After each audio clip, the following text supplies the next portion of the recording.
switching myself because it had Nice. done.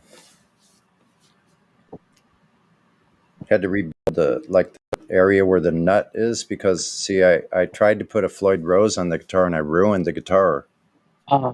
Was it too much pressure with the Floyd Rose No, spring? Or? no, the body was too thin. Oh, okay.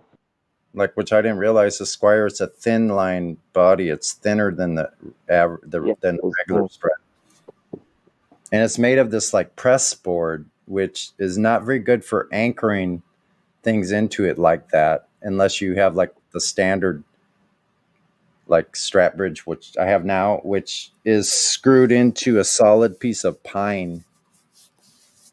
Yeah, I got you. Yeah. That's all glued into the inside of the cavity. Had to rebuild that whole thing. So it was pretty fun job.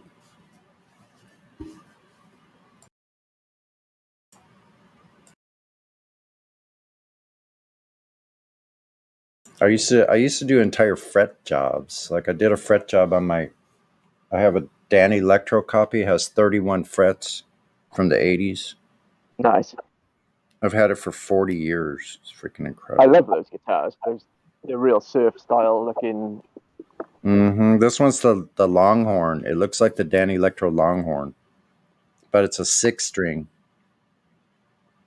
Like you've seen a lot of those Dan Electro Longhorns with there's a bass. You see bass guitars from the 60s Yeah, I like know that. exactly what But you're talking about. not too many 6 strings. I think it was some band from the 80s.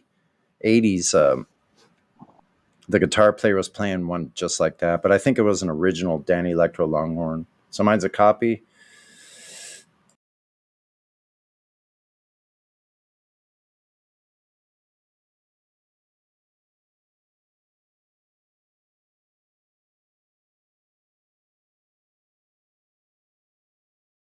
Yeah, so with the Strat, I learned how to like do fret leveling. I made my own tool to do the fret leveling. What do I use? I have it's a 24-inch level. Actually, is what it is.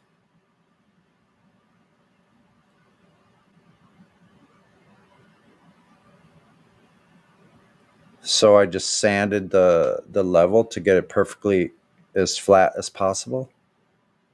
Then I put Nice. a double-sided adhesive tape and emery cloth on it. It's perfect. I've only ever like filed the edges of the frets, just Right. to make sure, nothing more than that really.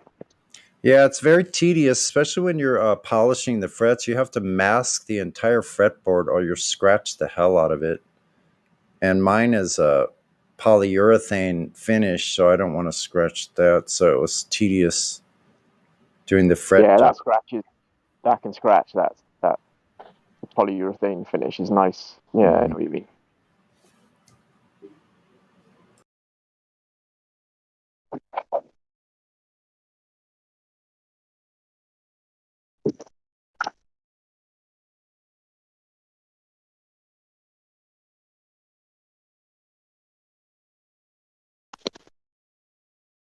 Flatty.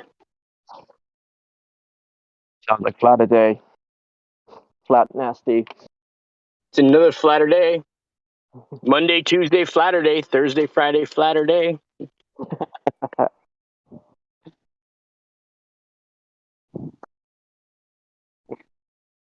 Is Sunny on here too? Oh, he muted it. Check this out, Flatty. What's that, man? Okay, so this chorus is gonna go. I guess it's gonna go.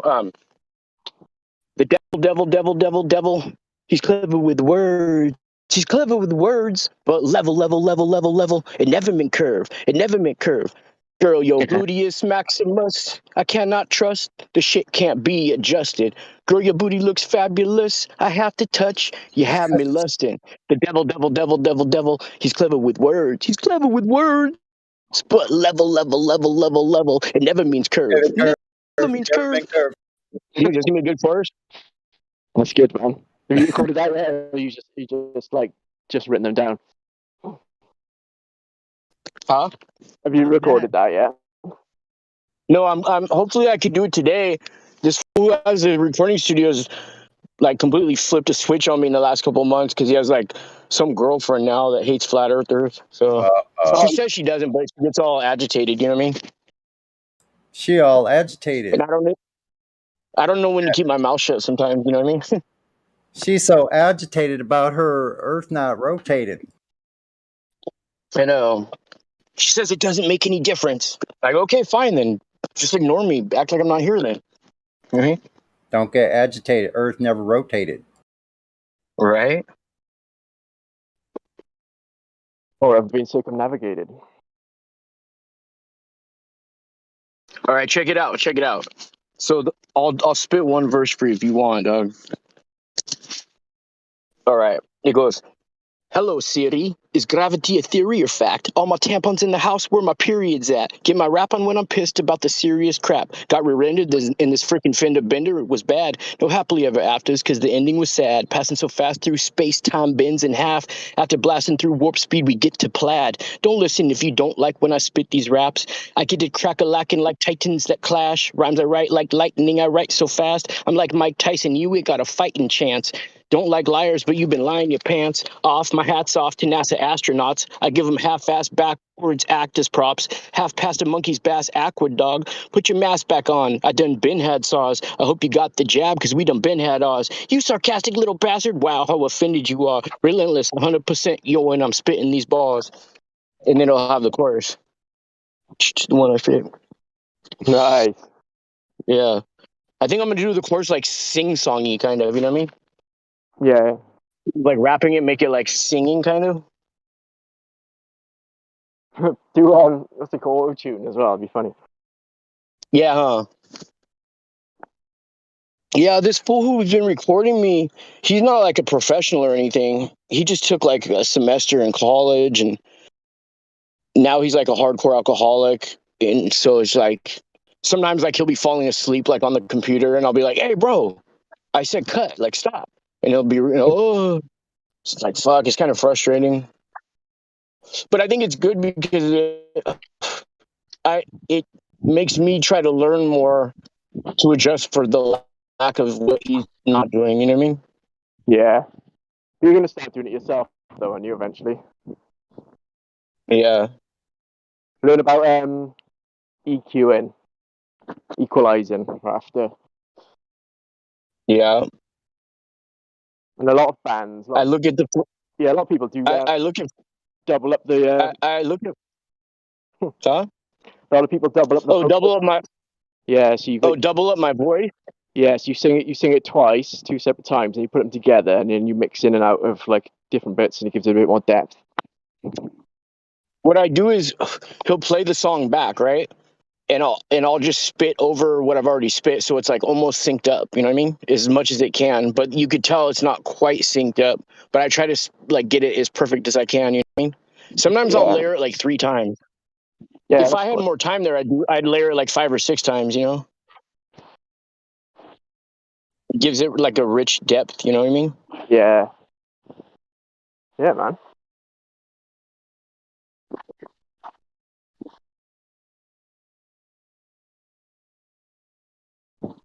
I was thinking that if it wasn't for people that know the globe so well, like the globe statistics, and everybody was just like a brain dead teenager on their phone, and they don't care if it's flat or a ball, would all the flat earthers that know so much have put so much effort into it? You know what I mean? Like anybody who doesn't have something that they're lacking in, they wouldn't put the extra effort into. You know what I mean? Yeah, I wonder. Yeah. So in a way, I'm guess I'm blessed that all this stuff's just not handed to me. You know what I mean? You wouldn't have a rap career otherwise. Probably not, bro. You know, if it wasn't for, you know what, I would never get laid.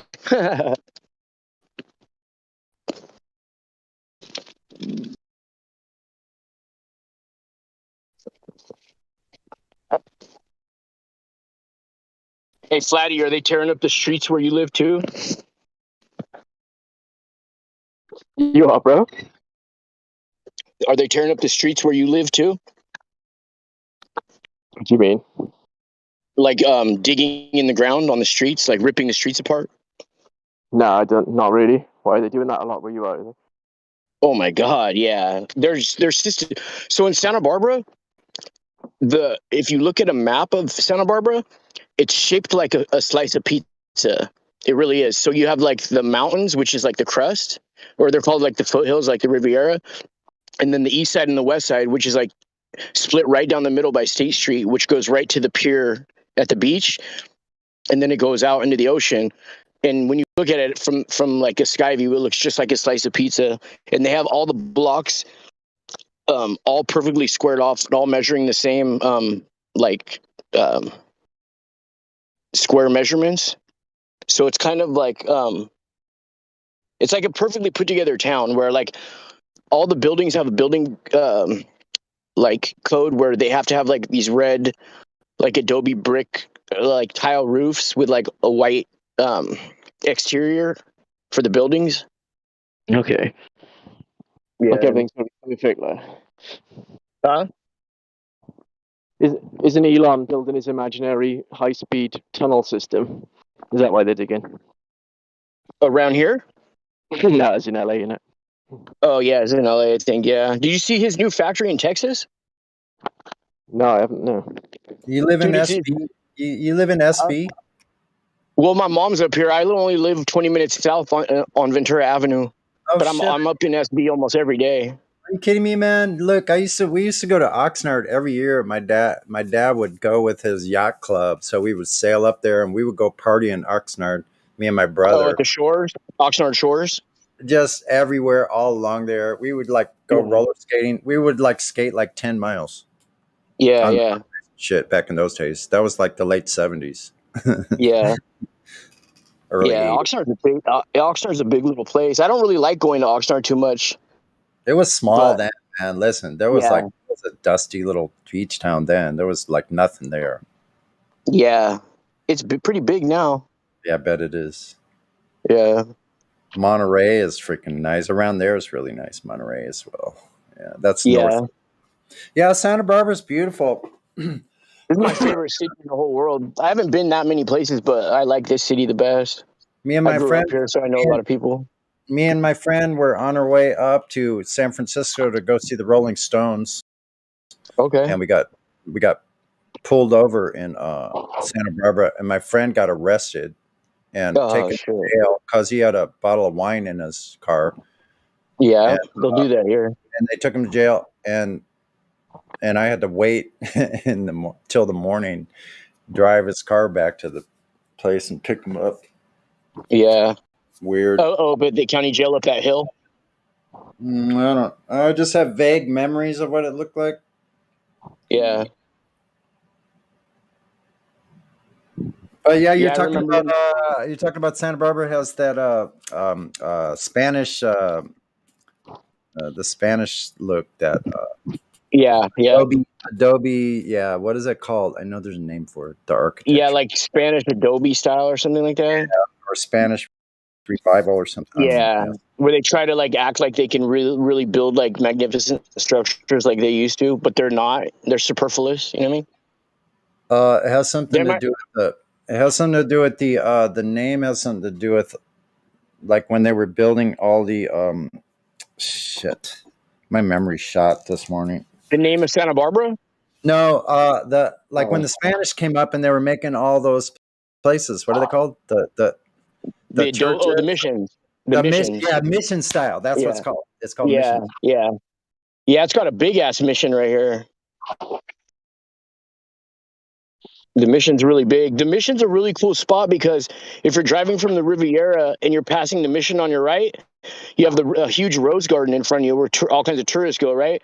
And then Hey, you can you're on Laguna Street and it's about 15 blocks to the ocean, and you have the best view of. You could look all the way out and see the oil rigs, like the Black Swan. You could see that from the mission right there. You could see all like far in the ocean. Sometimes you could even see the islands from right there. It's interesting the way it's like laid out.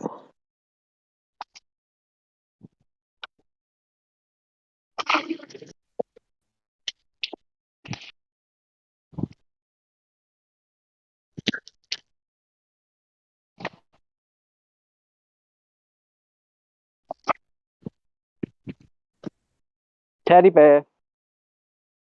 You know where the name comes from, Sonny?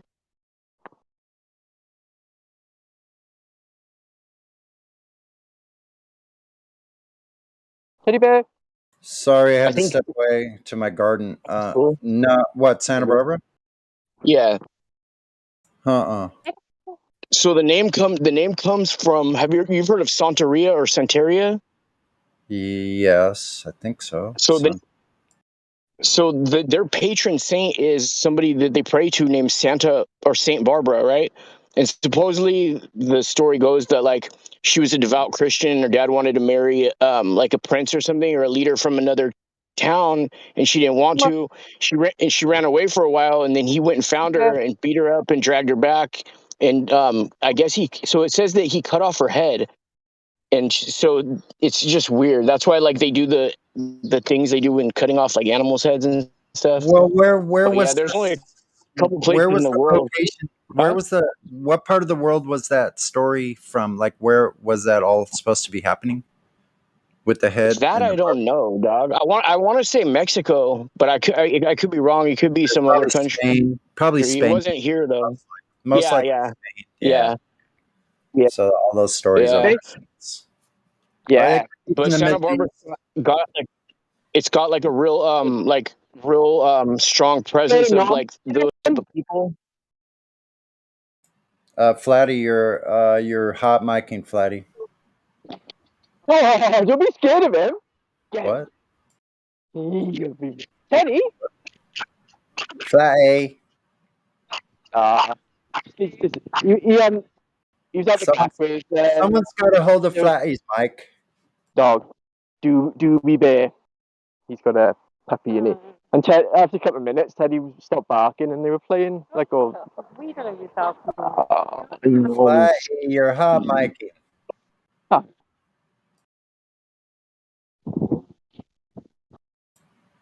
Flatty. Mummy?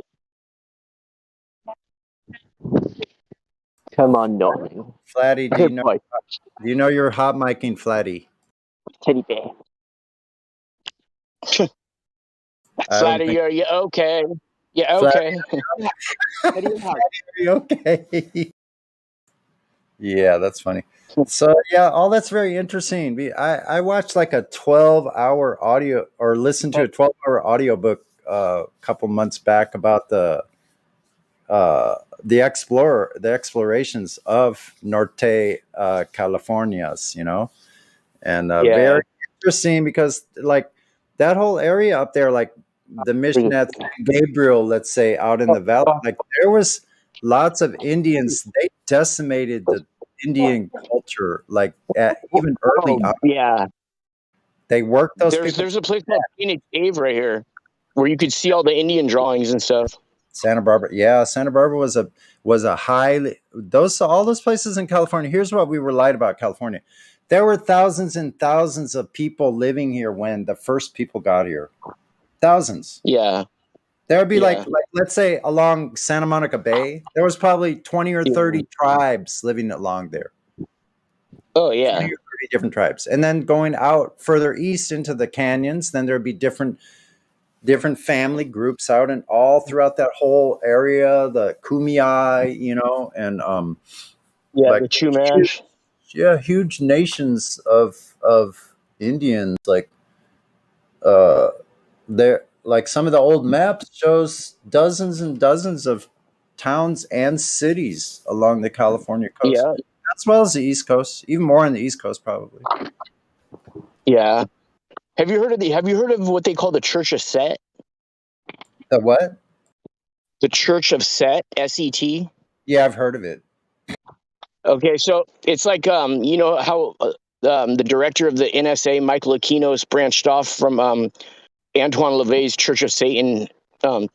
He was there for a while, and then he branched off and created his own church called the Church of Set, and it was more militant minded.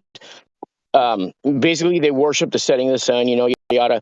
But it's a worldwide organization, and he has like 50 lieutenants or something under him, whatever. But anyways, he's from Santa Barbara, and he consecrated the church here in Santa Barbara, and I think it was 78 or 79.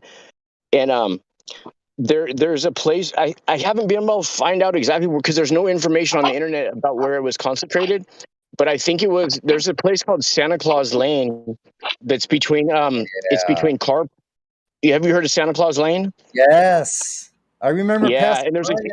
huge castle. There's a castle there, bro. A huge castle that's all white, Wow. I don't and it remember has that. like it's got like, well, you can't really see it unless you walk to the beach, but it's got like it's a five house castle, and what's a trip is it juts out into the ocean, and there's rocks that are like giant rocks that are piled up probably like 15 or 20 feet high, so you can't see over the wall. You can only see the domes from the castle. It looks like something from the Middle East, right?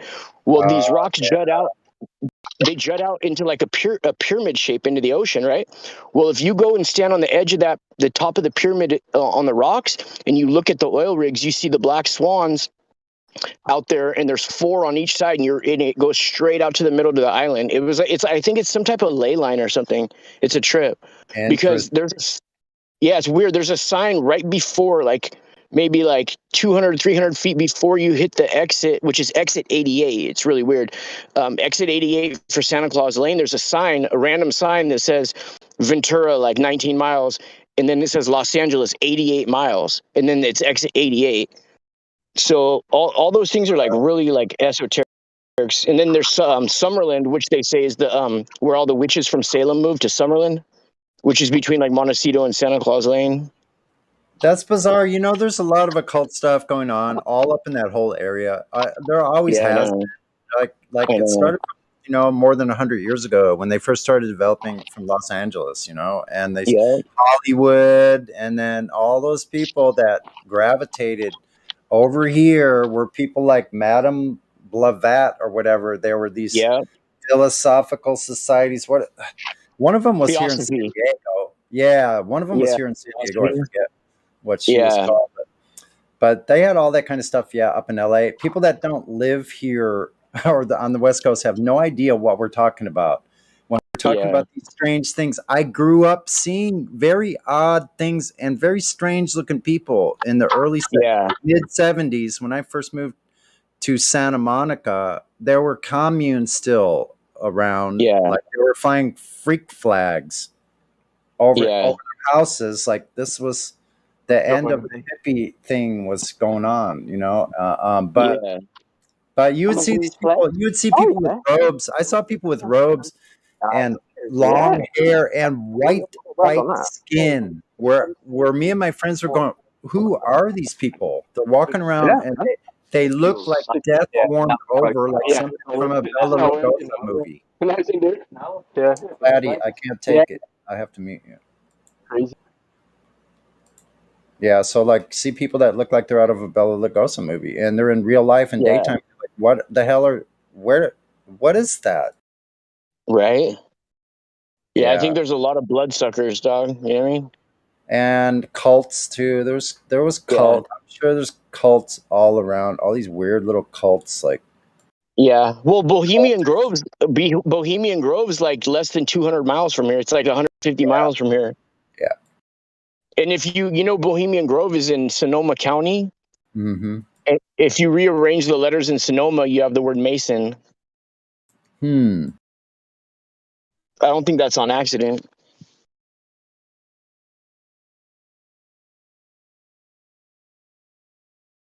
Yeah, it's just a Hey, lot of did strange you stuff. hear about the Home Depot that burned all the way down to the foundation in San Jose last week? No. Yeah, burned down to the foundation, dude. There's like nothing left except really nothing. No. You see like metal's all twisted and warped and like rusted looking. So is there nothing left of it except for the trees in the parking lot right near it are Yeah, perfectly fine? literally the trees that surround it are fine. Yeah. Are all fine. No trees Yeah. harmed in the Yeah. destruction of this building. Right. Hey, they said on the news, they said that the fire was so big satellites could see it from space. Oh, But it was a right. huge fire, though. It was a huge fire, and just a couple days ago, they said that they caught the person. They said that this dude, this teenager, like this youngster, lit a fire in the lumber section because he was trying to steal tools, And so he tried to steal these tools in a shopping cart, and he got like they stopped him, but he got away. And then they said he lit that fire. I was like, yeah, right. Oh my gosh, so funny. Well, if you It's can not see funny, it from it's bad. space, then that puts space at a certain distance that is able to be calculated by angular resolution rules. You just Right. calculate the size of the fire times 3,000, and there you go. There's space. Right? Yeah.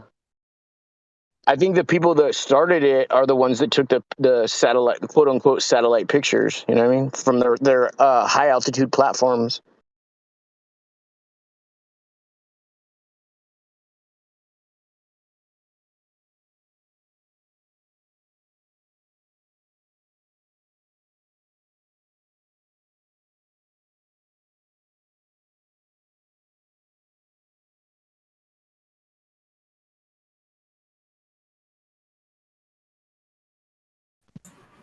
Are you back, Flatty? Flatty, are you okay? Hey, Meadowlark, did you change your icon picture?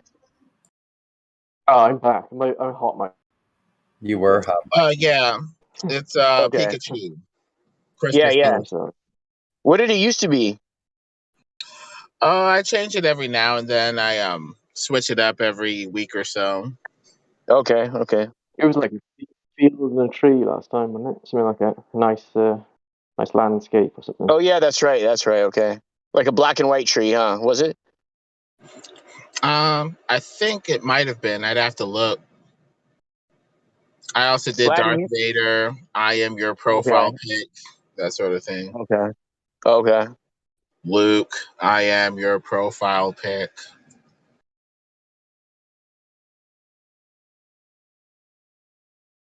The main man. The main man is in the building. Just trying to keep it flat. Trying to flatten the curb. Yeah. Dr. Fauci, you know. Dr. Fauci. Dr. Puppet. Dr. Frauci. Doing what his Jesuit handlers bid him do. Right? Dr. Fraud, she. I don't even know if he's a living person anymore. He's like Weekend at Bernie's, you know what I mean? Yeah, maybe he's another sock puppet, Probably. like Stephen Hawking. Right? Oh my gosh. I was like, how is people gonna get advice about astronomy from somebody that can't even look through a telescope? It doesn't even make any sense. You know what I mean? Yeah. Well, I think that stars are fallen angels, and so they're For sure. probably just communicating directly with these stars, these fallen entities, and don't necessarily need a telescope at all. That's probably just the front for what they're actually doing. Right? You guys want to Yeah. talk to Main Man? I can unmute Main Man. Hear what he's got. Main man. Main Man, are you there? Yeah, I'm here. How you doing? Main man. Good, I'm good. I had a question though. So, I honestly think that the Earth is flat, but I was wondering, why? Just why are they lying about it so much? How about this? There's a couple reasons. I have an answer. Yeah, hold on. I have an answer. How about this? How about to control every single aspect of your life, including all the resources, how much you pay for things, how much you're allowed to make at a job, what kind of schooling you have, every aspect of your life from cradle to grave? How about that? I If guess. they could do that, why wouldn't they lie, right? Yeah. Yeah, that's why. And 56 million a day is not bad either. Up to 63 million now a day. Oh yeah, yeah. So it's what, $12,000 a second now? Something like that. Yeah. So the money is. I would lie. I would tell everybody I knew the Earth was a globe for that much money all day. I'd rep that shit. Think how much. Think of how much your community could do. What your community itself could do with $63 million a day. Yeah, but they're the ones who created Tang though. Tang overrides all that. You know what I mean? Tang, bro. They're doing science up there, to help people. we're trying to figure out what kind of science they're doing, but we've never seen Probably anything. seance. I've never seen any Seance. science. I've seen game playing with balls, playing with toothpaste, playing with shampoo. Like,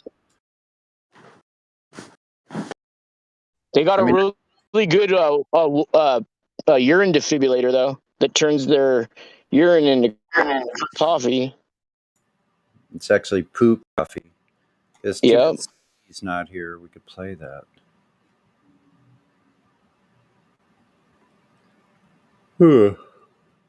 So yeah, well, I don't think Earth is flat. Actually, what do you think about that?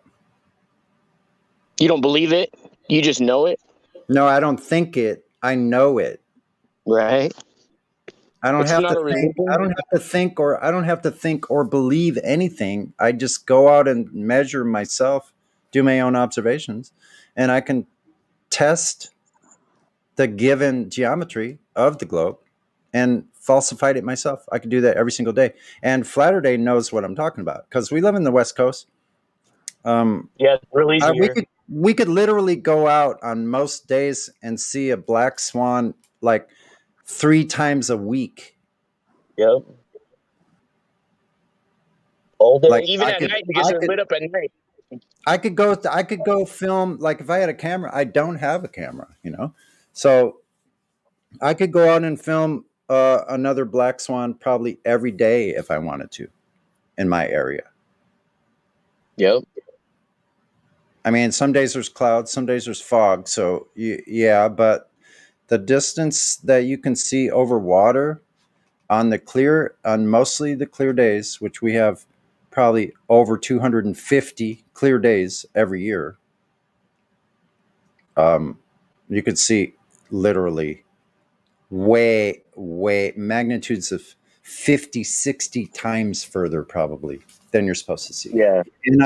Like on some really special days, you could see even further. Like there's been images of Catalina Island from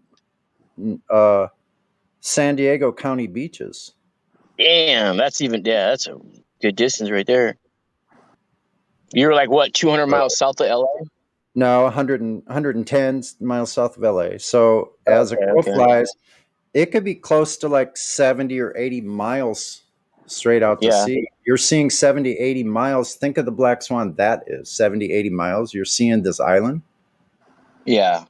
So in 80 miles, like we know 100 miles is over a mile of drop. Yeah. From the Sagitta. So they got a big problem because how is that being lifted up almost a mile? They don't have any refraction index that can account for observations like that. Well, Canahoo is another one. Yeah. Cana what? Mount Canahoo. Oh, okay. Canagoo. The Beyond Horizons long distance photography. Yeah, of the mountain. Yeah, 255 miles. Mm-hmm.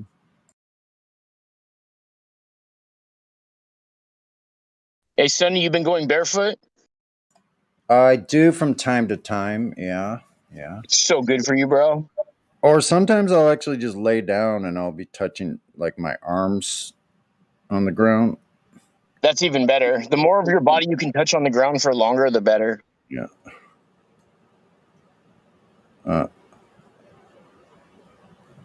Where I go, there's lots of freaking big, huge thorns. If you get one of those, you could be injured really badly. So I need to be careful in the area I go. But there are some places where there's nice soft places with leaves and things like that. Yeah. Those leaves and dirt. Yeah. Yeah. Every now you and live then. by the beach or no? I live right by the harbor. Okay.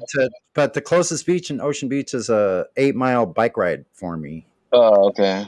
So that's a long day. Do you live by the border? Are you near the border?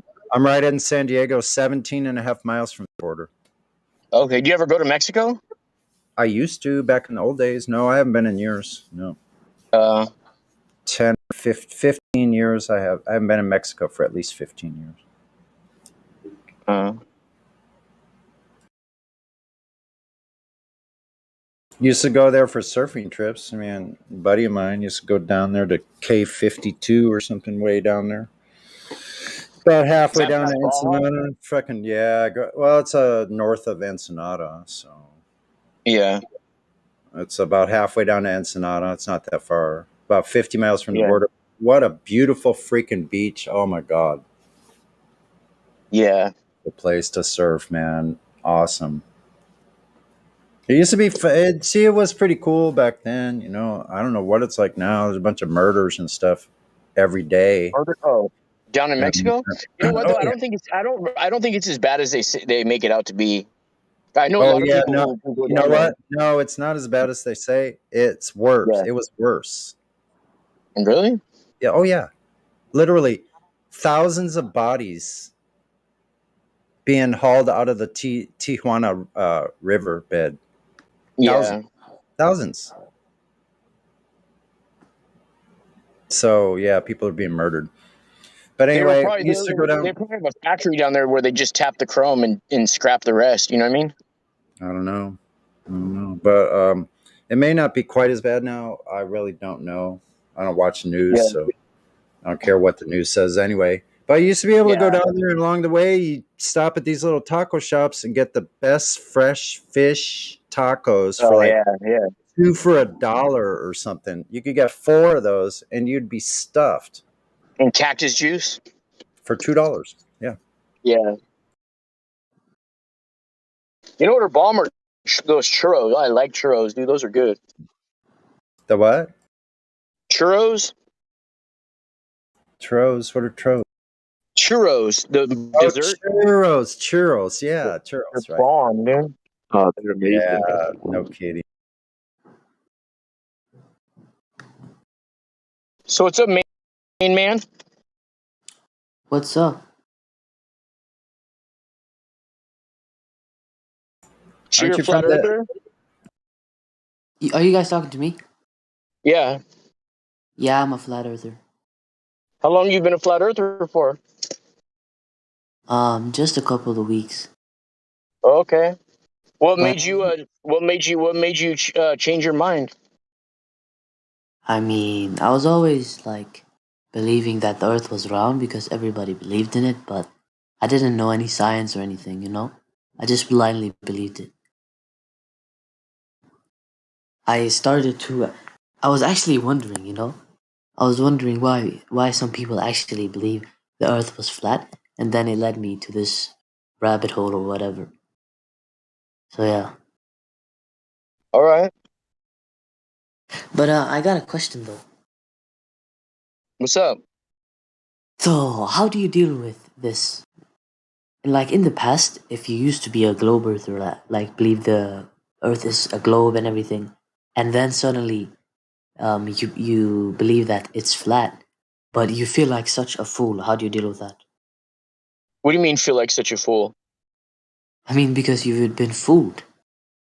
Oh! I get what you're saying. Yeah, that fades away though after a while. You know what I mean? Yeah. Well, it did for me anyway.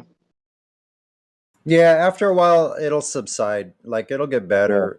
Like it won't be such a big deal. Like I think you kind of like work it out within yourself. Okay, I was fooled, Leah. I didn't believe it. What? Like especially me, I was in my late 50s. You know, a few Wait. years ago, and so I lived like a whole entire life. Seems like more than one lifetime in my life, but yeah, that I didn't figure this out, even being a sailor, and I didn't figure it out. Yeah, it's heartbreaking, but you will get over it. Yeah. Yeah, I think the way to get over it is to just, you know, like we all have imagination. No one in here is going to say your imagination has to stop. What it is hopefully your imagination will go into a place of like, what is this place really? Now you can shift your attention to what we actually know empirically about the physical world, the earth, Yeah. and we can use what we do know for sure, and then like our imagination is so we can imagine like what God's creation actually is here. Like what it, so that's where like you can project your mind to like it creates this whole different realm of possibilities of what Earth actually is and how it was created and what is it for? What are we here for? Who are we? So if you set your mind to developing yourself, then I think it'll all fall into place. Yeah. You can also look at things like this, like how fortunate you are that you actually found out the truth at any age. Because look at all the old people that are going to die thinking the Earth is a globe, and especially people who like claim to be Christians and then they're repping the globe as their logo for their church. You know what I mean? Yeah. Yeah, I know what you That mean. you know what I mean? You still have your health and everything. You sound kind of young. You know, I wish I would have. How old are you? I'm 16. You're 16? Yeah. Dude, I would have given anything to be that age and know the truth. I would have been arguing with all my teachers at school. Nah, I don't dare do that. Honestly. Really? Because I mean, obviously they're the fools, but like, you know what I mean? I don't dare doing that stuff, man. Uh, Dude, when I found out the truth, I was like, compared to like the young people who like first find out about like their sobriety and they're all trying to preach the AA book to people, I was like getting my ass handed to me by people all the time. You know, Yeah. because I would just come up to people and talk about flat Earth. I would try to seek people out that knew a lot about the globe to argue with them. Yeah. You know what I told my teacher? We had physics, and basically, you know this thing about how gas needs to be in pressure or something. I don't. Anyway, we were about that. So I asked her about the atmosphere. She couldn't answer me. Yeah. If it's not in the book, it's not up for discussion. Yeah. Yeah, you got to realize most of the teachers don't know that they're teaching a lie. You know, it's just second agitating. Yeah. She used to be You an know, like before she was huh? a. She used to be an engineer before she was a physics teacher. She still couldn't Yeah, answer. yeah, yeah. It's kind of like it's like messing with their factory settings. You know what I mean? Sometimes Yeah. it burns them out. I love Yeah. to mess with people's factory settings. I love it. Yeah. It's one of my favorite pastimes. Messing with people's factory settings. Yeah, I love it. I guess that's fun. And how old are you? 43. 43. What do you work as? What do I work as? Yeah. I'm just a Latter Day Saint from around the way. I see, man. Yeah. Oh, I don't have an actual 9 to 5 job, homie. you don't have a He's a job? musician. Not like a 9 to 5 job where I go and punch a time card or anything, you know? Yeah, I don't want a job like that too, man. Yeah. Yeah. Latter-day Saints is a lyrical genius. Oh, thank you, bro. I try to be. Yeah, you are, man. And you know what? We're glad you're here, main man, because you're going to have a wonderful opportunity with how much life you have ahead of you still. That knowing, having this information is going to Yeah. set you apart from most people. And so what you can do is if you use that for the positive, then you can use that to excel yourself within their paradigm while still knowing this information. You can make yourself more efficient, and then hopefully you'll get to a place where you're able to do what you actually truly are good at and what you love to do, which everybody that does that is going to excel in it. If you like and enjoy what you're doing, you love it, you're going to do better. Yeah. And you're not going to have the moral dogma restriction, the mental restrictions that otherwise would have been placed in enclosed your brain in. Like most people, most of your friends and stuff, they're probably just on TikTok or whatever, and they're just, you try to talk to them about it, dude. It's like trying to explain algebra to an animal or something. Yeah. Yeah, I understand. But don't be discouraged or despaired. You may think at times like that. You feel like lonely or whatever because you're on a whole different level, no pun intended, than the people around you or your peers or and everything. But just know that once you know the truth, bro, you can never go back unless you got amnesia or something. But I really don't think somebody can go back. So just know that there's no turning back from this. But it's a good Yeah. thing. It's a good thing, If you weren't meant to know the truth, you wouldn't know it, bro. You know what I mean? Yeah. I understand. Yeah. You'll never be able to, well, you might one day be able to figure out like a methodology for the classification of people. Cause dude, every day I rack my brain. I'm like, because there's no socioeconomical class or age or sex or religion or anything like that you can be like, that person will be a flat earther. That person never will be. Because I've seen people who I never thought would be and vice versa. Like some people I thought would be really open to it. Dude, it's like a demon's inside of them. They want to fight and stuff. So it's like there's no rhyme or reason for it. Although we now see but a poor reflection in a mirror, then we shall see face to face. Yeah. I know some Jews and Christians and Muslims. I was in another server, and basically they're saying that their religions say that the earth is flat. That's what I hear, yeah. Even the Quran, I heard, says something about it. Yeah, and the Torah and the Bible or something. Yeah. Well, the first chapter of Genesis, chapter 1, verse 6, he says he separated the waters above from the waters below, placed a firmament there. Yeah.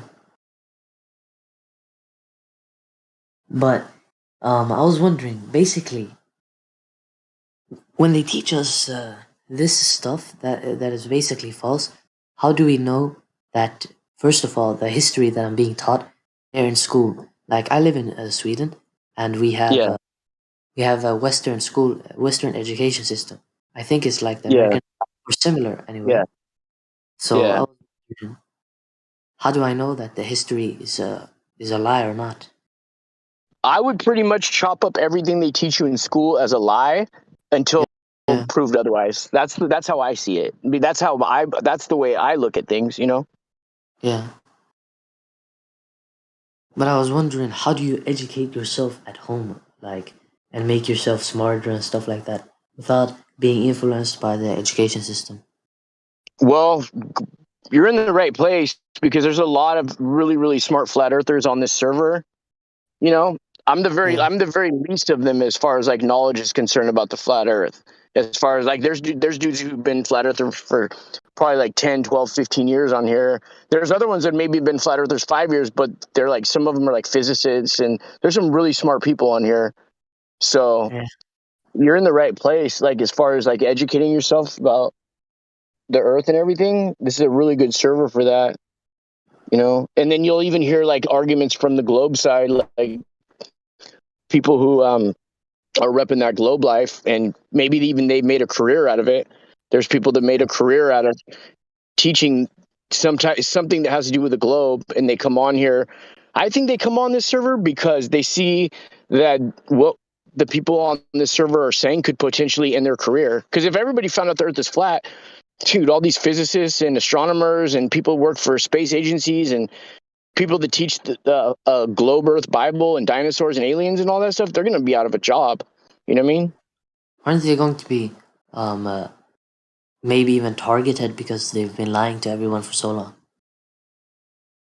Oh, yeah. Yeah, like the anger could shift and turn back around on them. Yeah, it could. Yeah. I mean, they have so much to lose, Yeah. They have so much to lose, bro. Yeah. That's scary to think about. Yeah, think about this. Think about all the people that have their 401ks from their retirements of their entire work life all in global stocks. Can you imagine? Yeah. So I think that's why a lot of these anti-flat earthers, they've worked for these situations that are like these global, supposedly global concerns or companies, and everything is invested in all these stocks that are these places that are heliocentric minded. Yeah.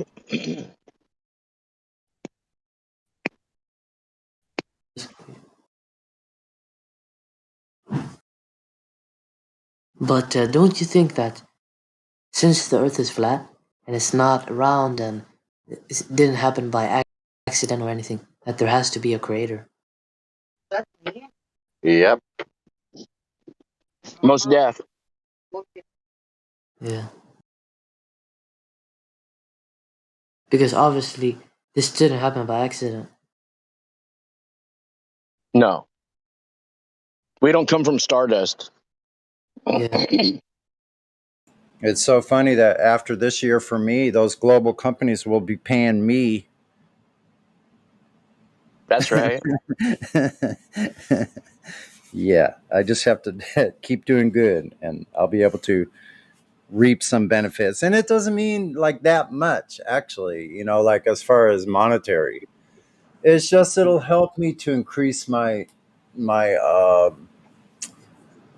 lifestyle as far as comfortability and survivability and having enough nutrition and things like that. That's what it means for me. Yeah.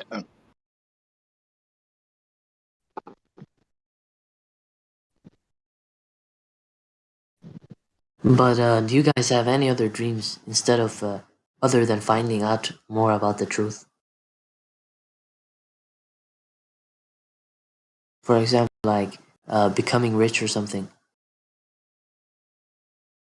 I think a lot of people. I think a lot of people have gone on to start their own businesses. Some are doing that through the media or different platforms like this. Other people are doing that in more realistic ways.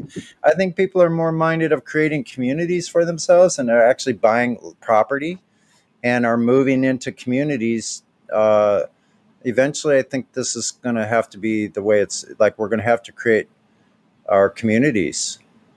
We're going to Yeah. have to like start afresh almost and learn to build a new community. Kind of like if you think about how the Amish do, how Yeah. they work together to help create a strong,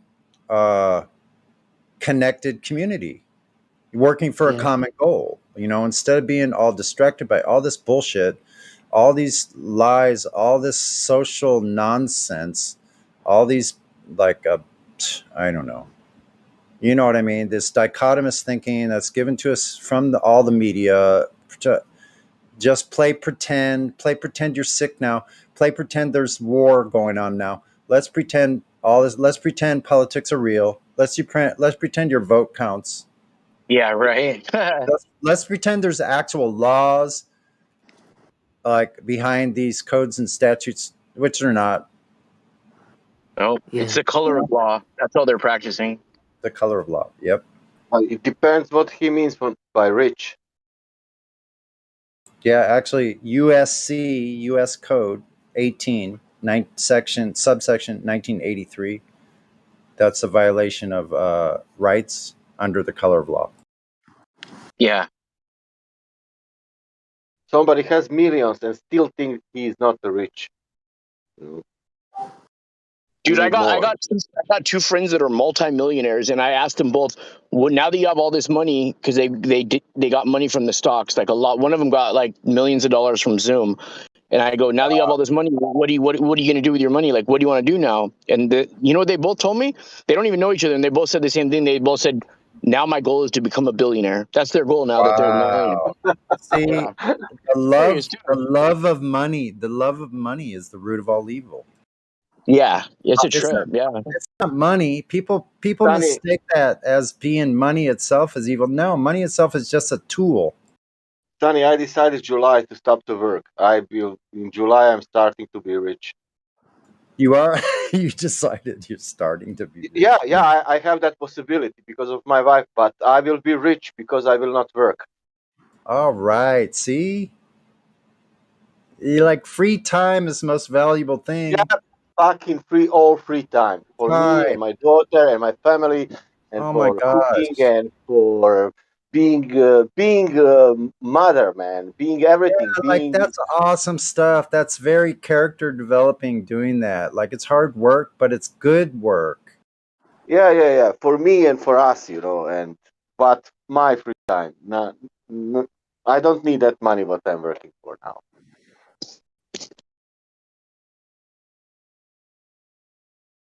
I want time.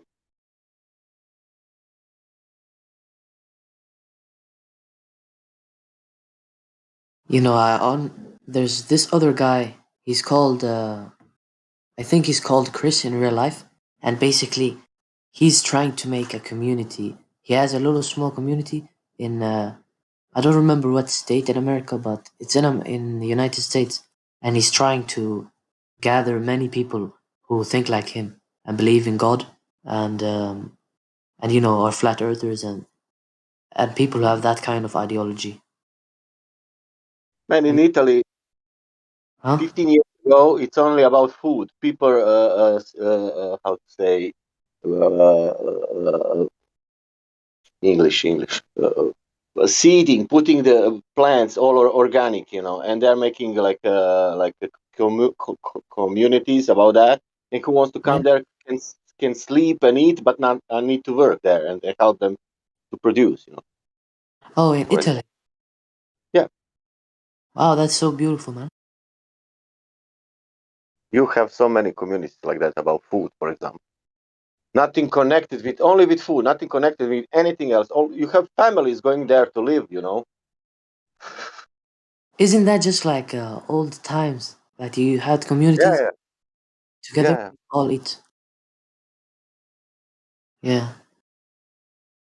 And they are producing that, and then they are also, I think, yeah, making money from that, and then yeah, taking care of a house and whatever they have. And they protect themselves for each other. Yeah. There is no need for any protection. They're living in love. How to say it? Producing food Yeah. and living their own lives privately. Also. Yeah. Yeah. It's like an ancient village. Well, I don't know how place look like, but I'm looking at these flat earthers and their so-called proofs. All right, guys, I gotta go. It was fun talking to you. come back whenever.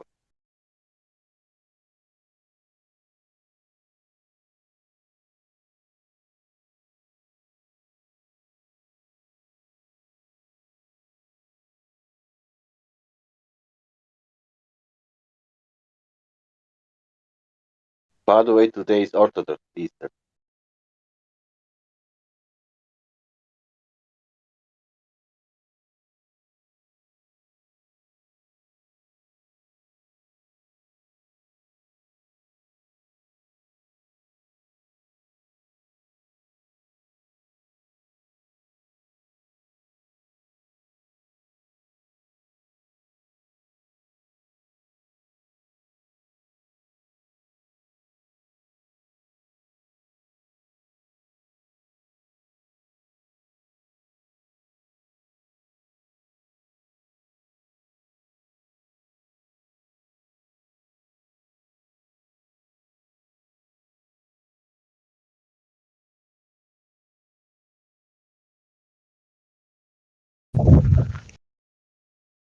So you guys are going with silence right now? Okay.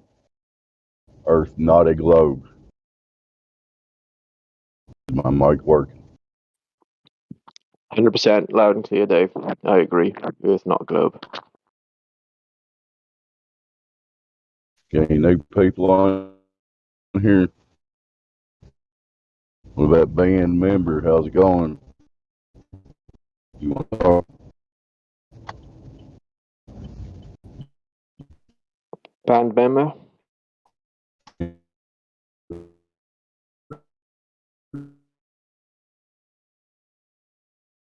Flatty would like to ask you some questions. Wouldn't you, Flatty? I could entertain a few questions. And member.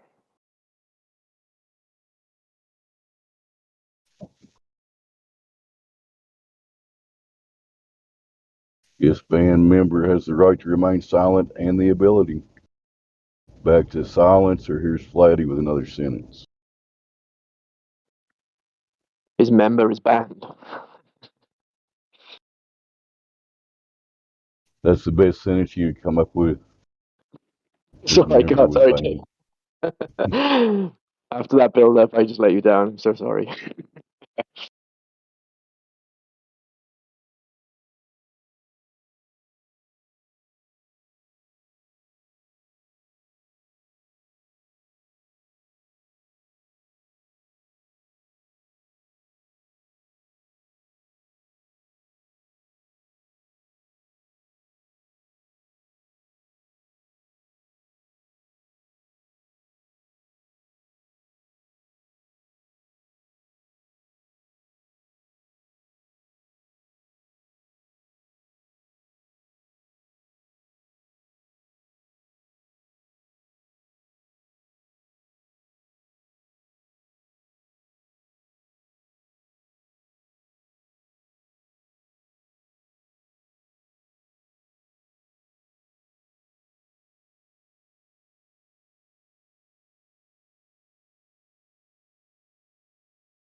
One, two, three, 4, 5, 6, 7, 8, 9.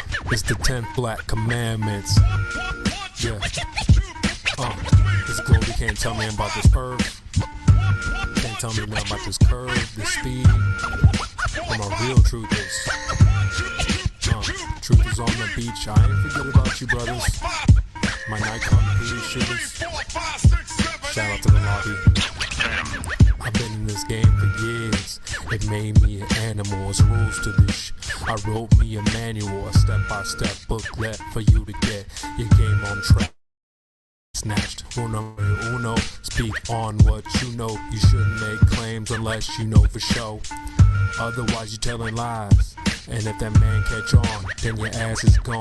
Number 2, never let them think the earth move. Don't you know the pendulum tricks are not science? Yeah, take it from your highness. They need to be set up from high up and kicked or fired up. 3, never trust nobody. The science guys will set that ass up properly gassed up. Fallacy to tore it up. Shit for the fast buck. They be lying in the comments, just confuse that ass up. Number 4, know you heard this before. Never get high on the CGI. Number 5, never speculate on the unknown. I don't care if they fight with an ounce, tell them bounce. Number 6, that goddamn citation, get it. You think a globe be backing up the claim and forget it. Number 7, this rule is so underrated. Keep flat earth society and servers separated. Shadows and sticks don't hit, this bullshit. 2021, man, that shit's archaic. Number 8, DC checking 1 or 2. Stop typing and get a mic or something to speak through. Number 9, should've been number 1 to me. If you ain't trolling mad, get your ass in VC. If the teammates got you slipping, they ain't trying to listen. They be pitching your ass out, straight out to cog this. Number 10, a strong word called a measurement. Strictly for honest men, if not, just watch them spin. If you ain't got the globe proof, say hell no. Flat earthers want that proof, rain, sleet, hail, snow. All these rules, you'll smash globes until they break up. If not, 24 trolls who won't wake up. Truth hit your mental, watch your mind shake up. You were sleeping now you about to wake up. Snacks in the back on your way up. Bathrooms on the left, urinal caked up. DJ on the way, about to play some. Chairs good, stogies lit, feet up. 24/7. Discord.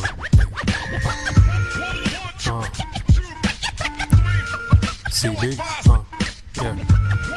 Shout out to the mods, golds, silvers, values, lobby gang, yeah.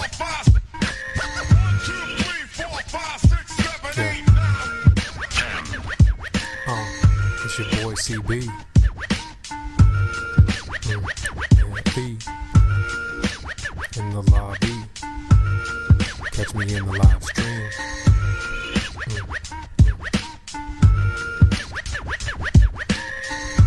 24/7. Shout out to Indio, CJ, Baba Yaga. Yeah. Nemus. Effie in the house. Tell 'em bounce.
Well, if nobody's going to talk, my mic's still working. Yeah.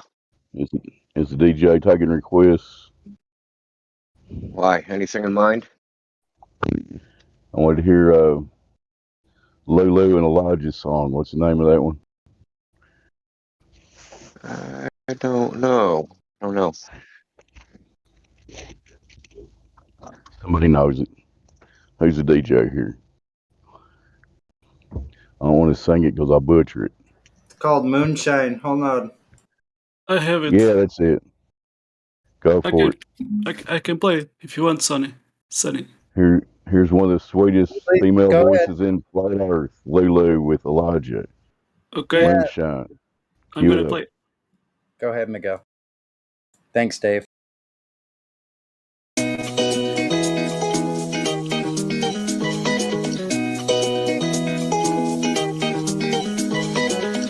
You know well what I've been through, living there without a view, asking why we missed our chance, and now I'm looking for something to get by, high and dry, everywhere in myself I'm looking for. They make sure to photograph you standing there with a really wide angle lens, which curves horizontal lines. High and dry, everywhere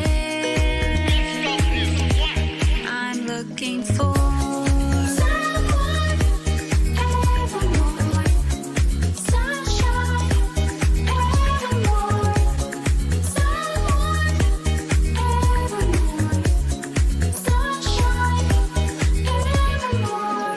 How can I even know what lies ahead if I don't go?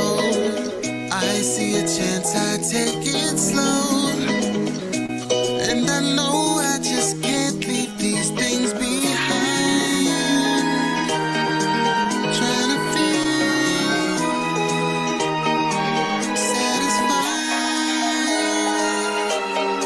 in my world. I'm looking for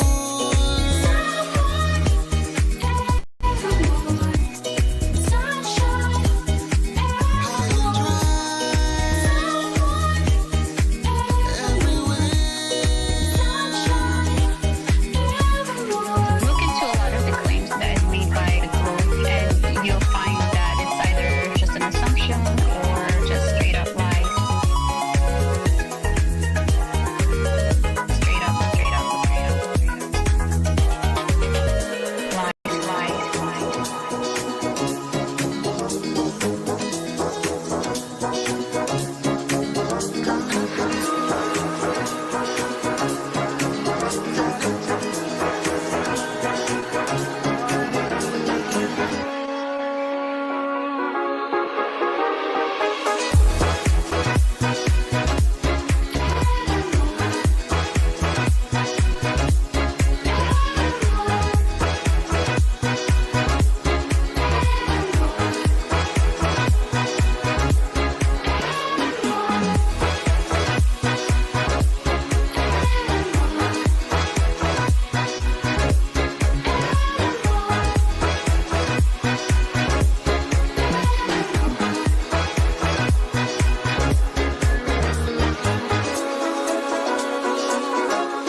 Actually, pretty good.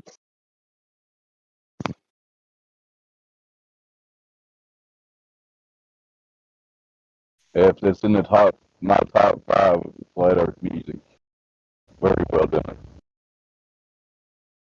So, India, the Earth continues to never was and not be a globe. How do you feel?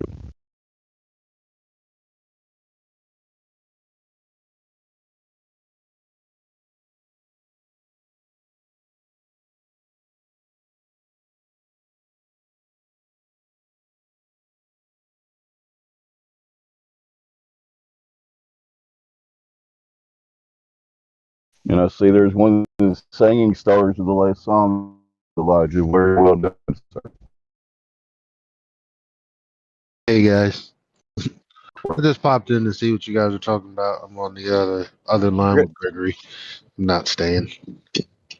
We're going to talk about that post I just posted. The $1.5 million challenge to prove the earth is flat. This guy said that if we can raise $1.5 million to pay him to fly over Antarctica, he'll prove the earth is flat or not flat. But he actually said, he starts the video by saying, why do super complicated laser tests? Wow. Yo. Wow. Yeah, I'm not. These people are Goddamn well you stupid. can't fly Yeah. over Antarctica, and I just posted something about it. Can't fly over Antarctica. Period. Sorry, can't. These people are dumb. So I got this big block of history that I haven't looked into.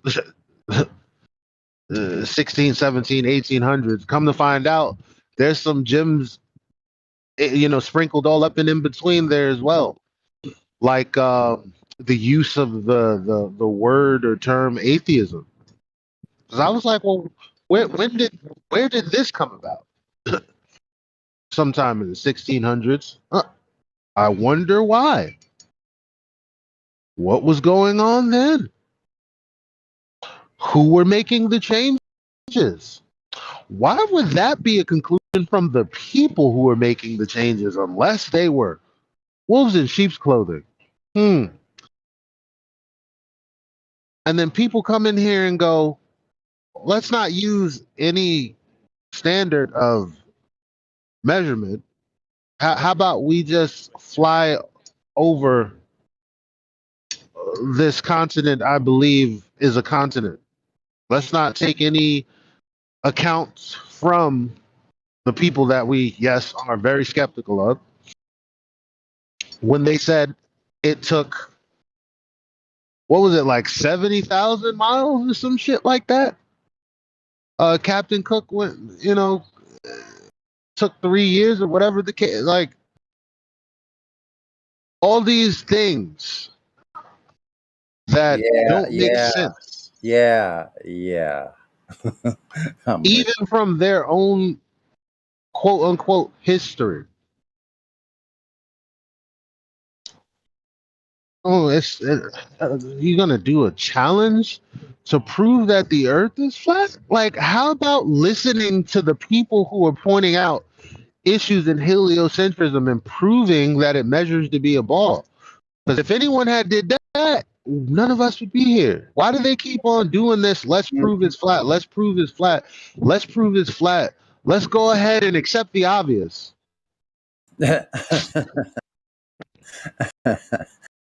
No, let's go ahead and prove the thing that isn't so fucking obvious, which is why it's in question.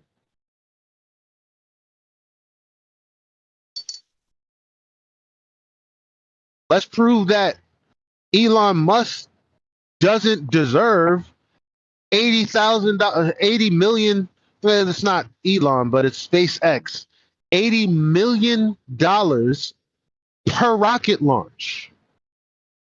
Let's prove that he's not a charlatan, because that's a lot of fucking money from the government. Let's not prove somebody who is a 9-to-5 wrong about something that's obviously obvious and self-evident.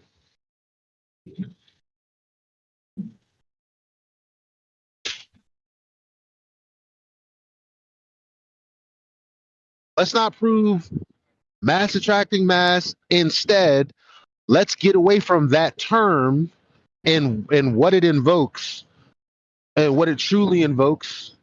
Masses being attracted to each other in empty space.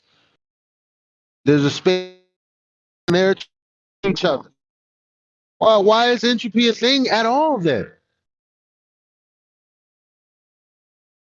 Why isn't everything just this one solidified mass? Because everything is attracted to each other. Why is the universe expanding then? It's contracting too. So it's like a whole bunch of shit that's like so wrong.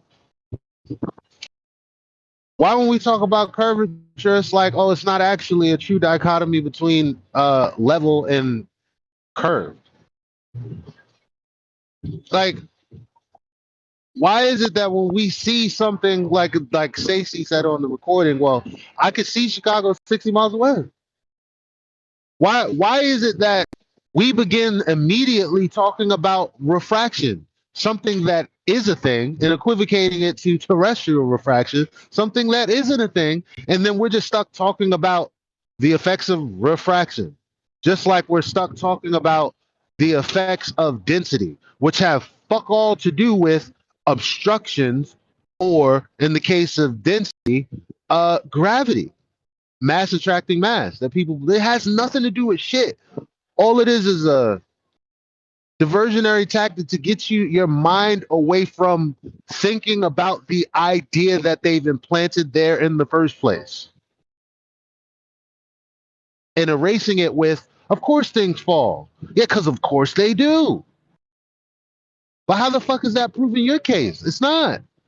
So let's get back to that image of balls being attracted to each other. When have you ever seen that? When has that ever been proven? Fuck a ball. Anything other than magnets. You know, I guess, sometimes the dust bunnies that get all, other than those things. But anyway, I that was my little rant. I'm gonna get up out of here. That was a good rant there, Elijah. I concur. Thank you. Thank you, Dave.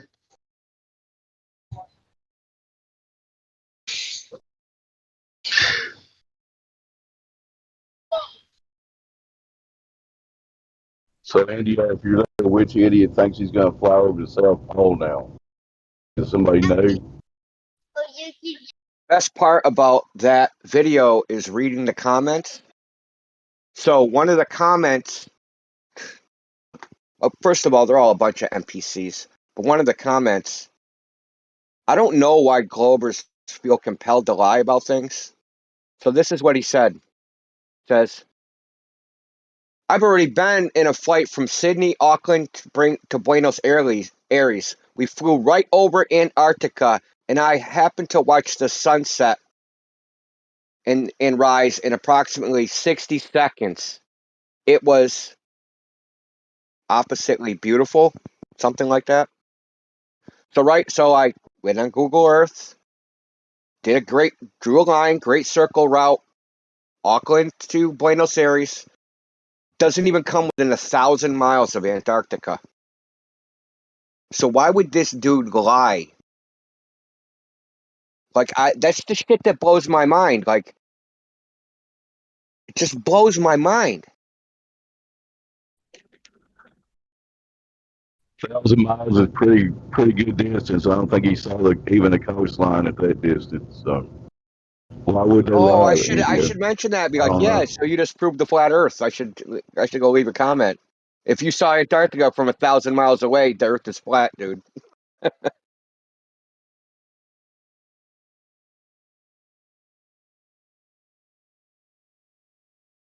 We have someone coming in that's about to get their ass chewed up. Jester. Jester, is he a anti-flat earther? I don't know what he is. Guess we'll find out. He started on the wrong foot. He started with, let's see an act. First of all, he started with, I have undeniable proof of the globe. AI asked him to tell. I said, okay, measurements, let's see them. Then he says, of course he has no measurements.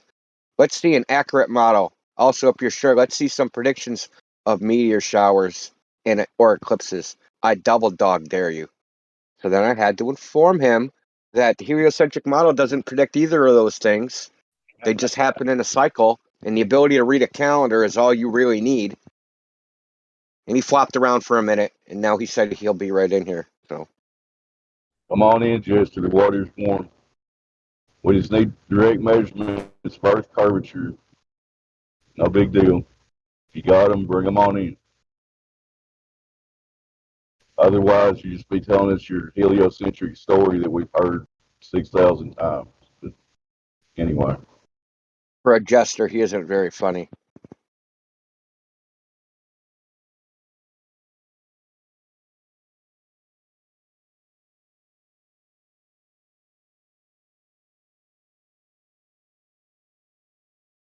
you see, Jester, if you're listening, the heliocentric globe model makes a specific claim that bodies of water, the oceans, are on the outside of a spinning space ball, and they're displaying convexity. So this convexity should be measurable. So show us your measurement. Thank you. Yeah. Could we see your model, please? Let's see you with the model of exactly what the heliocentric idea is supposed to portray. Make sure you got the water in the right proportions sticking onto the ball. It has to have a molten metal magnetic core spinning around in a vacuum. Let's see how the water does.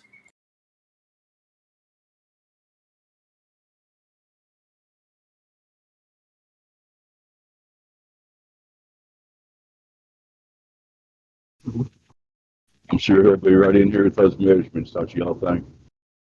Yeah.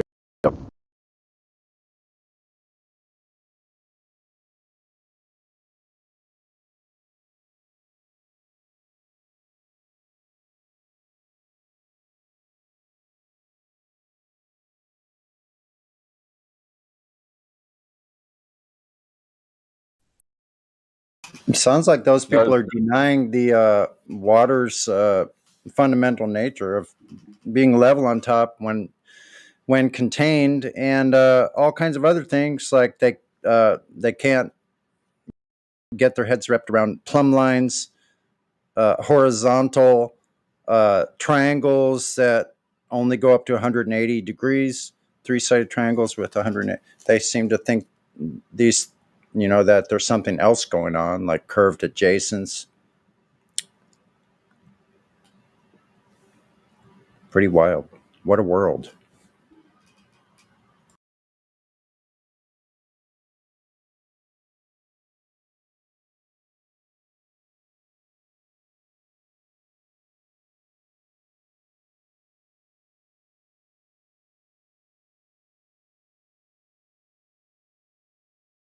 A brand new mansion with garbage bags piled up on the wall. Nice job.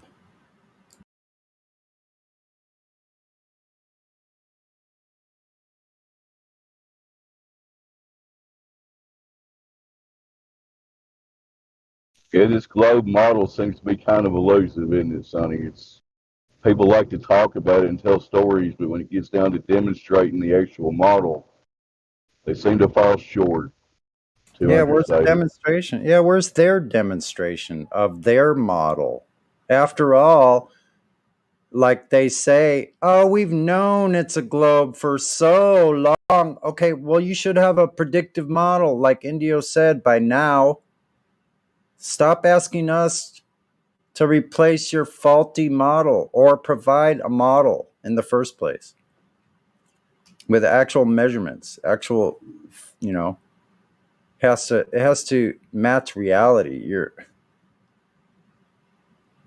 just like you're just spouting nonsense, literally nonsense, because there's no sense to what the globe you're saying the globe is.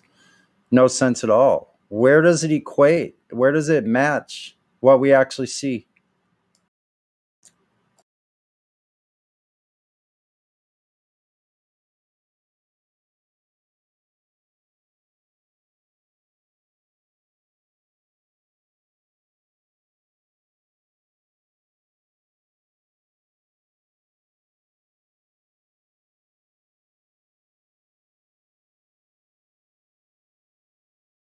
Well, it's taken our buddy Jester a long time to click that link to get in here and show us this globe. Come on, man.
So Neil, you're not a climate scientist, but you're a very distinguished scientist and astrophysicist.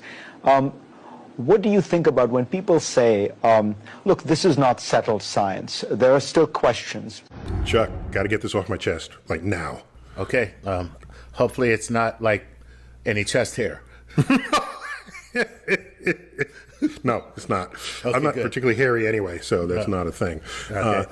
All right, so when people say they want to go into space, I want to go. What do they into space. typically mean by that? They mean I'm going to be an astronaut. I'm going into space, man. I'm going up there. I'm going up there. Up there, and generally they mean they want to go into orbit. All right, anyone who has ever been in space. They don't mean that. They want to go to space, man. Well, okay. If that's the case, do you know how many people have left low Earth orbit? Well, first of all, you are going to have to define low Earth orbit for me. Okay, sorry. Okay. Because I'll say it another way. All right, the Apollo astronauts. Okay, that left Earth. Right. To go to the moon. All right. Okay. And that's space. Okay, wait a minute. So there was Apollo 10, 11, 12, 10, 11, 12, 13, 14, 15, 16, 17. So 8 missions left Earth to go to the moon. Not all of them landed, right? As famously Apollo 13 didn't. And Apollo 10 was just a dry run for Apollo 11. But those are the only people who have ever left Earth for a destination. That's cool. Every other astronaut, hundreds of them, are called astronauts, and we still say they went into space.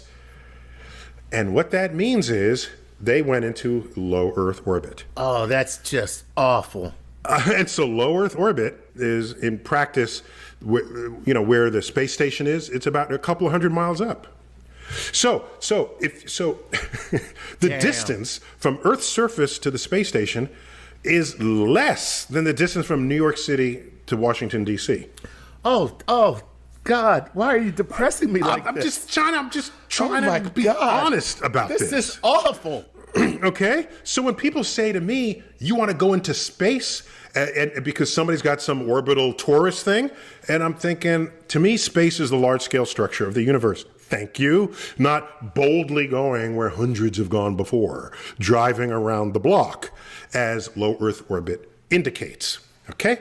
So, yeah, you can drive to Earth orbit in, 3 or 4 hours. Oh. All right? If the road were pointing straight up. So NASA and others, I'm not implicating NASA uniquely in this, when they say we are going into space, that's what they mean. Okay? Okay, that makes sense. That makes sense. So there's a distance for which that's it. And they rounded the number, so it's a nice clean number. It's 100 kilometers up, or about 62 miles. Damn. Okay? So is the space station space? Is that beyond that threshold? It's outside of that definitional layer. But it's still low Earth orbit. It's still LEO, low Earth orbit. And I'm sorry, as an astrophysicist, to me, space is the large-scale structure of the universe. All right. Listen, I can't find fault with anything you said. It kind of makes sense. Frankly, I have been pushing NASA to revamp its vision. The shuttle did some extraordinary work in low orbit experiments, this International Space Station, moving cargo. It was an extraordinary accomplishment, and we're very proud of the work that it did. But now what we need is that next technological breakthrough. We're still using the same models for space travel that we used with the Apollo program 30, 40 years ago. And so what we've said is, rather than keep on doing the same thing, let's invest in basic research around new technologies. I'd go to the moon in a nanosecond. The problem is we don't have the technology to do that anymore. We used to, but we destroyed that technology. and it's a painful process to build it back again. Now what we need is that next technological breakthrough. We're still using the same models for space travel that we used with the Apollo program. The problem is we don't have the technology to do that anymore. We used to. Previous program, we are setting a course with specific and achievable milestones. Early in the next decade, a set of crewed flights will test and prove the systems required for exploration beyond low Earth orbit. The technologies that we're testing out on space station are definitely helping us with our goals of going beyond low Earth orbit. Well, that's a great question. The plan that NASA has is to build a rocket called SLS, which is a heavy lift rocket.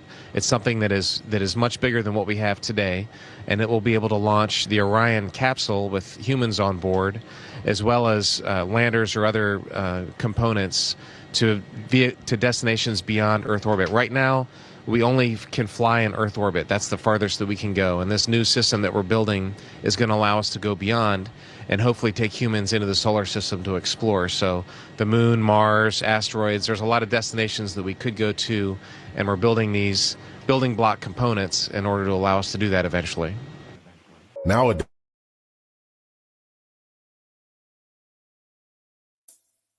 Drace and Lulu, Call Up 2020, Flat Earth Disco.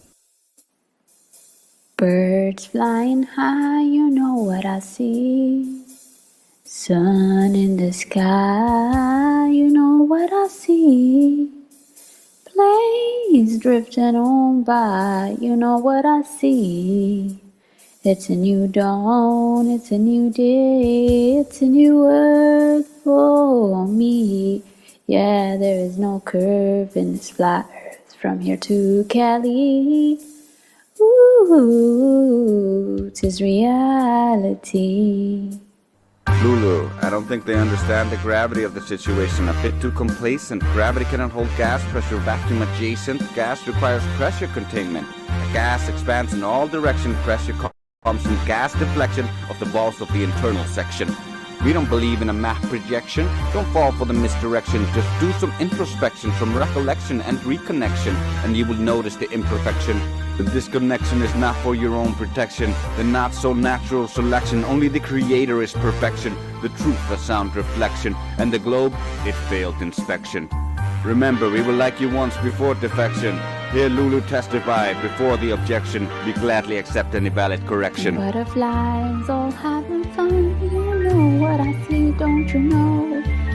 Feel the earth as it is spun. Is that what you see? Call your legs from shooting guns that I don't see. And this old world is a new world and a bold world for me. It's a new dawn for me where I start being a pawn. My eyes gazing on this one black as night once a time upon. There was a big bang where I flew up to the moon and sang. I saw Neil holding up the flag with one eye like a cyclone. So me and the flag gang took a ride on a shooting star. Somewhere far where Newton was playing a broken guitar. And Neil said, wake up, it's a dream. Frequencies and vibrations as I scream, streaming from my soul. All the lies and schemes seem a bit extreme, and all I can do is meme. Distrust is the theme. We bust in the team of NASA and everyone in between. And behind the scene is the Masonic Illuminati worshipping the Queen. Forgetting that they're dust. Listen, man, the truth hurts, but this is the true earth, and that's what is measured. Word. Don't get mad at that. We already did the math. Earth is measured flat. Yeah, there is no curve in this flat from here to Cali. Ooh, hey, what's going on, guys? I know it's hard to say you were wrong, but we are wrapping up this song. It does not pay to be headstrong while blind holding your dong. It was flat all along, from here to Hong Kong. Ooh, learn your true history. Don't be blinded by sophistry. Peer into the mystery. They pacify the population to certify the indoctrination and vilify the opposition. You should occupy your own position. Do not adopt a passive submission. Preoccupy your own cognition and learn the definition. Truth or deception?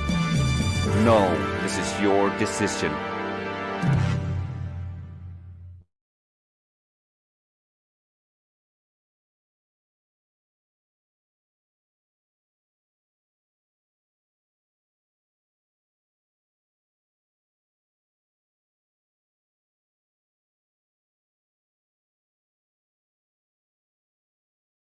Hello. Hello. Hey, how are you? Hello. Good morning. Happy Sunday, friends.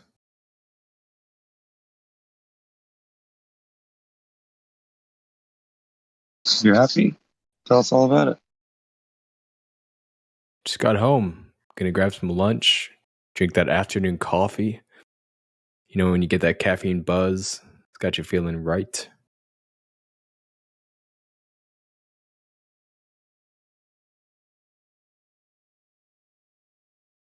I hear you.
Mm-hmm.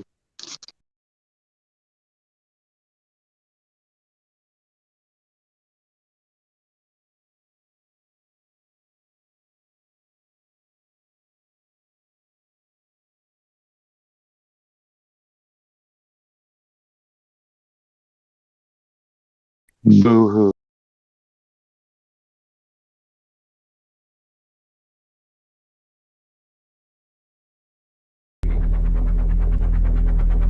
So Neil, you're not a climate scientist, but you're a very distinguished scientist and astrophysicist. What do you think about when people say, look, this is not settled science, there are still questions? Chuck, got to get this off my chest, like now. Okay. Hopefully it's not like any chest hair. No, it's not. Okay, I'm not good. particularly hairy anyway, so that. I just realized we just played that not long ago. Sorry about that. It's an interesting little clip right there. Let's see.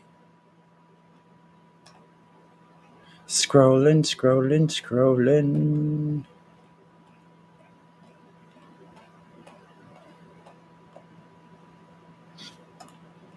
What's this one?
I remember when I learned in school about gravity. It was so cool. I had a teacher that knew it all. She taught me how water could stick to a ball, how buildings stick to the underside of a ball that spins like a carousel ride. Man, it all sounded crazy to me, but I love learning about gravity. I couldn't wait to tell my dad about the amazing day that I had. He picked me up, I was bursting with pride. He opened up the door and I jumped inside. He smiled at me and said, "How was your day?" I said, "Dad, I was blown away. I learned about this magical thing, but it's kinda got my head in the spin. I learned about this Newton guy. When an apple fell on his head, he surmised that there must be a force that's pulling it down, and everything's being sucked to the ground. A force that sticks us all to this ball, the people, the buildings, the oceans, and all. So it was written in history. Newton had discovered gravity." Well, he just looked at me and said, "Don't believe in gravity. Don't believe in fantasy. Don't believe, 'cause the theory's all it is. It's never been proven, but they teach it to the kids."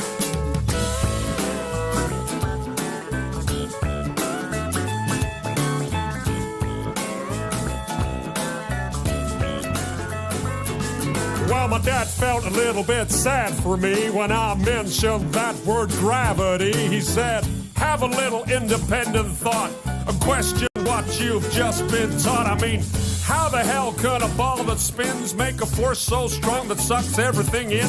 Yet birds and insects fly unaffected. Gravity must be so selective. think about it logically, cause that don't make no sense to me. You gotta question all those preachers preach, question all those teachers teach. You see, gravity is just a bunch of bull. That Newton guy's just a lying fool. These guys like Newton shouldn't be trusted. Their free Masonic lies have been busted. In fact, my boy, it's density, and that's why things fall down, you see. An object always falls to the ground if it's heavier than the air that surrounds. If it's lighter than air, then it'll rise. It'll keep on floating up to the skies. That's what's known as buoyancy, and that makes more sense than gravity. So let me tell you one more time, boy. Don't believe in gravity. Don't believe in fantasy.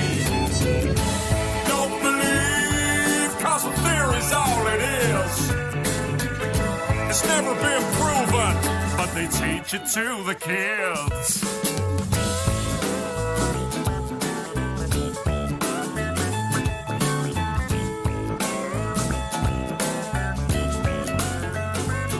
He said, I'm sorry, son, for bursting your bubble, but that kind of thinking can get you in trouble. These theories, they try to put in your head. It's all just pseudoscience, he said. They'll have you believing in all kinds of crap. That gravity nonsense belongs in the trash.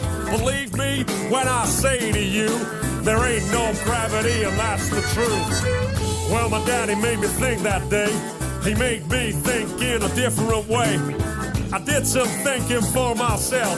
I put that theory back on the shelf. That gravity crap is indoctrination, not truthful, trusted information.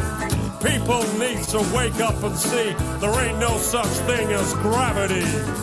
You let me hear you sing it one more time now. Don't believe in gravity. Don't believe in fantasy. Cause a theory's all it is. It's never been proven, but they teach it to the kids. One more time now. Don't believe in gravity. Don't believe in fantasy. Don't believe, cause a theory's all it is. It's never been proven, but they teach it to the kids.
Hello, hello, anyone talking?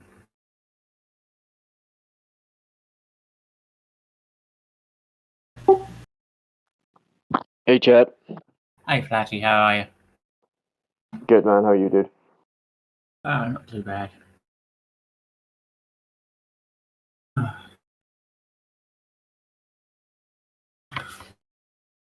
Seen BCFC Ireland been here quite a bit recently. Yeah.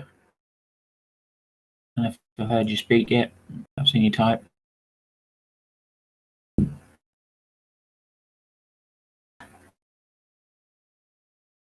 And Johannes. Hello, Johannes.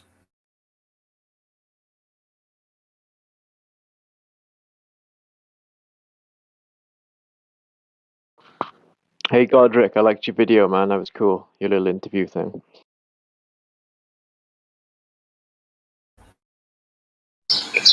Oh, thank you. Yeah, that was a little while ago, but just showing that everybody can do a interview on YouTube, talk about flat Earth, get the word out.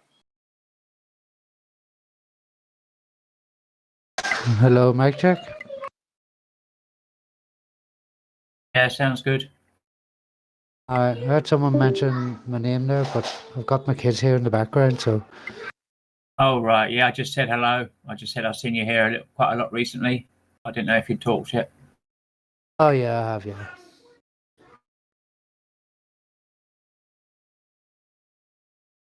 What's going on over in Ireland then? Anything good? Not much. Pretty quiet. Pretty quiet.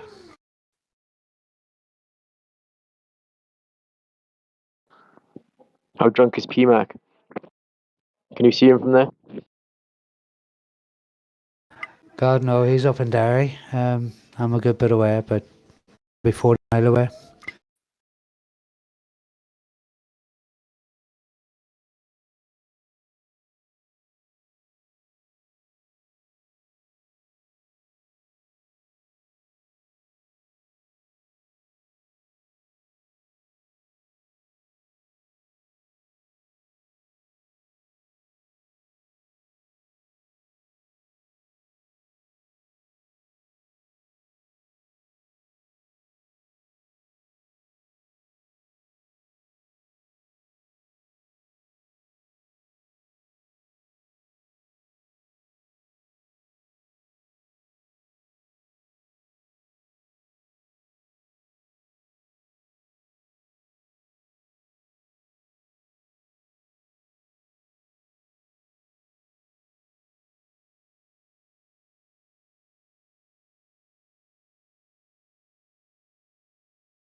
Ah, now you're here.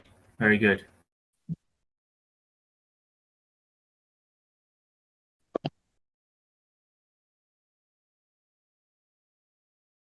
Is your name really Chad?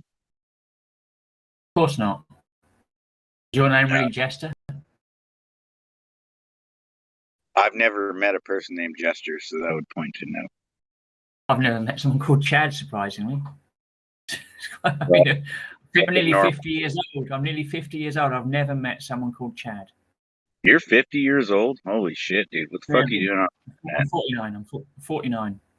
50 in a couple of months. And I've never met somebody called Chad.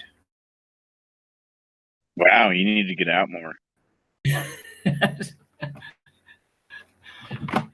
just not a common name here. I've never heard. I think last time I remember there was someone called Chad when I used to live in Cambridge. Wait, so where are you from? Are you from Ireland or Scotland or something? English. He's from the UK. You can't tell. England.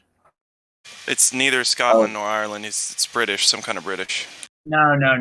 Scotland and Northern Ireland are supposedly British. You're British. But so where do you live? I live in England. Oh, okay. Right, so there should be mates named Chadwick over there. That's more Australian, but yeah. Chadwick. Chadwick, yeah. That's one that you might have heard in Britain. No.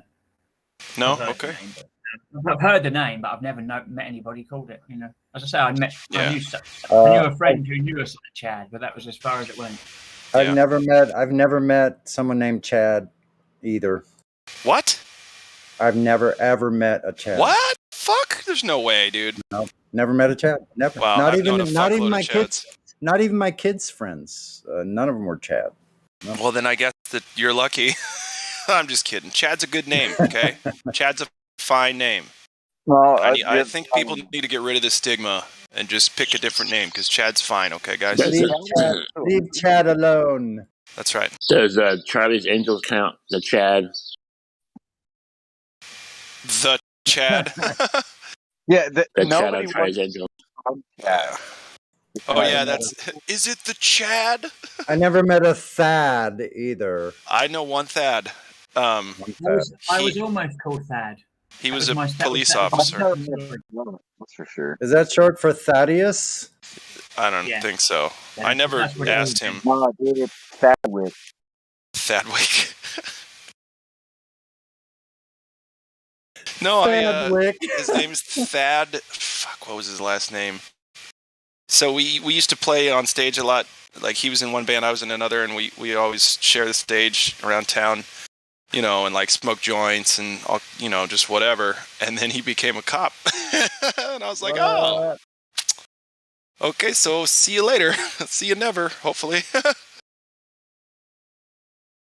Dude, if that guy pulled you over, it would be like, dude, remember me from a while ago?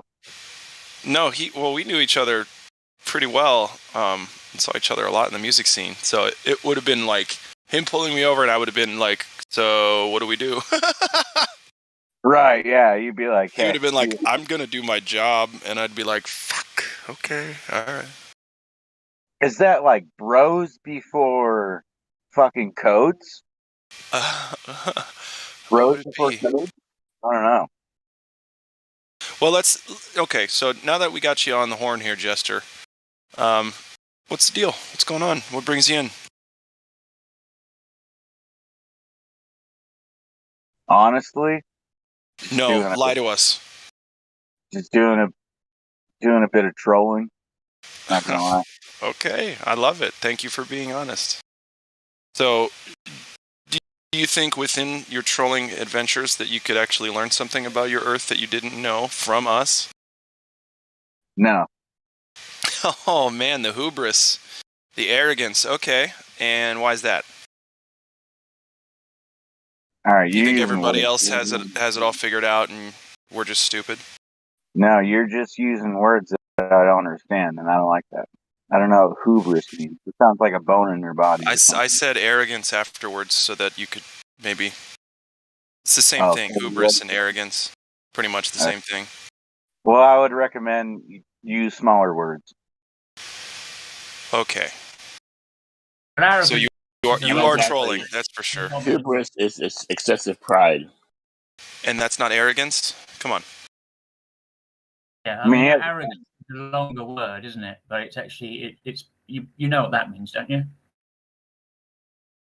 All I know is this man Jester.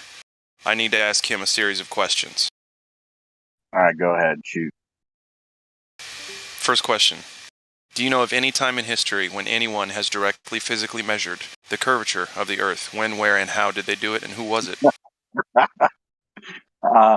That's a loaded question. No, it's not, because Globers claim Earth curvature, so where is it?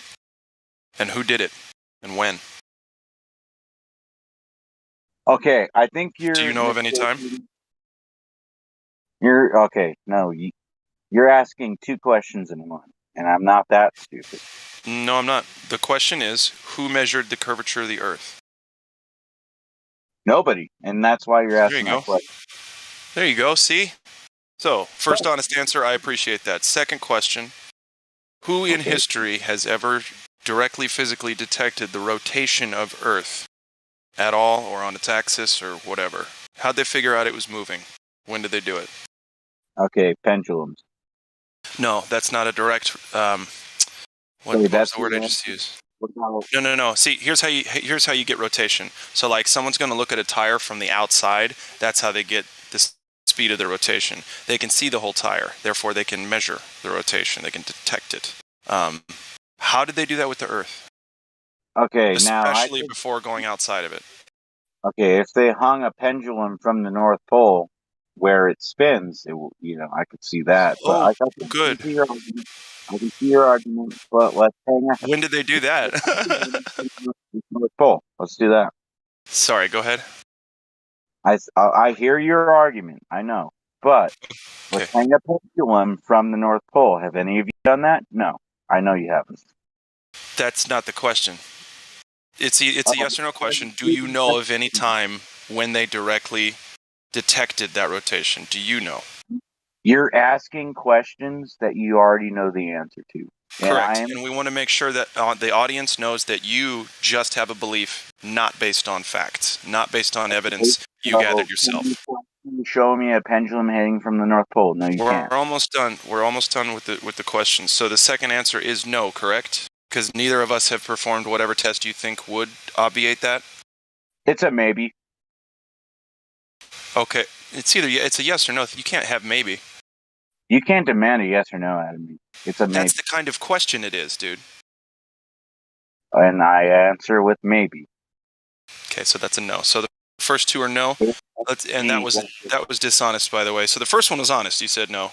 Second one's dishonest because it's either yes or no. Either you know when they got the detection of rotation or you don't. So, last question. Hold on, I'm almost done with you, partner. I'm almost done making you Swiss cheese.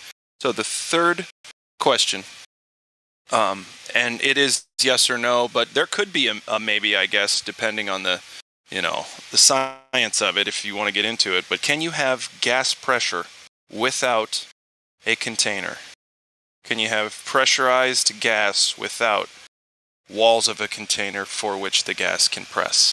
Upon which I've heard this before, and just hear me out. Okay? Can you have gas pressure without containment? Yes or no? Just hear me out first. I can't do it. Somebody else might be able to, but I'm just asking you these three questions so we can get through them. Okay, I can answer that. Yeah, okay, so yes or no. Can you have, in the physical reality, gas pressure without containment? Okay, small scale things that you can do in a laboratory or in a classroom. Okay, we're not in a laboratory right now, you and me. We're just having a conversation. What you're talking about is what I'm talking about. In a small scale science experiment. It's just yes or no. Well, in a large scale talking about the entire Earth, you cannot. No. Nobody's And how did you verify that personally? Nobody's ever attempted it. Great. So no for all three then. Yep. So far. And who has ever operated or done anything in I'm the almost large done. scale? So hold on. Yeah, and that's true. Who did the large scale with the entire Earth? Who did that? But no. But my last thing is, so even though you don't know who got the first two measurements and detections, and you don't know if you can have gas pressure without a container, if you were to assert those things, i.e., Earth has curvature, Earth rotates, and there is gas pressure without containment, would you say that those are just beliefs that you have? No, because you're asserting those same things. Okay, you're asserting those same things. You use that word, assert. Okay, I'm talking about you. I'm not talking about me or any of my belief systems. You are asserting those same things against me. I'm just asking if they're beliefs or you have factual evidence of them being fact. You've never done it yourself. So do you have beliefs or facts about these three questions? I have assertions. So beliefs, right? Yeah, you can put words in my mouth, but that's fine. I'm not. I'm just asking, are they beliefs or are they fact? They're assertion. So beliefs. Thanks a lot. Go ahead, guys. Wow, you proved me wrong, huh? So I hear you basically have a belief it's not really facts. Is that fair to say? Yeah, just if it was fact, it would have to be backed by facts. Yeah, you're just making a statement with nothing to back it up. Well, you're kind of doing the same thing. That's my. No, when did I do that? Because you've never done these things for yourself. You have never heard me speak except 2 words a minute ago. What are you talking about? Oh, I thought you were the other guy. My bad. No. But either way, you've never done these things yourself. So what the questions were to show everybody, including everyone listening on the live streams, 3 of them, that you don't have anything to back up your statements of curvature, rotation, and you don't have no proof of gas pressure without a container. So, therefore, everything you believe about the globe itself is merely a belief. That's it. That's it. Because if it was more than a belief, then you would be able to easily show us this information of when, where, and how these things were done to prove beyond a shadow of doubt that they are what they say Okay, they are. well, have you done these things yourself? No, you haven't. I know you haven't. I've measured the surface of Earth myself. Yes, I have. Okay, so have you measured spin? Have you tried to do that? I don't feel any spin. Do Do you? you have the equipment Do you feel spin? or the Yeah, money? I have the equipment in my inner ear. It's called the vestibular system. Okay, dude, you're fucking speaking English. Sorry for No, you swearing. just don't know what you're talking about. No That's all. equipment exists. You listen, you're denying all of your senses. What that means is what you're believing is nonsense. And you have the burden of proof to prove it, because no one has ever experienced curvature, rotation, or gas pressure without a container ever in all human history, or Yeah, anyone living now. And you haven't either. So you are the one that is going to have the burden of proof to prove that you're saying reality is something different than your experience. So go ahead. boom, that's fine. All right. So, has any of you ever conducted a large scale experiment? Has any of you done that? The closest Has thing to anyone proving ever, it's a red herring, has anyone ever in history ever experienced something that you're calling the large scale? When has somebody operated in that? Well, I'm asking you. Well What is would not be? an answer. Sure. What's your idea Well, of a? no, well is not an answer. I ask you, who has operated in the large scale that you're talking about? Who has ever done that? You haven't, and you're challenging everything. No, Okay, you that's. were the one that brought it up. You I brought don't it up. want Chester, to. we have I didn't bring it Aries up. failure. Aries failure appears to imply that the Earth is not moving. Aries failure was basically saying that as astronomers, we know that we have to tip our telescopes to get the light to come through from the top to the bottom of the telescope without, say, hitting the sides of the telescope. They liken it in this analogy to water dripping from a bridge overhead, and there's a bucket on a car moving underneath the bridge. To catch the water from the bridge, you need to tilt the bucket. Otherwise, it's going to tend to hit the sides of the bucket because of the movement of something, in this case, the car. For the analogy of Aries failure, it says something is moving. The stars or the Earth is moving, and that's why you need to tip the telescope for the light to come in. But the next question for Aries failure was, is it the Earth moving and or only the stars moving?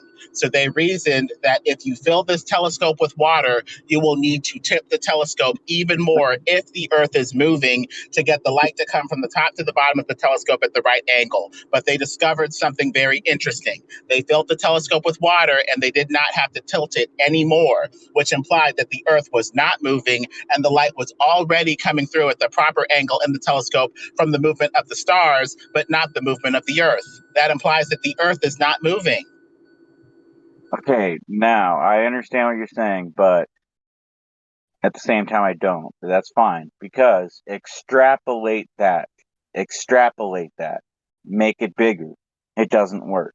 The Okay? Earth isn't moving at the very least. And on top of that, it's flat. It's not moving. You're talking about buckets. For the analogy of the water coming through the bucket without hitting the side of the bucket because something is moving. Extrapolate it and make it bigger. It doesn't work. You cannot do any experiment that you're talking about on a larger scale. You will never do it. That is just a simple way to illustrate that the Earth is not moving, because the light, like the water in the bucket, is already coming through at the right angle with only the need to telescope the bucket this much without needing to tip it any further by filling it with water and increasing the refraction of the telescope. If the Earth was moving, you would need to tilt it more. Okay, so increase the size of the drop that's coming from. Well, listen. So what you're saying is go to this place in your imagination world of the heliocentric. Go to imagination with a presupposition, and then it works out. Great. Good job. Let me talk to him about his bucket analogy.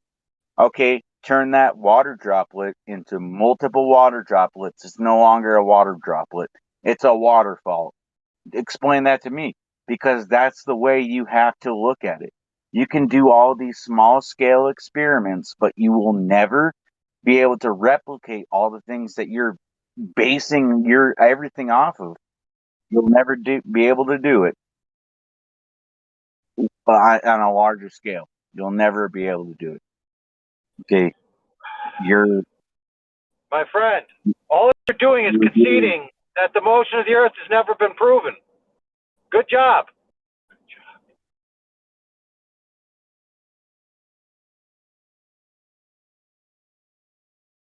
turn your water droplet into a waterfall.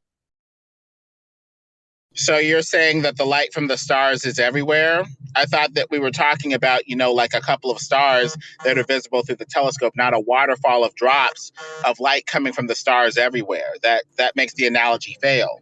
Unless we're saying that light from the same star is everywhere, the way to analogize it properly would be a drop in a bucket in a localized area. Unless you're trying to say that the light is everywhere from the same star. That doesn't seem to quite follow. And the water droplet into a water ball is a non sequitur, illogical fallacy. It's a logical fallacy. That was just to analogize how you need to tip the telescope because something is moving in the case the car underneath the bridge. Otherwise, the droplet would tend to hit the side of the bucket depending on how fast it's going. To get it to go through the telescope at the right angle, it needs to be tilted so that while it's moving, it still hits the bottom of the bucket or the bottom of the telescope, the light in this case. Okay, what happens when the droplet looking through your telescope hits dead center? What happens? The analogy did what it needed to do. I don't know why you're asking for additional questions. As far as I can tell, you need to tip the telescope because something is moving. The question is it the stars that are moving alone and or is the Earth moving? That's some serious flat Earth logic. A bucket of water and a telescope. For the analogy, as long as you understand what is analogized in Aries failure, who cares about what the nature of the analogy is? Okay, so let me ask you this. What happens when your viewfinder in the telescope and you see a water droplet dead center in it? What does that mean? Non sequitur, we're not talking about water droplets. We're talking about a telescope filled with water. Okay. Anyway, the telescope with the bucket of water was just to analogize how something is moving, and so now you need to tip the bucket or tilt the telescope because something is moving. And you can also analogize it in another way, similarly with the rain. The rain appears to fall down straight down to the ground, but the moment you run or move through the rain, you have an umbrella that was, tipped straight up, but now you have to angle it toward the rain because you're moving. And it's like you're moving into the rain, so now you got to angle your umbrella a little bit. It's the same thing with the light in the telescope. Because something is moving, you got to angle into the light to get the light to come through from the bottom of the from the top to the bottom of the telescope. It's the same analogy. So the question is, yet again, is the Earth moving and or is it the stars moving alone? They reasoned that if you fill the telescope with water and the Earth is moving, you'd have to tip it more. They didn't have to do that. Okay, so let's say you're driving in a car, right? The water droplet that you're talking about that's go into a bucket, it doesn't need to go in a bucket, okay? It's just falling down and you're going forward like in a car. It's going to hit your car. Yeah. So the question is the Earth moving, the car moving in your analogy, and or is everything else around the car moving? The only way to tell that is if you tie down the car or put water in the telescope and see if you need to have additional force, added to the car to get the same effect. If it is the car that's moving, that's weighed down, you're going to need to add more force to the car to make it move. If the telescope is on moving Earth filled with water, you're going to need to tip it more to see the light. That's the analogy, basically. Yeah, there's lots of other but they didn't have to do that because the Earth isn't moving. There's lots of other tests that were done at the turn of the last century that showed there's Michelson-Morley, Michelson-Gale, the Sagnac test, the there's others that obviously you don't know about these things that were shown that prove Earth is not the one moving. The water droplet that's coming off the bridge, Oh my that's coming God. from. Non sequitur red herring. What? Okay, so the water droplet that's coming off the bridge that's falling on the ground into the supposed bucket, right? Are you telling me that that thing is supposed to move? The water itself? No. The question was, is the car under the bridge moving, or is the bridge moving in that analogy? Or going back to the main thing we were talking about, the Earth or the stars, the question is, are the stars moving, and or is the Earth with the telescope on it moving? That was the question that they were trying to answer, partially with Aries' failure. Well, yeah, all right. I'll level with you on this one. Okay, I'll level with you on this one, and I'll ask you this. Okay, let's say you have a really high powered telescope, and you're looking through it. Okay, and you can see 1,000 miles. Right. In relation, how far is that water droplet? Let's say it drops from 6 feet. Okay, are you gonna like what are you gonna see? You're gonna see the whole water droplet fall. like like I said, extrapolate all of your experiments. Extrapolate. Speculate. Make them bigger. Extrapolate means speculate. What's the word? You're speculating if it were bigger, but you don't have any proof that it is. No. It make them bigger is what I'm saying. Dude, it's painful. Nobody says you're looking at a water droplet. The water drop is being analogized as the photon of light. Okay, this conversation is clearly over your head, and you need to chill out. Yeah, I would listen for a while. Yeah. You're below 5th grade level of science. I can tell already. It does okay. So you're saying that you have Bro, I'm gonna make this analogy easy for you, okay? If water is dropping off a bridge and your car is 1,000 feet away from the bridge, right? And the water is dropping straight down. In order for that water to hit your car, you have to drive under the bridge. Yes or no? Yes. Touche. I don't know what. Now you get it. The Earth isn't flat because of that. No, that's demonstrating to you the principle of Aries' failure. Okay, so let's just. All right, I know I just heard him, but he was speaking over my head. What is Aries? Want me to tell you? I'll tell you. Aries' failure is an experiment, an observation, a test that demonstrated that the Earth isn't moving. Okay. In relation to the stars. In relation to the stars that are moving, right? Okay. The person who did the observation, the telescope observation or whatever, was a dude named Nathaniel Biddle Airy or something like that. And they call it Aries failure because he essentially failed to demonstrate that the Earth was moving, among other things, with his observation of a telescope filled with water, not needing to be tipped any additional amount for the light to come through the telescope from top to bottom and still hit the eye, hit the sensor, hit the telescope and be seen. This is what does not make sense to me is how are you going to tip the stars? How are you going to tip the Earth? How are you going to do those things? Tip the telescope. Because astronomers know that you need to tip the telescope at an angle to view the stars properly. At an angle that comes from something moving. The stars in this case, as opposed to the Earth. Again, I'm gonna say it again. Okay. Look, I'll explain it to you. There's something called Fresnel drag. Okay? If you have a medium that's in motion, light gets deflected into the direction of that motion. Right? So you understand this? No, so if I have moved, so I'm just telling you, it's called Fresnel drag. There's a scientist named Fresnel, right? So if you take water, I try to shine say the water is moving from right to left, and I shine a laser through that water. That laser is going to get deflected by that water in the direction of the motion of the water. just a little bit, right? And how much it gets deflected is dependent on the refractive index of that medium. So the refractive index of air versus water, right? Water's refractive index, just stop talking and listen for a second. You'll get it once I tell it to you.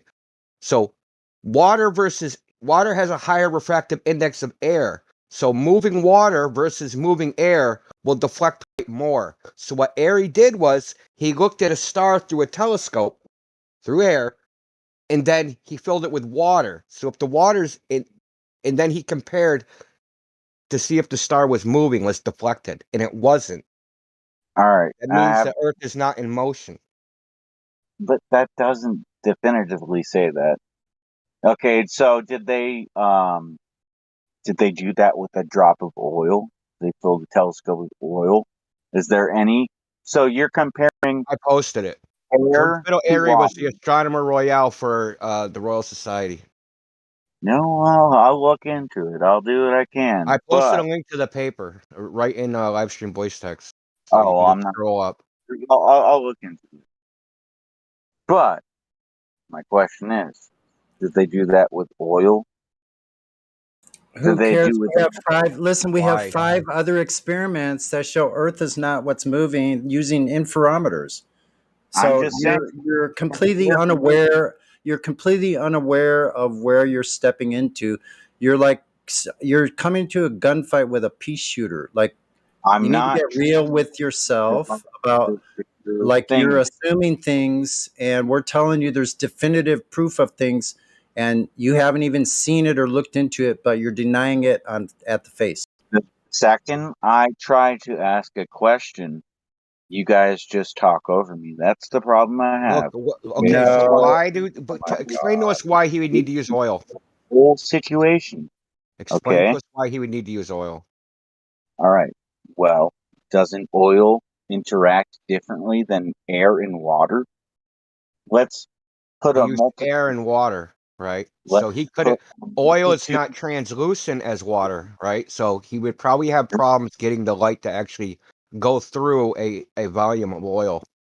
So okay, so have you experimented with that? Have you decided that you need to get those results between the At this point, you're just asking probing questions that really don't go anywhere. Everything that's there is with Nathaniel Biddle-Airy's experiment. They know the refractive properties of water, how it bends light, at what rate, whether you would see the light through the telescope or not. If the Earth basically is moving, it appears that they've already calculated that sort of stuff with or without oil or whatever you're talking about. In the chat, we put a video that talks about how the interpretation of this experiment goes, how people are interpreting it, at least as something that points towards something that's geocentric, where the Earth at the very least is not moving. And then, from there, flat is just like the next logical thing to try to establish with other experiments. But at the very least, this points to the Earth not moving and being in the center. Okay, talking over somebody doesn't mean anything. Okay? That's not proof. Okay? Use that same experiment and exchange that with a different medium that you've never seen results from. And boom! It all changes. Holy crap. Like, how would it change with oil? What would you expect to find with the oil? Okay, so how is it proof? You don't know how I it asked did you that. first, and you're asking a question with a question. That's very annoying for me personally. I'm going to assume that you don't know how it would change. At that point, you're just asking a question just to fill the air, but not really a question that leads anywhere unless you can say what you would hypothesize what would happen or whatever with oil. Okay, so hypothesization. Let's look at that. You're saying these things interact with each other. That's, biasly making your claim fucking true. Sorry, I didn't mean to swear. But let's exchange that with something else. Doesn't that change what you're talking about? You tell me. Does it not? And you've never experimented with that. You've I would never assume that it changes, sure, but I'm not just going to answer a probing question that is just doing nothing but trying to get to the end of my knowledge, like I'm supposed to know all of the everything there is to know about this stuff. You know, I heard You about should, this. I though. heard You're about the making interpretation. It makes sense to me. fun I don't of know it. anything else beyond that. Jester, this is what you're not understanding. Hold on, Sonny. This is what you're not understanding, Jester. We actually don't have to prove anything about the motion of the Earth because we don't experience any motion. We don't Right. have the burden of proof. Explaining to me a experiment that demonstrates that it is or isn't one of these things, and you're not factoring in any deviation whatsoever. Deviation In Neither other are you. words, You're just you asking a have bunch of a questions bias. that lead What nowhere. deviation? Yeah, listen, Bias. we're talking to someone here, Jess, or we're talking to you who has not done one single thing, lifted a baby finger to prove your globe, and you're in here grilling us about what we've done. Where's your proof of the globe? Oh, so you're going to change the subject. Nice. No, you changed it in the very beginning. You're the one that changed it. I didn't forget. Sonny. So he doesn't understand like how this shit. We don't have any burden of proof because the baseline default experience of everybody that's ever been born is that the Earth is flat and motionless. We don't have any burden of proof. We don't have to prove anything. All we have to do is say, "Look outside." That's all we have to say. Look outside. That's all we have to say. And absent any contrary evidence, you have to take what the evidence that's available. The evidence that's available to all of us is, what do you experience? The Earth is 72% water. Go to the water. Water's flat. It's not curving. Stand outside. Oh, does the Earth feel like it's in motion? Nope. It doesn't feel like it's in motion. We don't And need Jester, anything the else. framework.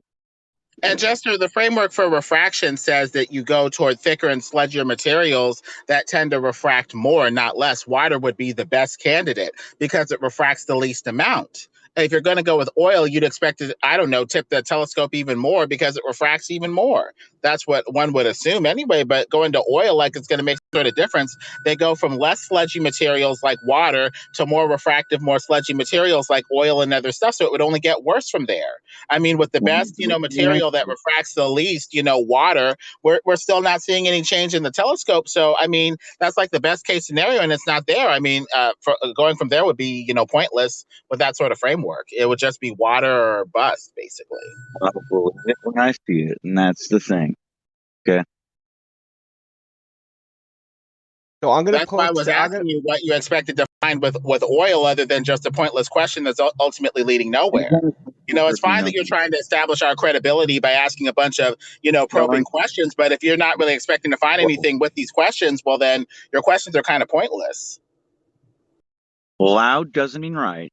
No matter what I say, you're going to talk over me. You know what you've talked about more than anything? The conversation. Who's saying what, how they're saying it, why they're saying it, when they're saying it. Can we just talk about the topic? And not not like this Howard Cosell version of like a conversation. Can we go back to the 3 questions that was initially asked? Let's go with that. Okay, so I'm imagining that was so Sonny started with how far did he get? I don't know his first question. The second one was, I'll tell you the first one. Basically, well, let me tell you the point of this. The point of the 3 questions is to demonstrate that for most people, well, pretty much anyone. Anyone to cooperate with this talking over? You're actually breaking up, and it's actually hard to hear you. Like you just talked over Indio? Yeah, we don't appreciate it. Yeah, listen. I don't know who. Here you go, talking about the conversation again. Look, dude, you came here to talk to us. We didn't go to your spot to talk to you. You came here to talk to us. So I'm trying to explain to you, because nothing against anybody in here. You're obviously new to this topic, and some people they don't like explain things to like the level of person they're talking to. That's not to imply that you're stupid or anything, but you're not familiar with the topic. So I'm trying to tell you this stuff in a very like step-by-step basic way, which means I'm gonna have to talk a lot because I could talk about stuff that you don't like without the foundation. You're not gonna understand why I'm saying it to you. And that's why I was like, the purpose of the 3 questions is to demonstrate that most people for the globe Earth, it's a belief. It's not based upon knowledge, it's based upon a belief. And the So questions, the point of the questions is to illustrate that, right? To you, not to us. We already know it's a belief to you, but it's just to show you that it's a belief. And the questions, the answers to the questions demonstrate that it's a belief and not knowledge. Because so I'll ask you the first questions. So then. anytime in the past, from the present day to the future, from the past, from any ancient time to now, by any method, Yeah, dude. has anyone ever measured the curvature of the Earth? Is that a statement or a question? It's Okay, a let's question. stop. It's a question. And if whoever, like, if you know the answer, I don't know the dude, answer. you're at. Okay, I then. guarantee you don't either. Okay. Yeah, because it's never been done. That's why I don't Yeah, know the answer. because it doesn't exist is But the reason why. you guys just talk. All you do, you just talk Oh over my people. God, shut the fuck up, buddy. Look, You're the only really you're projecting, and you're the one who said you actually tried to interrupt what I was saying like 6 times. exactly. So you're actually full sat of here and shit, I've and counted you're it. dishonest as fuck. Yeah, you're very And I was dishonest. trying to be nice to you, but that shit. Usually, I'm not nice to people, and you're actually getting lucky. That I was going to be nice to you, but you're about to lose that special privilege. So I temporarily muted him just until whoever decides can decide. I'm gonna. He doesn't know anything anyway. Doesn't. The reason we invite Globers in here is because we want one of you guys to come in here and actually prove to us the Earth's a globe, so we can shut the fucking server up and I'll go home. Yeah. Okay. But since you don't know anything, right? You know less about the globe model than probably the dumbest flat earther in this place. You're of no use to us. Yeah, it's only good for just the short little drill we had there to show the audience how ridiculous the globe side is in as far as what are they providing as far as proof. How about they act? Yeah, and the way they act is just unbelievable. So you guys, a lot of people, they come in here with the mistaken impression that we're trying to convince people that the Earth is flat. Like, oh, come in here, talk to flat earthers. We're going to convince you the Earth is flat. No, we're not trying to do that. It would never happen because y'all are brainwashed. Yeah. And if you just like, oh, this person's saying X, this person's saying Y, the person that's doing like, millions of dollars in crazy public relations brainwashing is gonna beat the people with no budget, right? You see this in politics. You see, we have no budget, right? We can't brainwash you to thinking the Earth is flat. So we're not going to try and convince you of anything. What we'll do is we'll give you information, and you can take that information and do whatever the fuck you want with it. But the best way to know is to do what you were saying. Experiment. Go out and test the Earth yourself. It's super simple. We can tell you how to do that. Yeah. Right? We could tell you where to find a calculator so you can do the math so you can make a prediction, right? Mm-hmm. We can tell you like distances, how to calculate them. We can tell you all this stuff. Right? And you can go out and test, and then you can go out and test the globe dimensions that were given to us yourself. Yeah. So it's like the mind control part, like we got out of it. Like we realized we were brainwashed. It's like we have the mind controlled coming in here telling us, why would you want to leave the cult? That's what it sounds like, Jester. And you're not going to answer because you are muted. Yeah, so that's okay.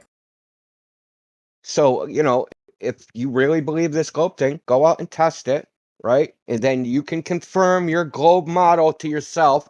Call us all a bunch of dumbasses and go on your merry way. But the thing is, we're so confident. We know what you're going to get. We know what the result's going to get. And it's not going to conform to the globe model because nobody gets that. Ever. That's why everybody comes in here talking about the stars and talking about the moon and talking about the frickin' planets and galaxies and all sorts of concepts. Coriolis effect and Foucault's pendulum and Cavendish and all these gimmicks, gadgets, right?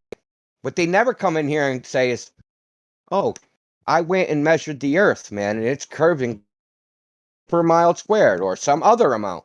They never come in and say that. They want to talk about fucking Star Wars. Shit on TV don't prove the shape of the Earth. And neither does, why would they lie? And I can't imagine why people would lie. Therefore, the Earth is a ball. Like, what? As if that is some sort of rational argument. Think how stupid it is. Imagine everybody thought the Earth was flat. And then you were like, oh, no, the Earth's a globe. And you came in here and we were like, well, why would everybody lie that the Earth is flat? So, like, when everybody used to be a flat earther before Copernicus, why did all those people lie about the Earth being flat? Did you ever think of that? Why did all those people lie? They were all lying before Copernicus. They all thought the Earth was flat. You know what Copernicus didn't have to deal with? There was no flat earthers going up to Copernicus and going, the Earth is not a ball. You're a fucking retard. Everybody thinks the Earth is flat, Copernicus. You're stupid.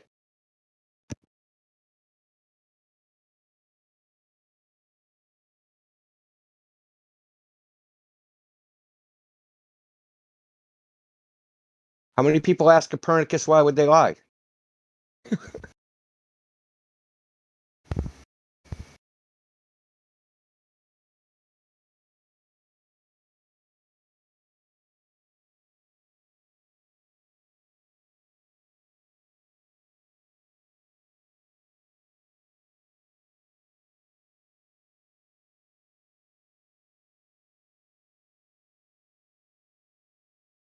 And why were all of the beginning fathers of this heliocentric model all priests and bishops and in families related to the Pope? That's very interesting that they were all in religious aligned with the Catholic Church and the Roman Catholicism. Why is that? You know? What you come here asking flat earthers to adjust some kind of values on some kind of test that's supposed to be already established. So do you want to give Jester another chance? Go ahead, man. I don't care. So Jester, you could unserver me. Listen, yeah. So Jester, before I unmute you, you've been the one who's been over talking people. Okay, listen. You seem like you're all hyped up. We're not in a hurry. You see at the title of the server, it says 24/7. We're here 24 hours a day, 7 days a week. We're not on a time limit. And by the way, I don't know if you checked in, but this shit is broadcast on YouTube. And, like, you're not making yourself look good by acting spastic. So why don't you, like, calm down, right? Have just a normal conversation. We're not going to bite. We're not trying to fucking brainwash you. Nobody's forcing you to be here. So I'm going to unmute you, and we can start over. Brace yourself for the nigger. I'm not that much of a troll. Well, people do that all the time. So, well, not all the time, often enough. But here's the thing, okay? Just give me a minute to talk. Not even in 30 seconds. Go ahead. It seems like what you guys are doing. I didn't realize. Listen, but we don't want to talk about the conversation. We want to talk about the topic. We don't want to talk about social shit. Okay, what's the topic then? It's a flat Earth server. You take a wild guess. The Earth being flat? Flat versus globe. That's the topic. Okay. Like I said, we're not trying to convince you of anything. You're not here under duress. Nobody has a gun to your head. Do you know what I haven't heard you ask for? What? What are evidences that the Earth is flat? You haven't asked for any of that.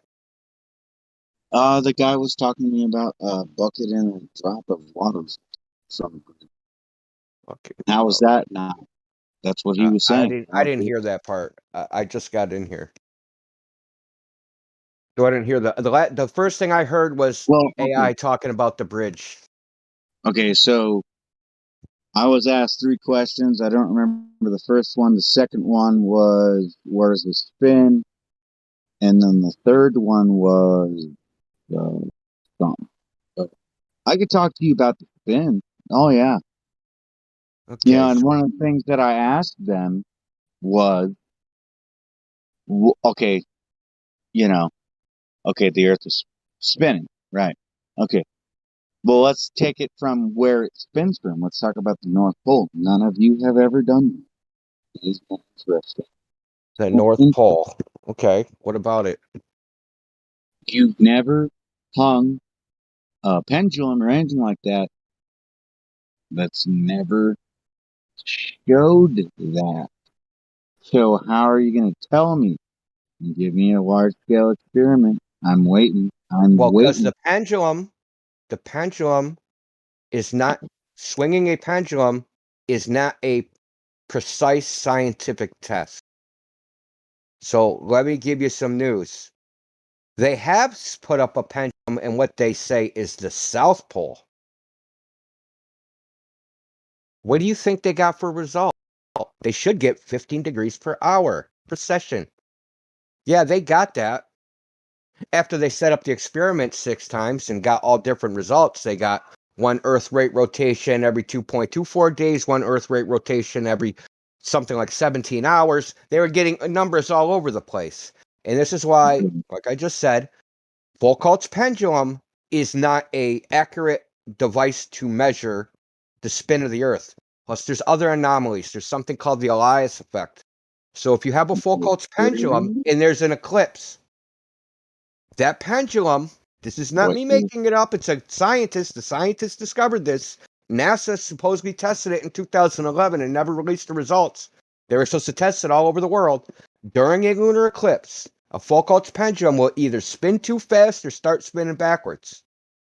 Now, if your logic is Foucault's pendulum precesses because the Earth spins, right? If that's the cause of the precession of a Foucault's pendulum, that means that if it spins in the other direction, then the Earth spun backwards.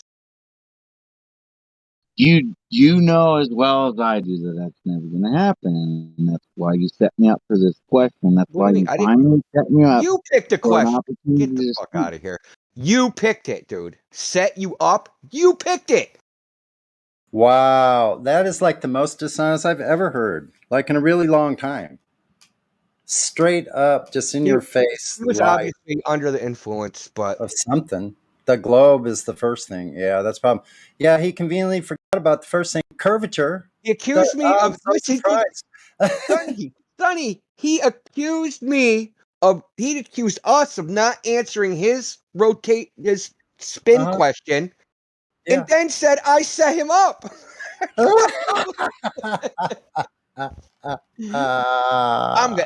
was tricky, man. I'm like, I'm not going to answer his question so that he'll ask me later, and then I'll get him. No, I was like, when he was like, let me speak. 4D chess, motherfucker. Like, thank God. Thank God. Let him speak. Just go ahead and speak. We want you to speak. It's great stuff for us. That's the best thing. It's great. That was some 4D chess, man. Like, it's unbelievable that we could actually literally be that many steps ahead of most of the fools that stumble in here thinking they know something and know literally nothing. I bet that person doesn't even know what the radius of Earth is. That's how far off track his whole conversation, the entire conversation was off track from what we were asking. Yeah. I think he was one of these guys that occasionally, like, they're looking for like an ego booster, and they think the flat earthers are the low hanging fruit, and they come in here and they think that they're just like, I'll go shit all over these flat earthers, and just finally someone in my world I can bully, and then he gets smashed. They get past Calder Hill like beat with the Louisville Slugger. Can I make a point? Because I did I was talking on another channel about flat earthers and thinking, well, I don't understand. They sound like mentalists. And then someone said, well, you sound reasonable. Why don't you come over here and talk to these guys? So I did. And I've come here and I don't believe what you believe, but I don't. You're We not don't mental. believe. You're not We don't believe. stupid. We don't You're not believe. stupid. You're not idiots. We don't or listen. We don't you probably like believe anything. not at That's all. the, that's the problem. Yeah, We don't we're fanatics, dude. We're like, listen, flat earthers are fanatics. We're fanatic empiricists. Yeah. about the If we truth. want direct evidence of shit, we're fanatics. Monkeytron, you were honest from the start, though, so you're different to this Jester guy. All right. Okay. And actually, we are mentalists. We're studying the mentality of people that are living in a fantasy. Okay. Yeah, sure. And Yeah, we sure. have just believed. Listen, we just left the fantasy ourselves. We changed our whole entire idea or our own I perception seriously by looking at reality and matching reality. And what we found is what it didn't match what we were told. So we went out and checked ourselves, and we've never looked back. Like we wouldn't be here if curvature had been measured, or the rotation, or It's gas perfectly pressure. possible. Yeah, for me, it's perfectly possible that absolutely everything I've been told, everything, irrespective of science and everything, is all completely wrong. You have to sort it out. I can. That is a part of something in my head that I will accept, giving enough information. Well, just look at the history of science itself, right? Mm. So Yeah. let It me ask you this, right? Any scientific theory that was, say, thought of 1,000 years ago or before that, any single one, has any survived other than the globe model? None has survived. None. Oh, gravity. You I know can't gravity. probably think of a scientific theory 200 years ago that survived. And no one knows what gravity is, even in science, do they? As well, so that's an interesting. Well, yeah, they don't know the causal mechanism. They can describe it, they can model it, all that stuff, right? That's just like observation and doing data fitting, whatever. But they don't know the cause. I agree with you. I agree with you. That doesn't mean that you know what it is, especially when they say that they don't, as well. But this is you could be like in a I don't know. Have you seen those things in space where if you spin round a lot, then it creates a kind of false gravity? But it's a bit weird. So if you throw a ball, the ball goes to the left because you're actually, it's not real gravity and it's spinning. Like the amusement park ride, that Gravitron. That's maybe something like that. Yeah. Yeah, there was an amusement park ride they used to call the Gravitron, and you get up against walls and it spins. Yes, in amusement parks, exactly. And then you look around and you see barf everywhere. Kind of gross. But... Yeah, there is a lot of being sick involved. They're sick on my child's face. You're like, how did this vomit get on the ceiling? You're like, how did it get up what there? The fuck? Exactly. Why is this vomit still moving around?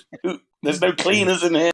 These cleaners. Well, I tell you what, Monkeytron, you have a big head start, and most people, if you're willing to look at that and take another look, give reality a chance. Like, I think you'll be surprised because the depth of this rabbit hole doesn't seem to end. For me, anyway, everywhere I look, as far as once you discover, did they lie or not? So just you could use one little incident, let's say the Gulf of Tonkin or something like that.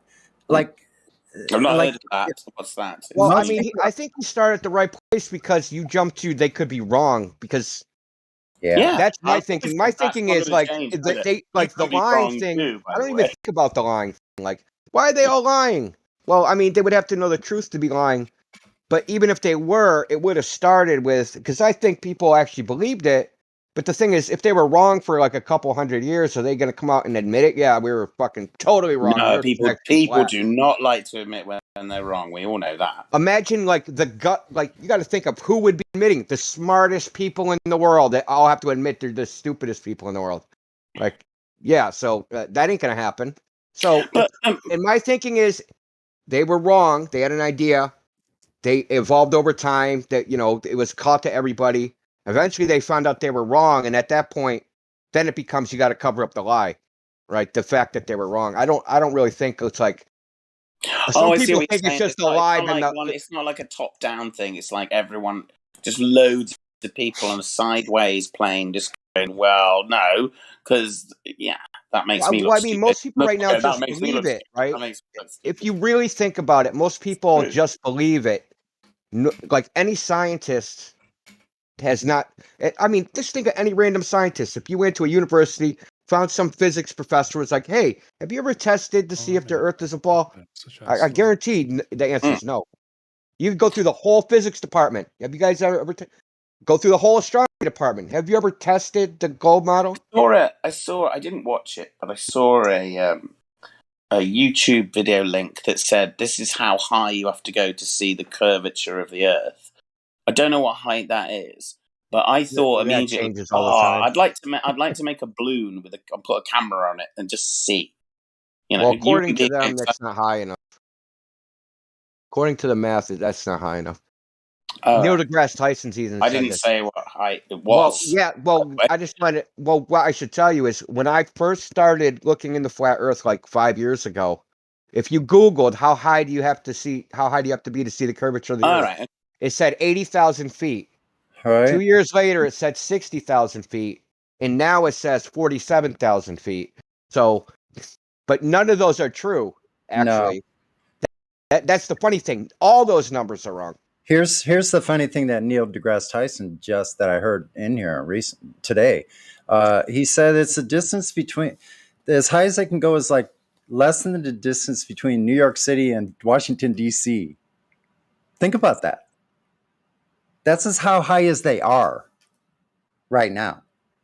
It makes it sound ridiculous that they're saying they're from the distance from New York to Washington D.C. high up. Vertically, they're going that same distance. That's like on it. they have no idea how big Earth is. If they do, they're not telling us. Because last time I was here, I said the thing, and I went with it. And I thought later, oh, that doesn't really make sense. And it was to do with the basically putting a nail in the ground with a bit of string and walking enough into the distance and put another nail down. You'd be able to tell whether it was curved or not. If you, but but you you wouldn't. You'd only you be have able to to know do the that if elevations, the Earth though. was 100% flat all the way around. You would If need you the started on a mountain and elevations. did that, it would not make sense. You would need the elevation differences of traveling along ground because the Earth has changes. Some of it's slanted or tilted because of different geological motions, right? So, you can't tell over land very easily unless you're talking about like a mountain of evidence. I have video of a man who was at a certain known elevation and peered at 4 mountains at known elevations off in the distance that you could see the peaks of every single one. Going like that is pretty evident, and that's above the cloud line, so you don't have the refractive effects. So that like that, but mostly over water is what we're talking about because, like, water's very handy because it tries to be flat. No, it is flat because that's why navigators can successfully not only that's what I use meant. a sextant with a horizontal plane, but we can also triangulate off of The water known doesn't shore. try anything, does it? You're interrupting me. You're kind of interrupting. Yeah, so navigators can also triangulate through just using angles to known spots on land, be they a point of land or a lighthouse or a jetty, and triangulate 3 spots along and successfully find your location. I've done this myself to within maybe a couple of yards. This is on water, just using shore. So if you could do this just by triangulating, navigating along coastal areas, it's a very easy way to navigate your way around. But if we can go across oceans like we've been doing for centuries, many, many centuries, who knows how long, using a flat horizontal plane to measure elevation angles, and getting three distinct circles of zenith, with zenith and a GP line, you triangulate exactly. You cannot do this on a curved surface. Cannot be done. The reason it can be done is because those stars are over the same geographical locations. They're in logbooks because they're not predictions. I was imagining it done with light, and light would cause a problem if there was a curve in the Earth's curve, because at some point in the distance that light would not be visible anymore, wouldn't it? But then you were thinking about stars, and you get the same kind of thing, wouldn't you? What do you mean? I agree the agreeing with light you. would extinguish from distance. I'm not saying it well. That's all. So the air is thicker, obviously, when you're looking horizontally than if you're looking up at an angle. Right. So if you do actually, like, I've been a flat earther for like 5 years, and I just discovered this like a week ago, that if you do the calculation for how much the air absorbs light, they have a visibility thing for pilots, right? They count, you know how they have like visibility and weather forecast? Close light. Well, you know how in a weather forecast you'll see a visibility, or an airport will list their visibility, how far you can see. Right? Oh, right, yeah. That visibility Light metric is slowed based down. upon if you had a black cube against a white background, based upon how much shit's in the air, water vapor, particles, whatever. How far away could you see that cube from? And apparently, under the best condition, if you were looking horizontally from sea level, now this is sea level, this isn't that from 297 kilometers is the farthest you should be able to see. That's no curvature of the Earth. That's just because of the air's absorption of light. This is right on Wikipedia's page on visibility. And they actually have the calculation which shows it. So it's not like just somebody on Wikipedia saying it.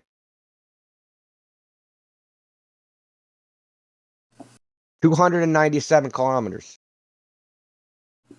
I'm not sure light gets absorbed in its travels. It can be slowed down. Well, there's something called optical extinction, right? So when light passes through any medium, it doesn't matter what it is. Obviously, vacuum is not a medium. The medium, it's called Lambert-Beer law. It's moved in different directions, so that if there was a beam of light suddenly coming through something, if that thing was completely clear, you get 100% of the light going into your eye. But if that was misty and shit, then some of all of the light gets through, but different bits would not get to your eye, so it would look dimmer. Yeah, Maybe. And eventually, if you're looking at a far distance, say 1,000 miles, there's more stuff in the way. Yeah, but the thing is, water vapor is the most numerous particle in the air. It's actually the number one greenhouse gas. Good luck getting rid of that, right? Get rid of the greenhouse gas. No more water vapor. Hey, no, I'm not. If you start on global warming, that's a whole different fucking conversation. Well, they have to outlaw water vapor. How are you going to do that? Well, you can't, obviously. But you can outlaw some stuff that's making shit worse, can't you? You can do that. Yeah, whatever. Yeah, but see, it's almost like fiddling with the edges, Hey, I got an amputation. Give me that Band-Aid. In order to make us either human race live or die. Because, if you're just dealing with the edges of certain numbers, when you're talking about a whole planet, this planet that we live on, the only one we've got, then, it matters. I think. Earth not a planet. So, all right, well, what is it then? Whatever, a disc or something? You know what I mean. So there's no outer space. Sorry, what do you call the Earth then? The ground? Plane. Earth plane. Hera. Plane. Okay, I'll use that Hera. if you. And I just didn't know. That's all.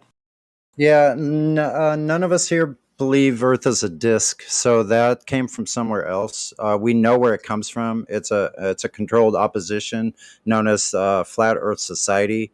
So that's where you got that image in your head of things falling off an edge, of it being a disk in space. None of us here believe that. None of us believe that. None of us. Terry Pratchett books about the disk world and the tortoises underneath it holding up stuff. It's from there. This is from there where I got that imagery. From the ancient cultures cosmology, you mean?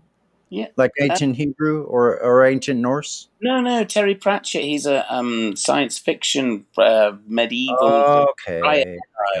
Died of Alzheimer's. Man, that's really interesting. So, do you want to get back to the scientific discussion about how Earth measures flat? Oh, hang on, my friend's ringing me anyway. So I'll see you. Of course.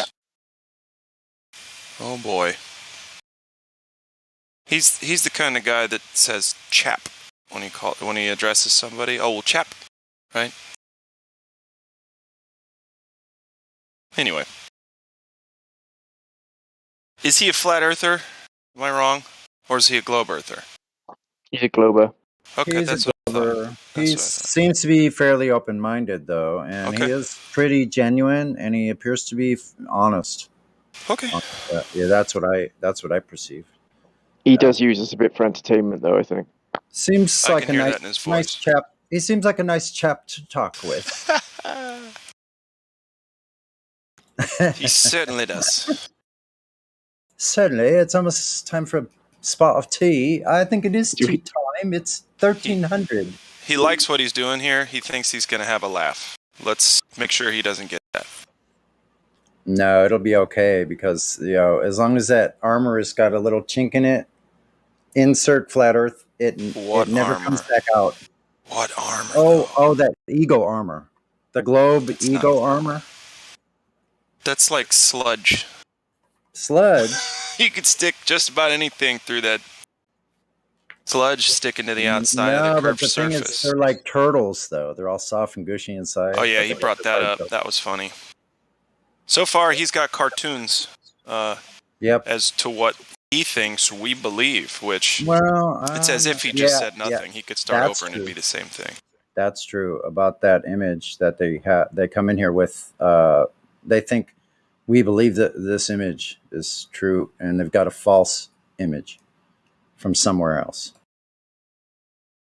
That should be the first step, to weed that out first, because if they're coming in here with a false premise of what we actually think or know, then it's going to be off from the very beginning.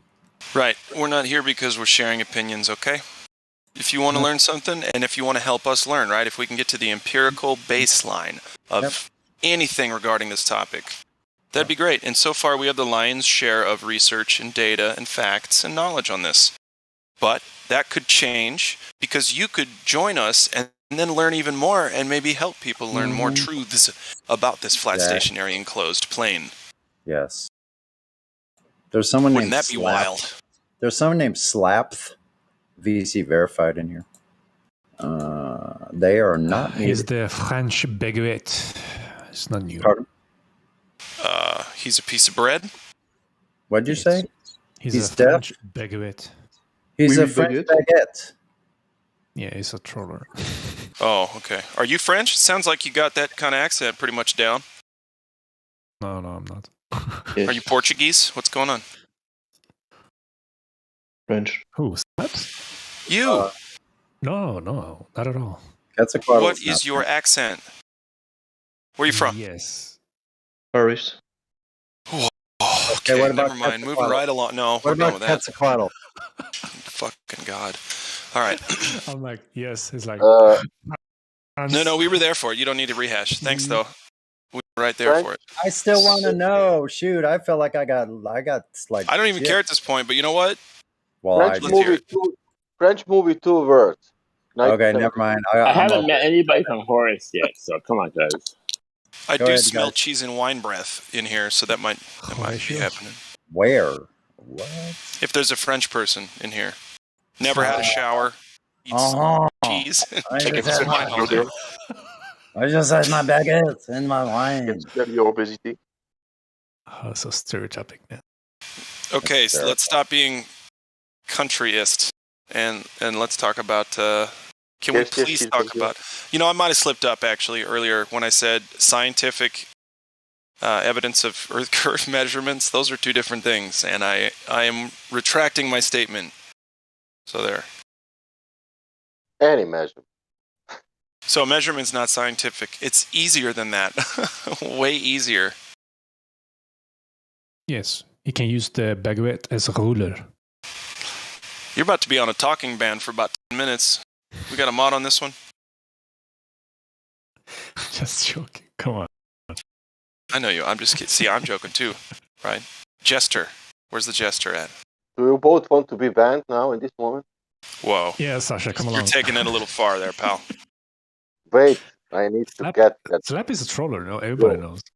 Who? Slap? Or what's Slap, the person's... The French guy. When I get that role, I will ban you both. Great.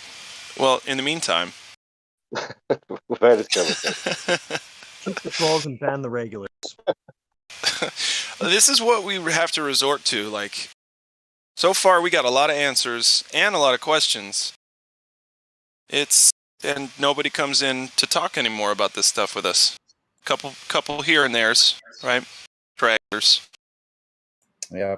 In the meantime, back on the flat and stationary plane where we actually exist. Hey, do you know why we're moving at such high speeds and in so many different directions? Do you know how we can tell? Because we're so still? Because it's so stationary. It's magic, and that's how it works. I love that. Isn't that amazing imagination? I have 2,000 hours of video materials if somebody wants to research. A whole new world. So some people's imaginations are are taking them to Mars and stuff with Mars helicopters. Hey, yeah. Has the price of land gone up on Mars yet? Mars, or is it going to go up when they get people there, or what's the deal? When they get the first McDonald's franchise. How illegal is it right now to sell property on a place that doesn't exist? Then we will lose the technology from Mars, and then we'll go to Venus. Right. So how are they selling property on a place they've, at the very least, never been? How illegal is that? And can't exist in reality. And I'm not saying NASA's doing this. These are private citizens who have got, like, a business going with this. So it would be easy to take those fuckers down. But I don't want to. They are a shame for our whole generation and the next one probably. Right? If we allow people to keep up this globe deception, what does that say about us?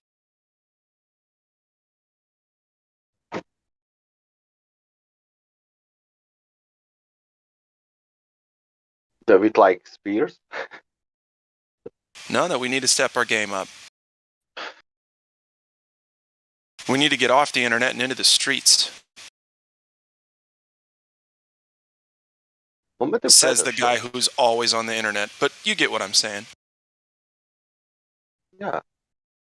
Or to get alternative media, not mainstream, for example. I'll bet if we get... So check it out.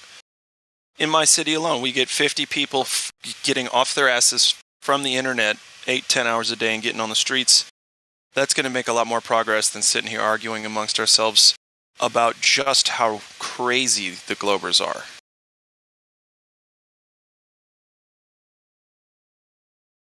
They call it an echo chamber for a reason. You know why? Because we have the flat Earth evidence and we're saying it and it echoes all over the place. Right? That makes sense. Come here if you want to hear flat Earth echoes, truth echoes, righteousness in fact. I think what happens is when they leave their echo chambers, they get confused and then they think that then they're in the echo chamber. Yeah, they're also spiral. I missed it. No, I'm just kind of blabbing. Go ahead. Oh, I that dude was just here. He was being reasonable, but I left for a second. He's not with us currently. His phone rang the second I started to grill him. So, okay. Well, he sounded like he was being reasonable, so I was just like shocked. I tried to spiral out of here. No, he didn't spiral. His phone rang. We heard it. It was a different phone. Spiral is real. You guys have never dangled a pendulum at the North Pole, okay? So there. I can't believe. Yeah, right. He Shut it down. Ooh, that's a good one. Just that hang is it up, bro. Just priceless. Let's make a poster of it. T-shirts, guys. Come on. That's. Oh boy. Stickers at the very least. He was really relying on that pendulum. He didn't like it when you debunked the pendulum. He hated that. I mean, I just debunked his claim that he even knows that information. No, you never went to the center of the galaxy and put a pendulum there. The center of the galaxy, yeah. Might as well have said that. Or wouldn't it spin towards the closest black hole, though? You measured the center of the galaxy's RPMs at the axle.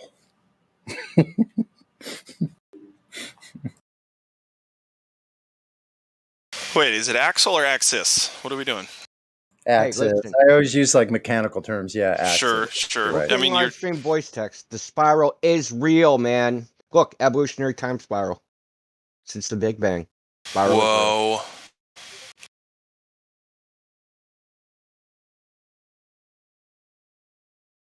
Man, that is so. What's the word? Like a leap in imagination. I can't. Hold on. A leap in faith? It's worse than that, though. Hold on. It's like a. I'll get it.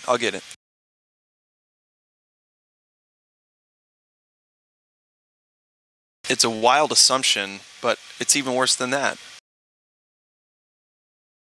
It's delusion. It is that too. Yep. So there's a word I'm trying to get at, and only I know this. I don't think you guys will guess it. A leap in logic. What an arrogant presupposition to maintain. That's kind of what I wanted to say, but it's not the word. Anyway, I'll leave it there. It's violently assumptive, right? Stupidly assumptive. Extraordinarily unfalsifiable. Convulsively presumptive. When I click that picture, India, I get an error 404, so it's not linked right. Hold on, I'll post the picture. Oh, I get what you're trying to do. It also 404s for me. Repugnant, superfluous presuppositions. You can see the thumbnail version, which is still kind of big, but you can't zoom in. You can't see the massive detail. I want to see when humans come about. I don't know. I can't tell with this picture. I want to see when the cyborgs happen, when AI takes over. That's the most important part. Some kind of blob, like you came from a blob. What's this big planet thing in the middle that's disintegrating, taking up like a tenth of the entire history of just everything? A fluke of the universe. Why is this so big, though? That's how the moon was created. No, because look, the moon's down here, under it. Already. So... Oh, I get it. You're right. I think that's what that is, because the debris from whatever the hell this is smushed down onto the moon and did the craters, even though the craters don't all go at one direction straight down. We don't have to talk about that. Hey, check this out, you guys. So the moon was up, almost looking directly south for me. I could see a half moon, and the lit part was pointed off to the side at 90 degrees, right at like sunrise, or maybe an hour after sunrise. So now as the day goes by, the moon is going to set, and the lit side of it is still going to be the same side, which is the left side as you're facing it. But the sun is going to be setting on the other side. How is this possible? You lost me completely. Did anybody catch that? The sun's going to be setting. So the sun's going to be setting on the dark side of the moon, if they're saying the sun has anything to do with these phases. You'd make a good glober, because you just did all of that in your imagination. Yeah, and then so as I can't do it. I cannot. Yeah, you have to show me. The moon, you'd have to give me some cartoons. The moon Sorry, go ahead. The moon travels around from the northeast down to the south and does a circular pattern. Then it's completely south, and then it goes over to the west, and then it actually goes and sets in the northwest. So it's going from the northeast to the northwest. What does that tell you? Tells you that's what the circuit is. Yeah. So the circuit. Oh, the circuit is certainly above. Circular makes above a figure eight. Now, so what I'm saying is the sun has a slightly different path. They're not on the same path or the same timeline as far as how far they're moving in our view. So the sun's going to come around. It's actually going to pass the moon. Now the moon is going to have the same phase. In other words, lit on the east side. the whole day for 24 hours till tomorrow. It's going to have the same phase. The sun's going to pass it up, and it's going to be on the opposite side of the lit side. It's going to be on the west side, not the east side of the moon. You see what I'm saying? So that moon should be lit from the opposite side if the sun and the moon correlation had anything to do with the phase. It totally destroys it totally destroys the whole phase thing that it's something to do with the sun and the moon. It destroys it. Just simple observation that I could do, that I just explained to you guys after years of watching this stuff now. Watching the skies and thinking about these things and having even speculation rooms where we go in and talk about the sun and moon and stuff like that. Yeah. But thank you for the compliment. I don't know. I do have a good imagination, and when it's put to good use and reality is involved, then come up with pretty amazing things, like a surprise. Go see what the weather's like.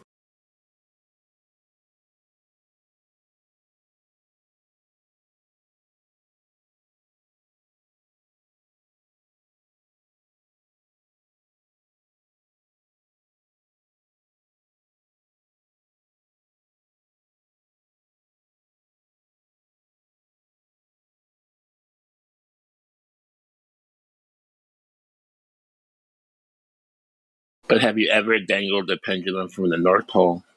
Because if you haven't, then what do you really know about? What do you mean by pole?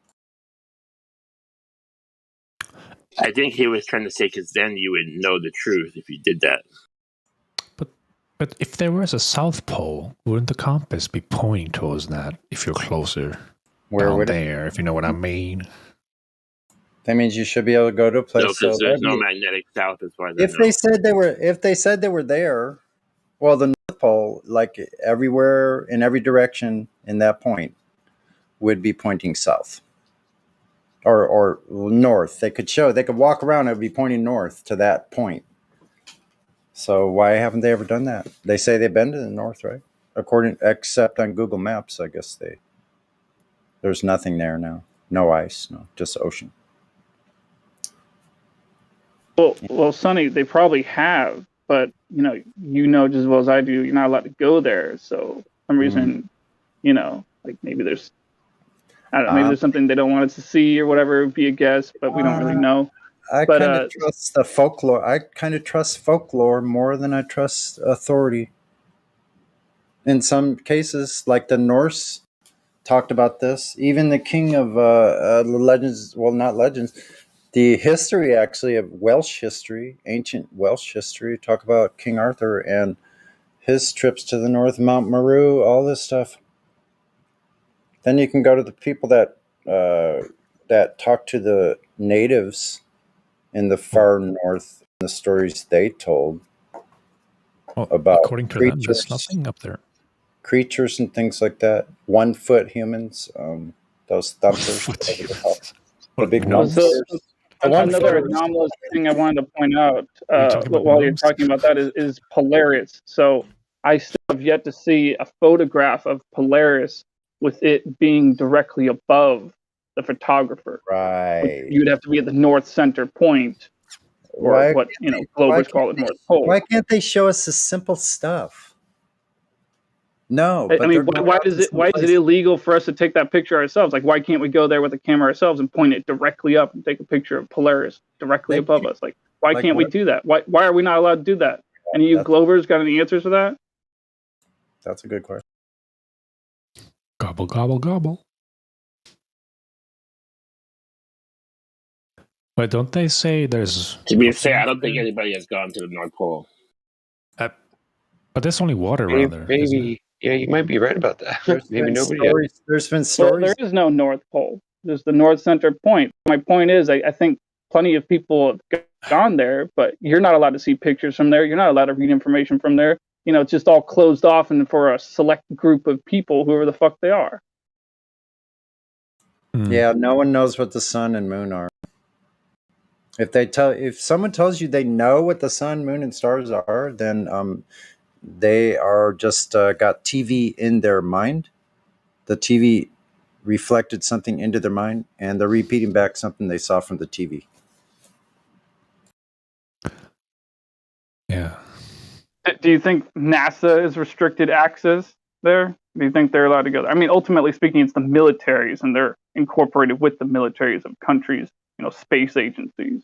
So ultimately speaking, territory that NASA has, or jurisdiction that NASA has, and jurisdiction that the military has, are kind of one and the same. And I'm just saying, like the military is allowed to go, to the North Center point. The military is allowed to go all over Antarctica. You're not. But according to Google Earth, there's nothing up there at North Pole. It's just water. I could claim that anything's up there. You're not allowed to go there. That's a good point. Is it just water in the North Pole, or is there an ice shelf like in the South Pole? Who knows? When I grew up, there was an ice shelf on the North Pole, on the globes. Yeah, at the same time, if you look at the 1600 century maps, they show continents around the North Pole. Yet today we see none of that on Google Earth, for example. I don't know. Is that a coincidence? They disappeared? Either they're hiding something, or they all melted because of global warming. Yeah. If that was a true statement.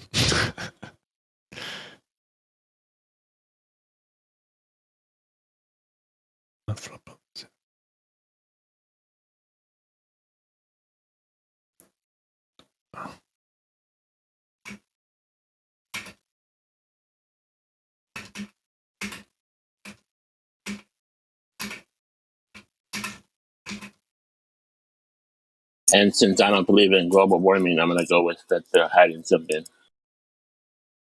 Yeah. Well, I think you can travel up to North Pole.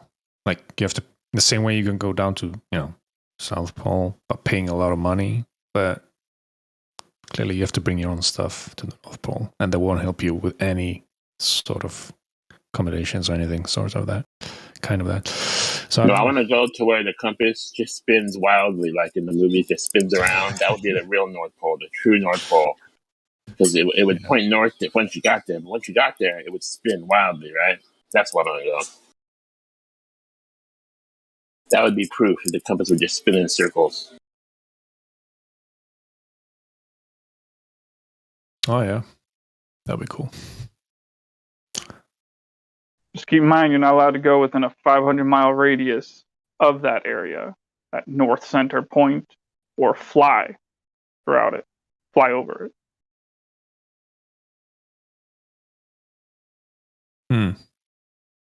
Same with the South Pole, where you just can get to the peninsula, and then that's it, basically. It would be the 60th parallel south. So the 60th latitude south, you cannot freely travel or fly that south. So you had that in writing?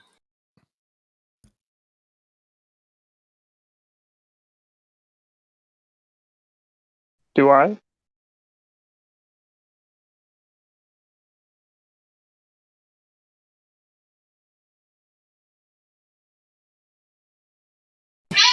Who's going to stop me if I take a boat down there? Does anyone by chance have an airplane? We can test this theory with. Where, North Pole? I think a drone would be a better idea, because if it's remotely operated, like, wouldn't that be getting around the whole getting thrown in jail part? But if there's nothing online about there being a rule against you going there, then why would they bother you? You know what I mean? But are you sure about that? It's kind of pointless, really, because the thing is, no, I'm saying from my experience, no, but Glover's coming in and say the opposite, right? So, it would help if we had something to show. You know what? There's something called the DEW, the detection early warning points. Those are around the 50th to 60th north. And you're not going to be going past the DEW line. There's no way. That was something created by NATO many years ago during the Cold War. And let's logically follow through this concept. Like, think about this for a second. Like, what's the point of going that far north or that far south in those areas unless you have a team and enough supplies to actually go that far north or Yeah, that far and they south? consider it a very strategic place because honestly, we know the Earth is flat. They do too. Actually, it's a very close to both North America and Asia and Russia at the same time. Like, if there's a center like that, then if you were able to cross over even near that area, you can easily get from Russia to North America. Or It's almost wow. as if the secret of that of the North Pole being the hub is almost kept away from even the most elite people, right? Because they Yes, don't seem to be taking it seriously. I believe so. Well, or some of them might know, some maybe not. Who knows? Who knows what they know and who knows? But we know that Earth looks more like what we've all interpreted from the data we have, that it's flat, stationary. Who knows how big? Contained. Who knows what the container is, where it is, what it is, what it's made of. Who really cares? I don't really care because when I stand at sea level, there's 14.7 psi and I'm breathing.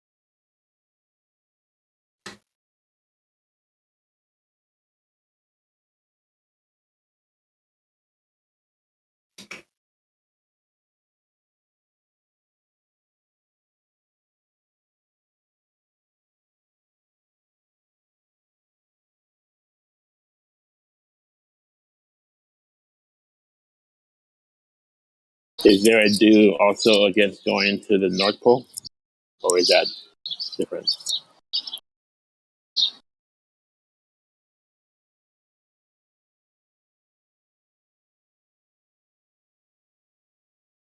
Let's say I want to take a boat and go ice fishing in the North Pole. Would someone stop me? Russian intelligence, international water police.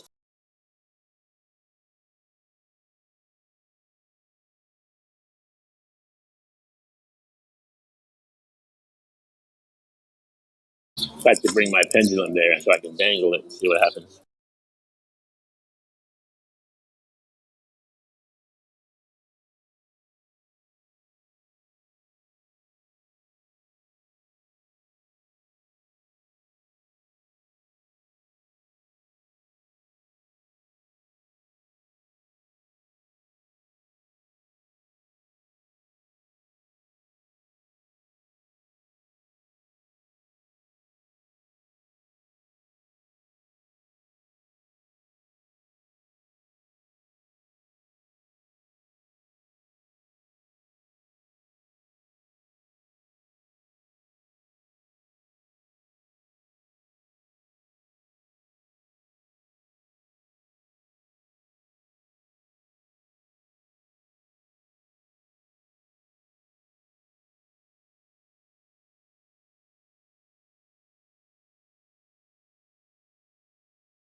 trying to talk.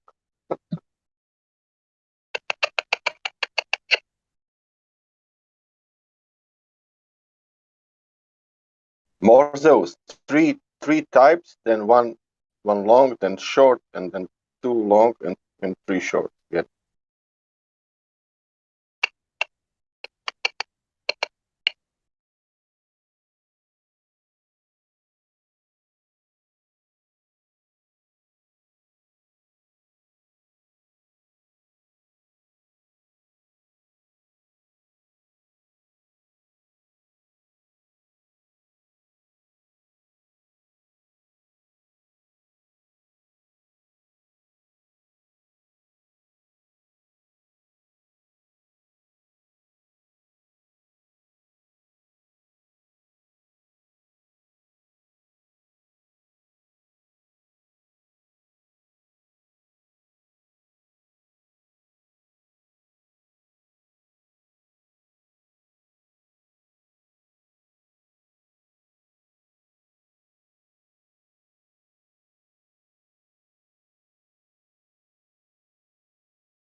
Ballers run away about.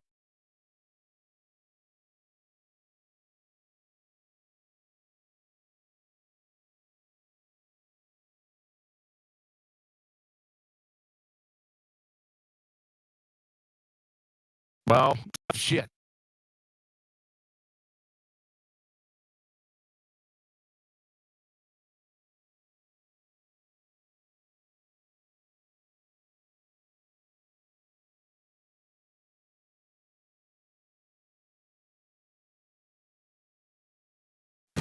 Emotional damage.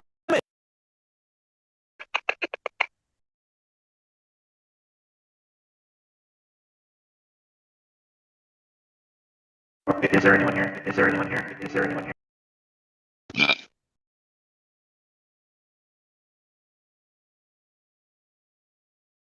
Good morning, everybody. Oui, baguette.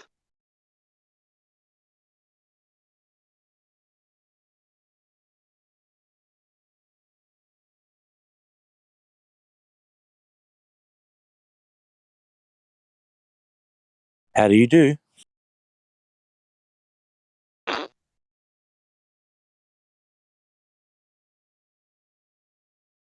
You seem to be quite scrambled.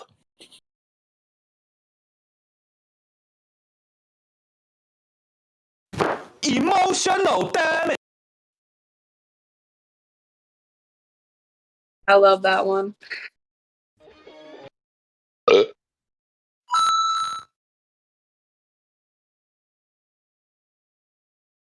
Throw your hands in the air Does if it you're a sound? Danny Faulkner fan.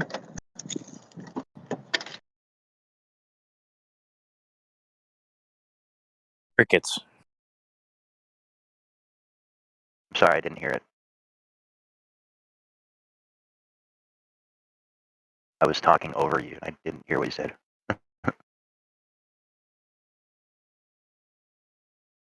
Oh, hey, Flatter Day Saints. How are you? Is that Tom Tom? No, I'm Anthony. Oh, my bad. Than this. This is Mother Nature. You cannot beat diffraction. On your retina, when you look at a light source, the image on your retina will look like this. Will look exactly what you saw there. That is what your Is that the retina bot will playing? see. And if those Yep. two lights are too close together, your brains will say, sorry, I don't see two lights.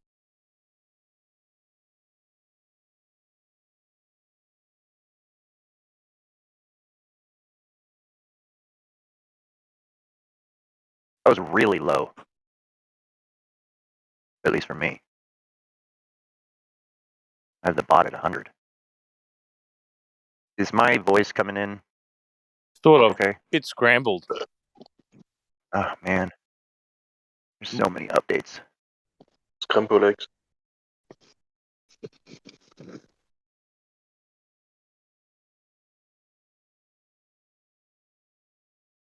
So many updates. So, Flatter Day, have you done your routine flat smacking for the day? Not yet. I'm just getting started. But I just made a video, a Danny Faulkner comedy show video. I'll Did you post it end in the up? live stream. Did you end up listening to Okay. that 30-minute clip I sent the other week? Which one? The one where he has a chat with Miggy about a year Yeah, ago. yeah. Yeah, that was good, bro. It was, wasn't it? Classic, It was bro. pretty brutal, really. Yeah. Can you believe he Yep. came back in after that? I can, bro. You know? But you know what, though? It's just like he's doing reconnaissance or something, you know what I mean? Damage control. That's all Yeah, it that's is. right. Yeah. He probably makes at least 500,000 a year doing what he does, you know? Wow. That's disgusting. I know, right? So I wonder crazy. Using the Bible too. if he ever comes back in here, like it'd be all good to debate and stuff, but I'd really like to ask him to change the cover of his book, bare minimum, not being a liar.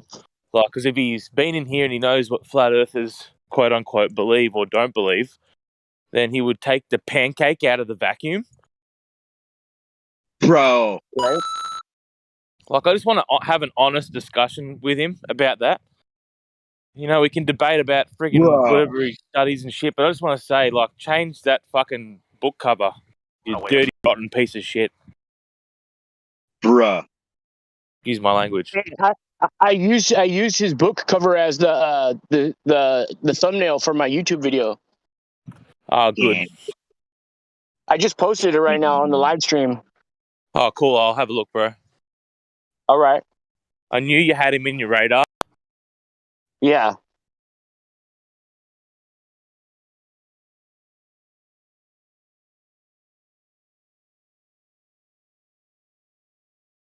Yeah, I've been watching him ever since I seen him at the Flat Earth convention like a couple years ago. I saw the video of it where Nathan goes up to him and he's sitting down. Yep. Yeah.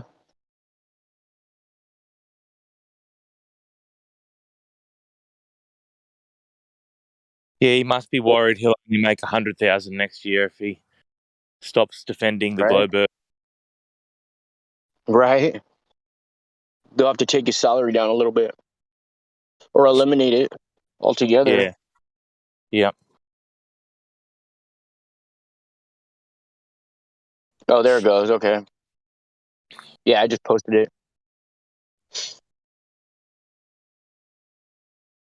His book's called Falling Flat. I'll jump out and take a look, mate, and jump back in Oh, later. he's in the chat right now. Oh, he's Danny. he just typed something in the chat. Danny, you could never disappoint me. He says he Danny, makes far less than 500,000 a year, maybe now that 200,000. you're here, Danny, can we talk about the book cover? You liar.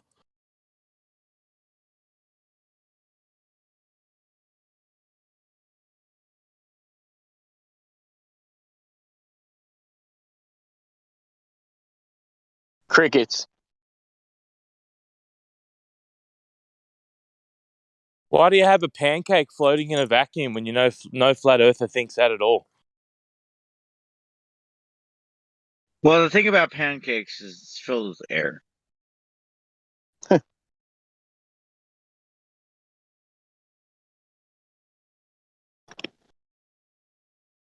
Yeah, don't answer the question, Danny.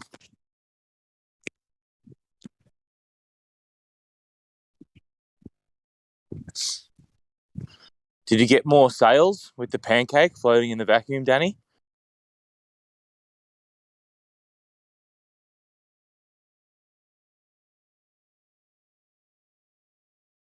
Crickets. The solution isn't pancakes. Wouldn't have caught the eye as much if it wasn't a pancake in a vacuum, right, Danny? No, because waffles have gravity wells that hold the syrup. Okay. I want to know why Danny used the fallacy. He did that article on the Black Swan.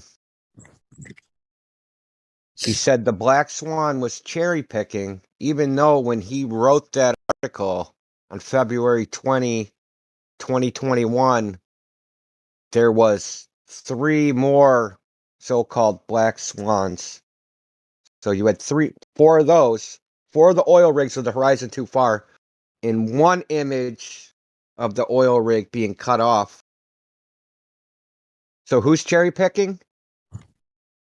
But then, not only that, you said using a cherry picking fallacy made it a false claim. That's the fallacy. Using a logical fallacy doesn't make a claim false. It just means that that's not proof of the proposition. But then, through all your words, right? Then you turn that your false claim that it was a false claim. Then you turn that into flat earthers are liars. Do you want me to read it? Because it's a disgusting piece of prose.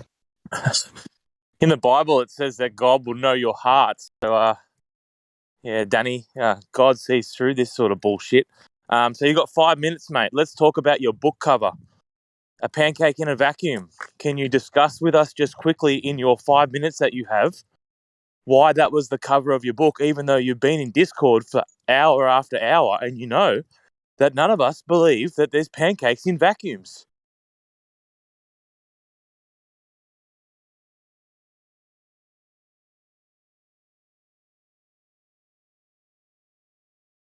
We're all waiting. Well, hold on, I'm gonna read this. So what he there is wrote. no vacuum. Yeah. Hold on, dude. Chill. I'm gonna read what he wrote. It says conclusion. The black swan photo and other similar images commit the informal fallacy of cherry picking data. Once again, a major flat earth claim turned out to be false. Position that cherry picking data means it's a false claim.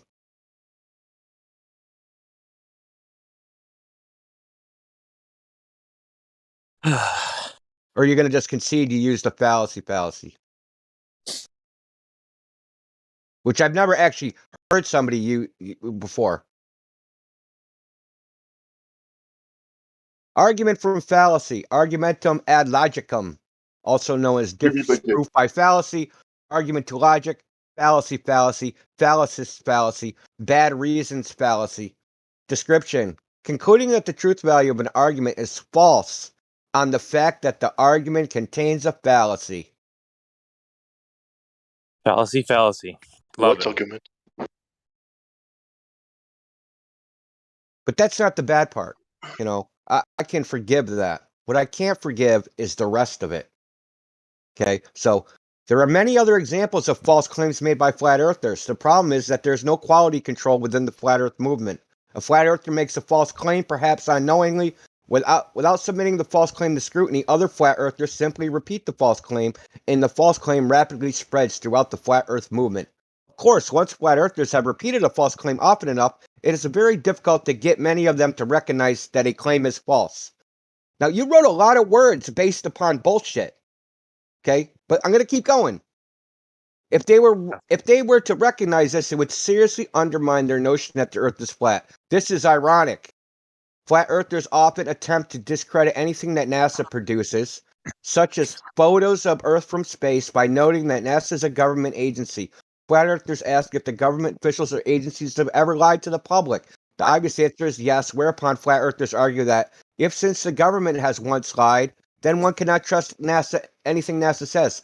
But flat earthers never apply that standard to their own movement. There are many lies circulating within the flat earth movement, yet flat earthers remain steadfast in their belief the earth is flat.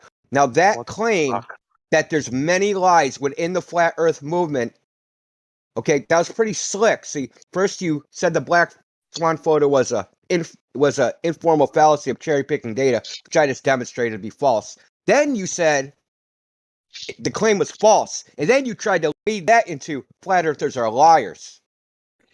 That's disgusting.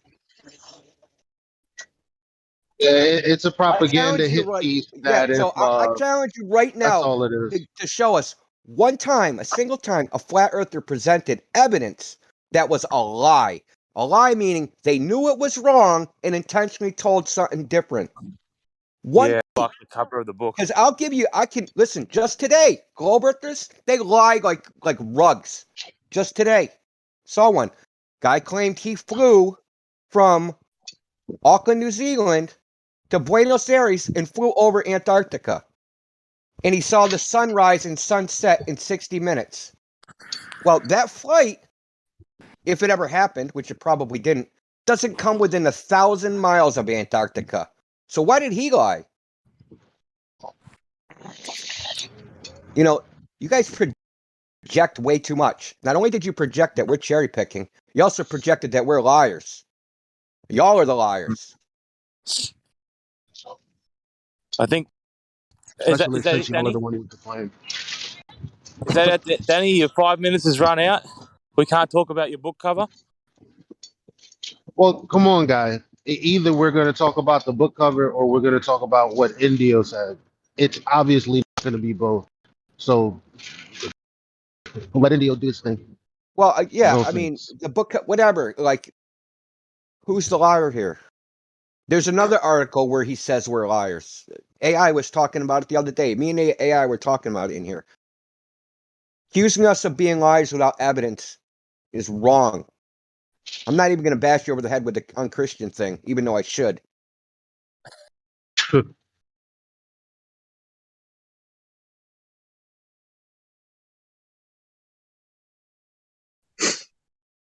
What does they say? Pride cometh before the fall. Yeah, not a week ago or so, he was in here speaking with a member with inhibitions about Christian flat earthers using vulgar language, as if that's somehow a criticism against the listen, point proper. listen to this However, comment. Listen to this comment. Go The ahead. book Let cover AI was meant finish. to be Hold on, AI. proactive. Sorry, Just let AI provocative. finish. You can go next, man. You can go next. Sorry. I promise. Go ahead, finish AI. okay, so, for example, we have some flamboyant characters in here that do use vulgar language. Usually their arguments are pretty sound most of the time, but somehow it was like a point of derision against flat earthers, especially Christian flat earthers, him being a Christian flat earther himself.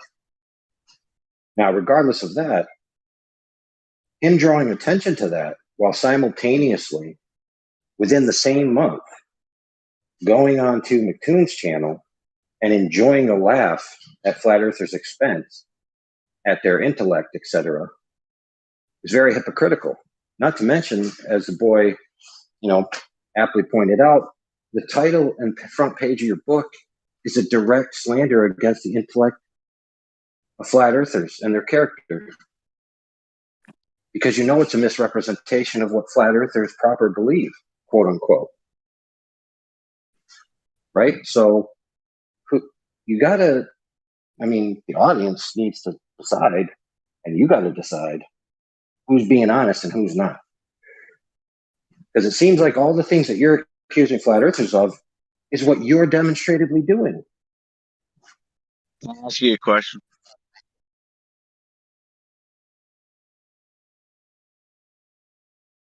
He took off. Well, is he gonna respond though?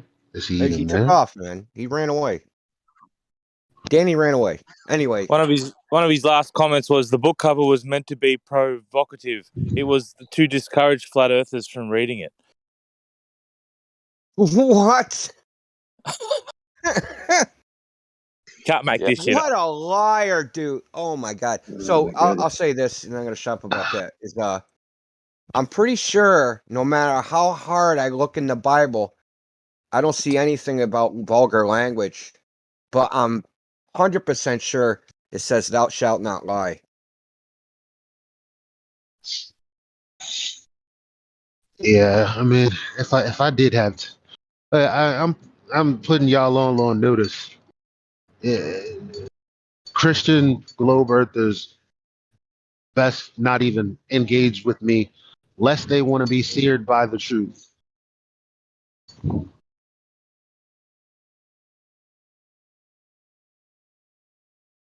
I'm a Christian. Good for you. The talk is cheap, as we just saw.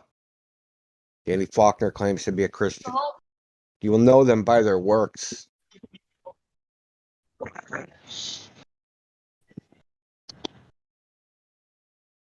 I know that this world is temporary. That's what I know.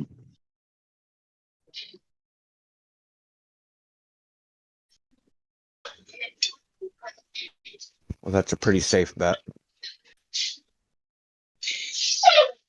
That's not a bet. It's a belief. Oh, no, it's not a belief. So you don't believe that God sent Jesus down to Well, die I know that all men die, so I know that this place being temporary is not a belief. So God created Jesus just for show. What the fuck are you talking about? This earthly existence is temporary. Let me mention that New Jerusalem is going to be built here.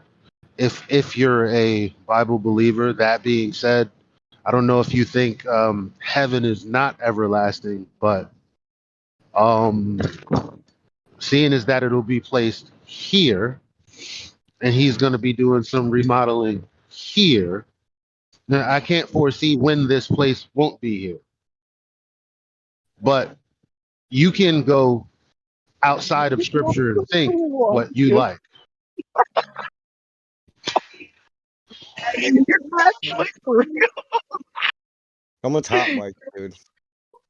Oh my No, god. that's You do him laughing. That's him laughing. That's why. Is that LePew again? I mean, good, Yeah. good for you to laugh. Yeah, I'm muting you, dude. Like for good. Fucking troll.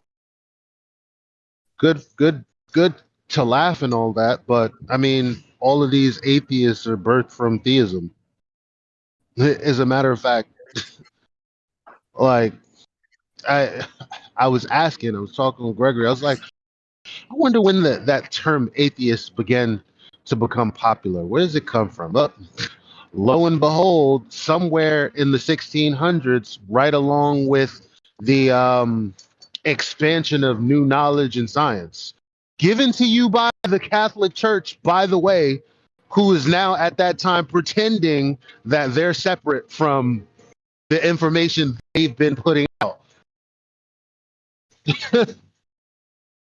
about heliocentrism. So, Well, the Catholic I Church don't. does push a lot of humanism, I don't a lot of man worship, worship of man's mind, man's way of reasoning, and a big detraction from revelation from something like, God that's trusted in faith. So you're going to get a lot of scientism, humanism, stuff that promotes stuff like that, like heliocentrism, evolution, Darwinism, stuff like that. Man's philosophy over biblical revelation, stuff like that. It's fun to point out that all of that, mostly everything that people bring up and talk about philosophy wise, and the advancement of civilization and technological advancement and scientific discovery, all happened after the 1500s. So when was Darwin around? When was that a thing? I think that was 1800s for when he lived and his theory was popularized, but they say Wow, it see came what from I'm his saying? grandfather. But it's been going around, these currents, have been going around for a while, waiting for something to push him over the edge of the human consciousness and get him out into the public where people are like, oh, I'm a Darwinian now. I believe in this versus this, or this is how I think now naturally. So people have been Yeah, trying to I'm push not more. allowing the compartmentalization of that. All that shit falls under um it falls under things directly resulted from the Catholic Church pushing heliocentrism in the 1500s. All of that other stuff spawned off of the assumptions that we were moving around the sun. Well, That's it. basically, the Catholic Church does have a huge amount of Neoplatonism. Neoplatonism being the synthesis of all of the philosophical schools from the ancient Greek world. That includes Platonism. That includes Christianity. That includes Stoicism. That includes this Greek pagan ball and other systems of knowledge that were synthesized into something that may or may not be, say, biblically Christian.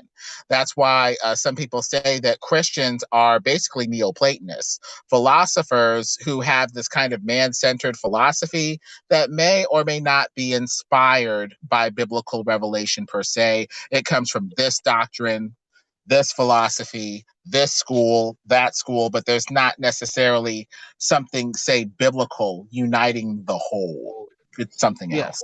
I'm gonna make the point one more time. All of that is birthed after the foothold of the Catholic Church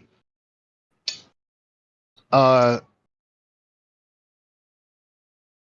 after they decided we're going to go with this model, thank you, Pat's Copernicus on the back, change the calendar that everyone is under, or not everyone, but you can see it's influenced by who does use the calendar, us, whoever. Um,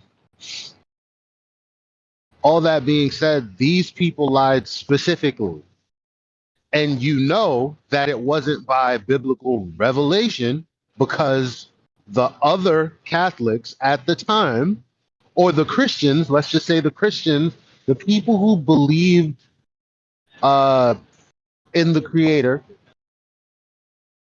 right? All of these people began questioning why the hell the church specifically the Roman Catholic Church, and as many tentacles outreached to wherever they are, decided, hey, we like this idea. And then the peoples in the churches decided to leave, or some were forced out. Okay, like what's this guy's name? Martin Luther, right? So all of this stuff is happening, and at some point, there's too many people not believing in the wolves in sheep clothing. So all of everything that we talk about today, as far as we can actually, as far as something actually having a juicy story that's tied to multiple accounts from multiple sources, this thing is tied to specifically them, and people have died specifically because they asked, why are you guys going against biblical cosmology? It was never answered. They never gave an answer. There isn't any answer in the history books. As a matter of fact, if you Google it, everything that I'm telling you, you're not gonna find it like that. You know, you're gonna find things like, oh, this person wasn't a Catholic, or this person decided later in life that he doesn't rock with that. But everything that you think specifically comes from these people, though. So it's Well, like, I mean, if they can give us an answer, we can give ourselves an answer. It would be nice if I they don't would even know make how the themselves. hell that statement makes sense. I don't know what that means. If they We can give can themselves answer. an answer, like when I'm saying what is the answer for all of these other schools of thought, like how were they birthed? Well, they were birthed from at the initial powers that be, that as far as we can see, uh changing cosmology and making a whole host of other changes. Well, obviously, Like the answer is what is because they're crypto satanic humanists. You know, they say out of one side of their mouth they follow the Bible, but out the other side they prioritize man and his way of viewing things. So obviously, they're crypto satanic humanists, and that's the answer that we can obviously put on it. Whether they convict themselves and say, "Oh, this is why we did it," or not, out of their own mouths, if they can provide an answer out of their own mouths, we can provide an answer with or without their declaration.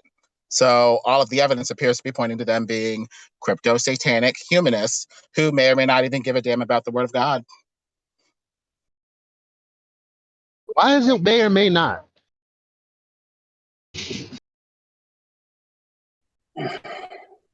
He means the sincerity of the belief in the text, in the sense that it's true in a certain sense. Now, it's obvious that it's true, that it's powerful. Okay, that's why they co-opted it, right? So even if the content isn't true, is irrelevant. The effect it has on society is palpable and usable for power.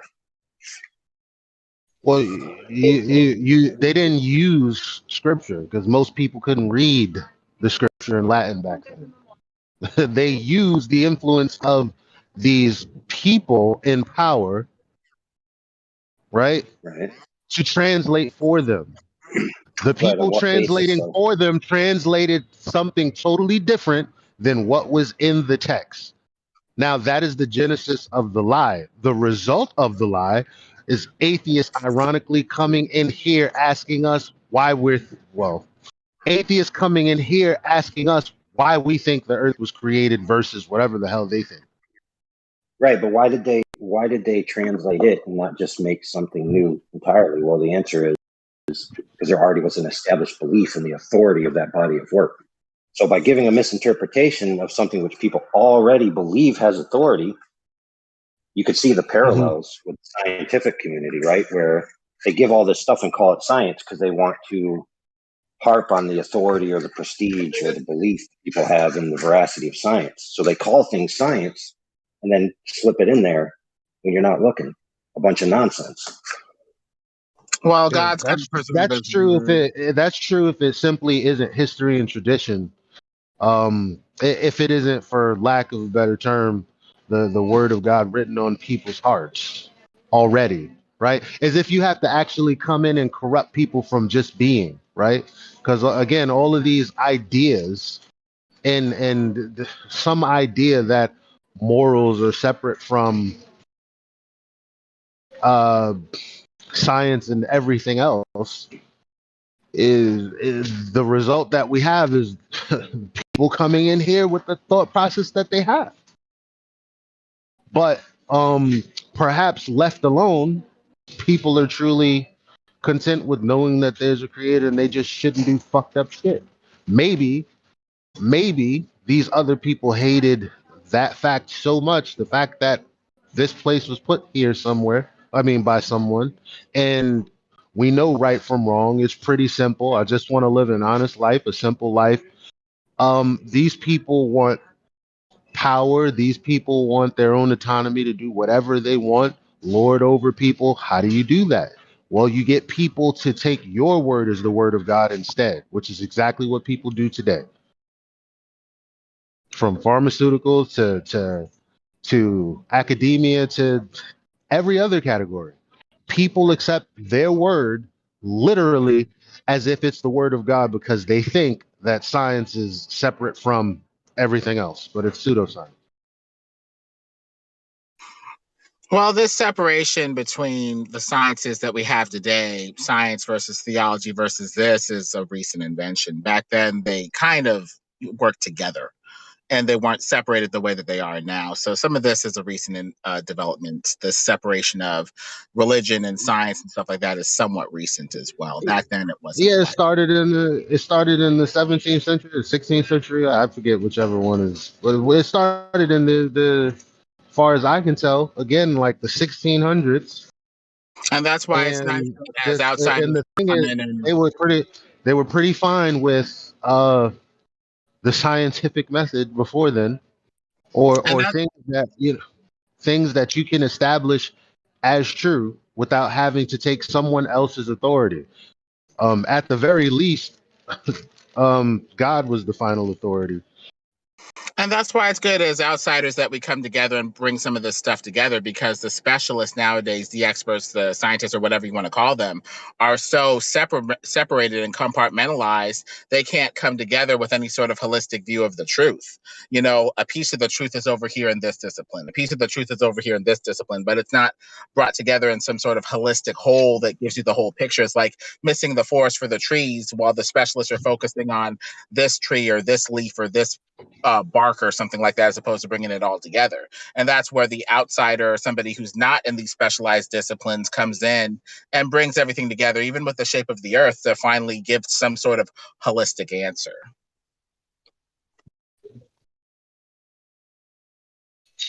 Because a lot of times people from outside say you're not an expert, you're basically not authorized to say what the truth is because you don't have enough knowledge, enough authority, enough sanction to do so. And I say bullshit.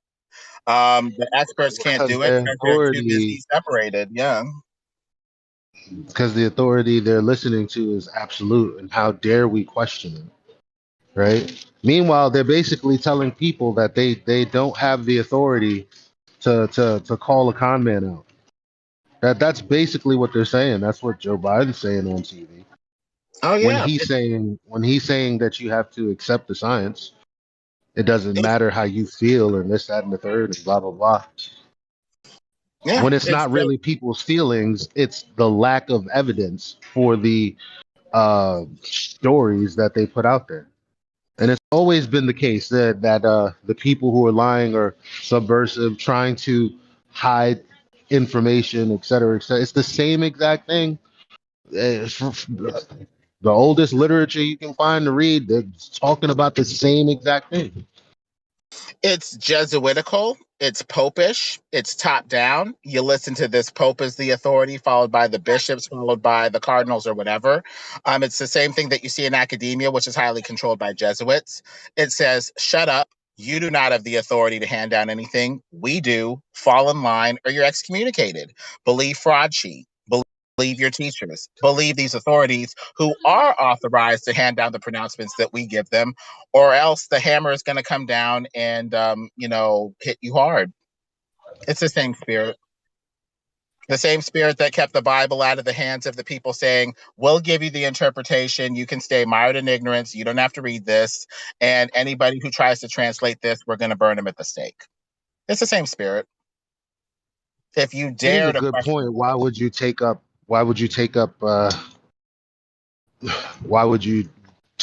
be a wolf in sheep's clothing in the church? Because obviously they were already a superpower. So why did they end up going that route? Probably because, for whatever reason, even though people couldn't read it, they were still of that faith somehow. This is now something that I'm like, okay, now I have to look into that as well.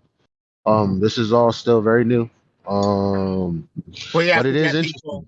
It's like, because why would you take that to be against? Like, why not just do something totally different if you truly thought it was if it was a bad thing or a thing that wasn't really significant at all, why not just do something entirely different? Well, to get people to give up their power, you can beat them over the head and use immediate force, which is pretty visible. Or you can kind of massage them into ultimately giving up their power, seduce them, if you will. And you can seduce them into giving up their power quite easily by getting them to doubt their senses. The horizon looks flat and it feels like a flat, motionless plane, but don't trust that. Trust us. And after a while, you're so confused. You're like, well, I need somebody in power to tell me what's true. I need a scientist or somebody like, to tell me what the truth is because I'm being massaged and worked over, to give up my power as opposed to being able to find the truth myself wherever it is. So it's a tool of power to sow confusion and to make people say, we're going to trust the authorities. We're going to trust the scientists. And we're not going to make any unauthorized statements. It's just another tool of power to sow dissension, doubt, and uncertainty through these Jesuitical anti-learning institutions called schools. Look, it's not an unnatural progression. Even the sciences themselves, a lot of them were based on the concept that God created an intelligible world, which could be determined intelligibly, right? And that was the premise. It came from, let's just call it a spiritual idea that we could investigate the world in that manner. And like you said, it evolved from that into this like atheistic idea. But as Lemon pointed out, a lot of this is just synthesis. They have these tendrils that go left and go right, but they always come back around to synthesize all these ideas into a power structure where the majority of people go along. Yeah. And it's a seduction of power to basically say, okay, we're not going to beat you over the head and make you submit to the Jesuitical schools or the Catholic Church or whatever, but we're going to take away your certainty to question the narrative and to determine truth on your own by taking away certainty. We're going to push relativism. We're going to push consensus where before you can make any statement, you need to check with the group first before you go out on your own. We're going to make you dependent and massage you into the system so that you may not necessarily submit immediately, but you're going to bit by bit give up your power to consensus, power, and authority. Is that true? Let's go to factcheck.com. Well, think about it. Think about the Glober zealots, right? A lot of people make these accusations rather flippantly that they're paid to be here. Okay, I'll submit to you. They do it for free. They do it willingly. Nobody has a gun to their head. Nobody forced them to learn about the globe. It happened, quote unquote, naturally throughout the course of their life. And now they are militant defenders of the system. Just like the agents, right? As Morpheus was telling Neo, he said, not everybody in the system is an agent, but everybody in the system is invested and they will defend it to the death because it's the only thing they know.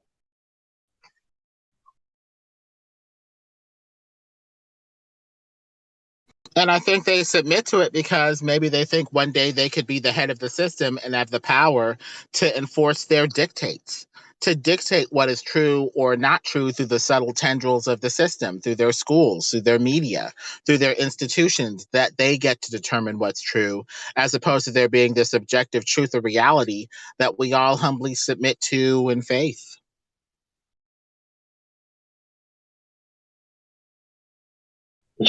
Which, by the way, a lot of Globers are doing right now.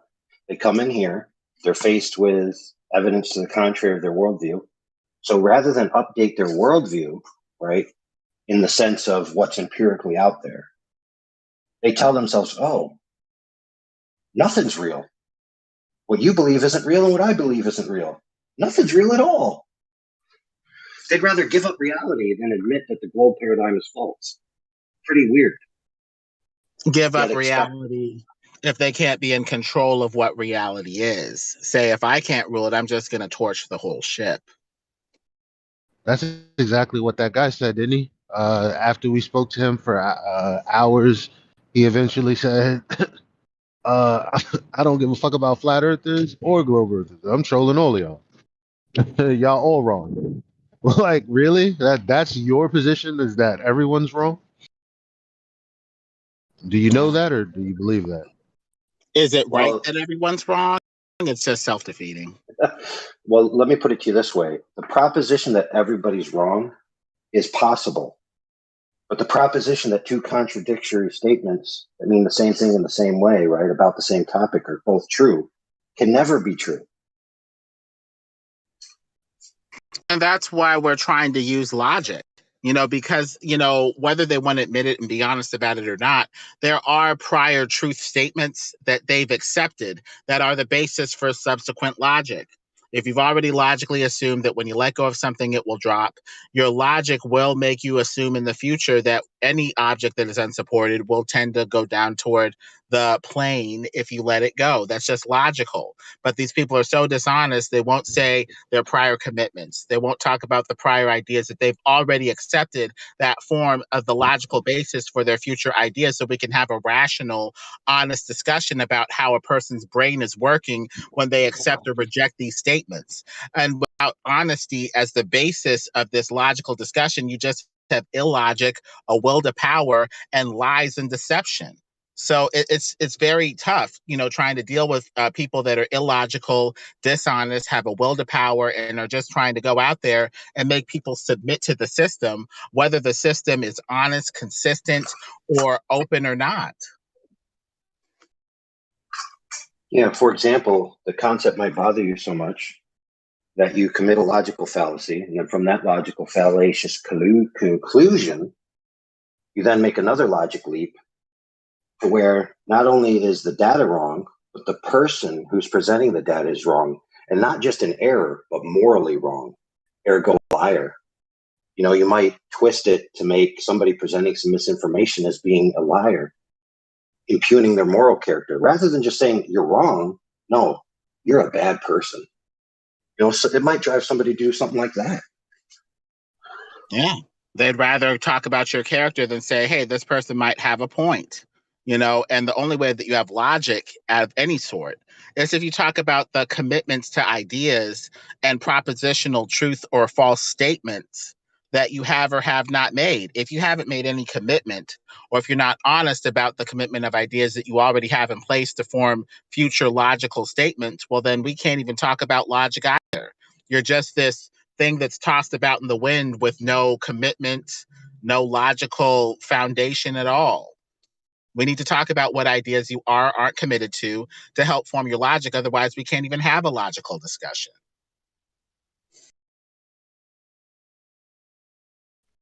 And I think that's what people are trying to do. They're trying to make themselves fluid enough and not committed enough to just be free to go with whatever the power structure says, whatever the establishment structure dictates. They're trying to make themselves free enough and fluid enough to go wherever it blows, wherever it leads, so that they don't have to come into conflict with the power structure. That's it.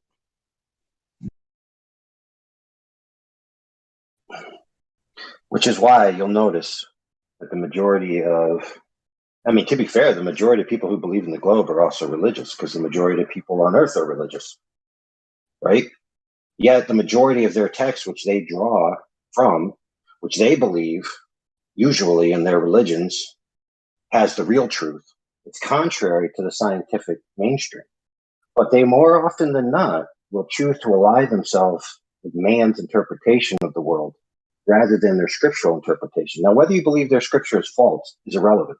The point is they believe that their scripture is the arbiter of truth, but they almost always concede to man's opinions when it comes to things about science.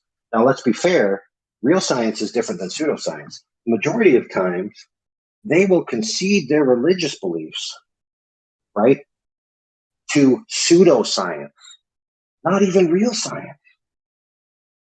So how far have we fallen? Well, that's ideal. think about it. No, I got to finish. How far have we fallen from the ideal which was set out on the scientific endeavor, which was to discover the world, quote unquote, that God made? And basically, that's because of faith. Faith that the institution did it properly, did the work, did the experiments, and are handing down to us pronouncements that are, have the essence or the kernel of truth. They say that it's better than faith because we have a way to demonstrate it and show that it's the case, or we have some sort of theory in place that makes sense to materialistic people that need to see a mechanical explanation for things. This touches this. This makes contact with this. This exchanges this with this other thing. It's based off of faith in the scientific whatever that says it has this higher position now rationally than the irrational faith or theology, religion, or whatever. But sometimes that faith is misplaced. Sometimes even science is talking about whoppers that aren't testable, observable, repeatable, that have a high degree of faith in and of themselves with their theory, the way that they interpret the theory. It's kind of hard to separate the two. So we need to talk about the faith, the assumptions that we use to go forward and establish the facts of science, history. We need to talk about both of those together, really. And that's where the discussion about philosophy comes in too.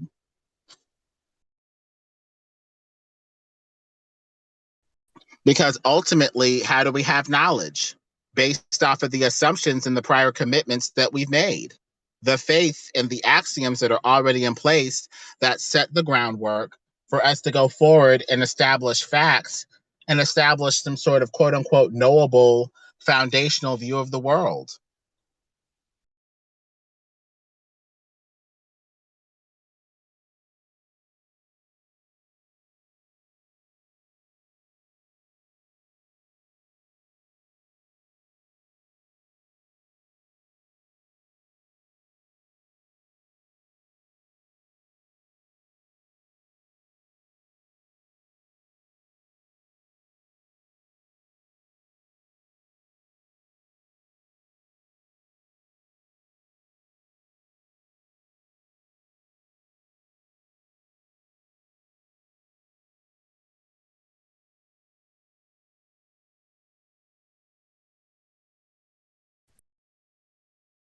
I think that's why a lot of these Globers come in here saying, well, how do you know what you know without this authority in place that you have faith in? They're asking basically a faith question. What is, the source of faith and assumption or whatever, axiomatic or otherwise, that allows you to go forward and state any knowledge claim at all? I guess it would be faith in myself, the scriptures, that objective reality is a thing, that there is truth that we can all submit to and accept without power, coercion, or the need for consensus necessarily. Yeah, like for example, we know, at least from our personal experience, speaking to ourselves and for ourselves, that we're sentient experiencers. We have an internal agent, which is immaterial, right? That's common experience. If you all are humans and I'm a human and we're all the same inside, right? With spirits and brains and minds, right? The mind being the internal sentient agent, right? So we know that. Then we look out in the real world and we find out, through real science, quote unquote, that everything seems to be designed. It seems to have a structure, a formation that's encoded with a coding system of information that we know comes from minds, no other source. So when you do real science, you find that out. Then you do some more real science and you find out that the Earth appears to be the center of everything, not moving, and not a globe, right? But somehow we went off track. So who created? And we decided that we live in this big explosion world where all of these things happen by chance. All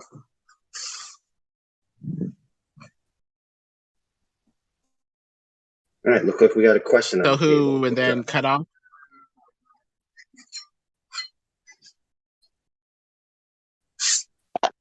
You believe in God?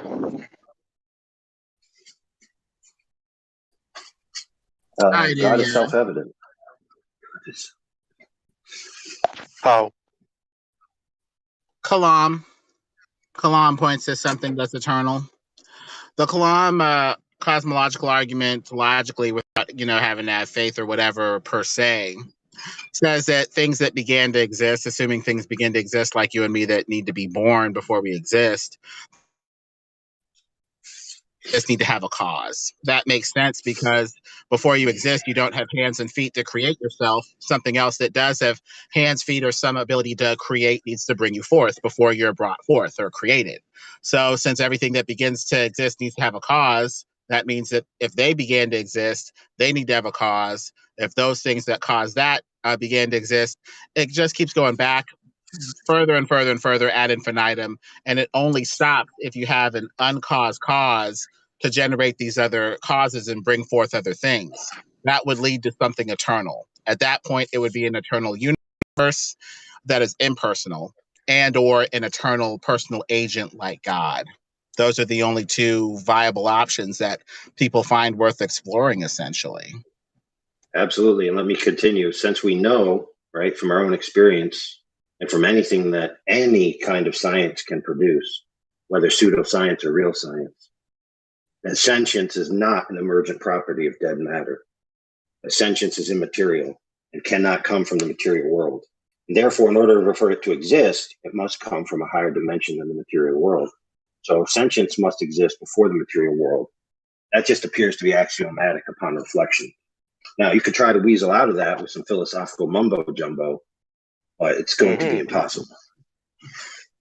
So why do you think? Okay. What was you saying? Speaking. So why do you think that people are becoming atheist more and more today? It serves the purpose of the Masons and the Jesuits. Atheistic fools, I think Altian Child said the literature and Masonry was calling them. They were calling those that didn't know God fools. But it's easy to manipulate a fool. So the Luciferian satanic Mason controllers can push atheism in the schools as long as it makes, a pliant, controllable population, even though they themselves know who they serve or who they're refusing to serve, that is. Hey, did you know that there's a multi-decade census of professing atheists and IQ correlation that's in the 80s? Okay, that's legit research. Okay, so if you had to posit an idea, why are more people becoming atheists? I would submit to you that because more people are stupid. Now, you could say, oh, well, that's rude. Okay, cool story. But the problem is that the majority of atheists use the heliocentric Big Bang cosmogony as their excuse to get away from the idea that we need a creator. Okay, so when you defeat the heliocentric Big Bang cosmology and cosmogony by defeating the globe proper, which is their core claim of their system of philosophy, by measuring the claim itself, the logical contingency of a necessity that must be there, which is the sphericity of the earth. So when you measure that and find that it's not there, you defeat that entire philosophy. So the whole philosophy comes crumbling down immediately and in totality. And I guess the linkage to atheism and this level of foolish, controllable stupidity, I guess, is it doesn't really foster a brain that looks for final causes. What does the atheist have to do? They have to rely on consensus scientific authority to dictate the origin of things, or as close to the origin of things as possible, or even worse, it leads to a lazy brain that no longer asks anything, about the origin of things like what created it all, and just leaves a blank and says, we don't know. We don't know until scientism hands down the pronouncement. So you have two things right there. It makes a population that looks desperately for an authority to hand down something, if not God, something else, like the Catholic Church or these Jesuitical Catholic schools, number one. And number two, it fosters a mind that is incurious, that does not exercise its capacities to inquire and find the base cause of everything, which would, I guess, be God from the theist worldview. And so on the other side, they're saying God did it, is just lazy, and that you have to have this atheistic presumption to investigate stuff properly. But, what other alternative do we have other than a personal creator of some sort to ground all this stuff. We have wild theories that go nowhere, or blanks and question marks that go nowhere too. So it looks like we still have the same problem with or without a God, but now we're incurious and we're just waiting around for the next pronouncement anyway. Let me go through two philosophies real quick that try to solve this problem of there not being a creator God in the first instance, right? But to get to the same world which we have, which has sentient agents, right? And to defeat the first cause problem. Okay. So one of the excuses is an infinite multiverse. So by the sheer number of probabilistic outcomes of just having infinity, these people escape into this idea that with infinity as your probability, eventually you'll get intelligent sentient agents from dead matter. Now, philosophically, that's bankrupt. Not to mention that evidentiary, it's bankrupt, meaning there's absolutely no evidence for it. It's just an assertion, an excuse. All right, let's go to another one. The other one, which is coming into favor lately, is this idea that mankind, which evolved from dead matter, okay, through evolutionary processes, then spontaneously became sentient, right? So matter itself somehow gave birth to immaterial entities, which is sentient agents, which is us, right? Then in the future, we develop technology to where we can download our consciousnesses into machines. And then we get even smarter and we figure out how to divorce our consciousness from the three-dimensional world altogether. And so we become non-physical 100%. So we no longer have a physical body that's biological. We no longer have a physical body that's mechanical. We now just exist as pure energy, right? And then from there, we evolve past the state of energy into pure spirit. Now, once we transcend that, we transcend time. We can then go back in time to create ourselves. Now, there are people that are pushing this idea as if it is somehow validated by this idea of evolutionary science and technology. That you either have an infinite universe where probability itself gives rise to sentience, which is stupid, or that we become from dead matter and evolve into God, essentially, and then go back in time to create ourselves, which is also stupid. These are the kind of mental backflips you have to do to get away from the simplicity of mental agency, spirit type being, right? Just existing eternally. It makes more sense. It's the most base like level you could claim. Now, that may say, well, where's the evidence for that? Well, the evidence is that we obviously live in a created system and we obviously are sentient agents. What more evidence do you need? It's basically trying to say that anything can be possible in a nutshell, that there are so many multiple possibilities that anything is possible. That sort of undermines, science itself, which tries, at least initially, to look for causes that are, known in a way. And so at that point, if you're looking for unknown causes that are of a new category and a new sort that we haven't seen before in the multiverse, how do we know that they're causal? We know that, from the category of causes that we've already explored, what causes a fire. We see somebody set fire to the trees or whatever with a match or something in the explorable known category of causes because of our experience with it. If we're looking for unknown causes in the multiverse, how do we know that they're causal at all without faith? It reduces down to faith. The very thing that science was trying to get rid of, it comes back to, because now we have to have faith in a multiverse of multiple unknown causes that we haven't even explored to cause this stuff. It bottoms out to the same thing. Well, no, it doesn't. Let me tell you why. Okay, in a theistic worldview, you have faith in a sentient agent, right, with intention. In an atheistic worldview, you have faith in dead matter and probability creating sentient agencies, which can love, can feel, can make art, all of these things. So one is way more rational than the other based upon our experience as humans and what we know we are capable of and capable of thinking about. Okay? It's way more rational to believe in a sentient agent doing things than it is dead matter creating a sentient agent. Okay? One is rational, in my view, and the other one is absolutely stupid. Well, it is rational based off of our prior rational experience. When I think of rationality, I think of prior roots that have been established like a rational root for ideas. We've seen personal agents cause stuff before. So on that level, it's rational, but they come out with another term for rationality where it's like, did you see God do it? It's not rational to conclude that he did it unless you saw him do it. And so now they have a new category for rationality saying, it has to be logically possible. Like it can't be contradictory. It can't be both A and not A, left and not left. Or, they use contradictory possibility to establish whether something's rational or reasonable to believe or not. And they say the multiverse isn't contradictory in that it's multiverse, not multiverse. Therefore, it's possible to have all of these myriad of random cockamamie causes. And so these definitions are shifting subtly and trying to catch, the bullshit. You have to be really, really careful because they'll shift the definitions very subtly to try to go toward another worldview that, otherwise, we'd be able to see clearly. Guys, can I quickly insert a question? Yes, sir. So, anyone here bought the new Next Level movie? Because I'm trying to download it, but for some reason Vimeo just says I'm sorry when I try to download the movie.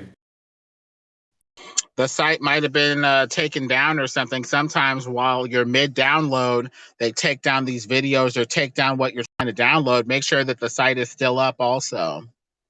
Yeah, I can still stream it on the site, but I can't download it. Download it.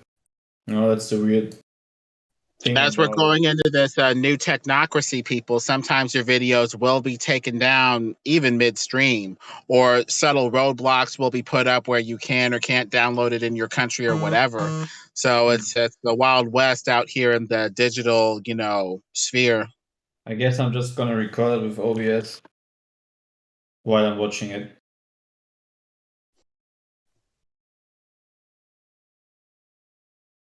Anyways, you can continue. I'm sorry for interrupting the conversation. We were just talking about the multiverse of madness, how, we're being asked to believe much more mystical, cockamamie stuff bit by bit with this cult of science. Yeah. Oh, yeah. Yeah, for example, I can see that a lot of simplicity actually behind, especially creation, the Bible, the Word of God, and how people pursue it. Many things are, that are actually simple to understand are just getting very much confused and thrown around and mixed up. And at the end, you have that big pile of soup where no one can clearly see through it anymore. And it's just I think there are many things that actually are pretty simplistic, but for some reason, sometimes people tend to just try to make it look more, let's say, more dramatic, or what's the opposite of simplistic? I don't know the English word right now. Maybe more. Another word for complicated as opposed to simple is convoluted. Right. Convoluted, complex, complicated. All of those basically have some sort of sense of being harder than it really needs to be. Yeah. More complicated than it really needs to be. Yeah, most religions these days also complicate the good message, That's why most of the time, if I talk to people, they ask me, "Oh, you believe in Jesus Christ, so you're religious?" And I'm like, actually, if you think about it, the ones who were religious to the time of Jesus' teachings and who thought they were righteous in the eyes of God and knew God and had total understanding were also the ones, the religious ones who killed him, So I think, you can still call it a religion, but there's, in my eyes, what Jesus teaches is not relatable to anything what we assume as being religious, in a casual mainstream view of what people have about religions, if you understand what I mean. Because, if we think about it, he was killed because of religious people. So it's a pretty, it's pretty it's a strange contradiction somehow. So yeah, but hey, let's be real quick here. Okay, check it out. So that's a claim. Problem is that there's also a claim out there that Eratosthenes measured the earth. Now, when you go into the documentation, right, you try to find the veracity of the death of Jesus, you find that it bears up to scrutiny. There's all kinds of stuff. In fact, even secular atheistic, one of the most famous ones, can't remember his name right now, Bart Ehrman, even he, right, who rejects Christianity, says that it's undeniable, right, that this event occurred, right? Now, where's that veracity for this so-called Eratosthenes joker that supposedly measured the earth? It doesn't exist, yet everyone wants to believe that. And even if you don't believe in Christianity, right, you have to look at that and say, wait a minute, how come all these scholars recognize that Jesus, or at least a man named Jesus, walked the earth and was crucified, right? But over here to Eratosthenes, which is supposed to improve the globe, and you can't even get a third-party account. That's like the best you can do is a third-party account that maybe he was alive. So you got a person who claims to have known a person who claims to have known him. It's a joke. The thing is, once you're saved and you truly receive the Holy Spirit, the thing is, when you listen to people, for example, like me, I was highly addicted to cannabis and some other drugs and stuff, and I did a lot of stupid things. There's so many millions of people who have similar things to share about how God, ultimately brought them out of darkness and, made them leave all these earthly things and fleshly things, feeding your own flesh behind. And it can't be such a huge coincidence that just people, suddenly come who once walked in darkness, swear their whole life and did so many stupid things, suddenly share almost the same story of how they're being saved, and that for me alone this is the biggest proof of that Jesus Christ exists and that he is the king of this world and that this flat stationary realm is his footstool. If you want to believe it or not, it's your choice. It's actually the only thing that you can give God, believing in that foolish message in the eyes of the world. It is a foolish message because it just sounds so simple. God did something for you, or you don't need to do anything. It just, for many people, they can't accept it, and that's the problem. Either you have faith to give or you have not faith to give, but it's your decision what way you're gonna go. If you want to depart from him or you want to come to him in the eternal timeline that you're gonna end up once you leave this fleshly suit that you're wearing right now. So LePew, I want to welcome somebody. Sorry for interrupting. LePew, you're unmuted. Welcome to the server. Welcome.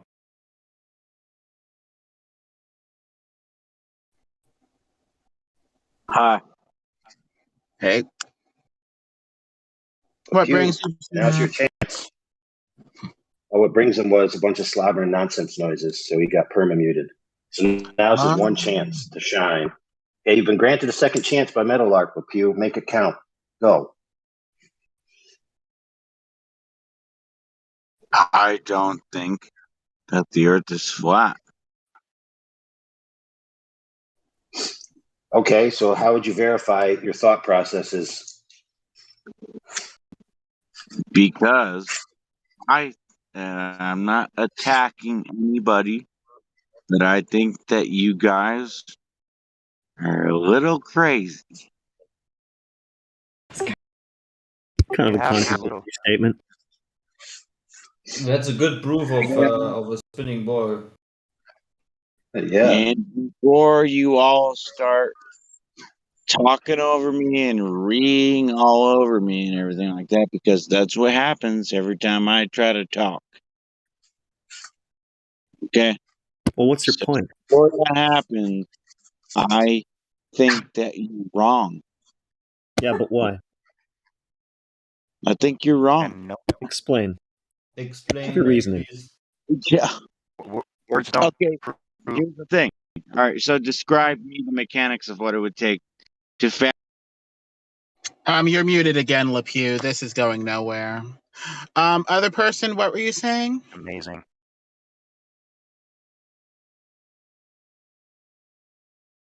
Or I would actually, I would have been curious about what he wanted to say. I think he was, trying that to sounded give fun. I'll unmute him, fine, but it looked like he was answering a question with a question, which is just a waste of time. LePew, I'm about to unmute you again. Let's see where this goes. Hold on.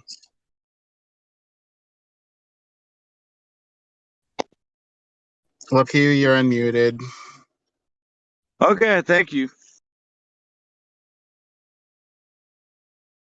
Your reasoning, sir.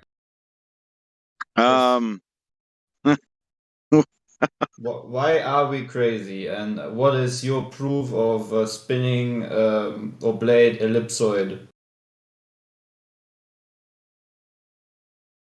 Do you And realize? Moses. I don't even know. Like, how is it not? You don't How even is know. it? And it How just is it has to be. Okay. Good try. Seriously. How do we know You're that serious? it's not That's a sad. wobbling, spinning ellipsoid? How long have you been here? A couple hours. Been listening to you guys. That's it? No. Just tonight. Muted I've been before. 2 hours.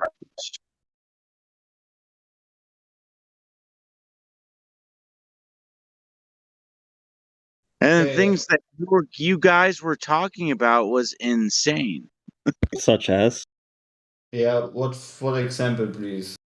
So maybe you can enlighten us on our insanity. Point something out, please. With all respect, my friend, I'm not going to talk over you. Yeah, do the globe some justice and tell us where we're insane. Can you? No, I can't. Goodbye. I guess that's it for the globe. That's very honest. The globe loses another one. But we are the ones that are insane. Right. He doesn't know why we're insane. But we're definitely the insane ones, yeah. I think he means that the establishment, whatever it is, would not approve of our viewpoints. Well, that's a good way. That's a good way of putting it. But anyway, if you want to know how is it not, okay, it's this simple. The Earth is a sphere. Spheres have curvature. You measure it, no curvature. Therefore, it can't be a sphere. The end. What say you, LePew? But planets, but gravity. I don't believe in Look up. It's pretty straight ahead, isn't it, LePew? No curvature, no sphere. I don't believe in What's to disagree with? Well, he just disagrees with that. I don't believe in planets. Oh. Well, I guess you're but the only one. So we don't live on a seriously, planet? The whole concept is ridiculous. I don't believe in bugs. I agree with you, A lot of LePew. I know what you guys are saying, but you say it in such a like weird way. Like you have such a confirmation bias is like that causes people you scare people off. You scare you know that, right? No, it's only We're scared Glovers. Truth is Glovers are scary scared of sometimes. measurements of the Earth. Yeah. At least you admit that you have a fear. What is the measurements? Maybe, You know? maybe No, people are seriously, scared like of reality. you Seriously, realize that you know the guys measurements. eyes, you scare people off. Yeah, because we're insane, you know. With the fucking on Answer a simple sorry for swearing, by the way. Somebody comes in answer a with simple a question and you just go with the verbal abuse. answer a simple question. Dude, the earth is flat. Is that What is the measurements? Ooh, I'm coming. Oh my god. See, that's why you get muted. Wow. Good evening, everyone. All we are asking for is for you to answer the question. That's it. No one of you can. No, they never want to answer any questions because they have no answers to the questions. Or they don't know how to do the math. What math, like that's the thing. Most of the time people come up with some stupid equations and math, but I can also show you some equations, math, how, I don't know, Superman does a backflip or flies. Doesn't make it real. I mean, how many equations and mathematical methods are established just based on stupid theories someone, got out of their nose? And then they thought it's reality. Well, if you live on a ball, you have to do the math, right? Yeah. So do you know the math of the curvature of the Earth? Religious people are nuts. Hold on. Nobody answered that. Only I am qualified to answer. Okay, the correct answer to the curvature of the Earth is 0. Now, hold on. If you want to ask the curvature of the globe, okay, which I will admit does exist in a model, that's a different story. Do you want to know the Earth or the globe? Which one? Oh, okay. I'm sorry. I made a mistake. I mean the globe. Okay. Well, Yes, but I don't mean who wants to know the math of it. It's somebody else. I'm guessing. Yeah, the math of the model is pretty simplistic if you take the ideal model, right? Well, yeah, I know that AI, but the ones who believe on the ball, they don't know that. So that's why I'm asking them. Yes. It's very, very convoluted. There actually is no single answer. So, yes, they don't know the answer, but they don't even know that there is no answer. Even in their own model, there's no answer. Exactly, yeah. Now we got guys like Zanuck coming in here saying that the Earth is spontaneously flat in various places because of the differential vectors of the distribution of mass gravity fluctuations, right? So here it's curved, there it's flat, there it's bumpy. It's like whatever, dude. Exactly, yeah. How come we didn't measure any curvature in this spot of the Earth? Oh, that's because you found a flat spot, right? So their ideas, they just want it to be unfalsifiable, what they desire. And most of them will say, we already know it's a globe. Why do we need to test it? Exactly, yeah. And even if we could test it, the results are unfalsifiable anyway. So if you type into Google, is the Earth a sphere, and you get 33 million what is it? Results, and it says with GPS and other satellites, scientists can measure Earth's size and shape to within a centimeter. Pictures from the space also show Earth is round like the moon. Even though our planet is a sphere, it is not a perfect sphere. Because of the force caused when Earth rotates, the north and the south poles are slightly flat. NASA.gov. So it's a pear shape, right? So what are you trying to say? It's a pear shape. It's not a ball, right? I find it interesting that you get 330 million, the 33, as results on Google when you type in "is the Earth a sphere?" I can just point it straight into your face that they're just making up BS.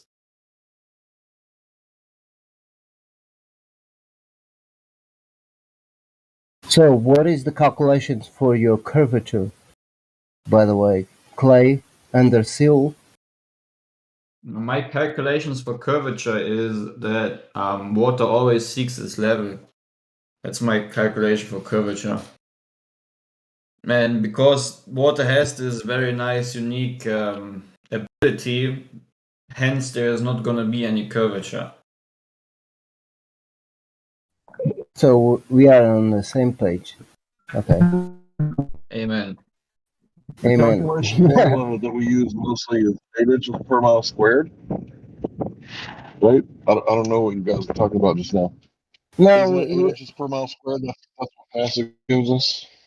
no, we were kind of joking because well, I just get in right now, Larry, and there were some Globers around here who claimed to say that the Earth was a globe, but they don't know the math of it. That's all. I wish someone would come here who actually has any idea about what he's trying to defend, you know? But, I mean, it's pretty much a rarity that someone is actually, you know, capable of answering questions without just starting to get cognitive dissonance instantly. Which then just ends up in them throwing questions at you repeatedly instead of answering their questions. Until they find a question that you don't answer because, you know, you're so kind and nice that you actually answer every question, that they then have the justification of saying goodbye. I'm gonna get the pro. That's Not how goodbye. cognitive dissonance work.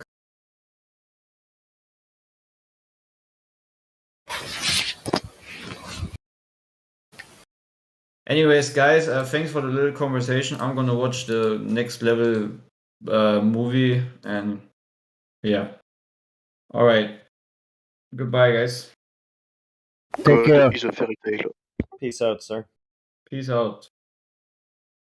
Peace. The Bible is bullshit.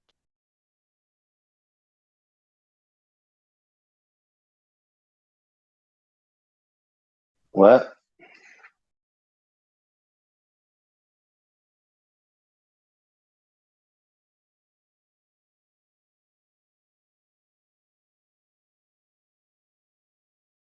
Yeah. Cool story. What's your point?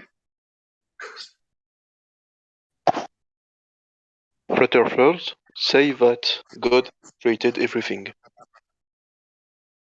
Right. So stop right there for a second.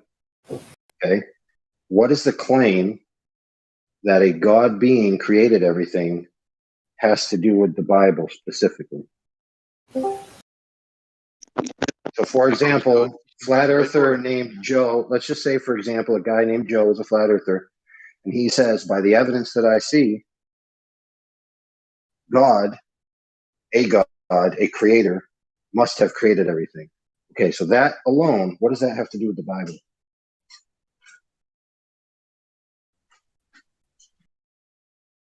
Is it because the Bible has the word God in it? Therefore, they're intrinsically linked together or something? Okay, so I want you to explain to me the logical contingency of your assertion. Hold on. Explain to me the logical contingency between this concept that the Bible itself is baloney, and that has something to do with the proposition that a creator God created everything. Okay, go ahead. The Bible says that God created everything in 7 days. 6, actually.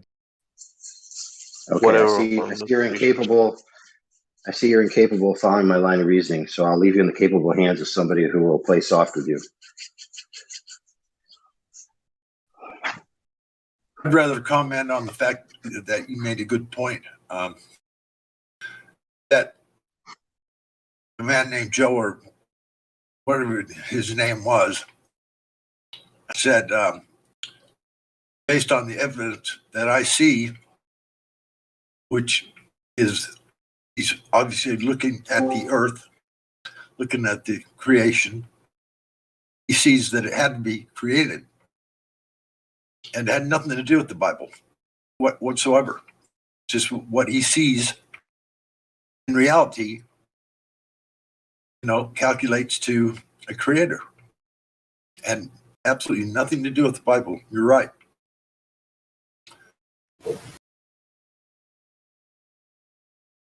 And you're right. He didn't have the ability to follow your train of thought there at all. That's sad.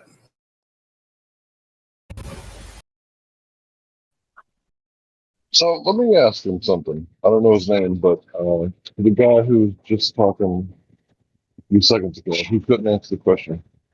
So, what does the shape of the Earth have to do with anything in your reality? Like every day? Does it affect you? That the Earth is a globe? Do you do anything like special because the Earth is a globe?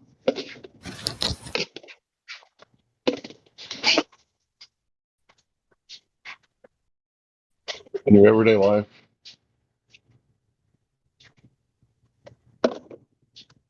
I don't know his name. Does anybody know his name? Maybe he doesn't know I'm talking to him.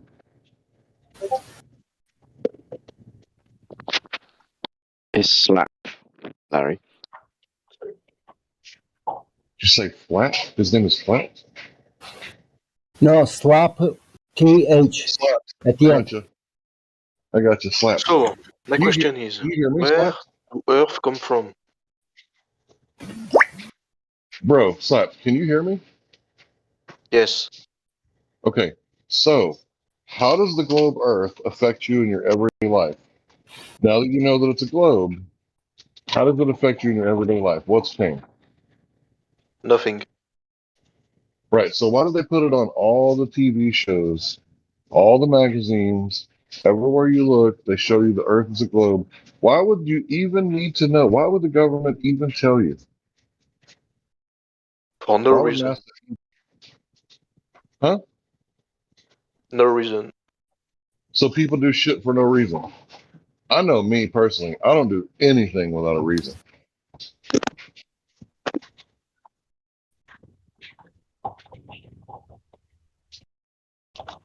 If I'm on a task, if I'm doing something, especially a task that costs this much freaking money, it's for a reason.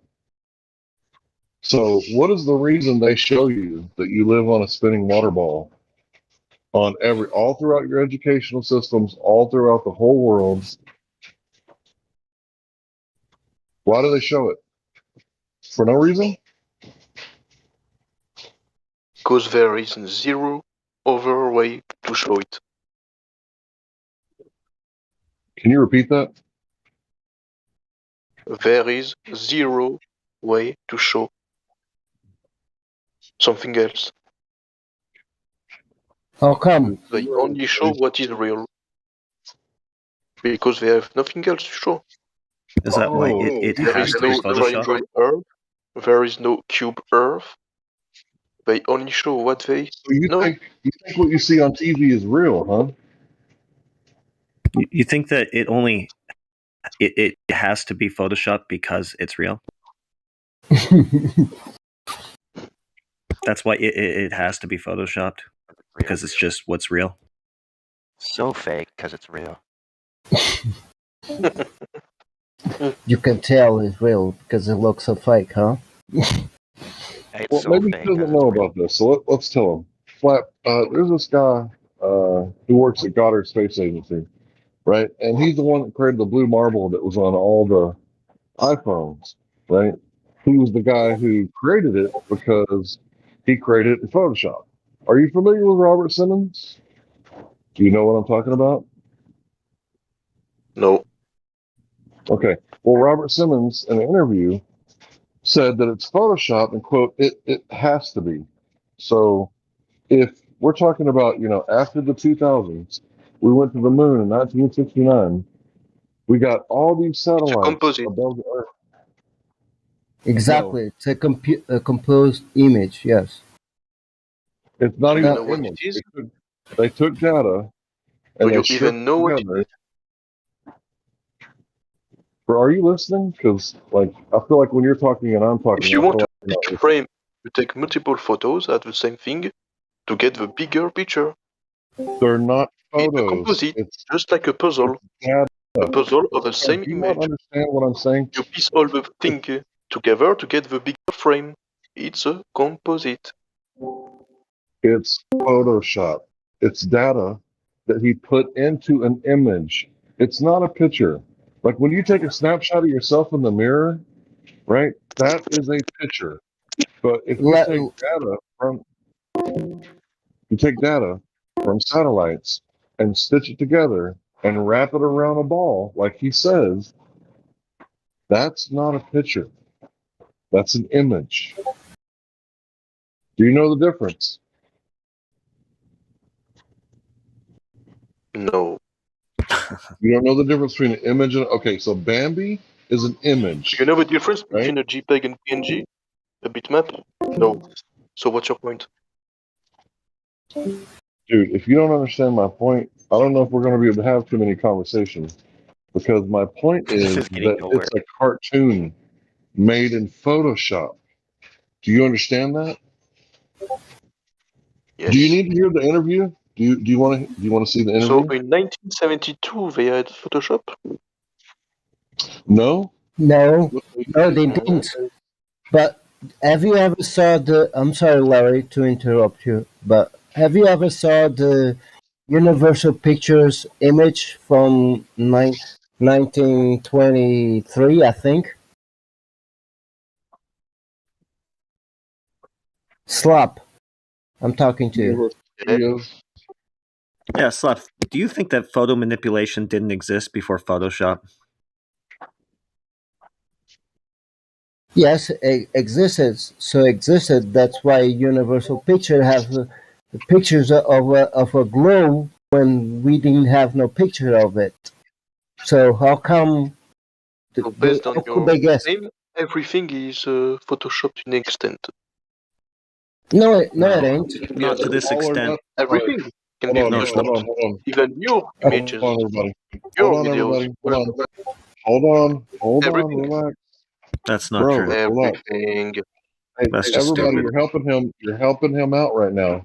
He just did the all or nothing fallacy. So we're not claiming that everything is Photoshop. That's not a claim. I'm gonna post a video and I'm gonna send it right to you directly. And I'm gonna get you to watch. Do you mind watching the video, Slap? Yes, what's your point? Okay. I'm gonna get you to watch this video. So deafen yourself, watch the video, and come back in a few minutes, okay? And pay attention to where he says he had flat data and he wrapped it around a ball. And then come back.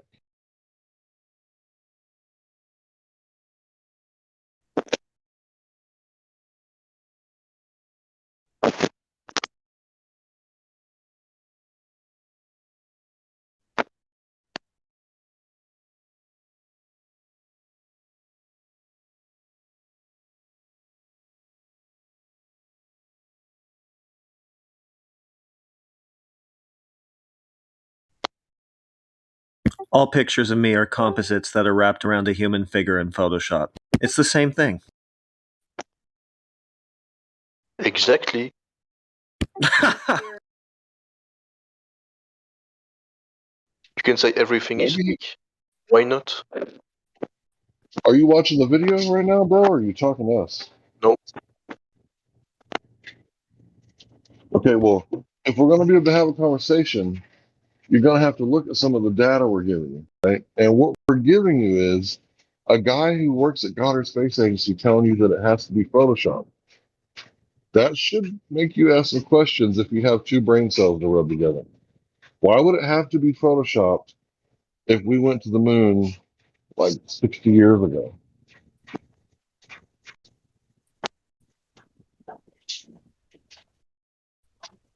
Because it looks like shit without it.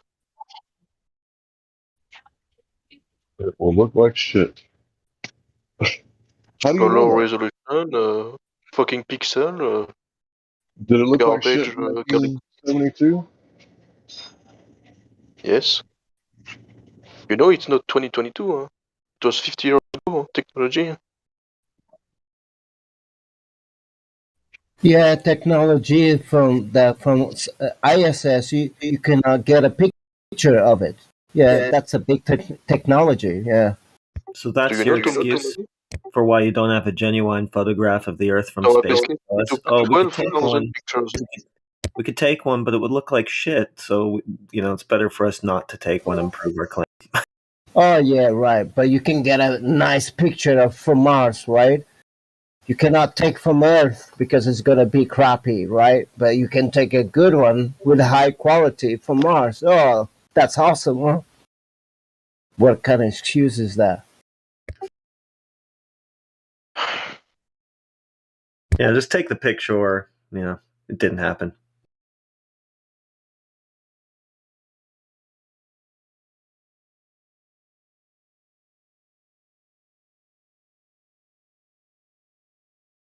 I was being sarcastic, by the way, when I said that all pictures of me are Photoshop composites wrapped around a human figure. But it can be true. If I had Because why to not? fabricate the image of a human being that way, it's likely that that person isn't real. Mm-hmm. Okay, yeah, there's numerous instances of NASA faking images, faking live They feeds, fake, so all everything kinds of is fake. baloney, right? They fake a lot of stuff. We know that.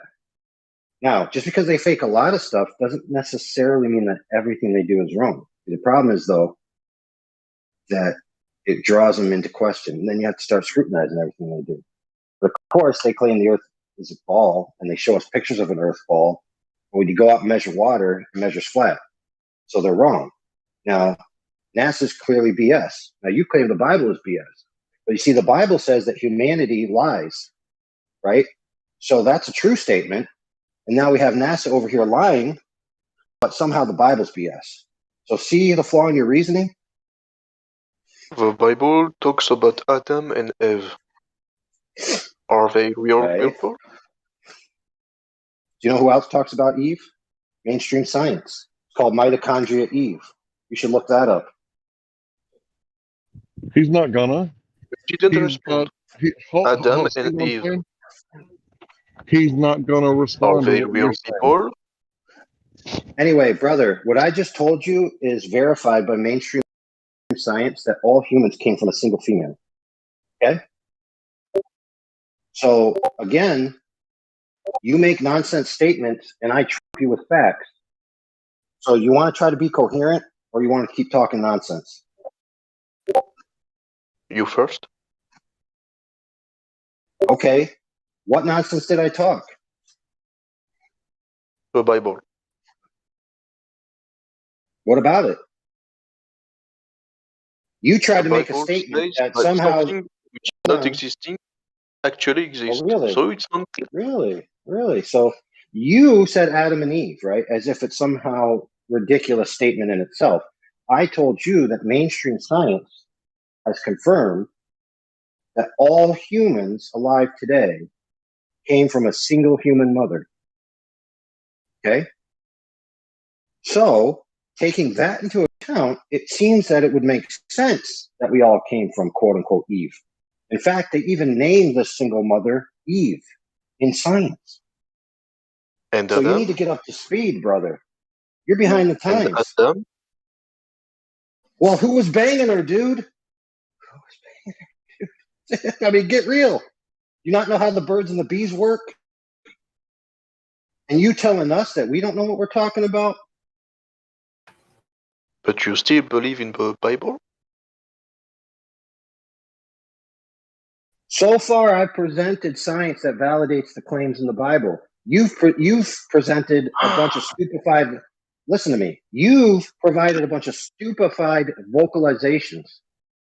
So who's winning here, me or you? Don't forget cartoons. He provided some cartoons too. The Bible is full of stupidities. Okay, why don't you make a claim, dude? Unrealistic characters, talking snakes, fucking stink like that. Yeah, but Nonsense we are not speaking about from Bible A here. to point Z. But we are not speaking about Bible here. This is not Bible 24/7. This is flat earth. We are speaking about reality, not Bible. Yeah. Even if it wasn't, just for the sake of argument, right? Yeah. There's plenty of globe earthers that believe in lizard people from other planets that seeded life here.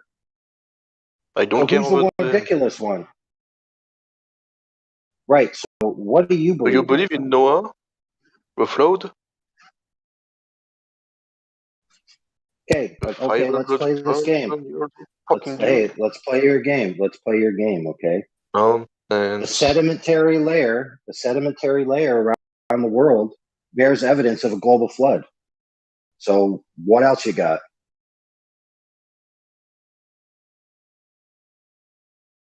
Okay, you should be starting to recognize a pattern that you just have a lot of baseless, stupefied assertions, and I have answers. So when are you going to get to the point proper, which is the earth flat or not? You keep trying to deflect to the Bible. And whether the Bible is true or not, that's another statement. I'm just providing you counters to your baseless nonsense. You believe in a flood? Oh, really? So your examples that you gave, I gave you facts that are observable in modern day that seem to back up what the Bible says. You're out of your mouth is saying it's nonsense because you want to avoid the point proper, which is whether the earth is curved or not. So why don't you get your head out of your butt and be legit? How about that? Okay, so you want to talk about the earth or do you want to talk about the Bible? Because if you want to talk about the Bible, I'll school you up and down and left and right. Okay, but guess what? If you want to talk about the earth, I'll do the same thing. So what's up? I can move on. Yeah, you better, because so far you've been trumped every word out of your mouth. Yeah, sure, Shitty. Oh, sure you did. Okay, so I demonstrated to you that all humans came from a single female and that there's evidence of a worldwide flood.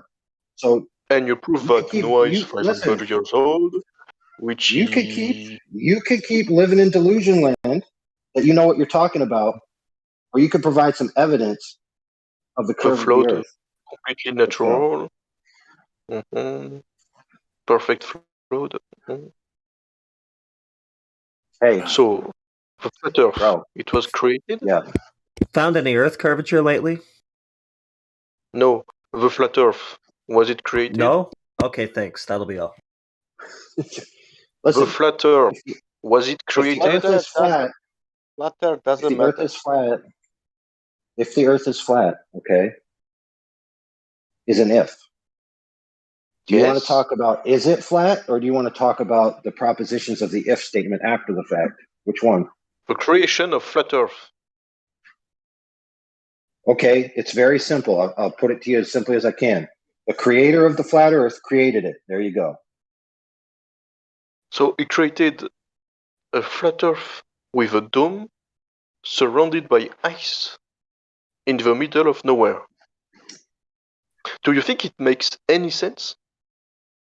No, Do listen. you really think so? No, listen. This is now important. From nothing, from nothing, something explode, and then in that case, it started from that chaos. It started to form everything perfect.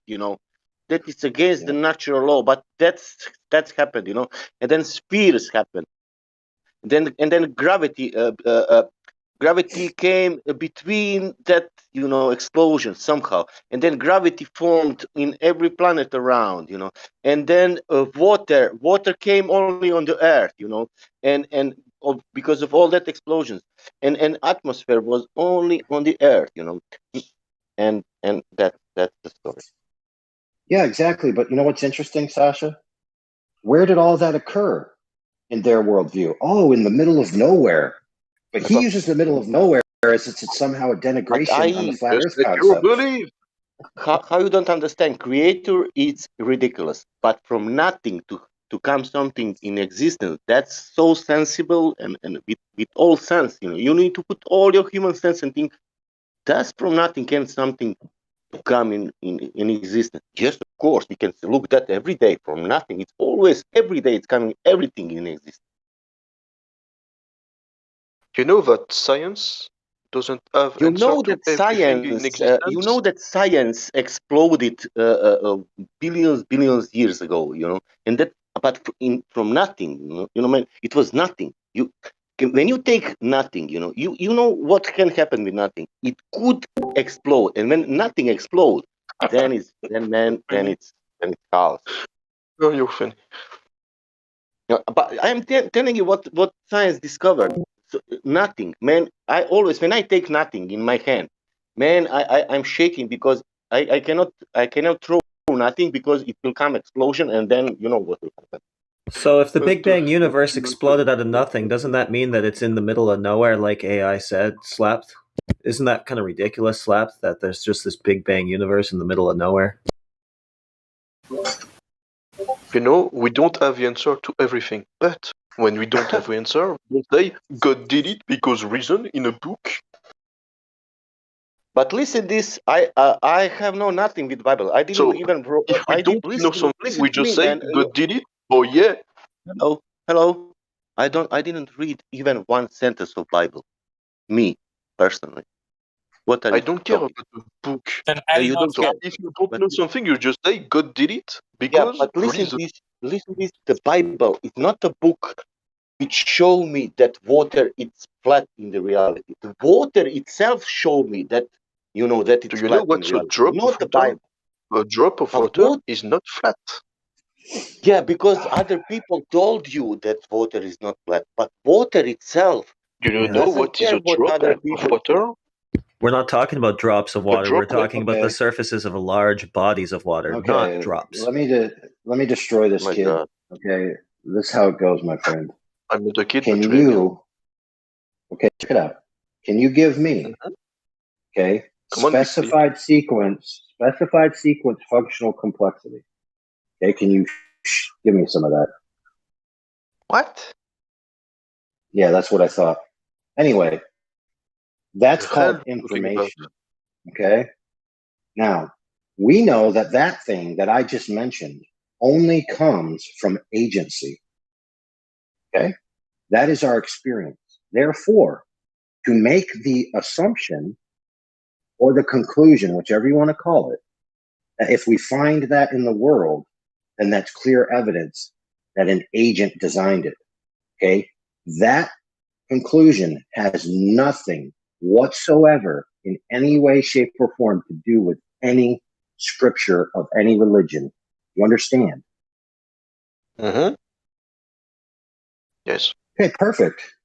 So if somebody says, I look out into the world and I find evidence of, a functional sequence complexity that's specified information, then I know a mind or an agent must have created it. Right? So that agent must be the cause of it. That is perfectly rational conclusion to make, my friend. You understand? You want to talk about DNA? Oh, so now you know what it is?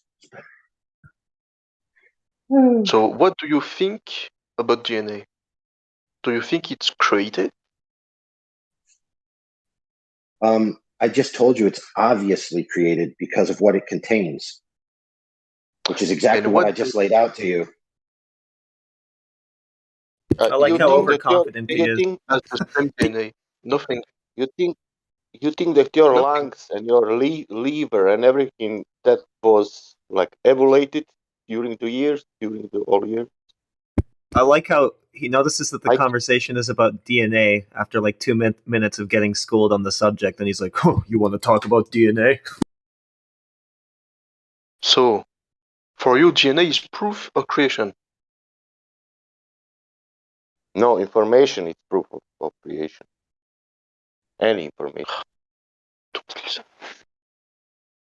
How you can get information? Does information coming from nothing?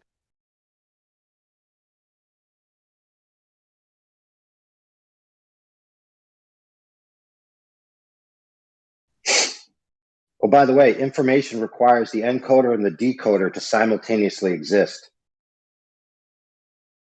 Okay? That means that the presence of a mind is required. Okay? So good luck trying to figure your way out of that one. A mind? Just like a soul? Yeah, a mind. You got one of those? No. I have a brain and not a mind. Oh, no mind.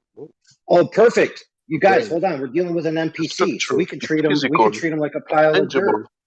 A mind is not physical. It's Right. An idea, a nonsense, just like really. Ooh, wow. So the internal experience sentient agent, which is what's supposedly going on inside you at this moment, is ridiculous nonsense. My brain is doing all this. It's not a mind. Oh, really? No. Hold on. Your brain It's is doing a physical. lot of things, okay, but what it's not doing is having internal experiences. What do you specify as internal experiences? Okay, so what you You the think sentient that agent, thinking feel. is internal? Okay, let me ask you this question. Is thinking physical? No. Bingo, you just shot yourself in the foot philosophically. I rest my case. It's produced by the brain. Are you saying that brain is thinking, but you're not conscious? So now it is physical. Your answer a Yeah. second ago was no. Now it's yes. Hold on a second. Maybe it's metaphysical. Are you telling me that your brain is doing something without your conscience?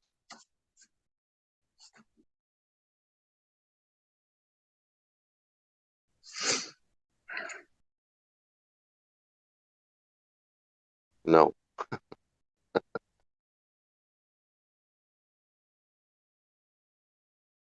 But you're far away from the horizon.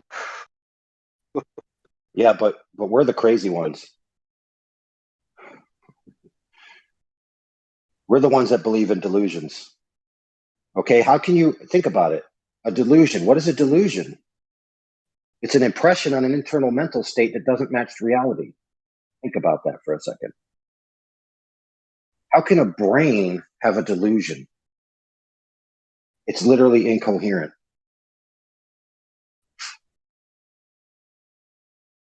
Okay, my friend, no offense, but just a little bit of offense. Your position is philosophically bankrupt, and you need to reassess it upon personal reflection.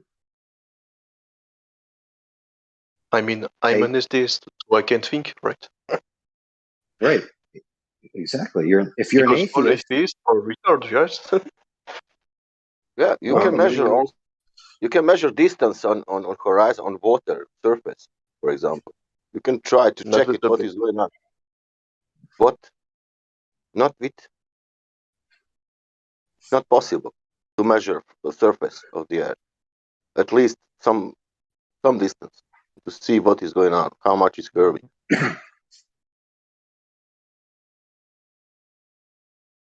You know, math, dimensions, 25,000 miles, and because of that math, there must curve because of that. Because sphere is big like that. It's not any other number, it's that number. Not 50,000 kilometers diameter, it's not 60,000, it's not 20,000, it's 40,000. What you saw, that picture from the space, what you see, that's it 40,000 kilometers or 25,000 miles. That one. That picture has no curvature in reality. That's strange. Because spheres. Do you have a picture of a flat Earth from high above? Do I need picture from high above to all from? Yes. Yes, I need that. Yes, of course. Can I ask you some question? How much of flat Wait, water why do you need that? pollution? The Globers claimed that they determined that the Earth was a globe long before we could ever go to any kind of high altitude. So why are you having this kind of double standard? He didn't listen to Steve Hawkins. We need a theory of everything. It is still just beyond our grasp. We need a theory of everything. Perhaps our ultimate triumph to science. Slap. That's his big. I'm sorry. Yeah, no worries. Did Eratosthenes have to go up high above the Earth to determine it was a globe? No, Earth is flat. So it's okay if we can see the entire flat Earth. So it's okay if Eratosthenes doesn't follow your standards for proving the Earth is flat. If we're talking about the globe, no problem. Different set of standards. Oh, hold on. Not to mention Aristophanes, who has less evidence for his existence than Santa Claus. Okay, Earth is flat. So can you go high enough to show me the entire flat Earth? No, who can do that? Can you do that?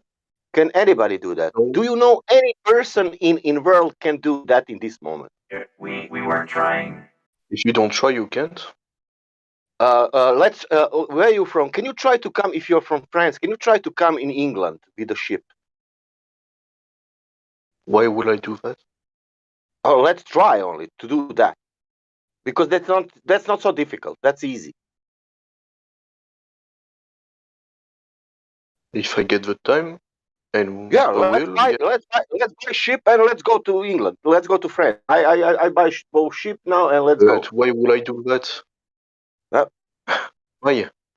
I don't know. Why are you telling me? What shall I do? I need to go to the space, maybe?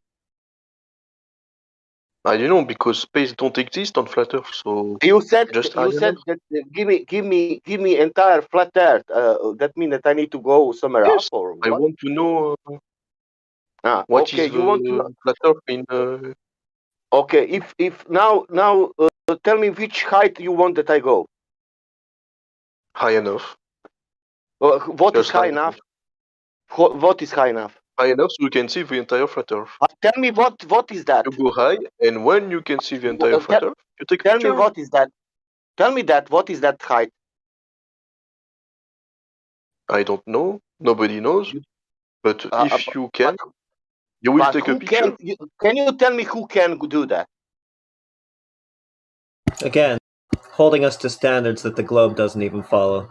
They don't take pictures of the Earth. Those pictures that you were holding up earlier of the globe are not even actually pictures, as we've discussed at length now. They're composites. They have to be photoshopped, as the creators say.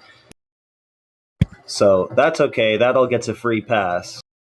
But if we're talking about the Earth being anything other than a globe, then you set up these impossible to meet standards. Plati, can you show me? Can you show me all entire picture from of the globe Earth? I don't. Okay, why are you asking me to show you all entire flat Earth if you cannot show me in all entire flat? Because I want to know what the world looks like. I want to know also what world looks like. Can you show me the pictures that you can provide? Globe Earth is fake, so it's not the world. I want to know how the world Do you looks really like. want to know? So give Do you me really the want picture to? of the Do you whole not? world. Go look outside. Do you really want to know? Yes. I just want the entire flat Earth in a picture. What are our dimensions for of Earth?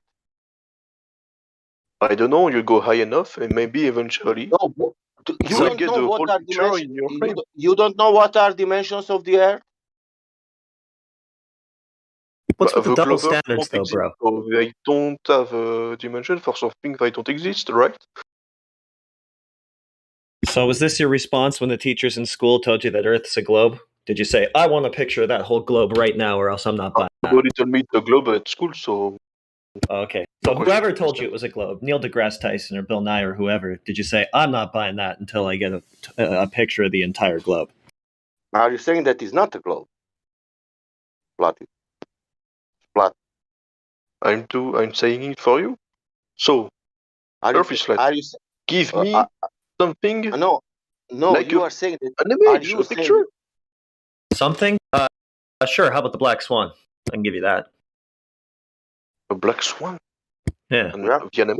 Central Banker, please, please let Sasha do this. Sasha never gets the debate. Okay, sorry. I'll let him go ahead. It's okay, bro. I jumped in too. I'll try to let Sasha. Yeah. Sorry about that. I don't know even where I am now with him, but okay. My bad. Yeah, I wanted to ask about the measures. He said, I don't know. That means if you don't know why we are speaking.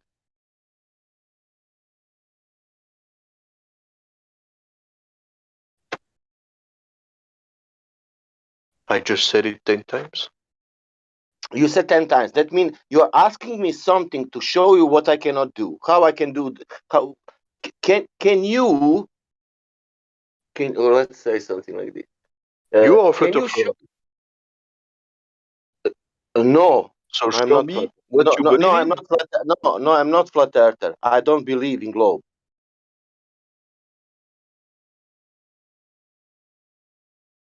Ah, okay. So, Okay. for you So, atheists, for me, it doesn't matter flat Earth. You know. For me, that who said flat earthers, that for me doesn't matter. For me, matter globe, you know. That's for me. If it's globe there, it must be there. That's it. Point. If it's not there, there is not there. You understand? That means we see from NASA, we see from space pictures. Great. That means Earth is a globe. Is that true? No. What? Why no? Because NASA is showing that it's a globe from the space, from high up. That means it's a globe. That means that flat earthers are wrong. Is it? Because they have proof from the space, and you can see that it's a globe. Now, flat earth is saying that picture is a fake, but I'm saying that it's real. Do you say it's real? Yeah, I'm saying it's real. Now I want to check if it's real. And you now can't? I can. Nope. Because I studied geometry in school when I was young, really young. You know? You know, and anything can be photoshopped, so you can't say it's real. No, but I believe that it's real.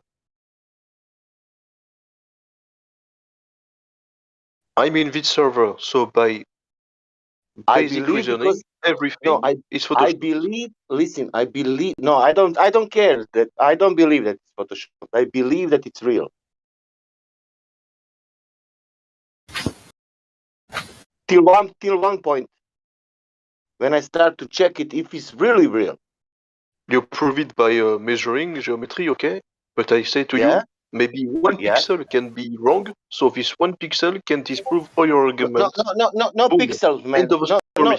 Not pixels. The reality, you know, water, and then you have Ireland, and that Ireland is there, and then you have another beach, and there's some oil rigs out there, and then you have distances between them, you know. Well, the real things, you know, not pixels. Real things. Ireland, When you take cities. a photo, what is it? It's a frame of Okay, listen visual this.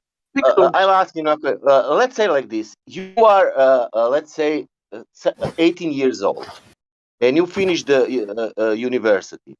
Like, no, with 18 you cannot finish university. Let's say 20, you finish university, and you said, "I want to be photographer." Okay. And you decide, and you finish all the stuff, and you know everything about photography, and you buy a camera for you, you know, photo camera, and you go outside and you say, I will make some. I like to make photos about nature, you know, to make shots on long distance to see if I can shoot the island or something. And when you do that, you know, in real life, when you present somewhere, and I say, I want to have exhibition of my work, you know, and you said, look, I got this island. This island is called blah, blah, blah. Doesn't matter. And some guy like you will come and say, man, you cannot be a photographer because this is not real picture. What? That means that you cannot be photographer on long distance. You can be photographer and shoot the flowers or something like that. But if you want to shoot something in distance, you cannot be photographer. You will not make the photo of the real thing. That will be something what is, I don't know, what, hologram or something.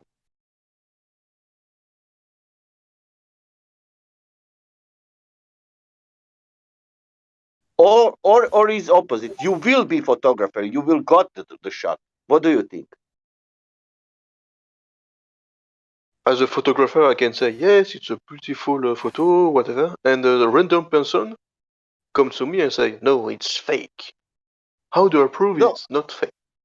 I'm asking you, if you go on the beach and you want to get one island on the distance, I don't know, 30 miles, and you shot that island, you know, and you even not photo, video, you know, you're recording that island.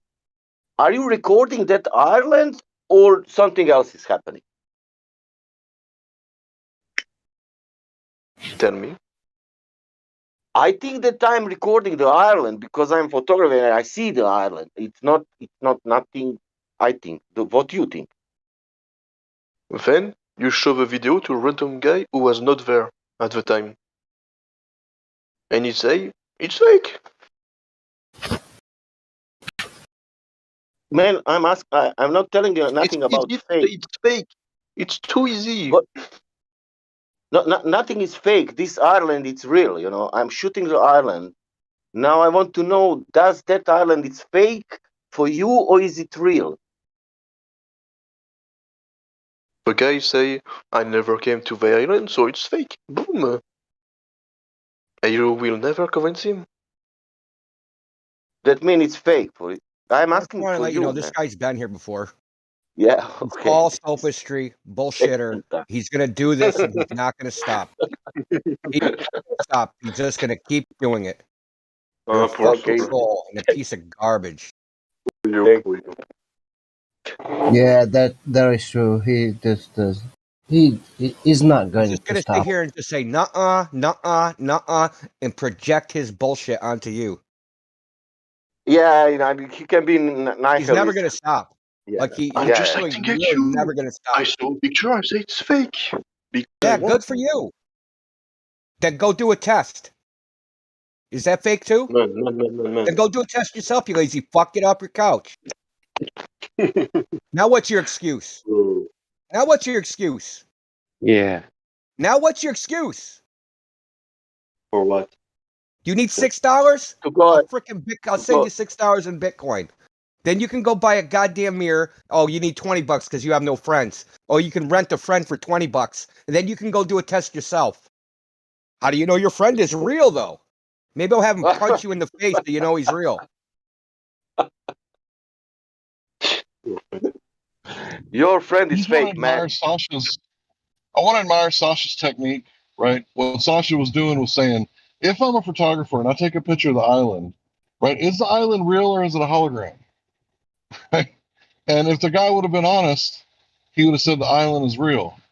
And then Sasha would have, I don't know what Sasha would have done next, but once you get him to admit, that the island is real, you got him. So I really, really admire Sasha's technique.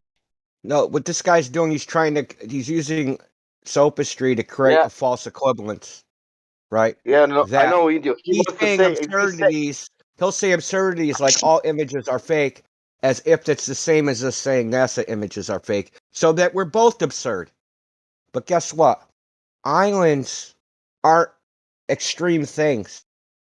Claiming you're floating around at 17,000 miles per hour, spinning around a ball of 24,000 miles of circumference in a vacuum of space, that is an extreme claim. Saying, hey, there's an island in the ocean, that's not an extreme claim. We know islands exist. You can go to an island. Right? It's not absurd. Flying around in space is absurd. And Carl Sagan, you probably fapped to, said extraordinary claims require extraordinary evidence. Going to space is an extraordinary claim. There's no way you can say it isn't. Do you know why? Because that place has laws of physics, right? Things you experience that are completely different than the experience of the billions of people that have ever lived on Earth. Namely, give you a specific example, when you drop things, they don't fall. Okay? Everybody ever, unless there's wind, when they've dropped things, or it's a balloon, when they drop things, they fall. They don't just sit there floating. Right? So it's an extreme claim. So if they're going to claim they're in an environment with extreme physical properties, they need more than a picture. Otherwise, we have to accept all extreme claims based upon a photograph.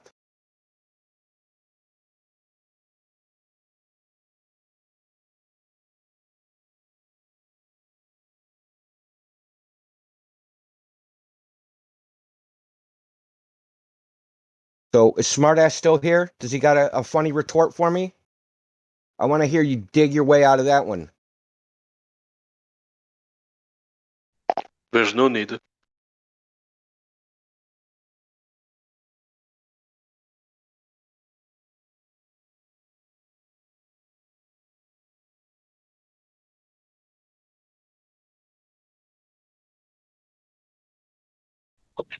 There is need. No one has ever experienced a ball Earth. You've never seen it with your own eyes in reality. I'm not talking about cartoons or television or your mind's eye. I'm talking about with the two eyes that are next to your ears and nose. So for anyone to claim any different, we're going to need some evidence. So can you provide us evidence of the ball Earth, not on TV, not in magazines, but in reality? Can we see the curvature, please? Show us. I don't.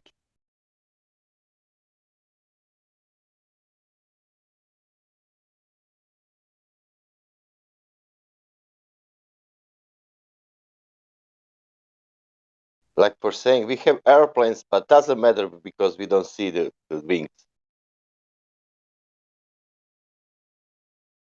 Like we are watching Ferrari car and saying, look at this beautiful airplane. Where are the wings? They are refracted. You can't see them.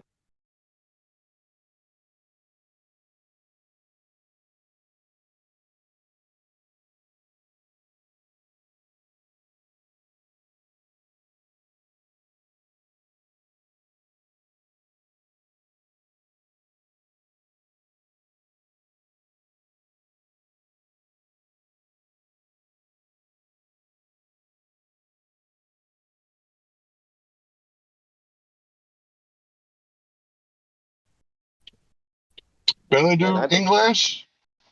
I don't want Where's the curvature? to give him even No that. Are more. you flat earther? No, I'm not flat earther. I'm nobody. But let's find the globe.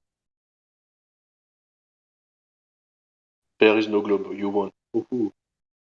Ooh, I've won. I didn't won anything, man. We lost. We need to for winning. We need more people and more time. We are still losing, but okay. The time is like that. Time was never good.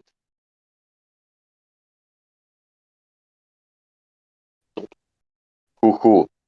But if you feel that you won, you can come back. You don't need to be here because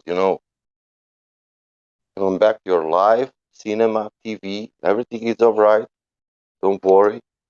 Don't be upset.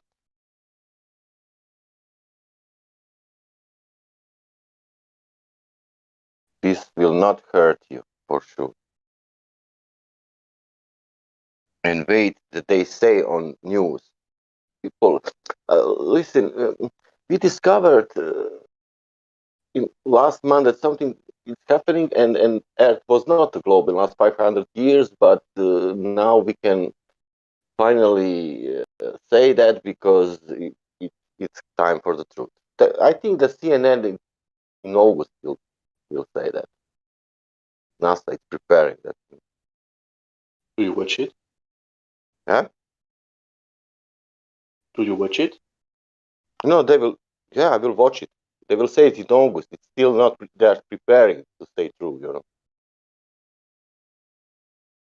They will say, "Sorry, we took all this money only because we thought that it's space there. We thought that it when we did the photos, it looked like a sphere, but now we realized when we were flying more over that it's not so spherical."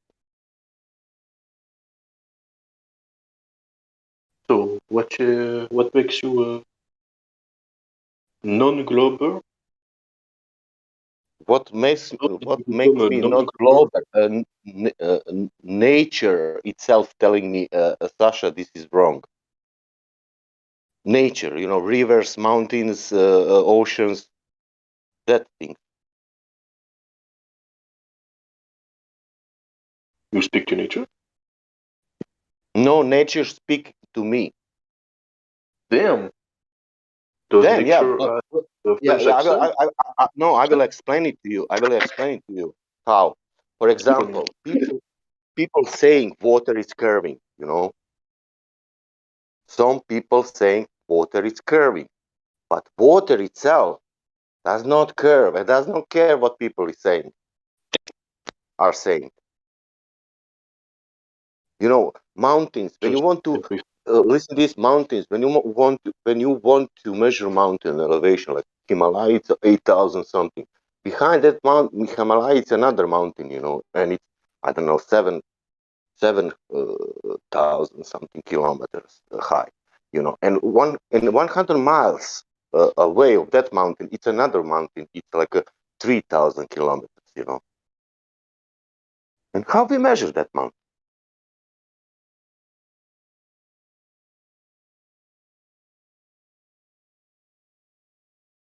They did not measure it with a simple ruler, that's for sure. And how we know that Himalaya is 8,000 kilometers high and other mountains is other elevation? I don't know. You but you know? can do it with just your brain, nothing else. Let's say Italy, like some mountain in Italy, in middle of Italy, where is Rome, for example. Are they measuring mountains regarding Adriatic Sea or Mediterranean Sea? Which sea level they are taking an account for measuring mountains in Italy?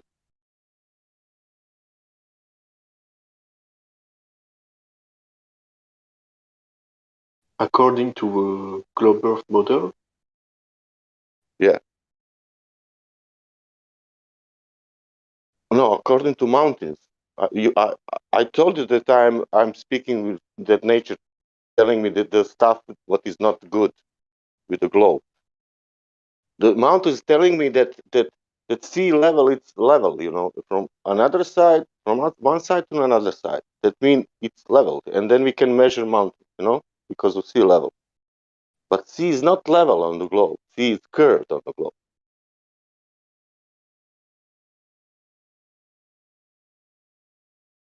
And do you want rivers? That was mountains. I mean, it's not curved locally. It cannot be curved. You are saying that sea and oceans cannot be curved. Yes. He said it's not curved locally. So wherever you are, it's not curved. We agree. It's not curved locally, but they've been telling us both cover the horizon. Please continue, Sasha. So they just use the sea level that is the closest to the mountain. Sea level through the mountain. The closest one. You know, a mountain in Italy is close to Mediterranean. And between two mountains.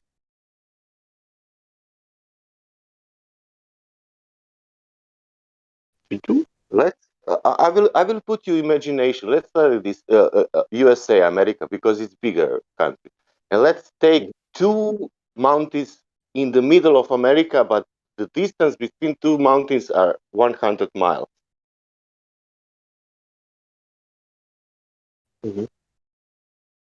The A mountain, it's near to east coast. A mountain near to New York coast, but it's not on New York. It's like 500 miles away from the east coast. But B mountain, what is 100 miles between A and B, it's 500 miles on the west coast. How we measure that mountain? Level of the east coast or the level of the west coast?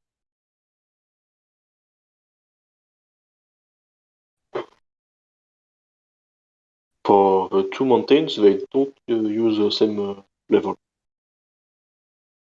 Well, let's put like this: where is curvature is going when on the shore when the ocean is finishing and now is going through the America, through the whole state, where is curve going?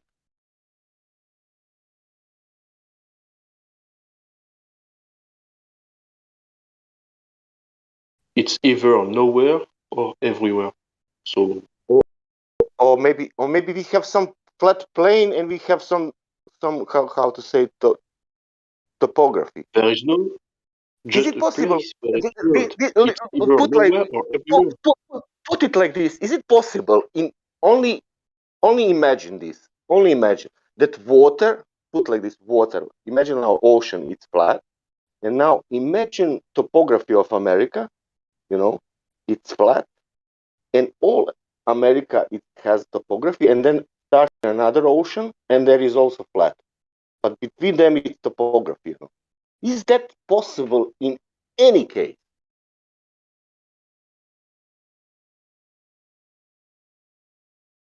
Maybe.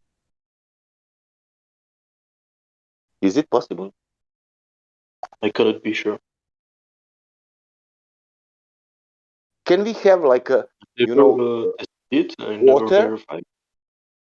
Can we have water, flat water, and then topography, land with the mountains, and then behind that land again water, flat?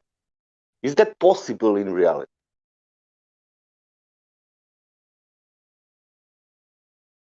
So we have flat terrain, No, water.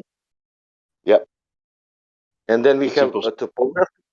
Is that possible? Because if the terrain and water are the same plane, the water will not stay in its place. You take a need plate, you put water on it, and next to it, it cannot stay at the same place. What? It will drool. Where? It depends on the quantity of water and the How about this? What? and the surface meter. What water needs? What water need to be? What? Does we need something for water? Can water be something like flowing in the air and be in the air? I mean H2O. Does we need container for the water?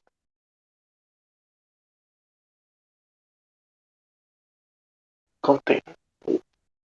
Yeah. Absolutely. You need a specific pressure and temperature environment. It's too cold, it's ice. If Can it's we too have hot, water? gas. It's too much pressure, it becomes solid. Not enough pressure, it becomes gas, you know? Just like any metal fusion point. But when it's solid, does need container or can go whatever one? A gas can No, the water. When it's solid, does it Possibly. need to be in container? Water like a solid. Does it need container or not? Yes. You know, Yes? water is between the atmosphere and the terrain. Does water need container? I ask you, or not? Yes. It cannot be nothing. Okay. Is it globe container? No. Okay. Thank you. I mean, the water is not inside the earth, so no. Water is mostly at the surface.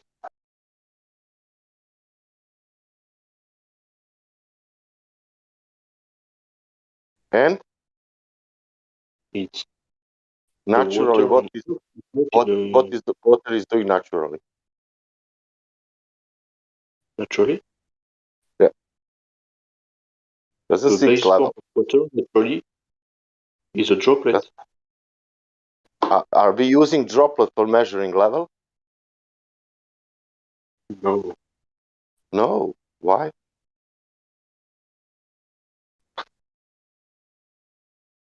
It's a droplet. For what we are using droplet?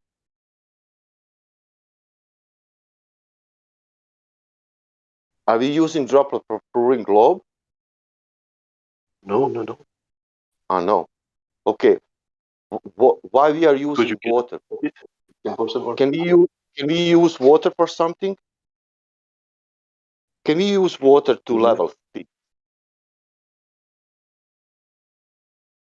You put it in a Can we box? use water to level things for leveling? Yes. Why so? Yes. Why so? Because water is curving. Because it's a liquid. When you put it Yeah, in a container, it fills the space evenly. Mhm. And in which space you can put water and it is curving?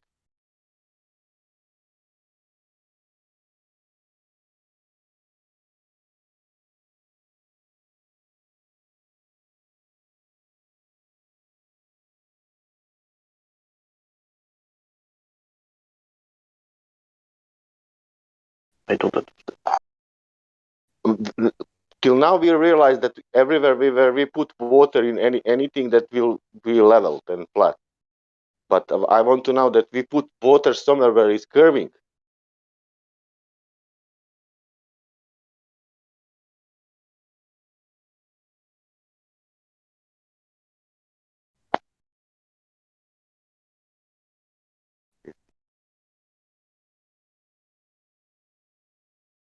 Man, there is no curvature in reality. Whatever distance, whatever observation you want, that's the point. And do if you you're know waiting, curves? and do I know what? Anything that curves by itself? Do I know anything but its curves itself? No, it doesn't exist. What are you But saying? does it mean Earth is flat? What? Do you know anything that curves by itself? Yeah. Yeah, I know.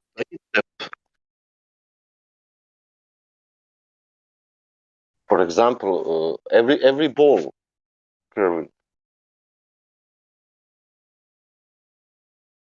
Oh, you didn't understand. Did you know that every ball is sphere? Almost No, you perfect. didn't. Man, you are breaking. I cannot hear what you say. Do you know any matter, liquid, that can be curved by itself? By itself. I don't know. And?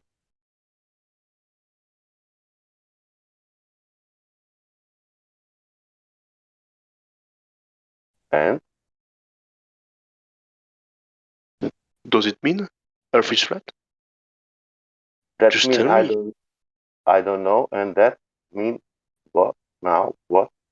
And? So how do you go from the level of water being flat to flat Earth? I explained to you. I go from the mountains. How people measure the mountains. In the middle of the continent. They do it. I mean, Yeah. there's Then I go the size of a mountain based on the sea then I go level to the and based on the Earth then I go topography.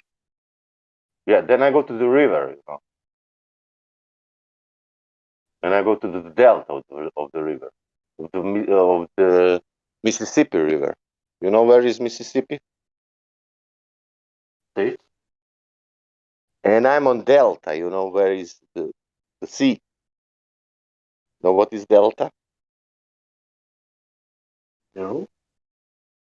No. When the river finishing in the sea. Quero saber nada, como diz o outro, porque já chega, estás a ver? Ui! Eu sei que o rapaz levou lá o terreno, mostrou-lhe a relote, a gaja cagou no assunto.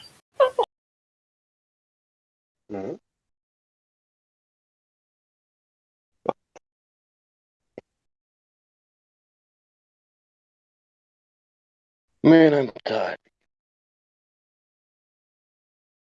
If somebody else want to, yeah, this is boring. You know about Shimbaro's Peak?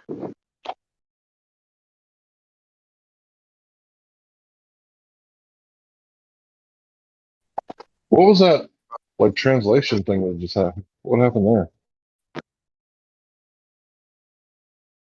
Chimborazo's Peak.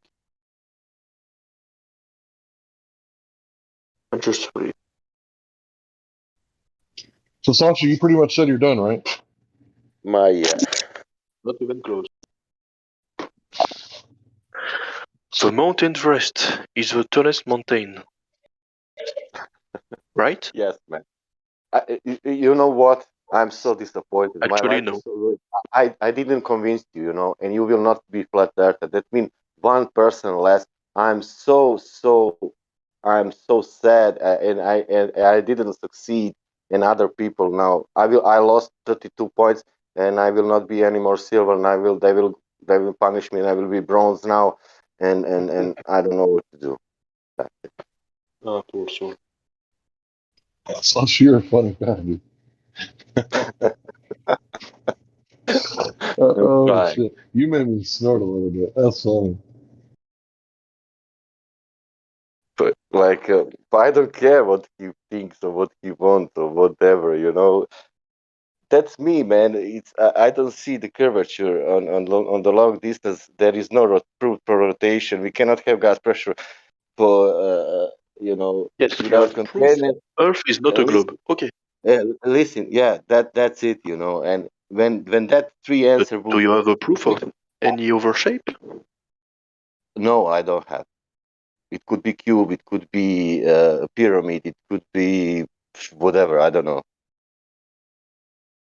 And you know what? The best proof for any other shape is to go high enough and take a good picture of the entire thing. That's a good idea. No, no. It's the best I way. took. It's the best way. Yeah, I know the last rocket was exploded, and I said, "Fuck it, this time I need to do better," and I will try That's next not a time. good way. This time, It's not a good way to measure curvature. So, I'm a guitar player. So when I go to help like a young person buy a guitar, they don't know anything, right?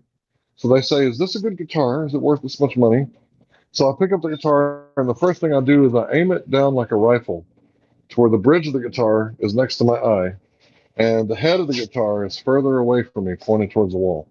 And I look down the neck of the guitar. I look to the left. I look to the right. I look down the center, and I can tell if it's curving or not, right? Down the Z axis, right? So I'm looking Mm-hmm. and I'm saying, okay, it should have this amount of curvature. Now, if there's no curvature, well, that's a problem. This guitar was not adjusted correctly or at all. So I'm going to say, look, you might going to tell the guy that works here, hey, this guitar needs to be adjusted. Then when it gets adjusted, where it gets that sweet, perfect, spot, then give it back to me and I'll look again. But right now, I wouldn't buy it. Well, that's the thing we're doing with the Earth, right? We're being told, like, hey, should we buy this ball Earth? Like, is it worth $62 million a day? And then I go out Corpus Christi and I look at the water and I'm like, wait a minute, it's not bending at all. Like, there's supposed to be a little bend right here, but there's not. So I don't know if it's worth $62 million a day. I'm not buying it. To be honest, $62 million a day compared to 20 trillion GDP, it's not a lot. For cartoons, though? Yeah, what do I get? Cartoons? It's like 0.4% I don't want to pay of for US cartoons. GDP. I don't care I if don't it's want 2 to pay. cents. Not that much. You got it, central banker. Go ahead. Yeah, it's just that. I don't care if it's a nickel. I don't want to pay for cartoons. Especially not even cool ones that I didn't ask for.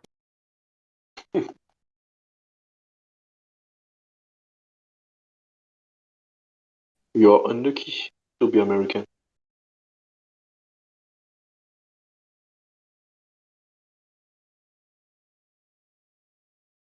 Just unlucky.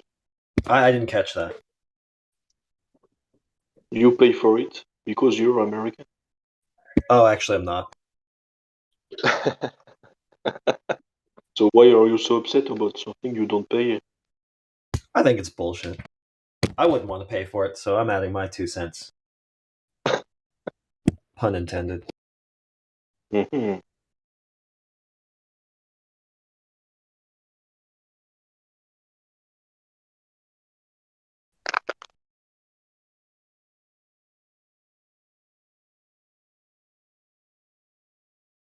Can I give you a link to something cool?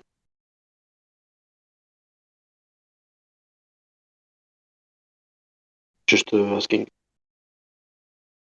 What did you say?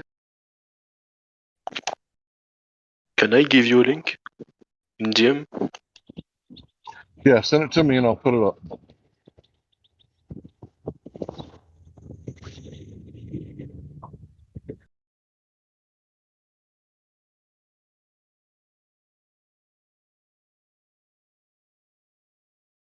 I'm just asking, how is it possible?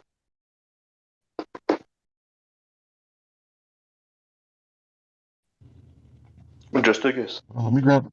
Let me grab it.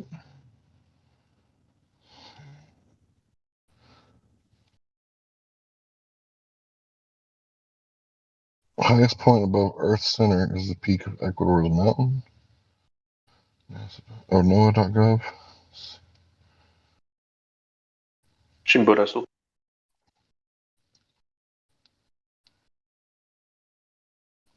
Is And this Mauna our Kea. last chat?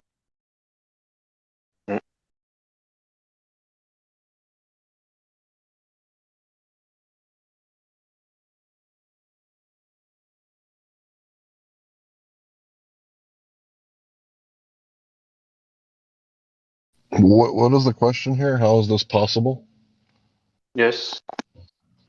On a flat Earth. How do you know that something is taller than anything? Not based on sea level. Okay, well, you're claiming that this mountain is the highest. Other people are claiming Mauna Mount Kea. Everest is the highest. So how Mauna do we Kea. know which one's the highest? Mauna Kea was measured from Either the way, bottom you're of the taking ocean. an angle measurement of the mountain. What? You're measuring the mountain with an angle, and you can't do that from Hey, a Matt, you're a robot and real bad. curved surface. Matt, you're going to come back out and come back in, please.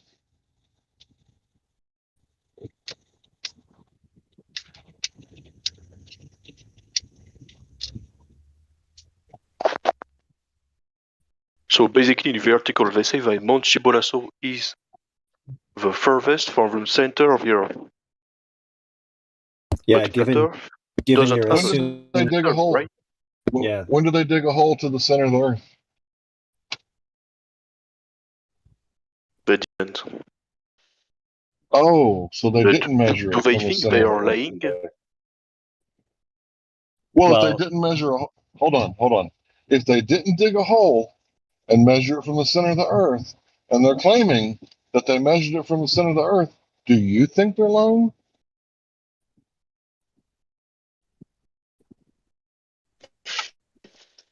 It's an angle measurement of the mountain. It's Hold on, Matthew. I just asked him a question. two lines intersecting at a point. It's two straight lines. Sorry, Matthew. I just asked him a question. I'll ask it again. If they didn't dig a hole to the center of the Earth, and they claim that they measured it from the center of the Earth, do you think they're lying? Slaps? I cannot verify it. But you know, if your job is to make something, you publish it. And I can't verify it. But it's your job, and you worked on it for years. well, Can't I at least trust you in some way? we can easily debunk the radius that they're taking into account for this here, so it's completely invalid whether they're being intentionally dishonest or not. And from Mauna Kea, they measured it from the deepest point in the ocean, I think. The base of the mountain. They're presupposing the distance to Earth's core, which would be the radius, which is falsified. And okay, let's say it's wrong. And for Mauna Kea, They based the measurement from the ocean. The bottom of the ocean from where the mountain is. They added the sea level surface and the sea level underground.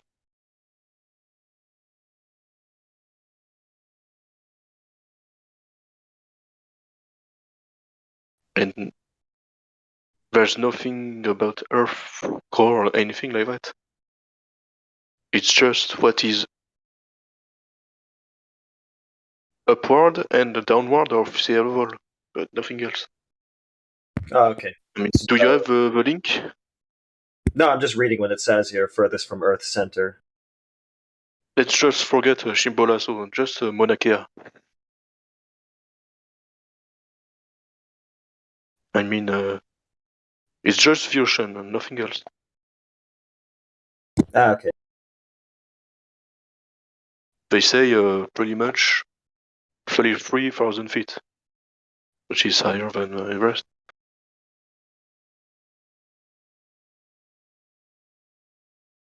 You know, they can send something at the bottom of the ocean, get the data, and then measure the difference between the highest peak and the probe. I think it's doable. Sure. It's not really my specialty, though. But according to them, they've measured it.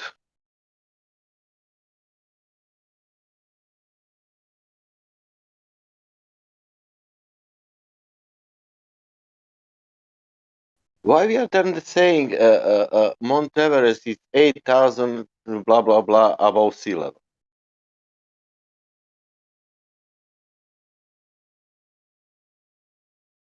Because according to the globe Earth, yes, the sea level appears flat, but they say that Earth is like not perfect. Oh my God, no. So you know, okay. No. some places Okay. are lower, some places Yeah. are higher. Yeah, that picture's what you spoke about before. That showing that what you will say now. Oblate spheroid, like they say. That picture, yeah, I'm saying now. That picture, what you was discussing half hour ago, showing that what you're saying now. I mean, the difference in the size of these mountains can be explained by I'm the fact that saying, it's I'm not saying, perfectly round, you know. it's not perfectly round. It's oblate spheroid. It's not my world. No, I'm asking you, is it perfect sphere or oblate spheroid? Oblate spheroid and okay, great. everywhere it's not perfectly. It's not perfect sphere. You are saying that it's I oblate mean, it's spheroid. minuscule at the scale, but it's not perfect. Ah, really? But in the sky, when you make the picture, then it's perfect sphere. As I say, in the scale, it's minuscule, the difference. Ah. In the sky. Compared to the whole thing, a little bit of downward or of upward for 1 or 2 kilometers is nothing compared to like 1,000 only miles. 1 or 2 kilometers. Oh, okay, 1 No, or 2 kilometers. I thought 1,000 miles or something like that. if what they say is true, Why then would it it can be? explain why Mauna Kea is bigger than Everest. Well, you don't have a radius, and you don't have a distance to the supposed center of the Earth, so why would we take this for anything?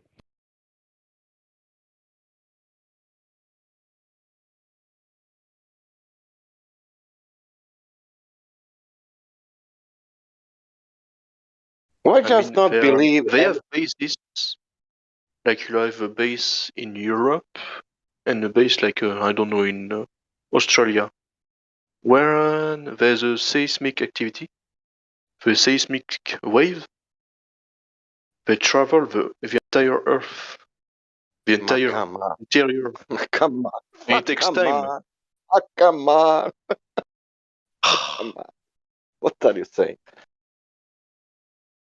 Did you know that it's the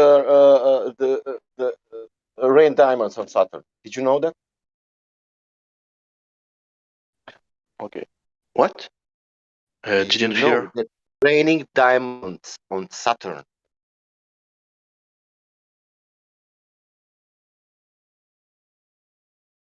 I'm asking you serious question. I'm Cannot asking prove you it serious. without any image. But I don't know. I don't Any know. I data? don't have image. I don't know image, but I have a news that NASA proved or whoever or somebody has documentary about that. Diamonds are basically carbonate. So maybe for millions of years in ice cold environment, this carbon can get super close together and form diamond. Did you know that Uranus also stinking? No. Yeah, they discovered also that. It's stinking, man, that planet. I mean, I don't follow about space. Sorry. I follow pretty much nothing about space. But we have some kind of machines measuring what? I mean, they technically measure the radius of Earth based on the velocity of seismic waves between one point of observation and another. Really?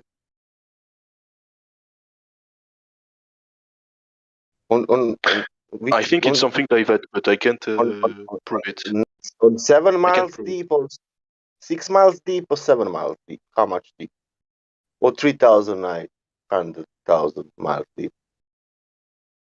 I don't know. Hmm. Wait. Would be, Earth is flat. it would be interesting if it's something over 3,000 miles deep. If Earth is like 20,000 miles, it could explain some observations. It's sure, but maybe the math is wrong. I don't know. Man, if you peel the apple, do you know what is in the center of apple? If you peel the You cannot feel it. how we get it for the air?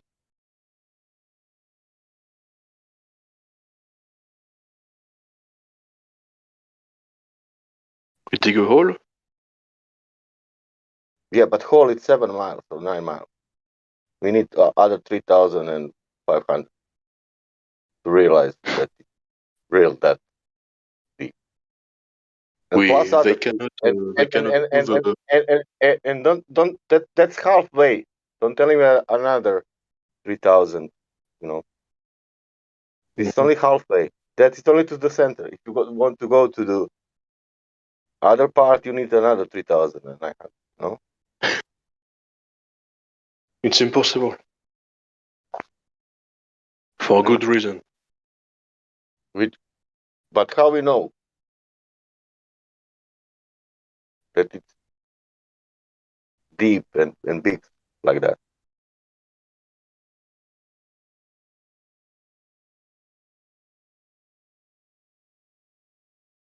Or we don't know.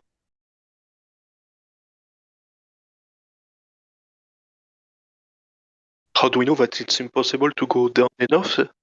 It's what you said. No, Hello? how we know that it's that if we dig only 7-9 miles, how we know that there is more 3,000 miles or 6,000 miles because it's missing 6,000 miles to go to the other surface? How we know that?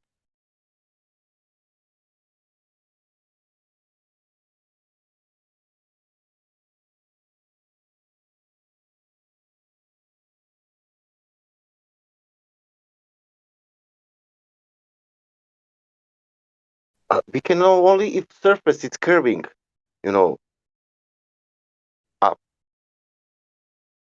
They don't know. They don't measure it based on the surface. That's for sure. That's for sure. That means they dig the 6,000 miles hole. They don't dig it to measure it. That's for sure. Okay. What they did to measure it? I think it's based on the seismic activities. They gather the data from all over the world, and I don't know, based on the speed of this. 500 years ago, they was looking on that. they realized that it's a globe 500 years ago, and then that what you are saying, seismic, blah blah blah. They realized that, and then It's not. He's not. I'm not in this domain at all. well, it is not just that like in someone 90, who is a it is not. I'm sure that it's not in the 1970s that we realized that people said, okay, it's a globe. Now we prove it. We know now it's a globe. 1970, and now I think that we have history about that. Oh, or not? No? It was globe before that, machines and everything, or not?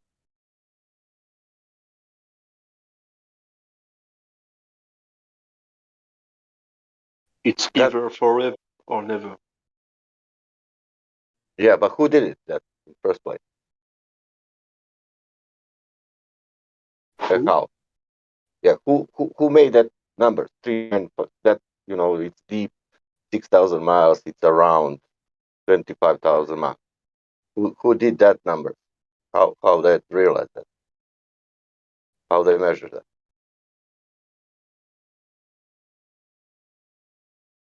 To be honest, I don't have any idea.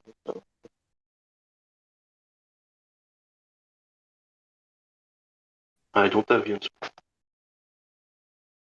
The problem is nobody has the answer. Yeah, there isn't one, so it's okay. Wasn't it angle measurements to Polaris for every degree? It's like 69 nautical or 60 nautical miles or 69 statute miles. You multiply that by 360 and you get a 24,000 mile circumference.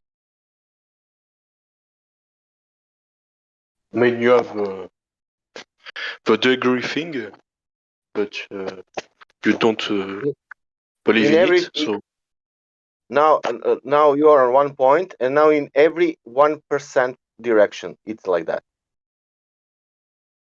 When you have 360 degrees, you can now start from point 1, and now 2 degrees, 3 degrees, 4 degrees, and everywhere it's going 25,000 miles.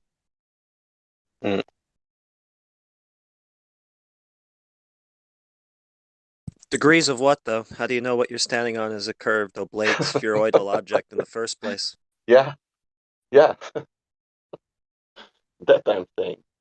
You are on a point, and now you what? talk about the shadow measurement thing, right? To assume sphere in the first place, you're saying. And then we can have I mean, sphere or not, whatever, but the shadow measurement thing you talk about? Yeah, like for example, you see water flat and you're saying that this must curve. Let's make a sphere. Because No, nobody can do that. Nobody. But that everybody experienced that even in the past. Nobody could experience water, it's curving. But somebody Nobody came to that. says Earth, water is flat, so Earth is round. Nobody says that. Say that again. Never in the history of mankind somebody said that. And nobody in the entire history measured something round using water. Never. So all people in history are flat earthers. Or at least none are globe All earthers. people in history never used water level to measure anything round. That means in human history. Never. Yeah. It's interesting that they would avoid that. Thanks for that tidbit. Never used water to prove anything. And then do you know what happened? Then we started to believe somebody who took the how to action and to measure at look into the sky. Is that true? So what you're telling us? Sorry, I'll let him answer your question. No, it's okay. Okay, CB, I want to even stop. All right. So what you're telling us is no glober in the Earth's history has actually measured the Earth itself to determine whether it's a globe. No glober used water level to measure anything round. That's telling. We can tell that they didn't do that because water level doesn't comport with what they say the Earth is. And look at the devil. Earth is composed from 70 something percent Not of just water. Earth, anything. No, Water, water. level, Water. in How much experience. water we have on the Earth's surface?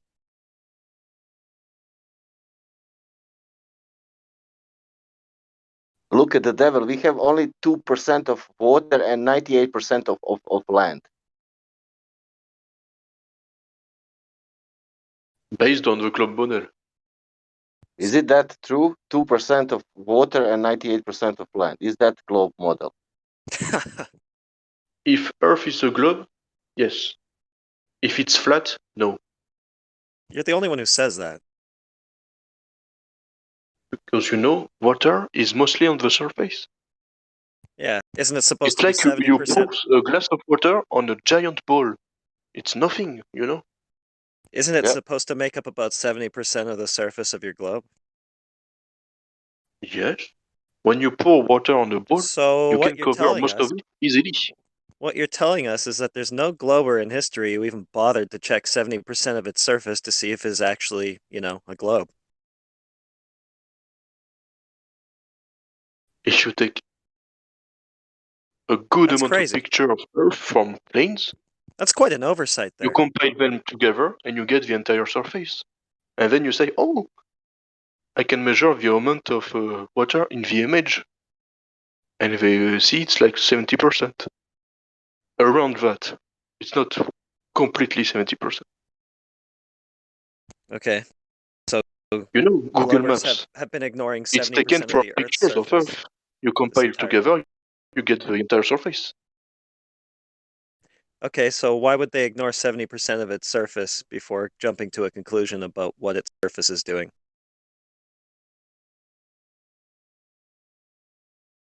And then you see that 70%, because it's a liquid. A liquid never stays. Yeah, but water level is flat when it's at rest, right?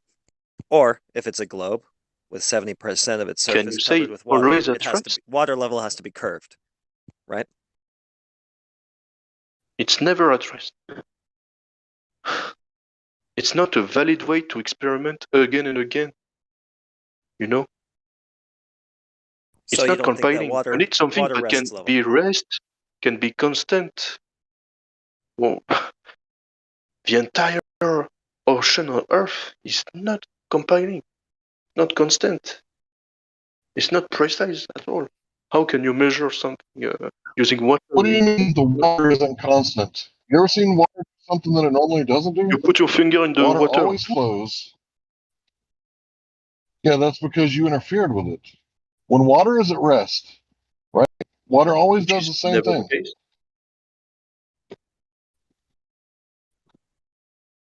Water Where always does when the same water thing. everywhere in the world is at rest, which never happens.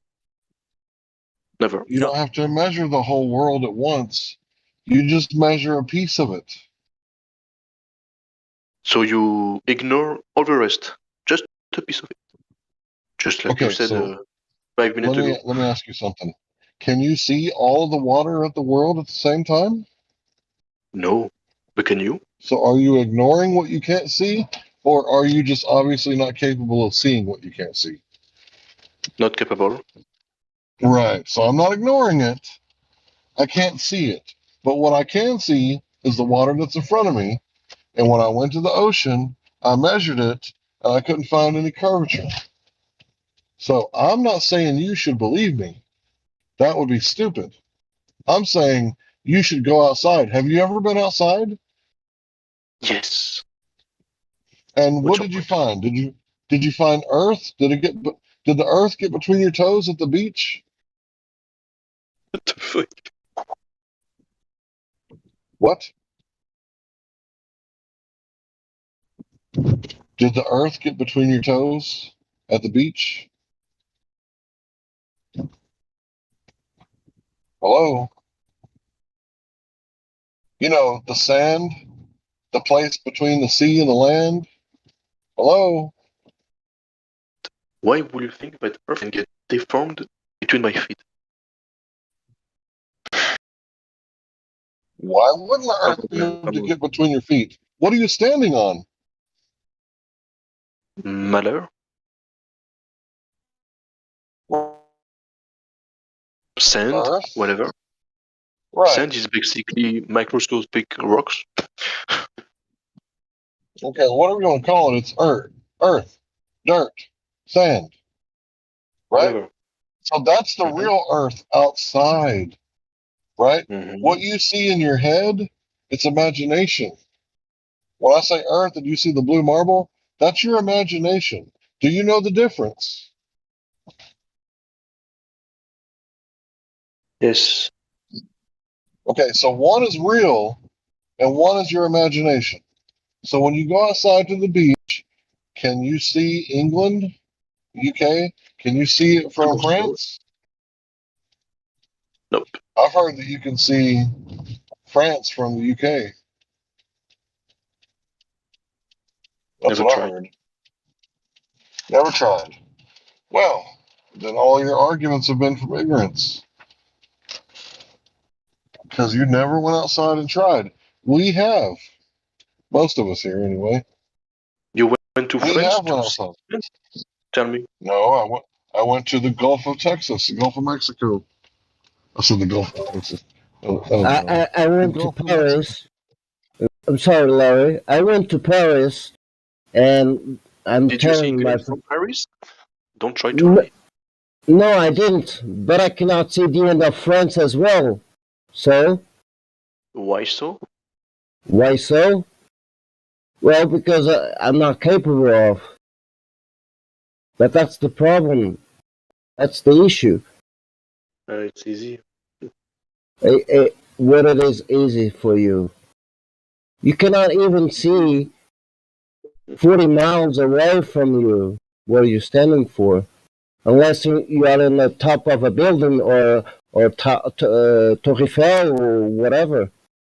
From if you are in Torre Eiffel, you can see more land than you should supposed to be. You see it. I mean, From the right? Eiffel, I can Yes, Torre barely Eiffel. see What? 20 kilometers away. Barely. No. You can see more than that. I I'm went to sorry. it 12 times. You don't need to tweet Twitter is it. for me on it. No, you don't need to that because I've been there. I saw it. I can see more than that. I'm sorry? 12 times. Pardon, monsieur, qu'est-ce que je vous plaît? I could see more than 20 kilometers from Paris, from Torre Eiffel. Do you know what is 30 kilometers away from Paris? I don't think so. Oh, okay. So I don't know, but you know, right? So you have been in the same place that I have been, but I could see where you cannot see it.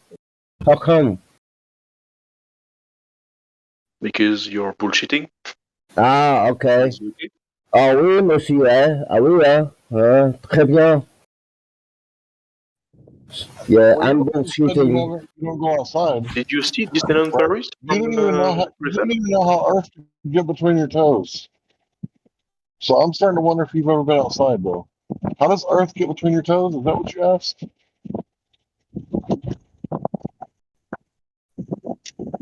Really? This guy's saying he's been outside. Have you been outside? Slap?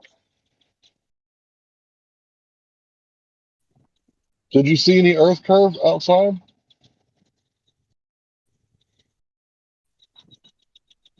Did you feel any motion? Feel what? Motion of the Earth? Of course not. Because it doesn't exist. But you don't understand.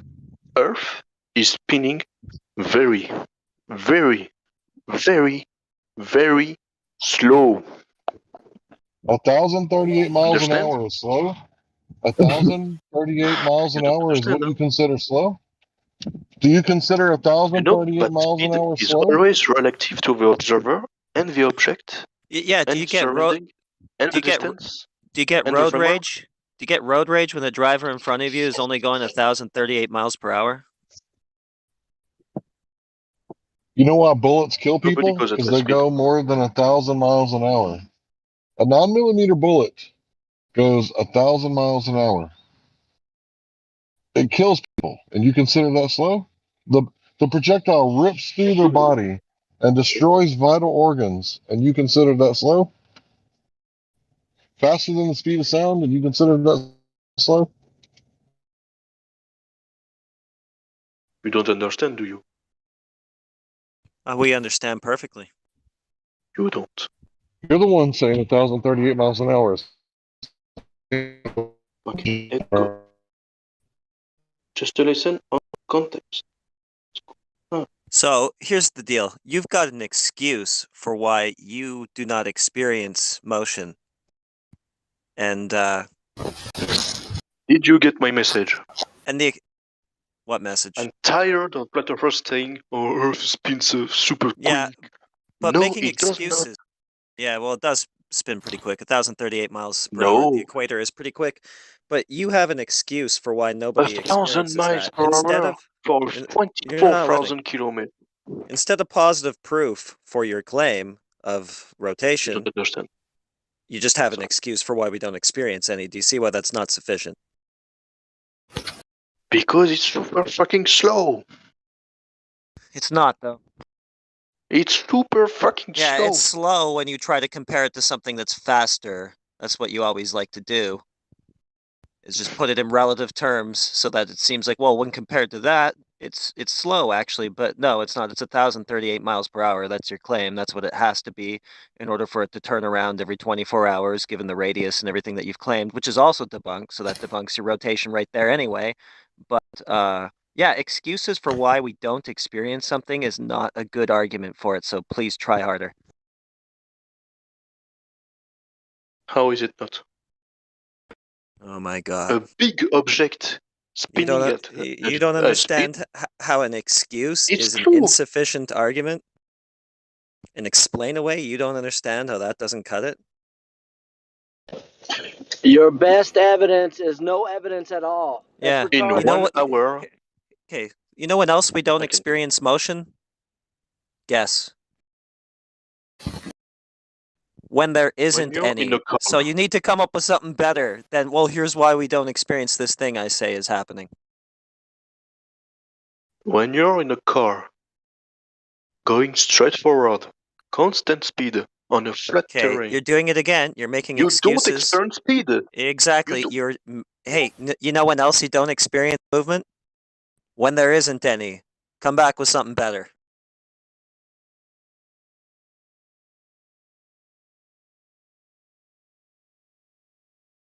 Excuses and explainaways ain't gonna cut it. Sorry, I'm done.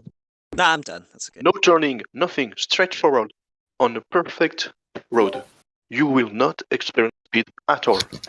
Hey, when you're just sitting there stationary in your room, you will not experience any speed at all.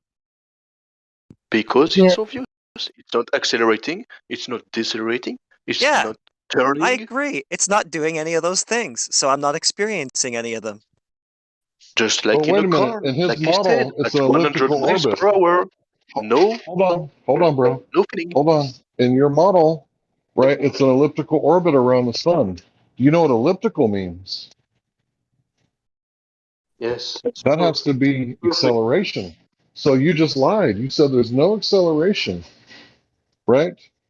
In your model, there would have to be. So if you believe both of those things are true, you're a liar. I forgot to say brutal acceleration. Sorry. Okay, so in the heliocentric model, and the Earth goes around the sun, is it a perfect circle? Almost. No, because the sun is moving forward. It's a spiral. And it's an elliptical spiral because the sun is moving through the galaxy, right? So it's nowhere near a perfect circle. Right? And elliptical.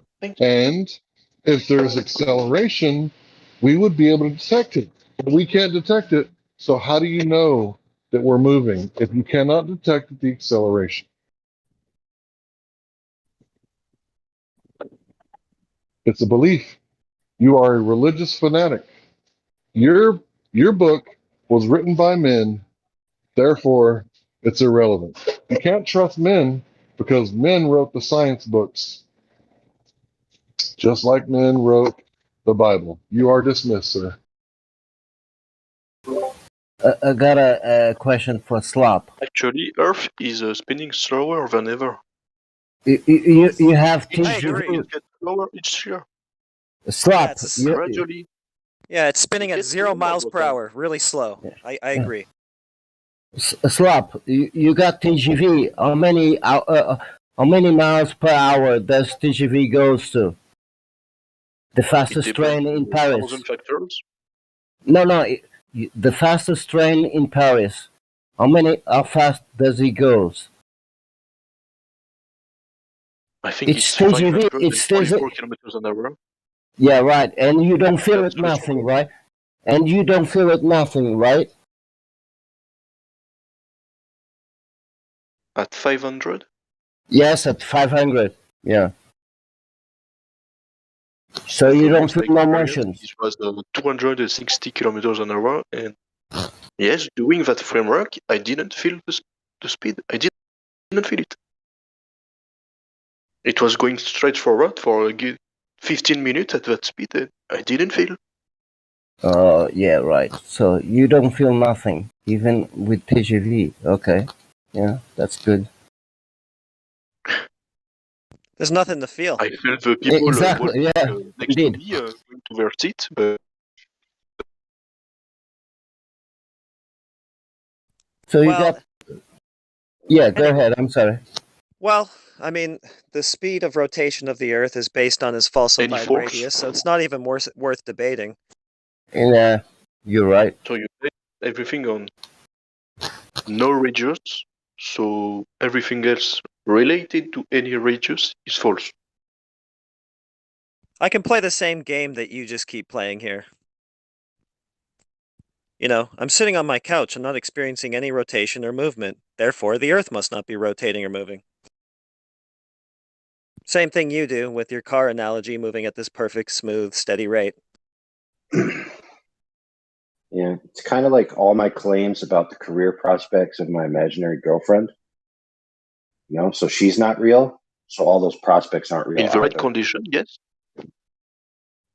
Oh.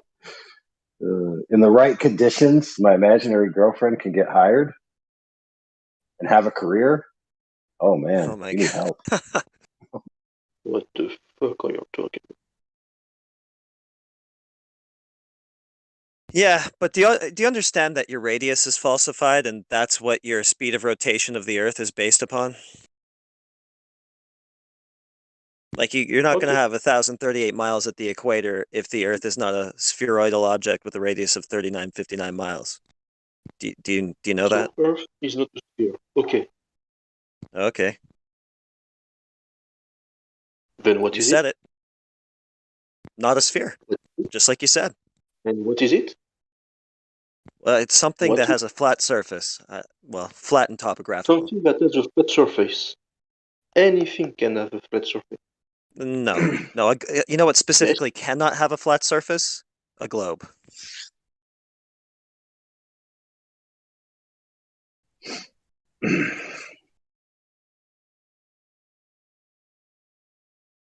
Yeah, but my friend, you have a good point, which is you can have a flat surface and then a innumerable amount of substrate permutations. So the answer to your question is irrelevant. That's the answer.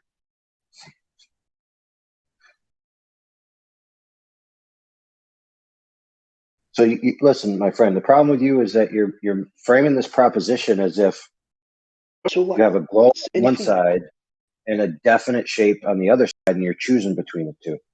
That's not the case. So you are not a flat earther, you're just a whatever Earth. What? Whatever Earth, that's a new role. So you just say Earth is not a globe, and that's it. I know everything. Lol. Well, listen. Everyone. Truth be told, that's sufficient. If you falsify that the Earth's a globe, then it's not a globe. Knowing what it is, contrary-wise, is irrelevant. It's irrelevant. So you say the world is irrelevant? No, he's saying that replacing your falsified model is not necessary. So you don't want to know what is the real world? He didn't say that. He's saying come up with a better answer. Yeah, we just don't need to replace your model to falsify it, that's all.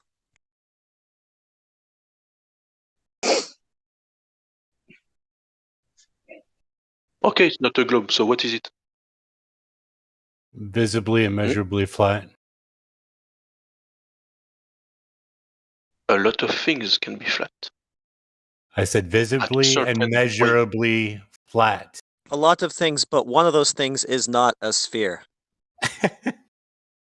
Yes, but why are you a flat earther? Because the Earth's surface is measurably flat and topographical. Specifically to oppose So you you. have... That's the only reason why I'm a flat earther, just because you exist and I want to oppose the way you think. You have the surface of an object. Actually, that is the right answer. Because globers exist.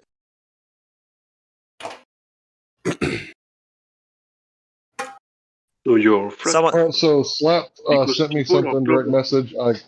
Sorry, give me just a second. Slap sent me something direct message. I put it in the voice text. I assume that he wanted it posted. Thanks. Whatever.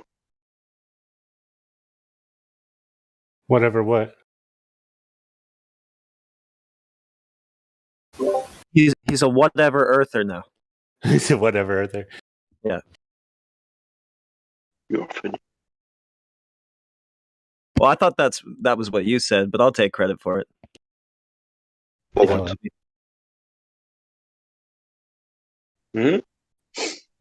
Well, For okay, what? so I explained why I'm a flat earther. I want you to explain why you're here, Slap. To prove that you have no model. No model. What do I need a model for? I have the real thing. To explain something. You only have a model. You listen. You listen, need a Slap. model. Listen, Whether you Slap. like it or No, not, no, you no. need a model. Hang on, Slap. You You only need a have model. Don't talk over me. I'll just mute you for while I'm saying what I need to say. You only have a model.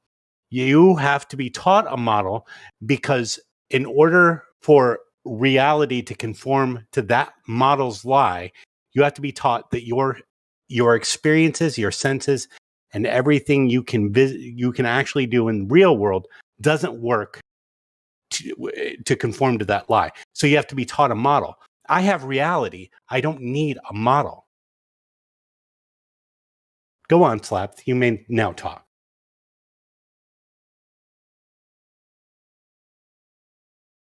You don't need a model. Okay.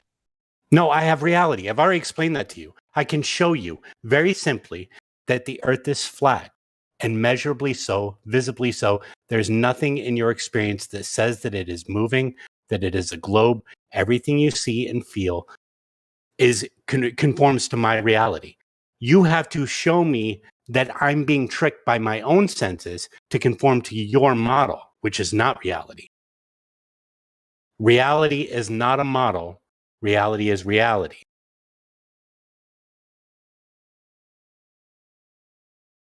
You say that for Earth. No. Do you not agree that your core experiences are what we can agree upon what reality is? That what you experience is indeed what reality is based off of, correct? Nope.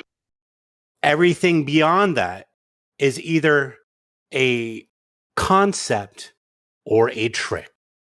And in order for you to use your reified concept known as a model to say that it's reality is to say that you're using concepts that cannot be proven or shown in this reality and saying that my experiences are somehow false, that I, looking across the vast breadth of this land, over water, sea, it doesn't matter. It's measurably flat from the distances of which I can see and which if I use an apparatus, I can see it's measurably flat.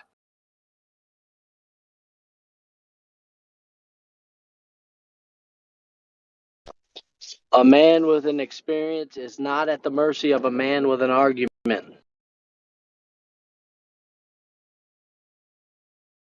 That's what she said.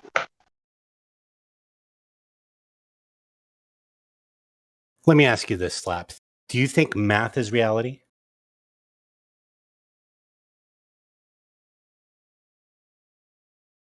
Slaps, do you think math is reality?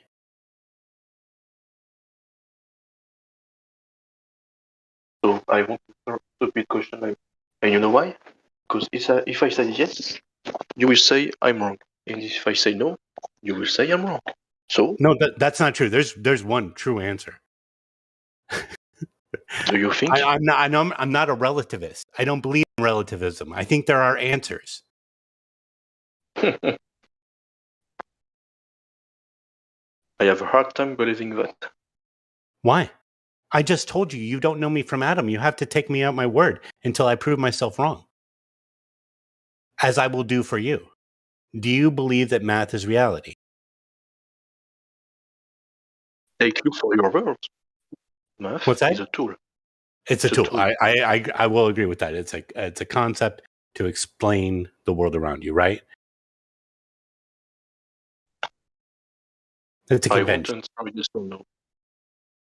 Either way, as long as we're agreeing that concepts and things we use to describe things are not those things, then we can agree that in order for the Earth to be a globe, you have to use these concepts and make them a reality with a model in order for it to trick you into believing that it's a globe.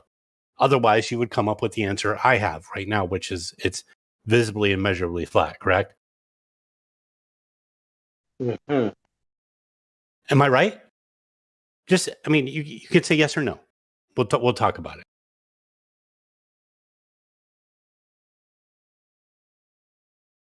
Is this beyond you? I'm sorry. Yes. Yes, okay. We can agree. I'm just treading water here, guys. Okay, so everything else is a trick, right?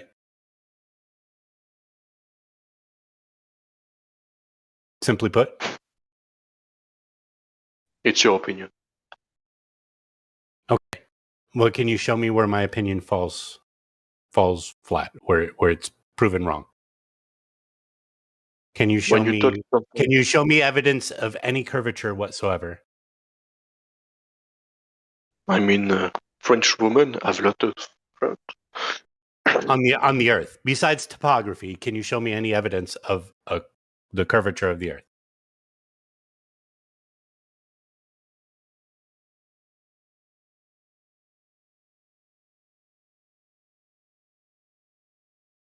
No. Okay. Can you show me any evidence of moving the Earth moving whatsoever?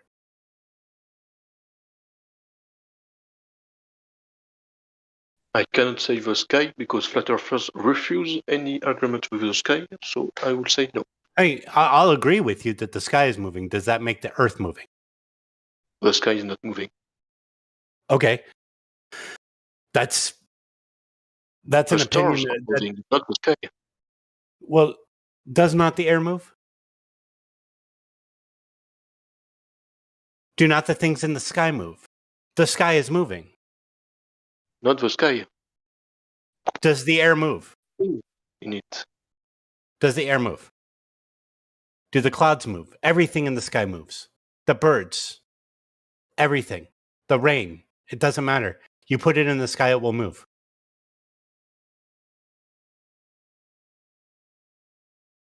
And why? Can you prove me that that's wrong? That everything in the sky moves. So the sky must be moving. A movement is always relative to the observer. No. That's relativity. I'm asking you, if the Earth is stationary as I propose, and everything in the sky moves, can you show me one thing that you can put in the sky that does not move? Prove me wrong.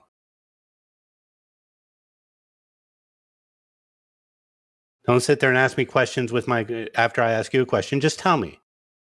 Can you put one thing in the sky that does not move?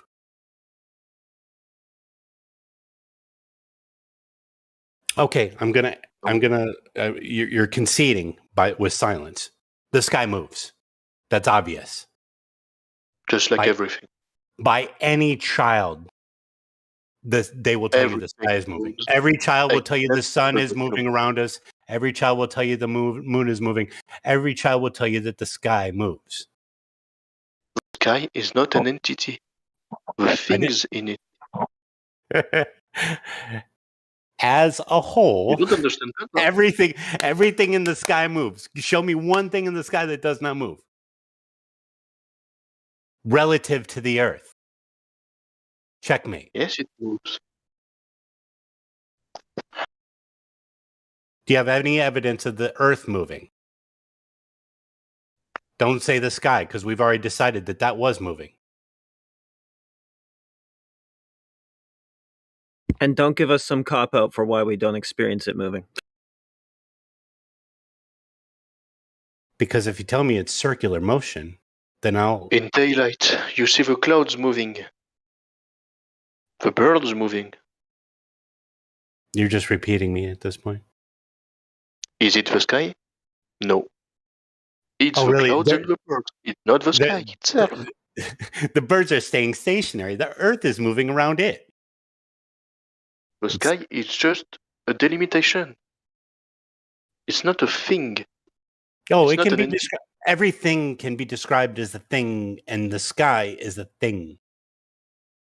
It's nice to say that, but the sky is just something. All stuff. That delimits Earth and space. All stuff can be described as a thing. Did you just invoke space? Can you prove space to me? Can you prove a second law of thermodynamics violation to me? When you see balloon in high altitude, you see the sky, and then upward you see darkness. What is the balloon in? In the atmosphere. The atmosphere. So it's just gas. That's a bunch of gas. No. You said the atmosphere. That's a begging the question fallacy. We're talking about the sphericity of the sky. You can call it the sky because that makes it a thing, and I'll agree with you. But the atmosphere is begging the question fallacy, correct? Because we're talking about the sky is basically full of gas. Okay, and I didn't. There's darkness. Darkness. So how can something that is nothing be full of something? Don't be an idiot, please. I think you're smarter than that. You don't understand. Oh no, I think you understand but refuse to comprehend. You're having cognitive dissonance. And it's okay. We've all been through it. Oh my God. What did I say that was laughable or stupid? Call me up. You say that the sky is nothing. You're saying the sky is not a thing. You said the sky is not a thing, it's not an entity. But then you said it's filled with gas. How can something that is filled with something be nothing? Something that is delimiting space. The sky is moving. You've already conceded it. That was the only point. So, again, can you show me any evidence of the Earth moving?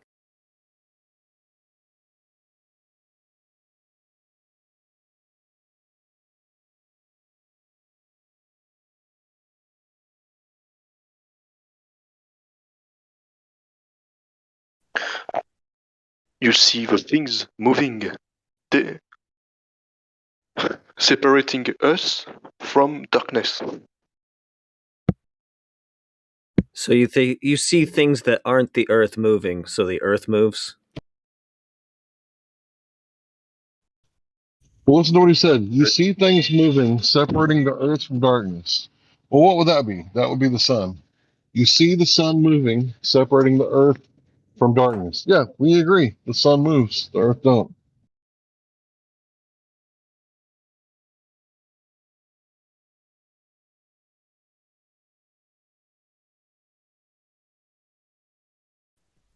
So far, we got them to agree that the earth is locally flat.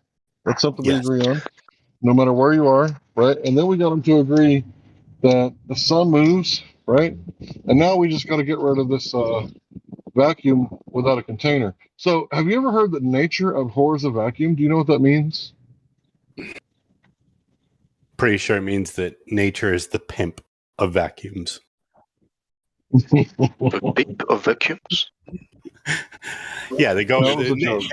Nature goes around door to door trying to sell you a Dyson. It's abhorring some vacuums. It's a joke. All right, so moving on back to reality. So nature destroys vacuum, right? If the people do not Cannot take destroy charge of their nothing. own, hold on, bro, relax. If the people do not take charge of their own governance, the government will step in and fill the vacuum. If the state of Iraq is fighting the state of Iran, right, for hundreds of years, and then all of a sudden the government of the U.S. comes in and destroys Iraq, Iran's power will fill that, well, and the United States will fill that vacuum, right? So over and over again, you see a vacuum in nature, it's going to get filled, right? If there's a place where people don't live and animals don't live, if it's suitable, eventually the animals and the people will move into this area, right? Because vacuums don't like to exist. Nature Thanks for stating the destroys. obvious. Right. So how do you have a vacuum in space? Because Without a nothing is a container. perfect vacuum. I'm sorry, what, Slaps? Nothing. You cannot have a perfect vacuum. Okay, so the best It's not vacuum. perfect. Okay, that's not the question, but the best vacuum we know of is 10 to the negative 17 torr, right? 10 to the negative 17 torr is what space is. Directly directly past the thermosphere is 10 to the negative 6 torr. The top of the thermosphere, as far as we know, is 25 torr. That's a pressure differential of 50,000 millibar. So you can't have a pressure system next to a vacuum, and it doesn't matter if it's perfect or not, but a high pressure system next to a low pressure system, the high pressure system will always immediately It's rush not immediately. It's gradual. You go from 100 to 99 to 98 No, to 97, 96, 95. No. It's high not pressure brutal. system. Everything is gradual. No, that's filling not up gradual at gradually, all. or That's not filling up gradually. That's not gradual at all. You're going from 25 torr to 10 to the negative 6 torr. That's not gradual there, bud. You talk about exosphere, thermosphere, atmosphere. The top of the thermosphere to what is called space, or the Kármán line, is 10 to the negative 6 torr from 25 Which one? Only one question. Which one is rotating together with the Earth through the vacuum of that stratosphere or whatever? Which one of gradient is traveling 66 miles per hour through the vacuum around the sun?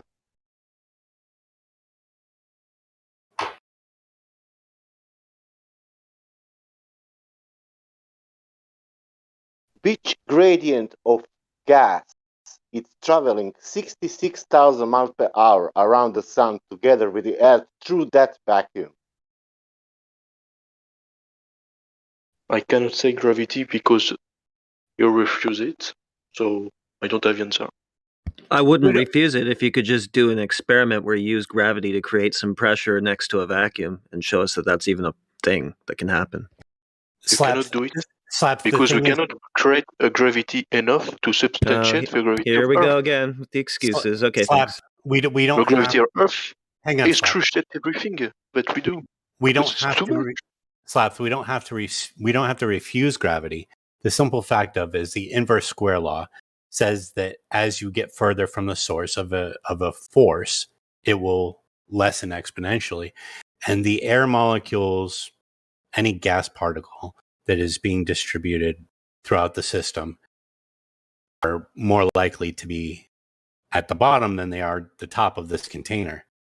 So there's no air molecule that's going to be stopped directly at that line that wasn't directly stopped at the surface of the Earth, because that line is further from the source of that energy, if gravity were a real thing.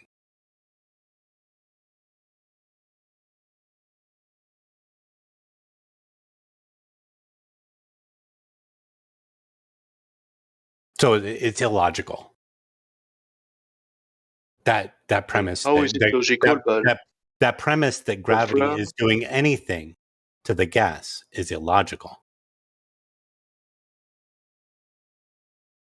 Because it would be greater at the surface of the Earth than it is at the Kármán line, or the demarcation between space and atmosphere.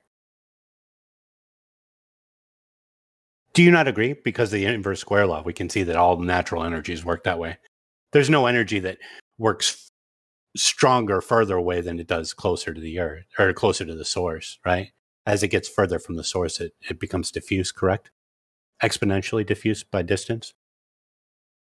Stronger? Do you not know the inverse square law? Go ahead and Google it. I don't feel like explaining So it you to say that the distant air is most powerful? What the fuck you're talking? You clearly don't know what the fuck I'm talking about. Oh yes, because it makes zero sense. I'm sorry you don't know what the inverse You square say law is. something that is not logical, so... Am I saying it Why would I incorrectly, just guys? Hang on, Slab. Shut your stupid mouth for a second. Am I saying it incorrectly, guys? You first. The inverse square law? Anybody? Nope. I'm No, that speaking sounds just clearly. like- Okay. I'm speaking clearly, and it's understandable. I thought so. Well, you also just asked the like Newton question, described it. like what power source gets stronger the further away it is from the source? It makes no sense. That would be a start to answer that question, Slap. Unless there is another source. Like the moon, something So like that. Or the sun. Okay, so you're saying another source of gravity is holding our atmosphere to the Earth? Are you stupid? Another source of gravity would rip our atmosphere from its surface. That makes no sense.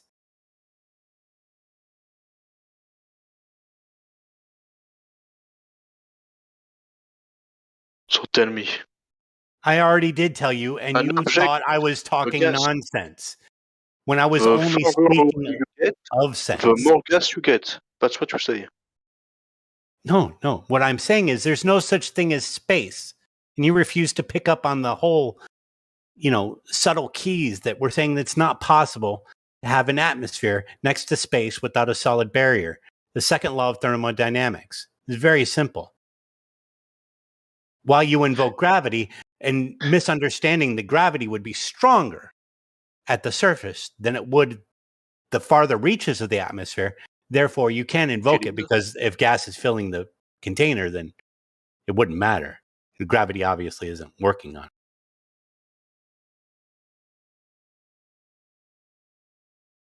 Gravity can't be a solid barrier between two pressure differentials. That's impossible.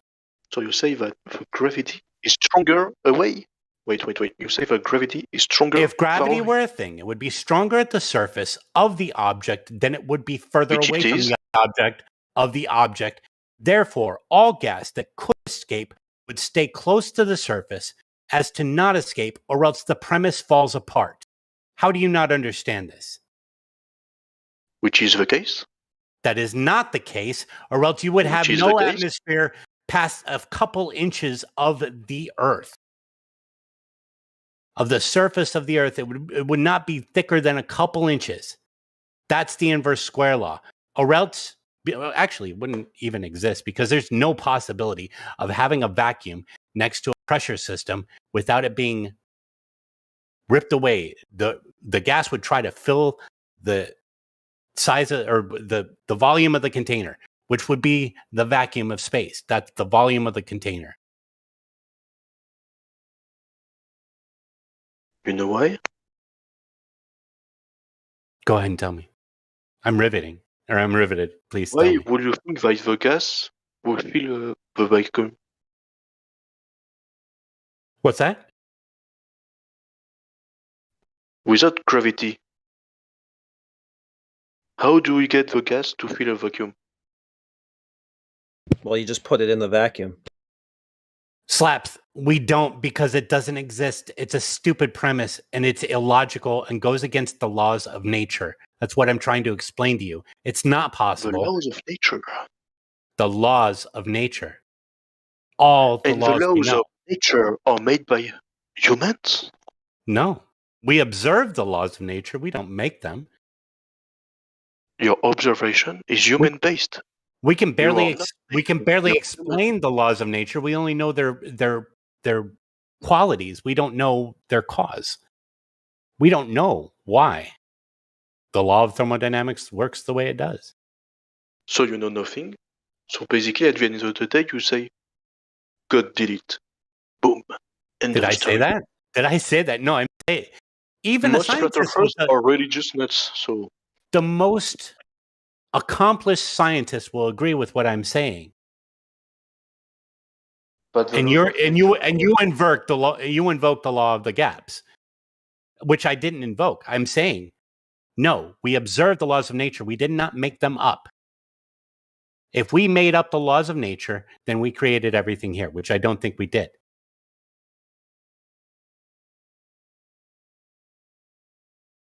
So we only observe it, but we Yes. cannot use it. We cannot what? We cannot use it. We can't use it? Is that what you're saying? To make things? Technology, We use stuff? We use Objects? the laws of nature to make and understand the world every day. Yes. And by understanding, you learn. You learn. You make blueprints, schematics, experiment, validation, conclusions, and then you publish. And then you get more knowledge.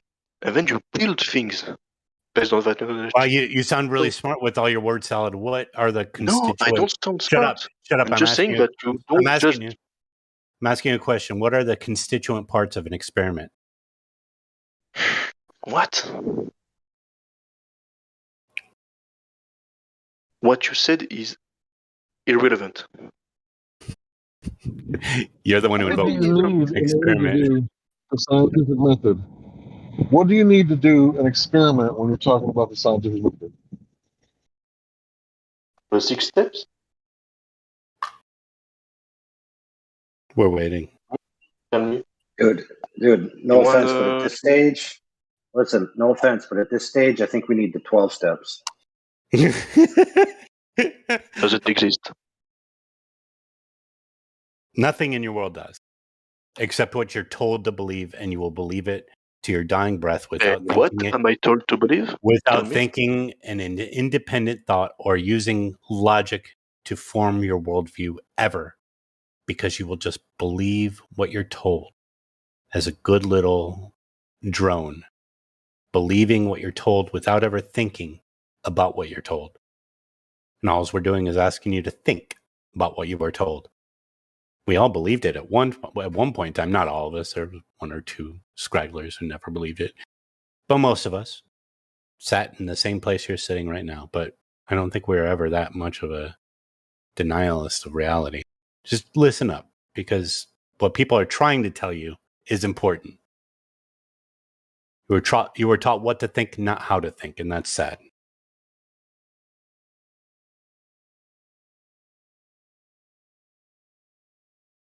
What to think, how to think. Yeah, if I tell you what to think, I'm So telling how you that do the I Earth use is my a cell globe phone and my computer? because it's technology. You've been taught how to use it, right? It's been demonstrated to no. you. Like if I listen, No. if I wanted to teach you how to fish, right, I would demonstrate it to you. I would say, this is how you get the hook. You tie it to the line.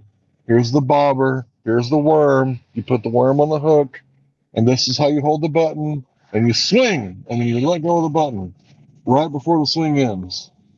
And then you cast your line, And and you then you follow hook. it like a sheep, lol.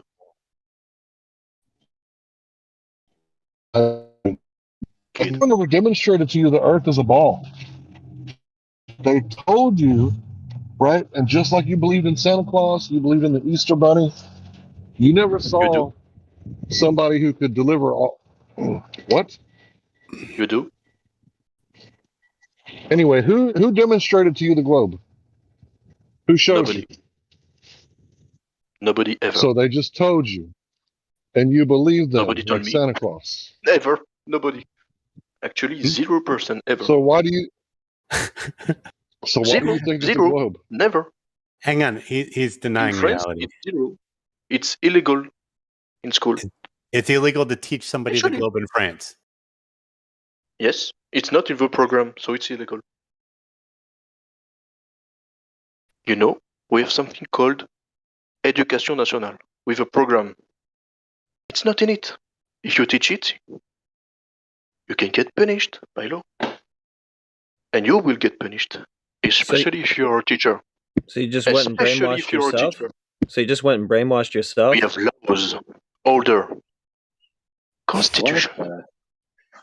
Dude, how do you make it Don't through understand every something grade so without ever being told about geography, astronomy, the voyages in the past, all those things, right? You're telling me that you have a complete education without covering any of those subjects? How'd you learn about gravity there, bud? Exactly. Yeah. Google. Google. Your education Which comes is from not Google. a teacher. It's not a teacher. I'm sorry, Slaps. I'm gonna go ahead and move on from you. I think you're unhelpable. At least at this stage. 0% in school told me what gravity is. You don't understand that? What?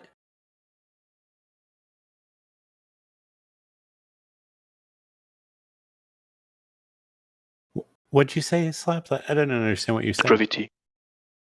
What is gravity? The force that attracts object to the center of mass, Incorrect. which is the Earth's core. Incorrect. You're wrong twice. One, Yes, it is not it's a... the deformation of a metric space-time. Okay. Shut up. You don't know what you're talking about. Okay. You invoked it being a force, and then you said it was mass attracting other mass, and then you said space-time. You are all fucked up there, bud. You don't believe anything that the mainstream reality would tell you, or even Google. Okay, how can it be mass attracting other mass if it is a warp in space-time? And how can you warp something that isn't real? Both time and space are concept. What is wrong with you? Who hurt you? I'm just a man.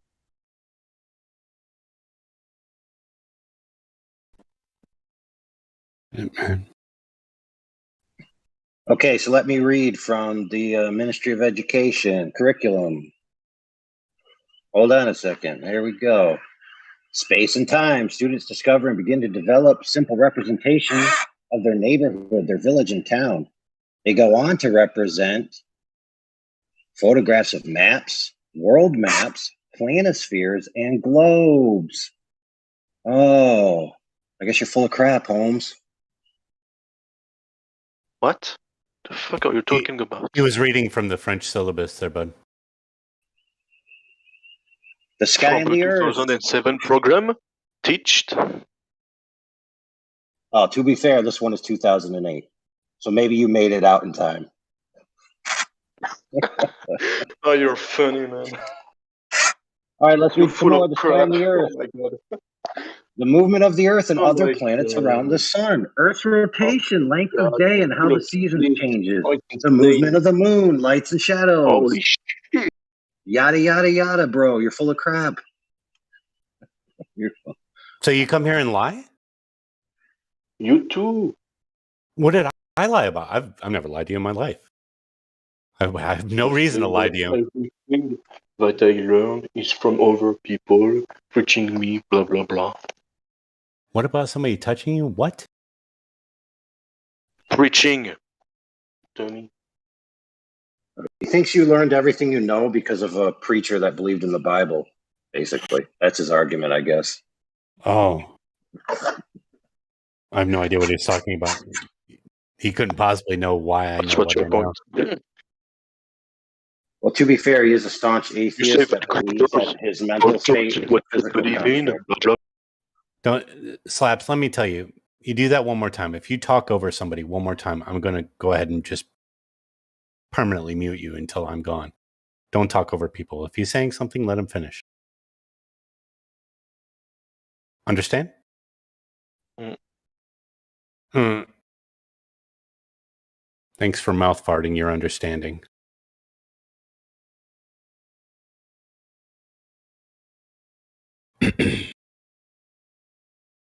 All right, so we usually have a question that the Globers like to ask. Why would they lie? So we have a person who lied, so we're going to ask him. Okay, why would you lie? Well, let's not embarrass him any more than we already have. He's already embarrassed himself. I don't think we need to besmirch him any further. Yeah, it's kind of unnecessary.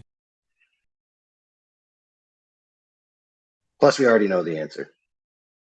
I'm already embarrassed for him. There's no reason to go further.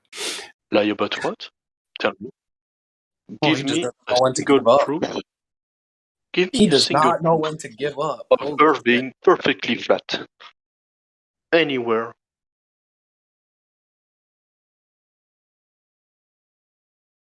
Hmm? No. You cannot. I know. No. I will. Yeah, I can. Hang on. We are not obligated to show you anything positive to our belief when you come here trying to disprove our belief with your positive claim of the Earth being a globe. My Earth, my reality, is visibly flat, stationary. Your Earth is a globe. The model is a globe that is moving. You have the positive claim. I'm not obligated to show you anything. That's how this works. Of course.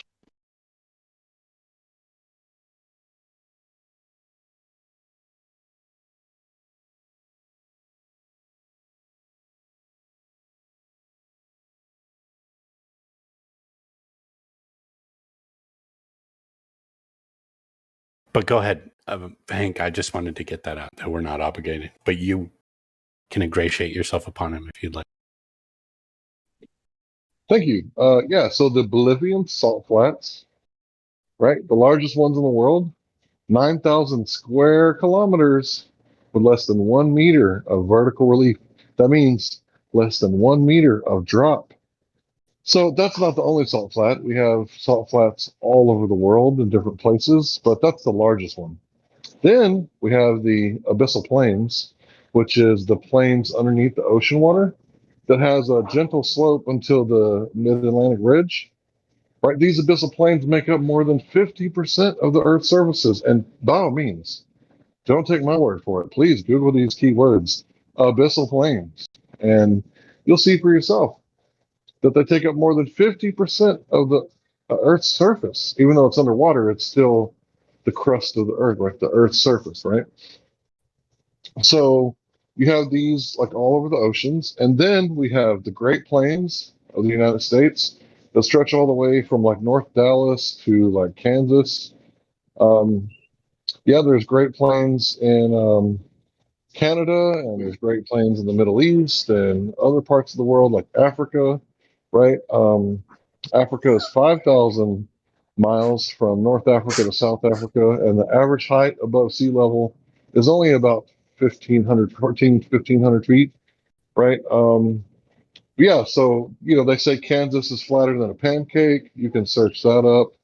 That was a study done by, college people, like with letters after their names, right? Specialists in their field. So you can look that up because, I wouldn't expect you to like trust me and what I'm saying. But yeah, so the Great Plains, yeah, that's something that you definitely have to contend with.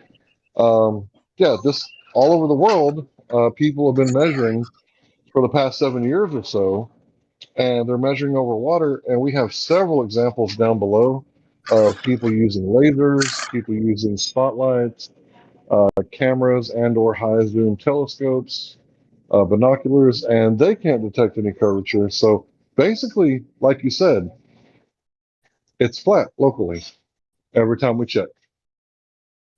Every time we check, it's flat locally. Sorry about that.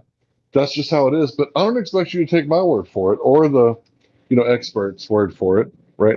I would expect you to go outside and look for yourself and don't be a little bitch. Excuse me? Don't complain, right, about us knowing because we've been outside to look. I would expect you not to nag us, right? What do they say? Plea? Let's see, what is it? In French. What is the word plea? Plead? Like plead guilty? Right? We don't want you to plea, right? We want you to go look. Go look outside.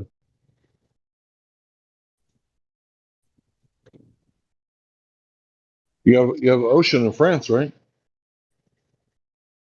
In France? Yeah, you got a cove or a peninsula or some sort of area where you can look across the water, make some observations, make some measurements, and you can prove us wrong. Yes, you can. You can prove us wrong with an Earth curve calculator and a mirror if you have a friend. So get a friend, a day off, make some observations, prove us wrong. And if you go ask, Google how to prove that the Earth is a globe, they'll tell you to look at the sun, moon, and the stars, but that's obviously nonsense. If you want to prove the Earth is a globe, go measure it directly. The water will tell you if it is curving around the Earth's surface or not. So, like I said, You know that it's impossible to prove that Earth is a globe. I agree. I agree. We agree. 100%. We're done. Welcome to Flat Earth. Welcome to But Flat it's Earth. buddy. impossible to say it's flat. No, it's not. Your natural default would be flat if it's impossible to prove a globe. It's impossible to prove things that aren't real. I agree. I do too. Your natural default would be to what your eyes see, what you experience. Your natural default, if one thing is impossible, the default would be the obvious. The obvious is that it's flat. Through your own perception, go outside and look. I guarantee you will not see any curvature. Therefore, if it's impossible, it's clearly what you see. Reality, not a model, period. The problem is, it's local. That's not a problem. There should be a local geometric horizon and all that if the Earth's a globe. Once again, all you have are excuses instead of Not a positive globe. proofs. You cannot prove it's flat with a vision, a local vision. Yeah, it's You not a need problem. a global vision. Yeah, there locally should be curvature at 8 inches per mile squared. There locally should be a A geometric local horizon. vision is flat. You can't invoke the problem to solve the problem. You're begging the question by saying a global vision. That's nonsense. Use logic, please. You need the entire It makes you framework. look stupid when you invoke the word to define the word. Don't do it. It's dumb. And also, as double standards are showing again, did they look at the entire Earth when they determined for you that it was a globe? That was okay, Why though, not do wasn't it it? for flat Earth? Just tell me why. Well, because it's not a globe. There would be a geometric horizon locally. There would be 8 inches per mile squared everywhere. Doesn't matter if it's local or over the entire surface or what. It would be showing up everywhere in all directions. It'd be measurable. It'd be there, but it's not because it's obviously not a globe.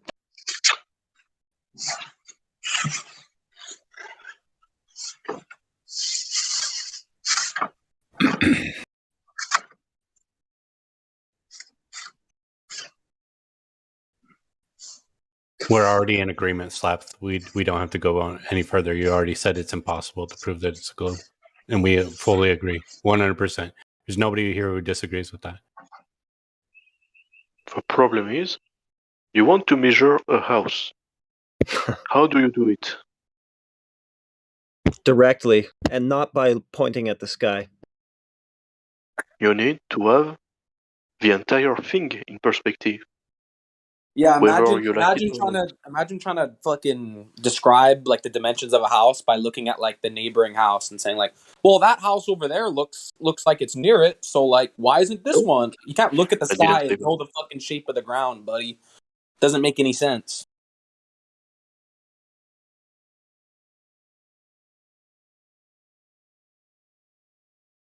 Yeah. The You problem need to be able is to if get the to Earth. the entire house to measure it entirely. Yeah, but if the So for entire the Earth, Earth you need were a to sphere, measure it by if the the entire thing. if the entire Earth were a sphere, then its entire surface would have curvature that comports with the size of the sphere. Hang on, Slap. So you're saying that all of the measurements that were done before supposed space travel or even air travel were done incorrectly because you can't measure a geometric shape by its parts? If I have a sphere, can I tell you where the arc angle is or where the horizon should be if you're a certain height off of that sphere? It has a hard shape. You should be able to measure that hard shape, the parts of it, or else we wouldn't use things like radius. That's dumb. You're not thinking clearly. I'll let you rethink it and then go ahead and speak again. I don't think he's going to rethink it because we've been calling him on this point for hours. It's just logic. Basic logic. It's not logical at all. And you have blatant double standards. The Earth is not a globe. So, can you measure the Earth? What? No. Can we measure the what? Flat Earth. The entire flat Earth. No, we didn't purport to be able to. We don't even know what the shape of it is. We know it's measurably flat, and that's all we claim. We don't know if it's round, a square, infinite plane. We have no idea. We would never claim that unless we knew. So Because your we're not movement is idiots. 1 over surface of a 3D object is flat. Yes. It's One not a lot. dimension is flat. Well, I'll tell you one thing. No matter where you are on a sphere, you will never fucking measure it as flat. It will always be curving. Stop talking about By geography. definition of a sphere. Yeah, you can have local flat sections all over a sphere. What Slaps, do you know the approximate dip of the angle that it should be if it were a sphere the size they say it is? I don't know. I know it's stronger. So what's your point? You know it's what? Wrong. The measurement. So what's your point? The measurement is wrong. So everybody measuring the globe Earth is incorrect, is what you're saying? I don't disagree with that. Based on your movement, yes. Movement? What movement? The flat Earth community. Your movement You is said something based about on movement. that. Wait, you said something about movement. What's movement? Saying You the said measurement movement. is wrong. Movement is a verb, not a fucking noun. What noun is moving? You know a movement. Oh, you mean a Yeah, colloquial? movement is something that things do. Movement. Something has It's to a be group. doing the A group movement. of You can't people. just say movement. You have to say what's moving relative to what. He's not wrong, but I think he means a colloquial movement as in a community. A feminist movement. Oh, my bad. It's a group of people. What the heck are you talking about? Okay, Slaps, we've gone beyond that. Calm down. Put fuck? your yellow vest back in the drawer, bud. Bro, use your ears. Hey. Look, the globe Earth is a movement as well, a bowel movement, because it's BS. It's a big BM. Slaps, I think we're just going around in a circle here. On a globe Earth. Why would we do that? There's no such thing, Slaps. You haven't given us any evidence. I've asked you for evidence of curvature.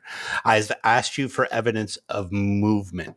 I've asked you for any direct evidence that you have whatsoever for your claims, and you constantly deny that nobody can know those things. Or you say that nobody can know those things. You say that the measurement for measuring curvature is incorrect. You say that nobody could possibly know the size or breadth of the earth. So, like, you don't have any answers, but you're coming here with the positive claim that the earth is a globe. And you keep on insisting that it's a globe, even though we tell you, dude, just look out your window. It's obviously flat. But you reify it with the model, so therefore my math works over your reality. No, it doesn't. Show me, please. I'm begging you. Back your positive claim up with some evidence, with some observation, with at least something you can show me to say that you have a grasp on your own reality. But you don't. You only have what you're told, and you do what you're told, like a good little boy. Continue on. It makes no sense, but whatever. Who tells me to do what? Okay, if that's what you believe. Where did you get your words from, Slaps? Where did you learn your language? Is that your language? Do you own it? Every thought you have is a culmination of human experience before you. I'm asking you for a bit of individual thought. Show me how the earth is a globe, besides parroting what you're told. Show me some evidence. Show me some evidence of movement, please. Besides the sky clearly moving. I'll agree with that. Show me evidence of the earth moving. You can't. You even said you can't. So you're coming here with the positive claim, pushing it off on us because you're obviously a religious zealot for the globe. Without any evidence, you believe the cult that you're in. You believe the cult that you're in, despite your own experience, despite what your own senses tell you. It is sickening. It's sad to see, and I feel sorry for you. There is no cult. Oh, okay. Is that what they waved in front of your? Is that what they said when they waved their hand in front of your face? There is no cult. No, but prove me that there is a cult. You said you're an atheist. Well, you clearly have a religion. Atheist is a lack of belief. How is a lack of belief a religion? Tell me. What is the shape of the earth? Everything but flat. Do you have any evidence of that? He's not. He's just trolling you. He just responded with everything but flat. It's not even a real response. And that's fine. Do you have any evidence of that? Yes, I'm just looking. Sorry. Do you have any evidence that it's anything other than what your experiences tell you? No, because you've been inculcated into a cult. You have a belief. You have a religion. You're not an atheist. That's obvious. Because you have a belief without any evidence. Atheist is a lack of belief in faith. You have a belief, a faith in something you cannot prove. Therefore, you have a religion. Goodbye. Next. Nope.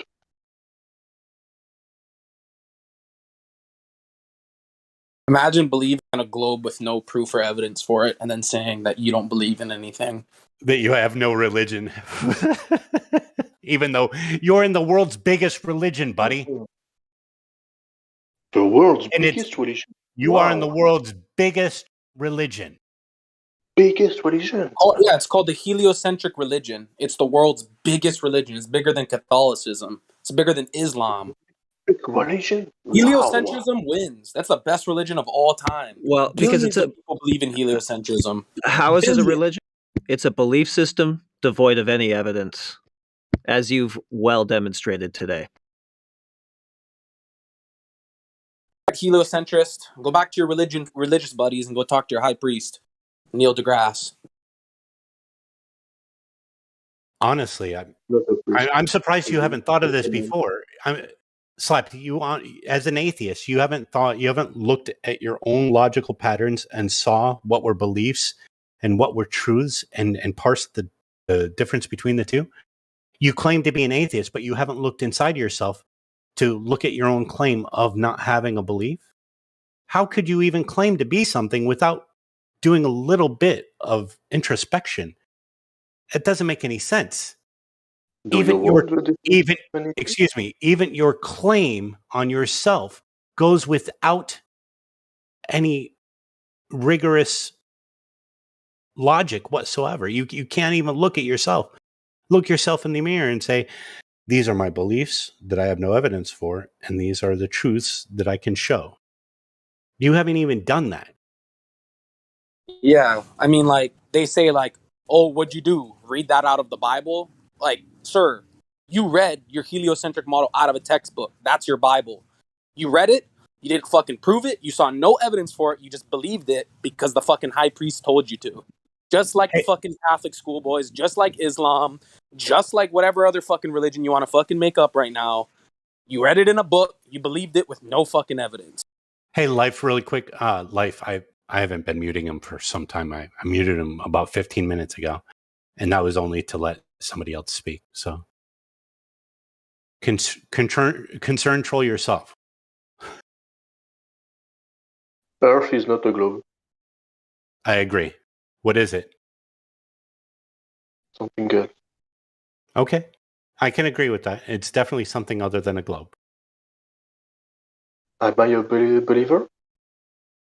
What's that? Am I a believer? Of what? But Earth is not a globe. I don't know. Do you have any evidence that the Earth is not a globe? You're making a positive claim. Show me. I cannot prove it's not a globe. Can't prove it is a globe either because I've asked you for evidence 15 times and you've yet to say one. Wait, but saying the Yes. Earth is not a globe is a negative claim by definition. So he's not claiming anything. He's just claiming it's not that thing, right? You don't need to show evidence. But for your negative claim. he's making a declaration. I kind of want to see evidence of his declaration. I'm not going to take somebody on their word. I need, Oh my I need to goodness. see something. Let's be What? clear. That is not a negative claim. A negative Then what claim is is it? not making a claim. To say the Earth is not something is categorically a positive assertion. Earth is something not round. How do you know that? I cannot prove it. Then shut up. Now, there That's is your philosophical. That's Hey, your he told you to religion. shut up. Anyway. That's your religion. You say that. You say something like Earth is something without curvature. Yeah. It's your belief. Okay, so listen. Propositionally, it's not the fault of the opposing view that the globe Earth is so easy to disprove, okay? Because it has a specific shape claim, right? That's easy to prove or disprove. All you have to do is disprove curvature, and that's the end of that. So if you disprove that someone is not a triangle, does that make the person something else? If you disprove that someone is not a triangle, that makes them a triangle. Right? It's like a If you triple. prove that someone is not a triangle, okay, does that make them a balloon? No. It just says they are not a triangle. I agree. They're not a triangle. Oh, Okay. you know what? So same I for your think I see belief. the problem. Say it's not a I globe, see the nothing problem, else. my friend. Nothing. My friend, I see the problem. I looked again through the French curriculum and I realized that they skip shapes and surface properties in third grade. So that might be your problem. Third grade, you call about CP or CUL? Hey, Slaps, have you ever studied rhetoric at all? Do you know what? No, I'm too dumb. Lol. You've never studied rhetoric whatsoever? No. Is that what? Okay. Do you know what sophistry is? Sophistry? Sophistry, yeah. Do you know what sophistry is? No. Okay. Did you ever study God, what's his name starts with an S? Socrates, that's right. Socratic method. Well, I know Yeah. him, but I don't know sophism. Lol. You what?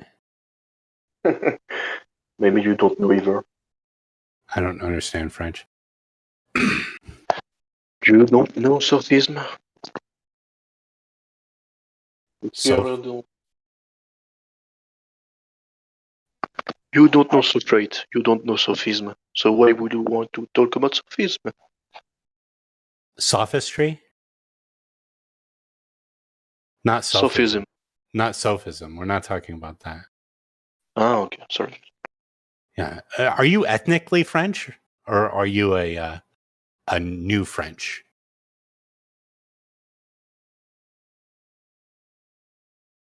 Just French. Are you ethnically French? Answer me. I don't have to answer that. Okay, that means no.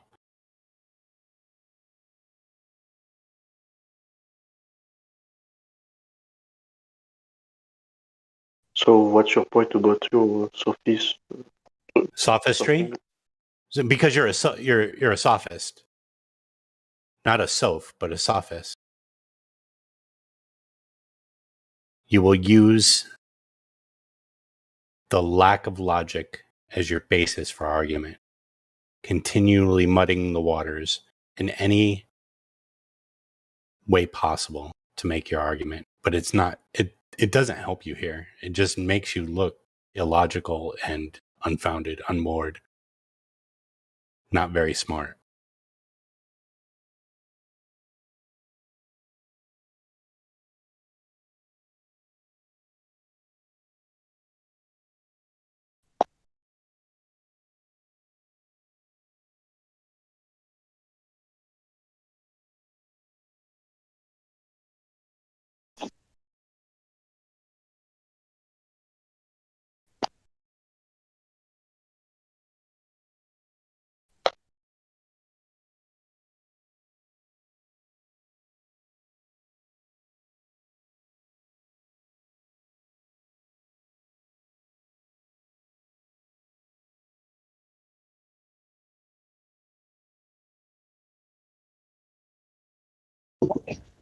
What do you think would happen if this guy went outside? What? What do you think would happen if this guy actually went outside and made some measurements? It's just some cursory observations. He wouldn't believe his eyes. He wouldn't believe his lying eyes, and he would have to say, well, that doesn't work on my model. So obviously it's just locally flat and everything else is round. The difference is made up somewhere else, obviously. Underneath the flat waters somehow. Yeah, well, the new gambit from Zanuck lately is don't even have to do that because you just take the proposition that gravity is differential throughout the Earth based on the substrate. And therefore, you can have local plumb line differential. So, you could have a flat spot, you could have an uphill, you could have a downhill. Like no place on the Earth would ever be curved in the manner in which the globe would need to prove itself. So essentially making it unfalsifiable. So like it's a rhombi-dodecahedron or something? Yeah. It's like a Google plexahedron. That's what it's like. So the points where those planes meet up would be drastically curved. Yeah, and the best part about it is like you don't even have to prove it, right? You can just hand wave and falsify claims anytime you want. Oh no, that's because of this. Yeah, you just say, "Oh, it's just the local gravity." How do you know it's the local gravity? Well, obviously because it's doing this that I observed.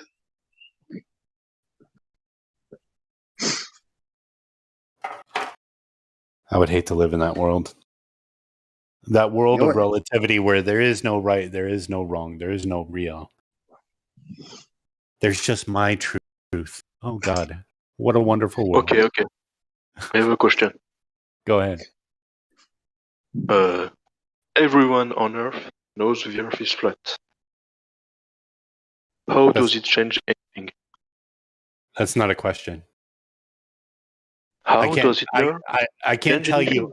I can't tell you how it changes the way the world works. I can't tell you how it will change the way your world works. I can only tell you the truth. Shut up when I'm answering you, for fuck's sakes. I can only tell you that truth is far more, it has a better ability to build a better future, a better tomorrow than a lie will. If your world, if the nature of your reality is built on a lie, you will have a outlook of the world that is fouled. It's false.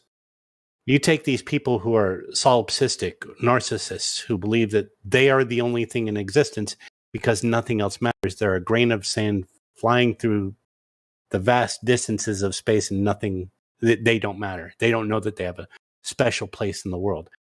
That's not a great, healthy lifestyle. But if people know that the only possibility is that they hold a special place in the world, then I think it will change the outlook of people for the better, not the worse. So how it will change, I can't tell you, but I'm pretty sure the truth is more positive than a lie.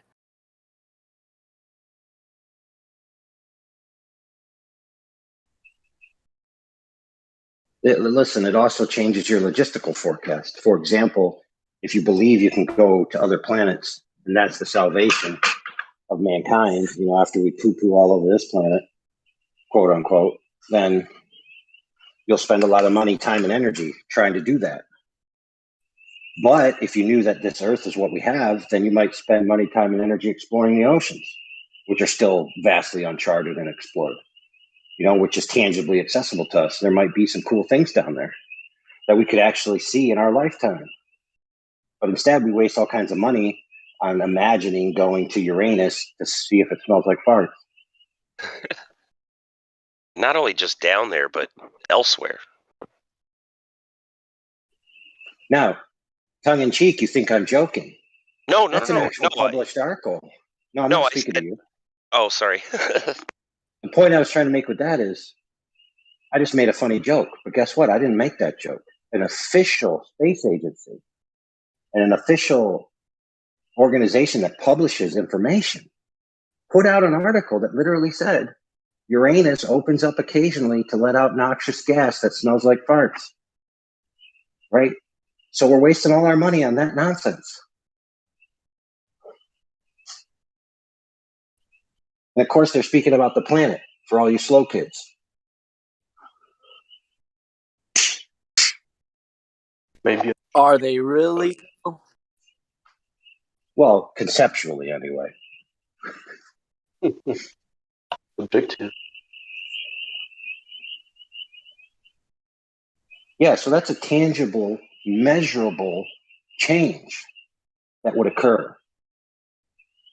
Okay, so notice how when you ask us questions, we have answers for you. When we ask you questions, you twiddle your thumbs and go, noises, noises, noises.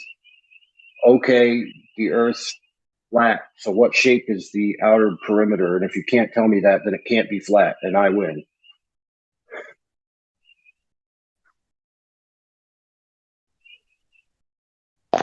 I mean, you had 3,000 years to do so. It's a lot of time. How the fuck do you figure? Dude, I'm like 3,450 years old, man. No. I want to know how this guy figures we've had any time whatsoever besides since 2014. How do you think we've had any time? How do you think any money or any time has been? Do you know what generational? People always think about Earth being flat. Anytime. Do you know what generational knowledge is? That each you can 30 years of a generation, yes, what's so what? So generational knowledge is knowledge passed down through the generation, right? Mm-hmm. By books, scriptures. So up until the 1900s, flat Earth was commonly held belief. Up until the 1900s. And within 2 generations, they eliminated it. Sure. Anything?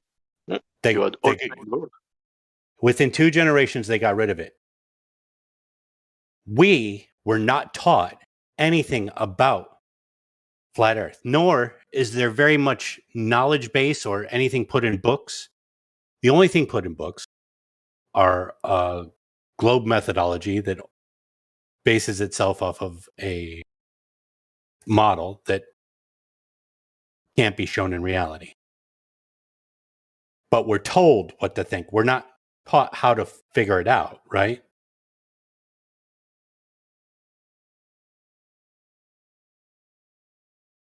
Correct? I'm asking you questions, so I don't know why you don't answer.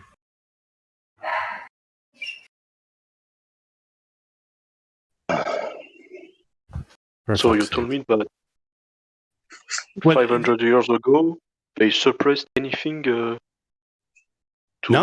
make sure that the heliocentric model was teached? 100 years ago. It hasn't even been that long. And my ancestors don't even the ones I know, my ancestors don't know anything about a flat earth. They've only been taught a globe earth.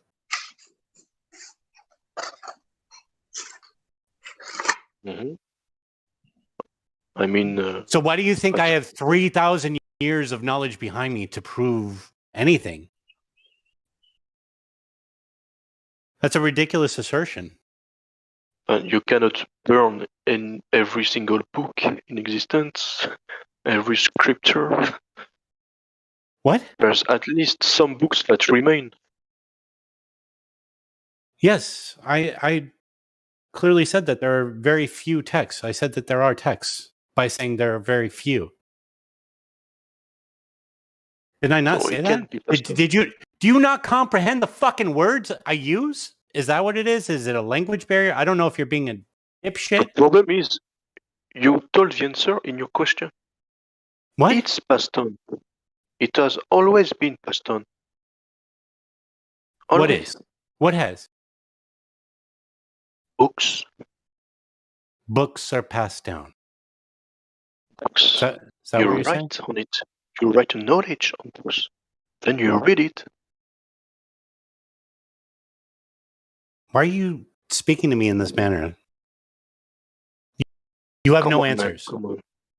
No, you know the answer. You know the answer. Show me evidence of curvature, please. None. You have none. Show me evidence of movement of the earth. None. Why are you telling me, come on, man? Why are you talking about the vast distance of time compared to the knowledge we should have? Doesn't make any sense, given the world we live in. Because knowledge is not entirely learned in just one generation. No, I know it's not. But when the system is using a lie against you, it's clearly against you, Slap. They're using a lie against you. If the earth is flat, then you are being lied to. And it is never a good reason why you're being lied to. Every lie is to control you. How do you not understand this? Why should I be the one to point out to you that if you're being lied, you're being controlled? That the generational knowledge that you don't have is due to the system that is lying to you. How stupid could you be? Maybe I'm just too stupid.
Oh, by the way, this subjective dithering is a tactic of late. They basically just want to present it as they have a belief, we have a belief, we all have beliefs. Everybody's allowed to have their own beliefs. Kumbaya, we're all friends.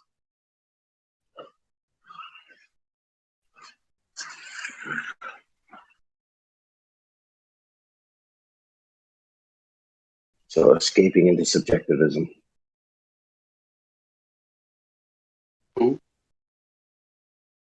If the Earth isn't a globe, then objective reality isn't objective anymore. Real mature. Right. They want to erase objective reality because it shows evidence that they're uncomfortable with, evidence that they've been told is wrong, and evidence that they have to qualify their actions in life.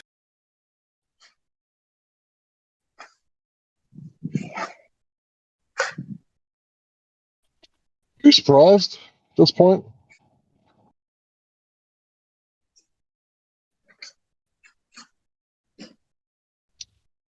You not entertained? Music?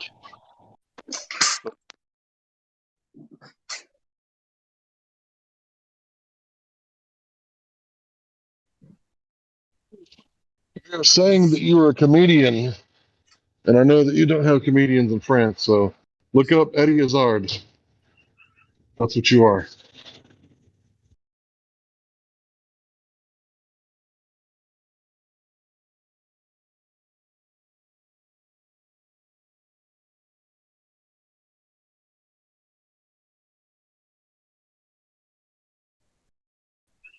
You know what? I think I've solved it. So Glober comes in with the premise that a sphere is made up of many circles and talks us around in circles. Then he takes all of those circles and makes a sphere and then says, aha, I've proved a sphere. Genius.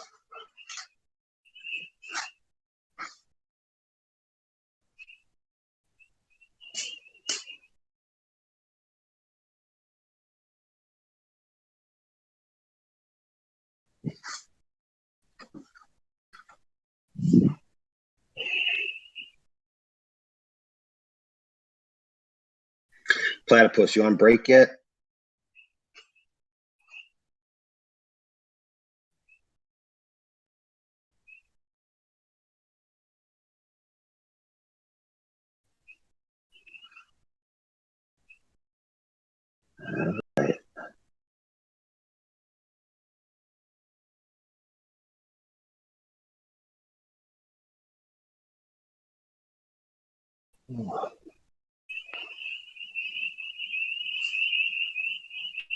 All right, Matt Williest, what do you make of Slap performance?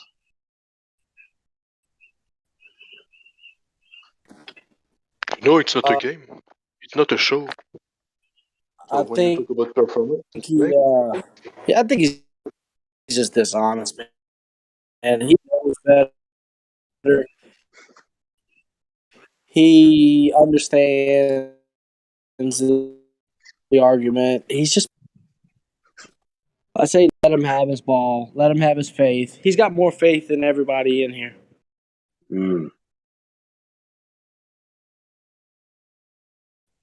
So you side on the mercy, where if we take his ball, it would be too traumatic and life-threatening, so we need to allow him to keep it. That's the thing, though. Does anybody really care what anybody else thinks around here? I don't give a shit what he thinks.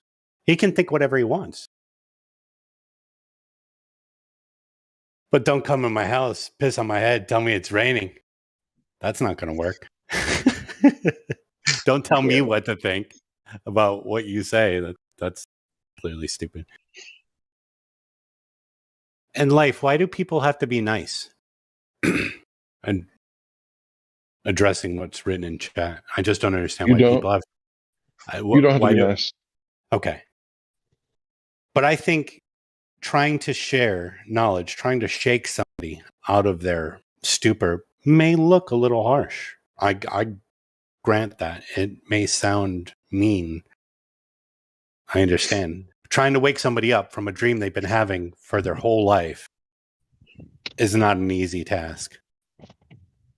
Yeah, smelling sauce doesn't smell very nice, right? Yeah. Rubbing your knuckles across someone's sternum to wake them up, or slapping them, out of their stupor. It's not very nice, but sometimes necessary.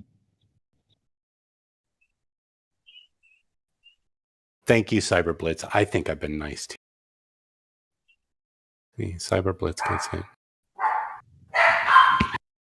Well, I mean, we did have a few not nice things to say. But for the most part, we're only talking about, our experience here on Earth, right? Everybody experiences the same thing. So it's not really that controversial to say that I don't feel any spin, right? He's saying you wouldn't. Exactly. That's the thing. You wouldn't.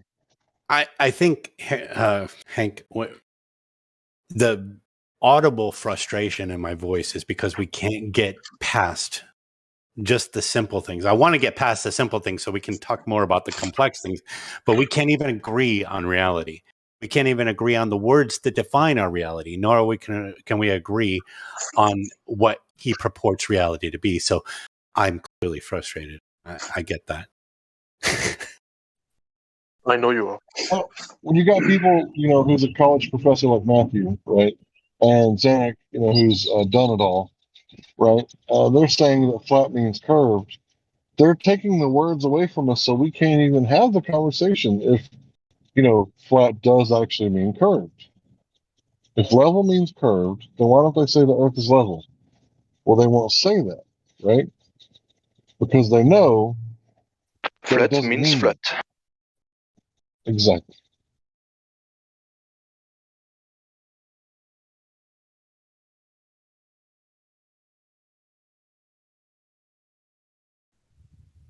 And I would challenge anybody, find me a dictionary written before 2015 where curved is defined as level, or vice versa, or flat is defined as curved, or vice versa. The dictionary, I want to say it's dictionary.com, but I can't remember exactly. But whatever one it is, they literally changed the definition that you can access through a Google search, in the midst of the arguments that we were having about this very topic. So at the beginning of the arguments, we were able to go and just type in the definition and it would come up, demonstrating that it's not curved. Then all of a sudden, there's a definition that says adhering to the surface curvature of Earth's water as a definition for level. It just came out of nowhere. SMU, shit made up, right?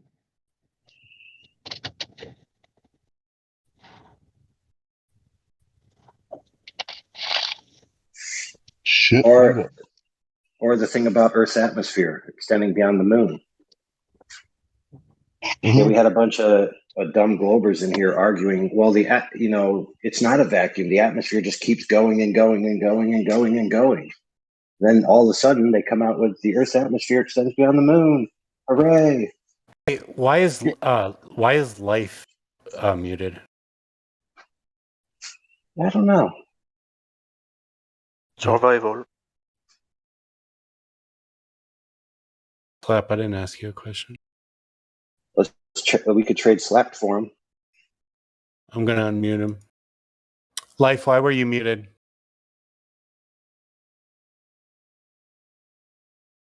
Life.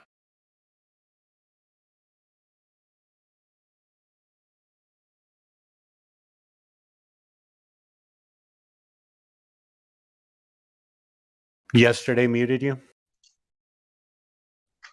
I'm going to put the comment where I want because there's not one there.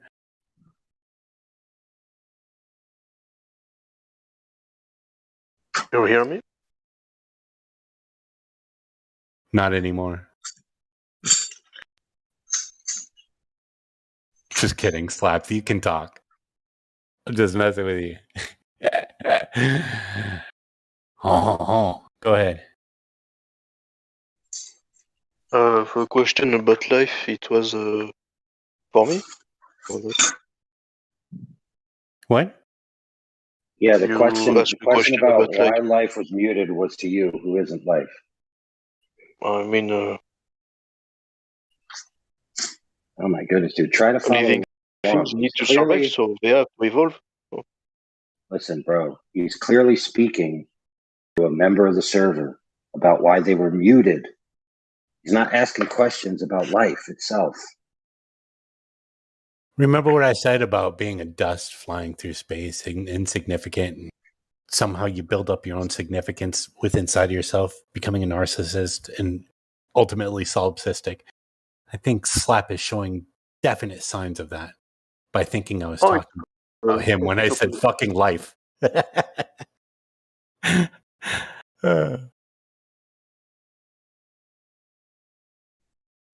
Yeah, but they claim to be, not arrogant because they're not the center of the universe, and they claim that they're not arrogant because they don't know anything, right? They don't know anything.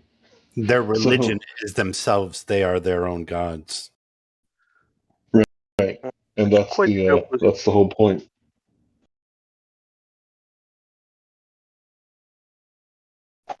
it's because we are not the center of your universe. Well, you should tell But that we are to the insignificant. European Space Agency, right? Because they said that the Earth is in the center, right? Have you heard of the axis of evil in space? Have you ever heard of that? Not really. Oh, okay. It looks like I've done my homework and you haven't. Go ahead.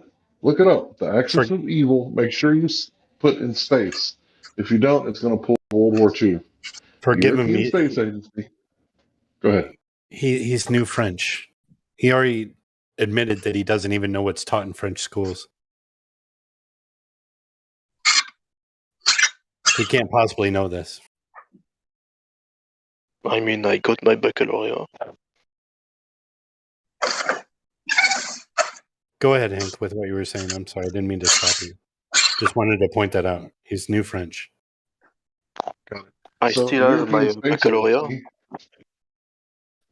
The European Space Agency, they double checked something that I think it was Max Planck. No, it wasn't Max Planck. What was that guy's name? The weird dude from Hubble? No. Remember. So yeah, if you look up the Principal movie, right, there's a dude in there, Max Tegmark, right? He's the one that found it, the axis of evil, and the European Space Agency they confirmed it that there is an alignment in the outermost parts of the universe that make it appear that the universe is aligned with the Earth, and they call it the axis of evil in space.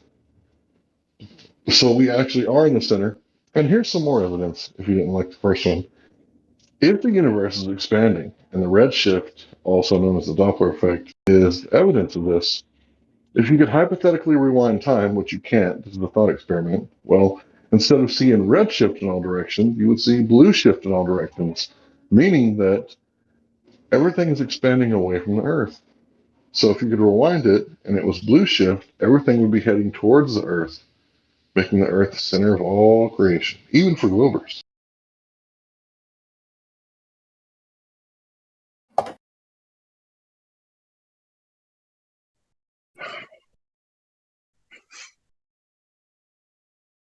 Yep. Now you study the history of all this type of stuff back to the inception, and you find a collection of scientists, quote unquote, who in their own words, in their own lectures, in their own books, wrote that the decisions that they made were philosophical, not scientific. So how do we arrive at this quote unquote scientific consensus of a bunch of people making philosophical choices? Sounds like they're confused.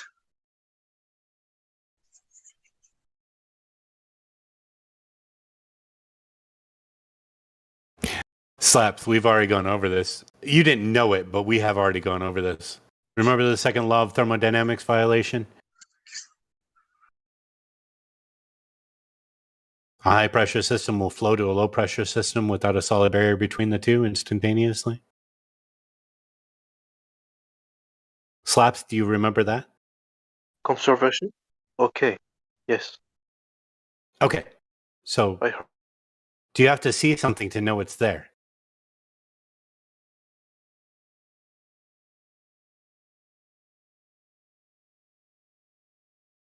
Slaps, do you have to see something to know it's there? Not always, I guess. Okay. Not always. So if the second law of thermodynamics has never been disproven, then we must hold that it is true all the time, right? So therefore, So the firmament. Right. Okay. therefore, if we have a pressure, then we have a container. The Do you agree? firmament. Okay. Do you agree? Mm-hmm. Mm-hmm. It's logic, right? Yes. Okay.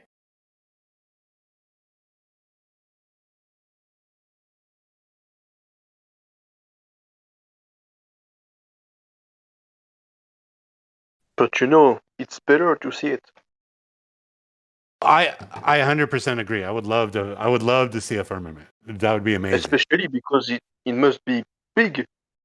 It must be enormous, greater than my brain can comprehend. It must be beyond my ability to comprehend it. I would love to see it. That would be amazing. Could we touch it? I don't know. Let's try. It must be physical, right? It has to be physical. I've said that. It has to be a physical barrier. It can't be an ethereal barrier. That doesn't make any sense unless it's beyond my comprehension. It could be beyond my comprehension. I'll agree to that. I'm not the smartest man. Guess it depends what you mean by physical barrier. I think that's what we just said. Mm-hmm. Well, what do you think it is, Deuce? Well, a container of a sort. It could be a liquid. It could be we're in a bubble. It's beyond my comprehension.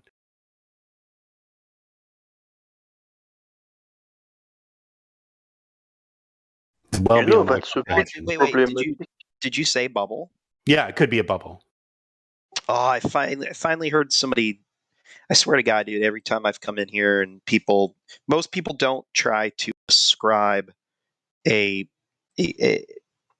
physical description or a physical makeup of the container. But I finally heard somebody describe it as a bubble for the first time, like 2 weeks ago. Did you? Also be a plate. Like in the sense, the way it was described to me is his notion was, and I didn't like it because it's still. Well, I'll get to the second part, but his notion was he was looking at the inside of a glass at a restaurant with pop in it, and he saw the bubbles, the carbonation on the inside sticking to the surface of the glass. And he was like, wait a minute. Maybe there isn't another material making the bubble. Maybe it's just gas pressure in a liquid or whatever. You know what I mean? You know what I'm getting at. Yeah. The reason I didn't like it, and I was like, oh, that's cool. What do you think is on the other side of the bubble? And he immediately goes with, oh, I can't possibly know what that is. The water is above the water, above the land. The water's above and the water is below.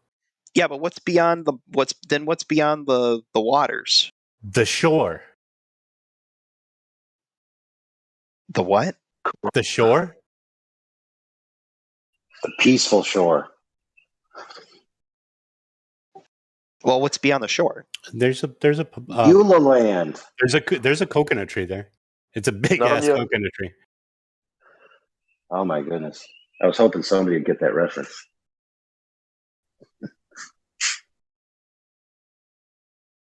And then you see it.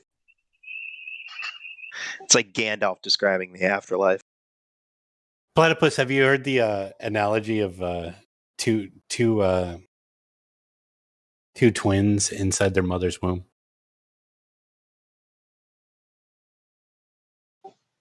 No. With regards to what? With regards to the world outside of it. Because I feel like that's me and you right now.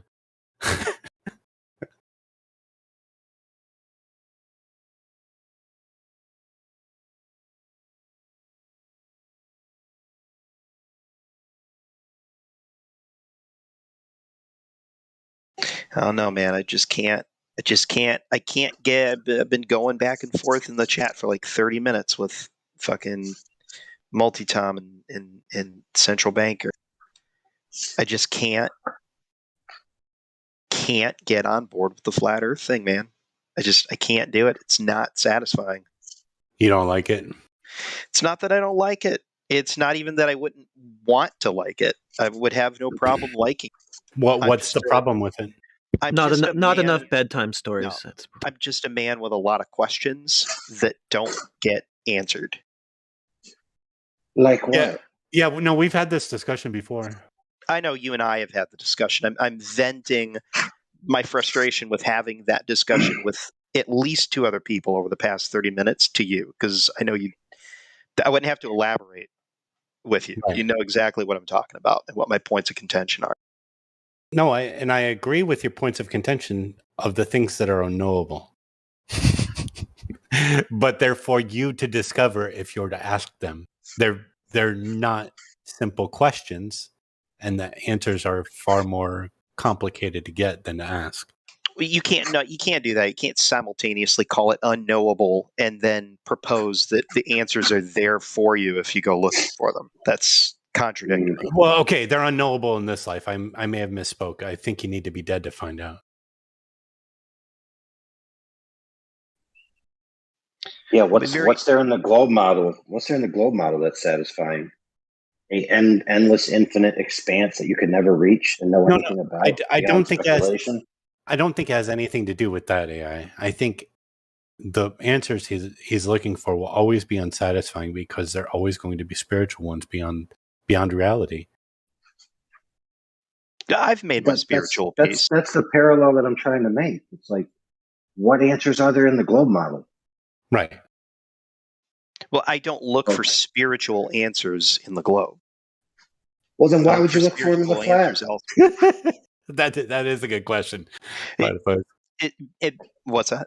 That is a good question. Why would you look for them in the flat one if you don't look for them in the globe one? That doesn't make any sense. No, I'm not looking for spiritual answers. I've made my spiritual peace with myself.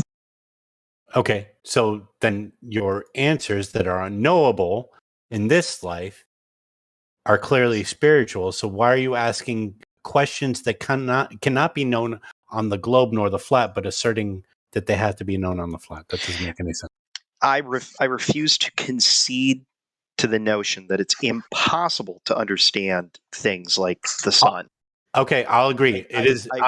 I'll agree that it is nothing is impossible to understand, but it would take a multitude and a lot of time and money that no single person has to get true answers. Yeah, but dude, let's be real with each other. What the sun does and what it is, I mean, whoop-de frick.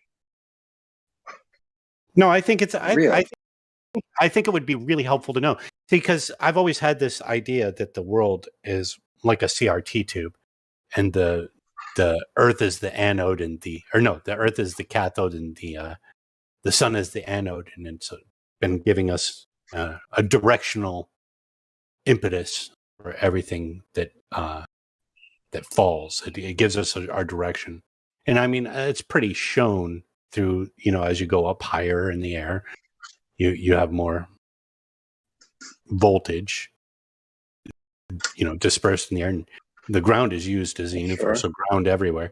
But I mean, what is the sun and how is it held up there? I mean, I've got questions too, and I find all answers unsatisfying. And if I were to believe in a globe Earth, I would have questions about the sun that are unsatisfied as well by their answers currently today. I'd never call the globe wholly satisfying. I would simply call it the most satisfying. It just answers the most stuff simultaneously. That's why it's comfortable. Are those answers correct? And does it matter to you if they are? It offers answers to the most amount of questions with the least amount of assumptions. And actually, quite the opposite. Nothing but assumptions. No, it doesn't. It's built upon assumptions, upon assumptions, upon assumptions. What are you talking about? That is a false claim, G. I demand you take it back. What specific part? The assumptions. It's based on assumptions. What, the globe is based on assumptions? Yeah, I sided with that part. That's what I said. That's what I said. You said it was based on the least amount of assumptions. It's based on the most amount of assumptions out of the two. That doesn't make any sense. I think what he means, I think what he means, and he can correct me if I'm wrong, is that they make confident assertions about things. And so it has the most confident assertions about things that can only be assumed. I like that. I like that answer. That's good enough. He doesn't want to answer the question about whether or not he wants the right answers, so I think that kind of in itself answers the question. He just wants an answer. Not only did I tell you in the chat that I would love the right answer, I even asked you for the right answer. I didn't see that. You just dodged that question every time I saw a response from you. Was that before or after you dodged literally any question I asked you about the sun? What? I didn't dodge it. I told you I don't know, but I wouldn't start with the assumption. No, that's what I said right away in the chat. I said I don't know what the sun's doing, but I wouldn't start with the assumption that it's based on a spinning ball in space held in orbit by a pseudo force that's never been proven. That's all I said. And all I said 25 minutes ago was an explanation for why I choose to go with the globe versus the flat Earth. And my answer to that was that simply answers more questions for me. Okay, but the question is... had to go into, I didn't say it was right. I didn't say anything except that it answers the most questions. Okay, so you just want stories. The answers don't have to be true or anything. You just want stories about all this stuff. Dude, I'm telling you right now, if you pitch me a flat story that makes more sense than a globe story, I'd probably get on board with that. But I don't get that story from you. Yeah, the problem is we're honest usually, so we don't make up bullshit. And I don't subscribe to the notion of conceding that I can't know something or conceding that it's impossible to figure something out given enough time. Platypus, how do we discern the distance from the Earth to the sun? How do we figure that out? A bunch of people have done it a different. What's the original way? What's the original way that we were sure that it was 93 million miles away? What way did we do that? I don't think I'd be able to remember what you don't remember. You don't remember that. You don't remember that it had to do with assuming that that Venus was the same size as Earth. Oh, no. Okay, you're going to go with the Venus one. I think the first one I ever remember hearing about was where you used the moon. No, that makes it 50 million miles away. That's not the one I'm talking about. I said 93 million miles away. So don't say the Venus one. The first one that asserted it was 93 million miles away, which would be the Venus one, right? Oh my goodness. But that elucidates the problem, though. It is so it assumes that Venus, Earth, and Mars are the same size, right? I believe Mars is smaller than the Earth by a little bit. How would you know? How would I know that? Yeah.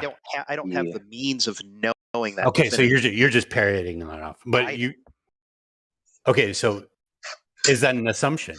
Okay, Deuce. I only said that the way that I did because you worded your sentence as though we were about to operate on the premise that Venus, Earth, and Mars were roughly the same size. To which I was just saying I don't think that's what people say. I think people say Mars is smaller, Venus is a little bit smaller. Okay, I agree with that.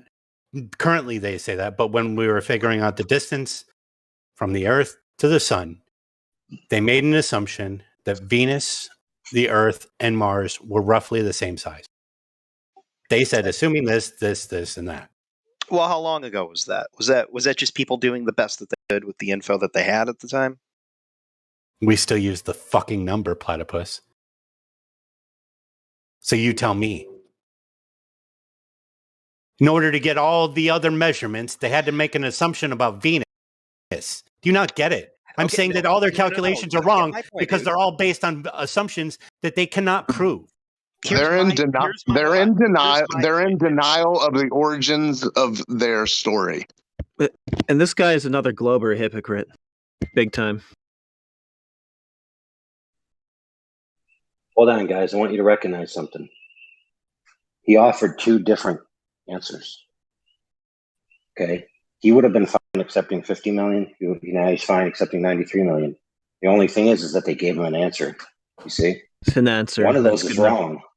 Let me tell you something. One of those is wrong. No matter what. That's why I wanted to know if he cared about the right answer.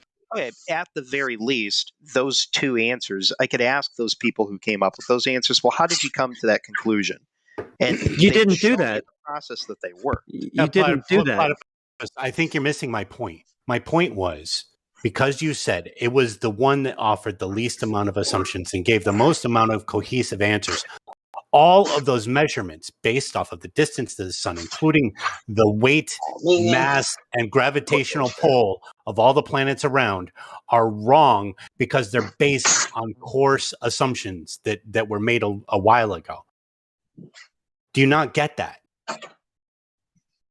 And there's no way to prove those assumptions being true or false.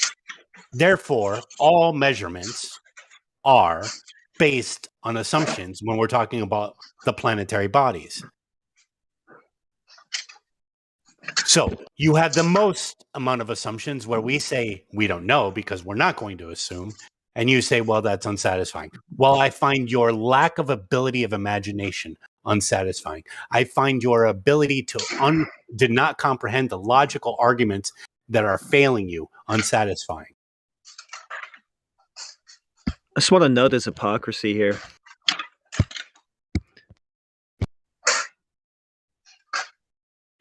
And I found that video I wanted to give to you because it is the most direct answer to the question you asked me originally. Platypus. What, the container? Yeah, there you go. Oh, the twins. Yeah. There's your container.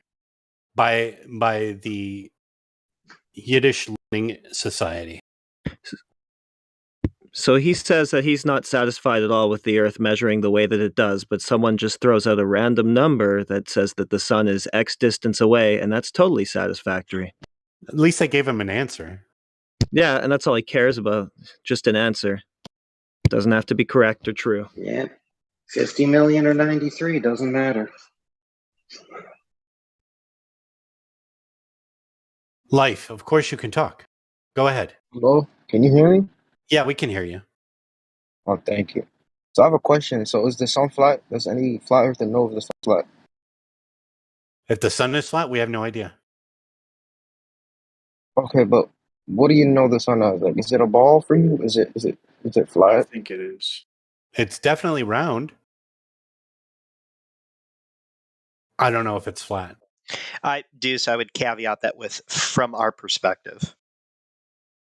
Yeah, it's round from our perspective. But if you want to. If man went to the moon, why can't we just... another perspective? Go ahead. I'm sorry, Life. Go ahead. So if man really went to the moon, why can't we just measure the curvature of the moon? Yeah. If there's curvature at all. We should be able to measure it. Yeah, of course. If we were there. Okay, from our perspective, it looks like a ball. It looks like a round ball. Wait. Life. How do you qualify that? Because when I look at it, it looks round, but it doesn't necessarily look like a ball. There's no specular highlight that I would assume would be bouncing off of it from the sun.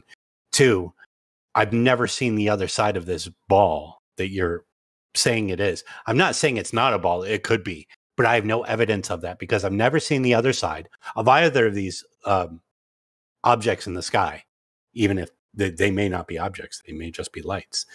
I've never seen the other side, right? I don't see a specular highlight on the moon whatsoever, which you would naturally see if the moon is reflecting the sun off of it back to me. You would see a specular highlight where the sun is shining brighter.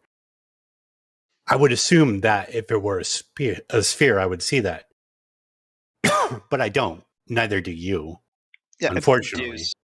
I'd argue in that case that it's just a matter of scale, but that's just me. Have you ever seen the other side? Is that a matter of scale? No, I'm talking about your hotspot, your The specular highlight? Yeah, yeah. It happens on a ball of any size. I mean, you can go up on an air balloon right now and see a specular highlight on the Earth. Okay. Owned. It's You just got owned. You just got owned. Well, these are just lights in the sky. They may be. What about the stars? Are these just lights too? Or have I don't you ever know. seen like the ones they showed NASA? Have we ever seen like something like that? No, you've never seen anything like that. You can look through the most powerful telescope that you can look at with your eye, not on a computer screen, and you will not see anything like what NASA shows you. Yeah, I can't afford these telescopes, man. Like, does the normal telescope work? Normal telescopes work, but not as well as you would think.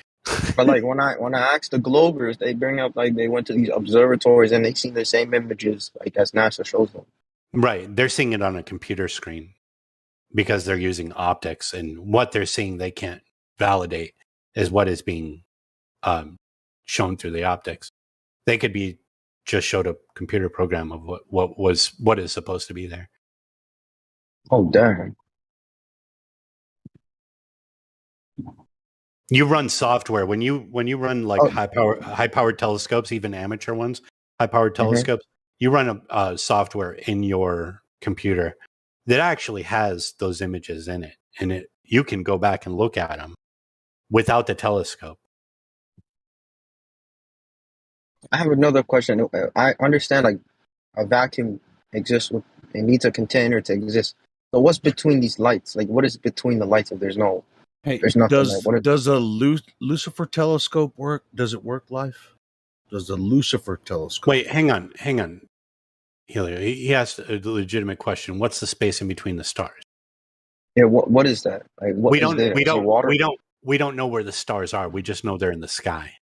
We don't know what's beyond the atmosphere, or if they're even beyond the atmosphere. We have no idea. Yeah, there are claims made about the distance between the stars and our position in the galaxy and our galaxy in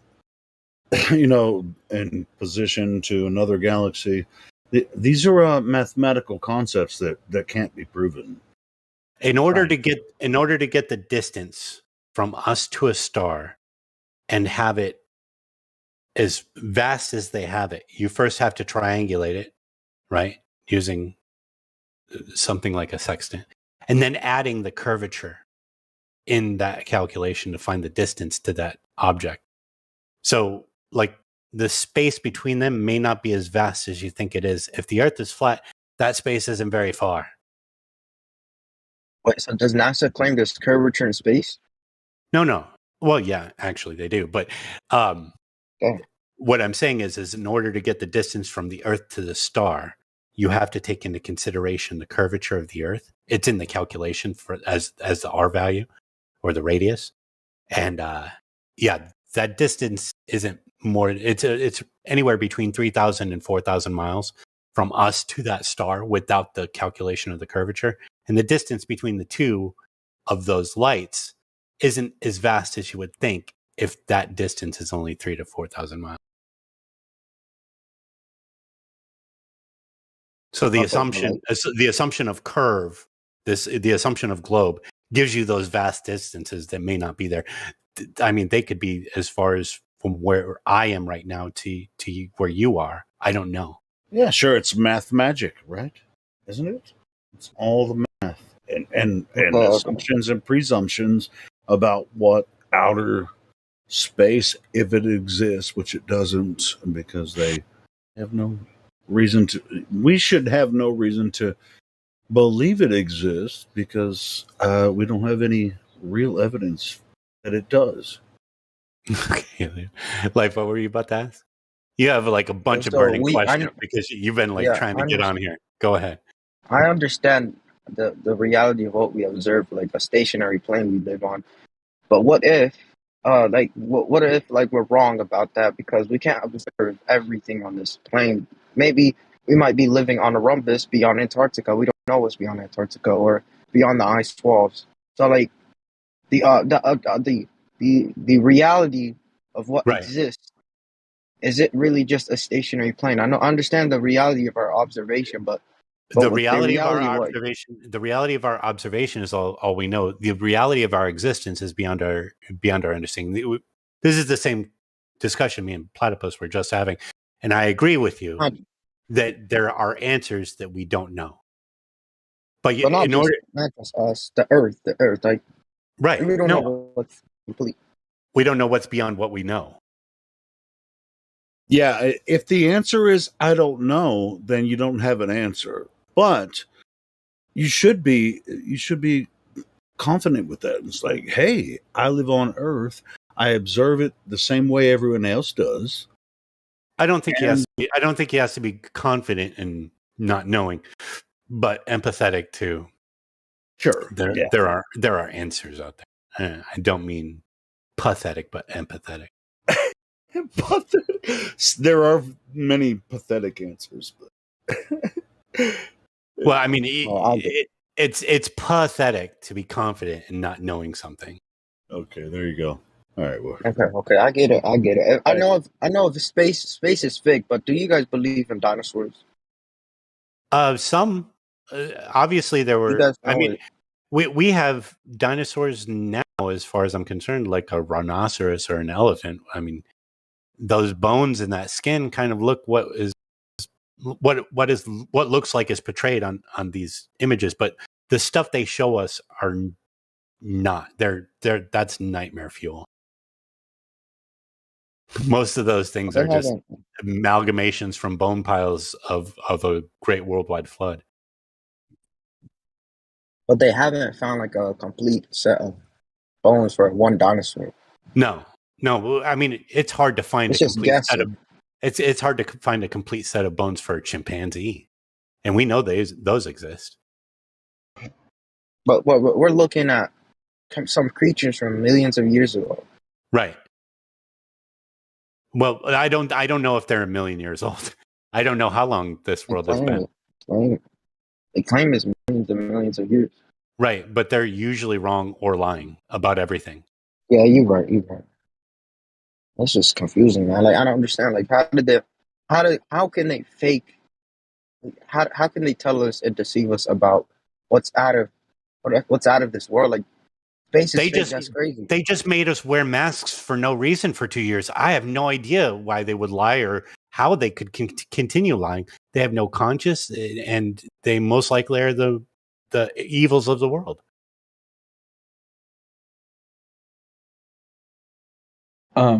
I've been listening. Like, if you guys are taking questions, I'm not trying to be like I got you or anything, but go ahead and get us.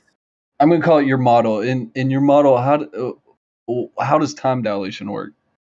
Time dilation is not a thing based off of what is it? Special relativity, right? Well, it's definitely a thing. Like you're denying it exists. Yeah, I am, because it doesn't exist. Time is a concept. And by saying time dilation, you're reifying a concept. You're making a concept a reality to say that movement through that concept does a certain thing. And when you reach back to the ground, it snaps back. That's time dilation, and it's stupid. Sorry, what is time dilation? Time dilation. I'm not trying to argue with you, but basically the logic of what you're saying is you're not 6 feet tall because feet is a concept. No, it's an increment of measurement. That's not even remotely involved with that. You know, what we measure here on Earth, we can measure height of someone. Hang on, that's hang fine. on, That's hang not on. time dilation. You know, what you're talking about is math magic, and I already brought that up. Hang on, no, though both of those are concepts. You can describe height, width, and breadth as anything, but they are reality. When you talk about time, you're talking about measuring a concept. And dilation of measuring of that concept is a reification brought about by reification of something called space-time. There is no such thing. If you can prove space-time to me, I will give you time dilation. But I think if you really think about it, you'll see that it's flawed. The best example to my knowledge, I'm sorry, you go ahead. Yeah, just real fast. So, some definitions here that I posted. So this is in the Livestream voice text. So these are all Oxford Dictionary. Space-time, the concepts of time and three-dimensional space regarded as fused as a four-dimensional continuum. So what's a concept? According to Oxford, an abstract idea or a general notion. Okay, well, what's abstract? According to Oxford Dictionary, existing in thought or as an idea, but not having physical or concrete existence. So, does space time exist in the vacuum of space, right? Where there's barely any matter or material, right? Well, okay, so my example wouldn't be to use a clock, it would be to use something that has a constant. So, say like a radioactive atom decaying. Like that Sorry, would did you hear my question? I get I don't understand what your question where it's going. I apologize. So, the fabric of space-time exists in the vacuum of space, correct? Yes, but like it's observable. Okay, show me. Put it in a jar and paint it yellow. That was the example that I was giving. Like the radioactive decay of an atom is different at one place than it is a different place. That's an observation. So like it's a fact that it's different. I'm just asking for your explanation of why it's different. That's not time dilation. Okay, then what is it? That was my question. Like I'm not trying to be like I got you here. How can you even prove that?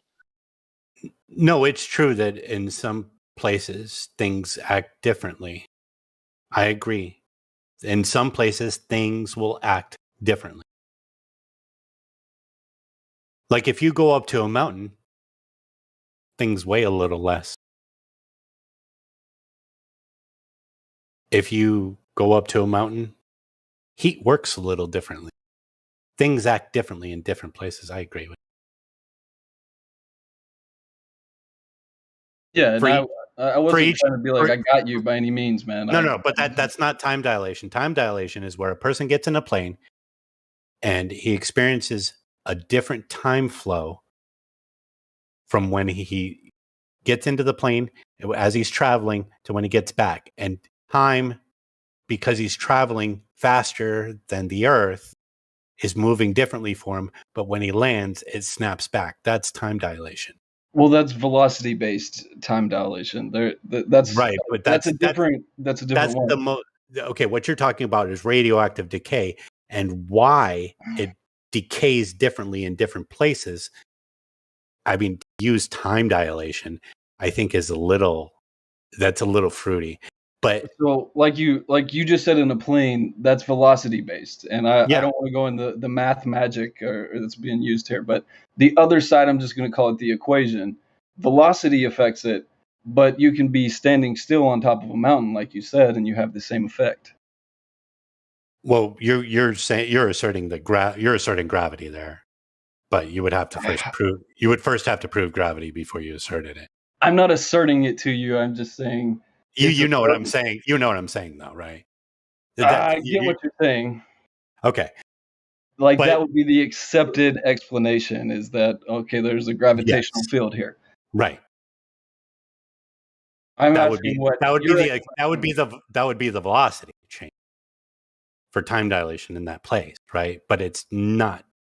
I find if you can't assert the cause or you can't show the cause, then calling it time dilation is complete bullshit. And I mean, the time dilation as in and of itself is only there to explain relativity, and relativity is clearly not a thing.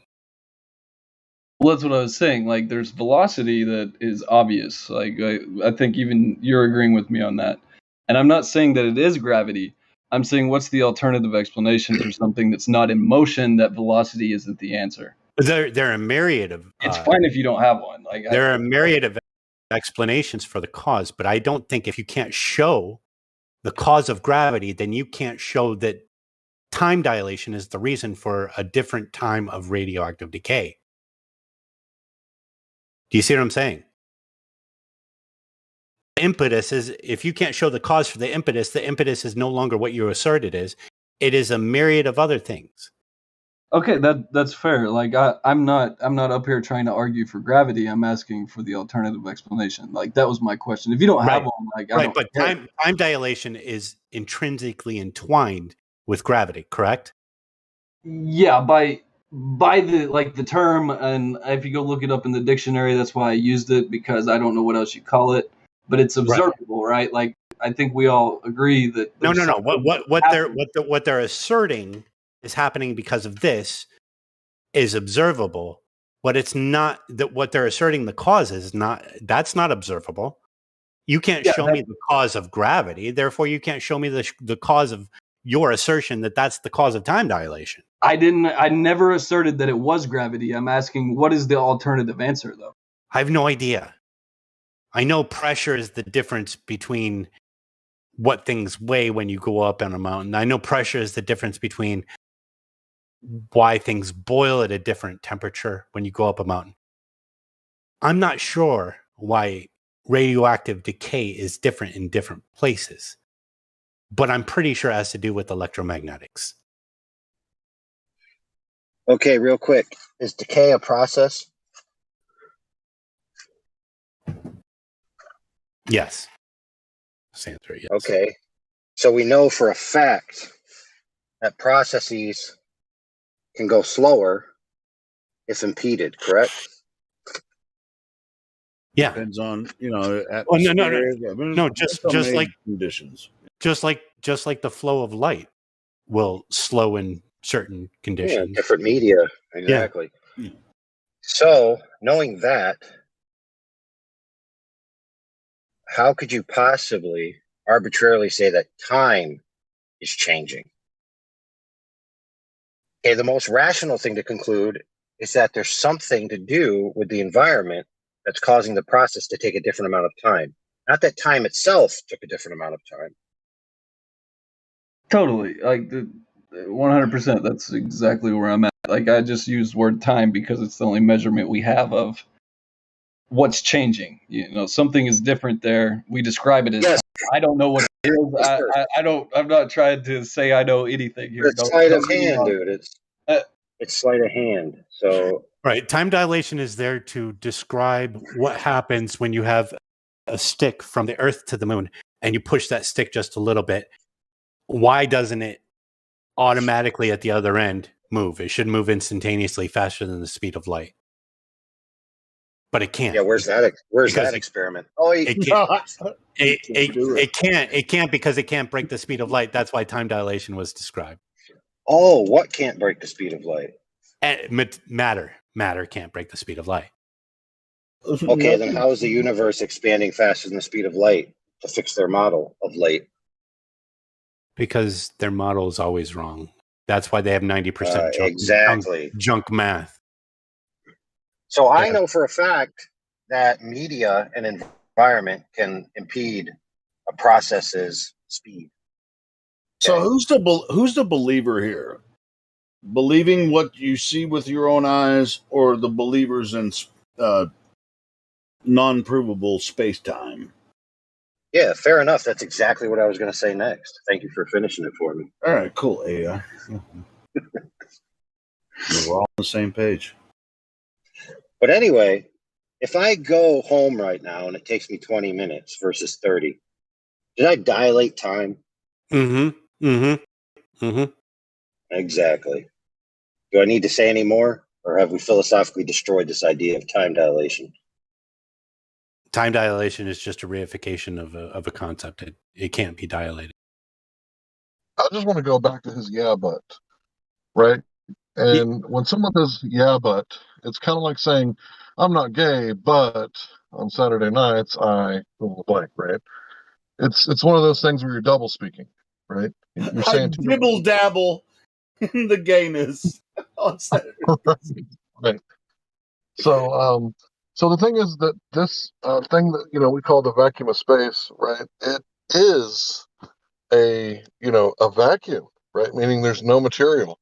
And if there's no material, then it's not physical, right? Like I'm knocking on physical things right now.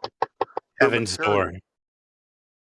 Right. So if you're talking about space-time, it's metaphysical, right? And when you're talking about metaphysical stuff, you're no longer talking about like science, right? You're talking about philosophy, like how many angels can dance on the head of a needle, or is there a God, right? This is metaphysical conversations.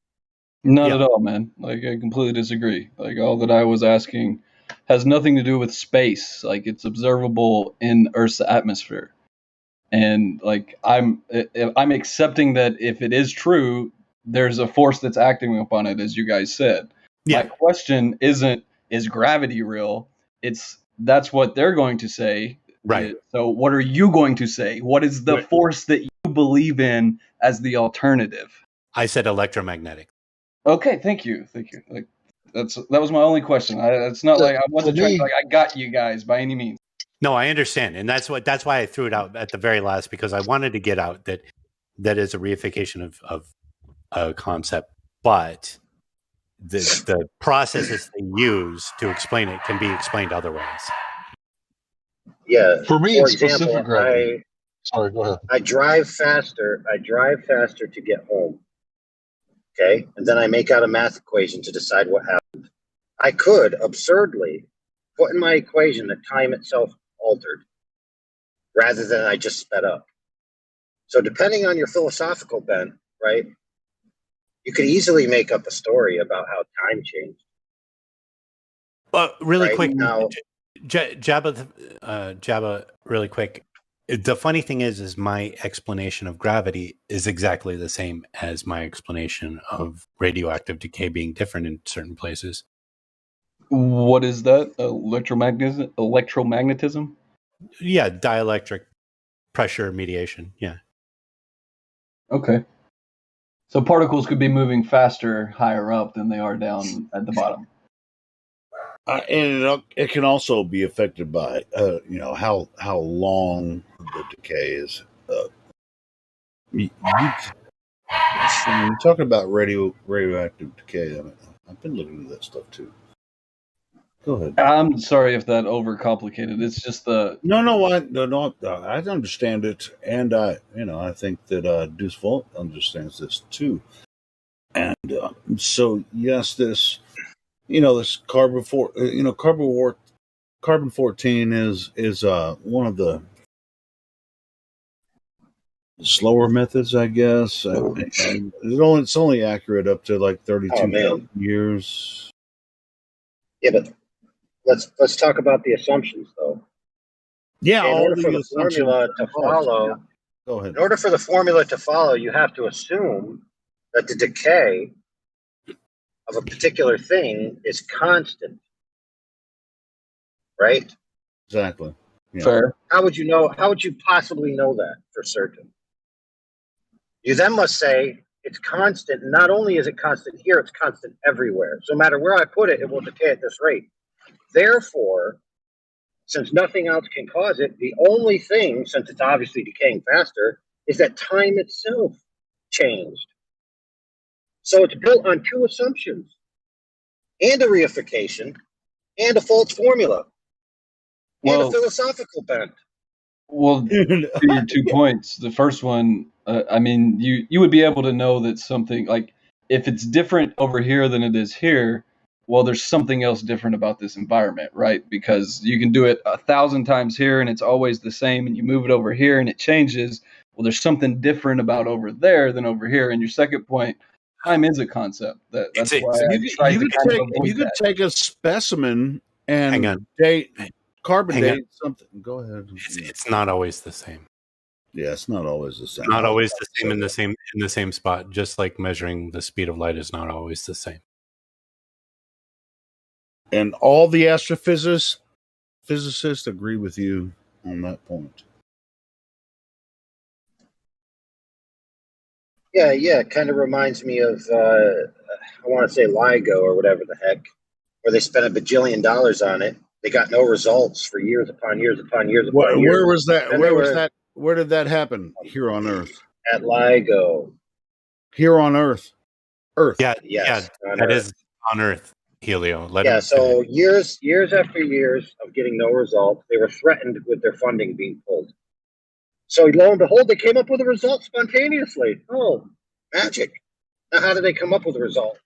Well, the tolerances of their sensitivity are less in regards to what they want to detect, which is gravity waves, than the electrical interference of the systems themselves, which means it would be impossible to weed out that noise. So what they did is they just made a random generated pattern, right? And said, I think it would look like this. And then in the random noise, they finally found one that matched. And of course, the cycles run, many, many times per second. So they didn't have to wait till long till they got one that was a close enough match to say, look, we found something. Give us our money, money, money. The moral of that story is that the tolerances of sensitivity precluded them from making any serious science or any serious anything. And so they just picked ones that were favorable to them. Not to mention that they had run false positives 3 times before as their funding was getting cut. Thank you, LIGO. What are we talking about right now? LIGO. You've never heard of it? Oh, no, I'm sorry. I'm not familiar. Okay. Should look it up. It's quite fascinating on their falsehoods. Their LIGO, lies. LIGO. Yeah, I believe so. Not hard to find. You can just Google it. As a skeptic, I know this isn't proving anything, but why? Go. Here's your funding. Get back to Carbon-14 for a second. Number one, the dating game. We'll get into Carbon-14 specifically. Carbon-14 is or radioactive decay is a probabilistic event. That means it falls under quantum mechanics.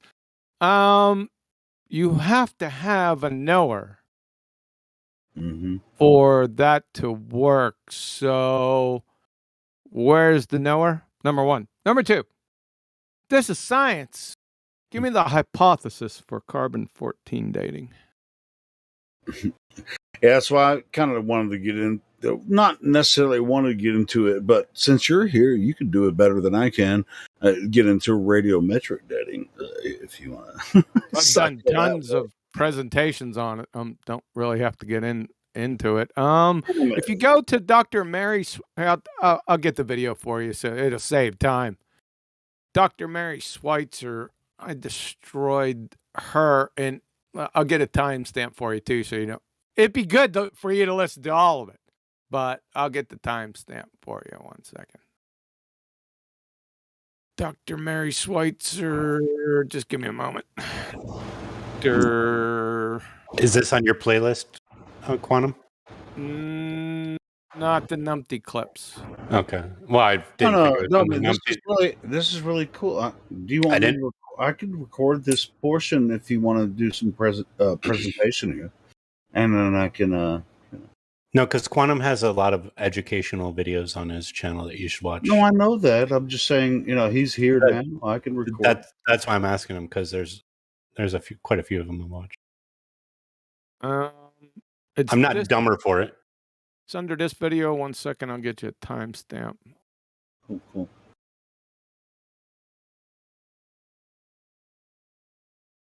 Oh, there's Carbon-14. But this is in the context of dating bones, so this is context specific. Let's go back. It's going to take me a few minutes to find. This is too small too. 1 second. Cool. Oh, I got to listen to commercials. Wonder what asshole put commercials in here. Get Brave browser. It eliminates your commercials. Yeah, this is going to take a few minutes. Carry on. No, that's good stuff, bro. I mean, just like I was saying, this Carbon-14 nonsense is really weird. It's not weird. Somebody put out, there's 3 assumptions. That was the first one. I used to get into all the assumptions and kill it that way, but then I just kill it quickly with quantum mechanics. They're finished. And then science, give me the hypothesis. That's like trying to, give me the hypothesis for the existence of a cat. That's how stupid it is. Is that Schrodinger's cat? It could be Schrodinger's cat, yes. I'll give you one of the hypotheses. This is brilliant, anyway. If differential rate of decay, therefore time itself changed. Oh, that's a winner. I don't know where this part is. It's going to take a while. I'll get back with you, Helio. I'll give you a timestamp. Hey, do you want me to play?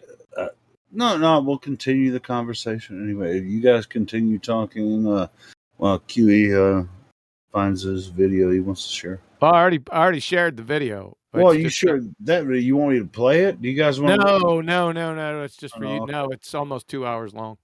Yeah. We can't. So, well, I didn't want you to begin with. I'm just, this is really weird. Like with some of the dipshits that came in here today, tonight over the past couple hours, it's like it'd be better to actually listen to some real shit than these idiots. Pretending. Helio, stop. Let's not disparage people. That's not necessary. My bad. So the people that were talking to us before. Yeah, and the guy in here right now, he's just asking questions. Sure. So that certainly doesn't apply to him. Dude, I've been an ignorant person myself. And I'm still ignorant about a lot of stuff about creation. So. Boom shalak. Right. There's a pretty funny one. They appealed to hold on a second. They appealed to the rocks and the fossils, right? So Dr. Eldridge and who's that other numpty, his partner, was responsible for the punctuated equilibrium nonsense. What the hell was his name? Stephen Jay Gould. So Dr. Niles Eldridge and Stephen Jay Gould conjured up punctuated equilibrium, which is in the evolution. My God, that one? Yeah, they conjured up punctuated equilibrium, which is basically stating non-change change. But anyway, I digress. Well, that was an explanation for the explosion of the evolution theory. It was just like there was a period they couldn't explain where this happened. That was punctuated. That non-explosion. The non-explosion, right? So we're back to the dating game here. This is just part of the dating game. Dating game. Yeah, that's what I called it, the dating game. So I think I did it in the middle of this presentation, and then I did it at the end of this Dr. Mary Schweitzer presentation. But dude. But this is pretty funny. Check this out. From, like I said, the aforementioned Dr. Niles Eldridge, he is in charge of the National Museum in QE on these most of these like now you're gonna ask me a question. I'm trying to fucking figure out where this guy from. This is a really important question though. Well, shit, go ahead now. Okay, now that I've interrupted you, now it feels dumb. Have you noticed on most of these like really inculcated scientists how they're always holding their head? Like they just can't be given, they can't be fucked with. Like they're just like, why am I here today? Did you say inculcated? Yeah. That's a big fucking word. Is it? That's right. You're just trying to flex your vocabulary muscles there with us. Okay, indoctrinated. There you go. Is that better? Inculcated. You got people scrambling to Google trying to figure out how do you spell that son of a bitch? Is it with a C or a K? It was better alliteration. I'm sorry. Yeah, it was. Oh, dude, that's what I was doing. Just trim work. Well, I mean, I want with the. I want to get into this for a second. Please do your presentation here. I'm not. That's why I asked you if you wanted to do it, and it's not a presentation. It's not a Well, presentation. It's every just a time you're here small- is a presentation. God damn it! Holy fuck, man! It's not number one. It's not a presentation. I'm just gonna show you just a little tidbit of this. All right, All right.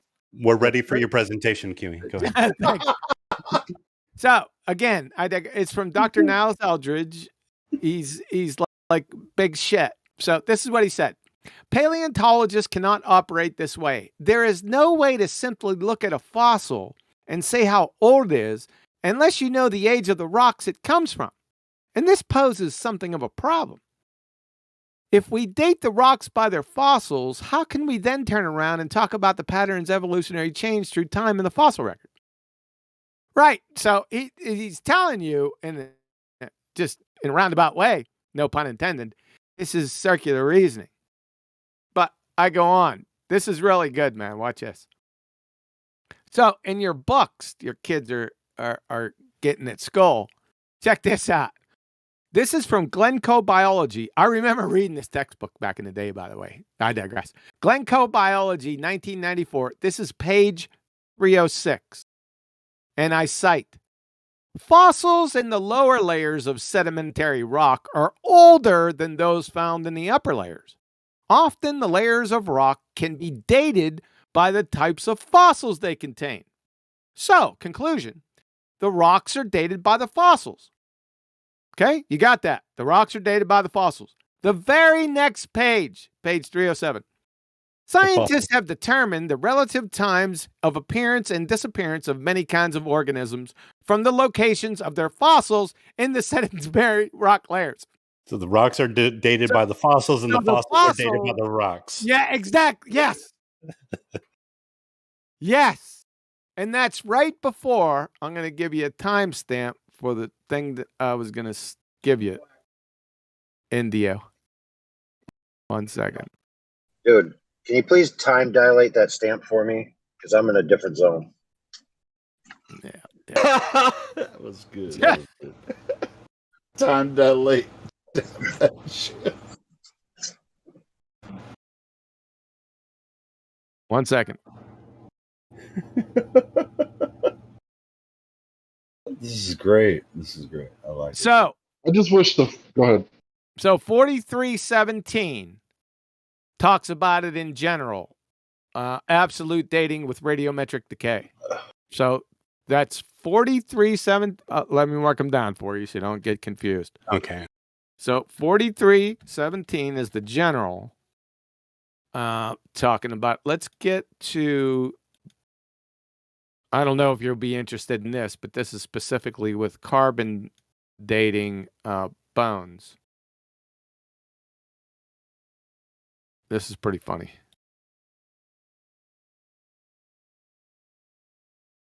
Wouldn't do that, but people who are dating that, so it would use mix.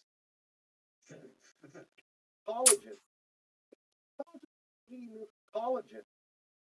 Right? Okay, the next time hack is 4833. That's dealing with the carbon dating of bones. 4833. And then the big one I think I do it at the end. Hold on a second. It's got to be in here. I do a little rendition of the dating game. 1 second.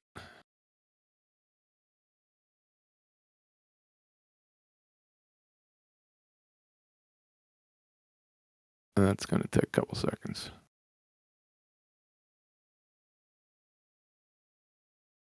Very tell. This is a lot harder than I was expecting. You guys still there? Yeah. You were really conspicuously quiet. I'm not a heavy breather. I close my mouth.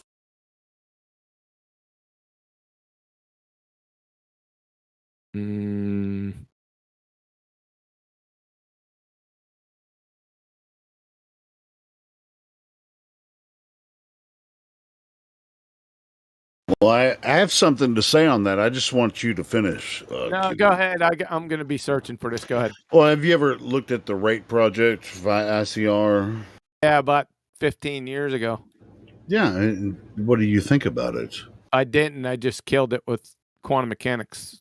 It's too involved, so I kill it quick. So it's too involved, meaning that most people won't know what I'm fucking talking about. Okay, cool.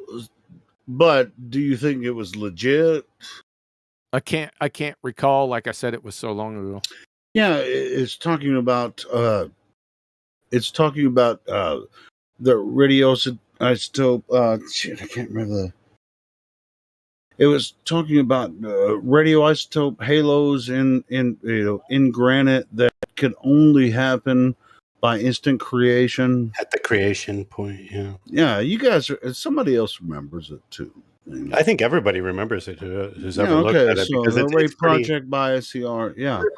So if you don't remember it, QE, you should look back into it. Yeah, no, I always loved that, and I was like, "Wow, that's fascinating." Really quick though, it was really, it was way before Flat Earth for me when I was listening to those guys. Helio, would you agree that the word indoctrinate is larger than the word inculcate?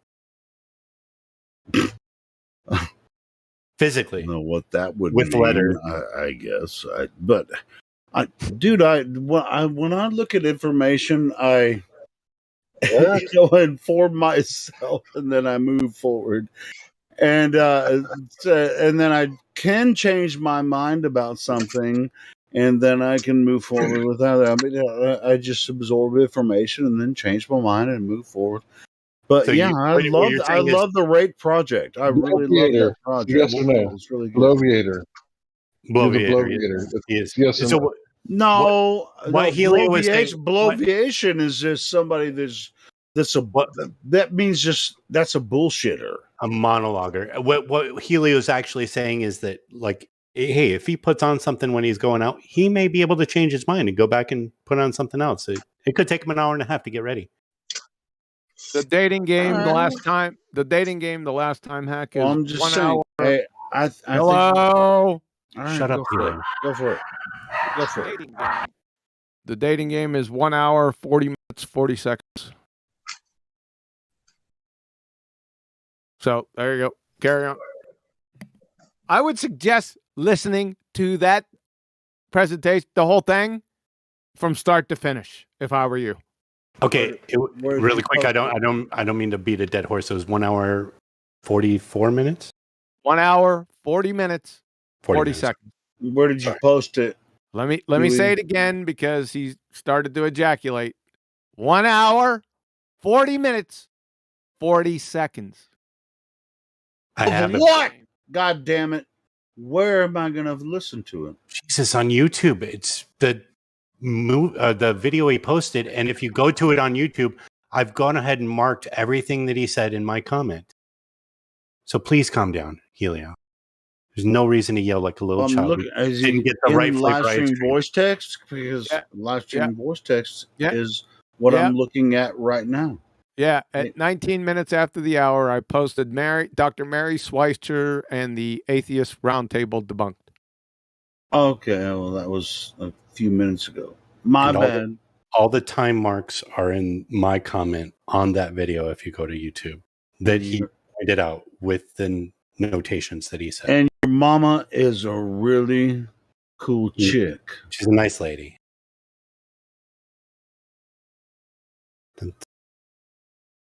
Go ahead. That was a lot of work. You guys put me under pressure, so I got it for you. Sorry. Sorry about all that pressure. Well, nobody's sorry about it. So back to the young man. Does he have any more questions? Is he still here? Yeah, he's still here. Oh, me? I'm reading about LIGO still. I'm sorry.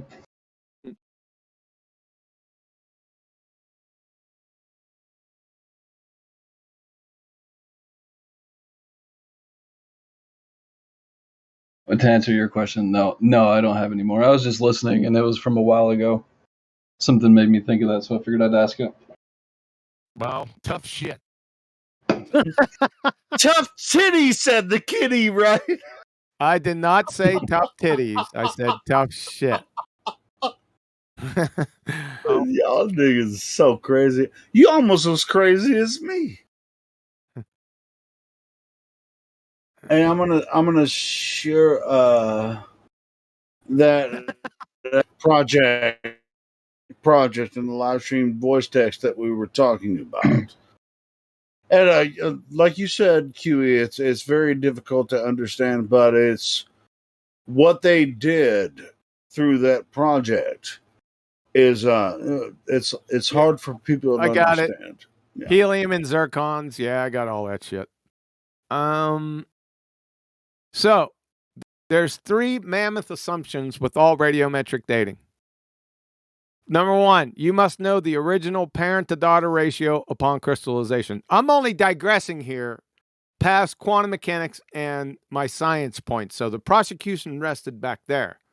But since you guys brought it up, if you want to go back that far, there's 3 assumptions. Like I said, number 1, you must know the original parent-to-daughter ratio upon crystallization. Number 2, when the rock forms or hardens, there should only be parent radioactive atoms in the rock and no daughter radiogenic atoms derived from radioactive decay of another element. So that's possible to evaluate. And number 3, like he said, the decay rates must have remained constant. So that's the 3 assumptions if you want to go that route. Got it? Oh, you're talking about carbon dating. Radiometric dating. Not just carbon dating. In other words, all of it, the whole field. Be careful, if carbon you could call dating. it a field. Yeah, if you want to know, I just posted God. it. I just posted it. Be careful. That's not. It doesn't encompass carbon dating. You have to be real careful. Yeah, carbon dating is a local source. It's a different animal.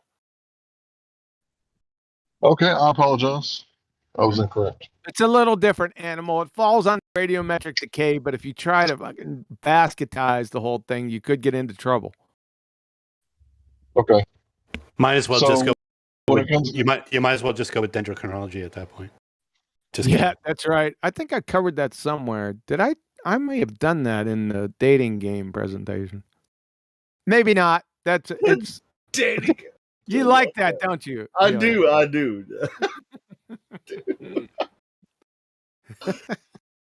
I thought it was appropriate. That's So cool. when it So comes- it's like, hey, yes, I mean, anyway, you do this better than Hank. Hank and you do this better than I can. I'll shut up. You guys. I don't know what you're talking about, bro. I'm just trying to ask questions. Nobody's doing it better, right? This isn't a game. Hank, We're not trying to. he said he's going to shut up. Just leave it at that. Okay, yeah, sure. Dating game. Isn't one of the assumptions still the same? Does the life form have carbon before it dies? You'll get into that at the 48:33 second mark. I just utterly. Okay. Well, I don't do it. I don't utterly destroy it. The inventor of radiometric dating, Dr. Walter Libby, destroys it, which is kind of cool. You're just the messenger again? Say again? You're just the messenger again? I just messenger that. Yeah, that's what I did. I would tell you again. I'm going to stress this again. I would suggest watching that presentation, Dr. Mary Schweitzer, from beginning to end, and then do it again. I'm just saying. Yeah, I've always wondered how you get blood from a stone, and this is perfect. I'm going to watch the whole thing.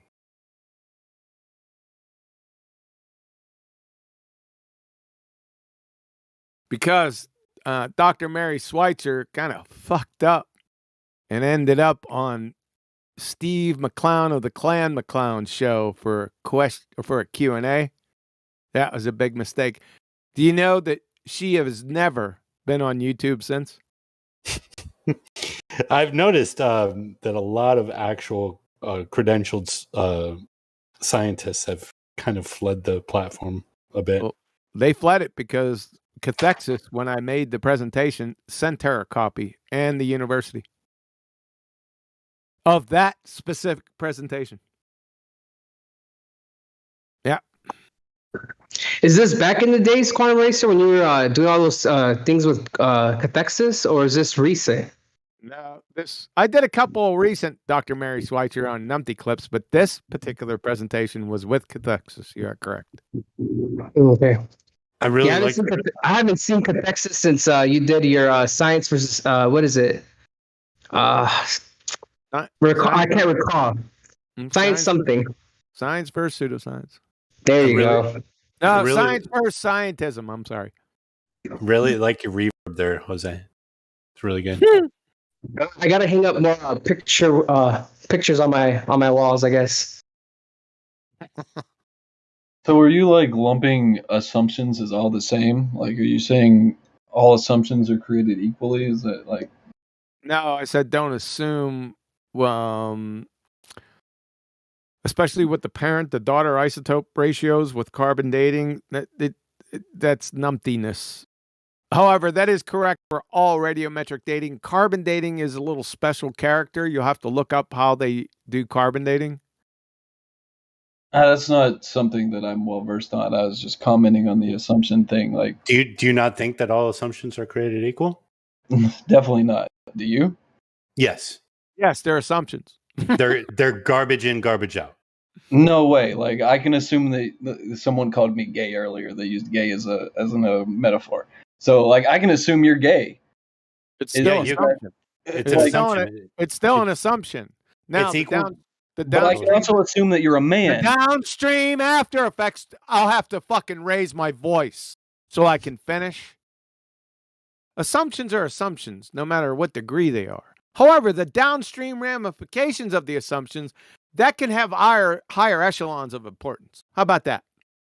No, because there's a difference. Like, no. To finish Great. the point, I can assume that he's gay, and I can assume that he's a man. Is one assumption probably right? Oh God! There's no greater or lesser value of an assumption, and Of like course there QE is. said, the ramifications of that assumption could be greater or less. But garbage in, garbage out. You guys are being ridiculous right now. You're saying you're not going to measure something or go find out the reality of it. Instead, you're going to assume it's garbage. Not let me help you out, bro. I wasn't saying that you were gay, right? I said what you did is you double spoke. You said, yeah, but. So that's kind of like saying, right? And this is just an example, right?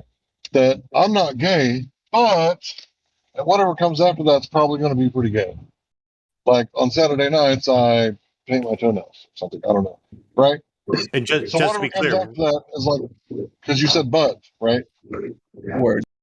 So you agreed with me. You knew that I was correct, that there's no physicality to the bending and warping of space-time continuum, the fabric, right? They show you trampolines in the colleges, but it's a vacuum. You ever seen a trampoline made out of non-material? No, it's made out of physical material. Well, the reason right? I So said, when you said the reason that I said yeah, but is because, like you just said, you're talking about a vacuum of space. So yeah, you're talking about vacuum of space, but I'm then talking about something different. That's why I said yeah, but because but means it's not automatically not analogous. So you're not gay, but on Saturdays you go to the Blue Oyster. Cool. So what basically the assumption causes, right? Everything after the assumption is a doctrine in law, right? It's called fruit of the poisonous tree. Okay, right? So if I assume, go ahead. Is a guess an assumption? Yeah. Okay, so if there's a jar of jelly beans and we both guess, could one guess be better than the other guess? No, define an assumption. Well, we just did. No, you didn't. I want a citation. Assumption. So is your guess as good as my guess? No. I'm sorry to make it like I'm right here, but like I'm arguing for the point that not all guesses are the same. Shut the fuck up. Don't overtalk me, crayon munching idiot. Go. I want you to cite an assumption. What an assumption is in chat right now. Tired of listening to your horse shit. And then put guess right underneath it and then show how they're the same. Then you can move on from that point. Not until then.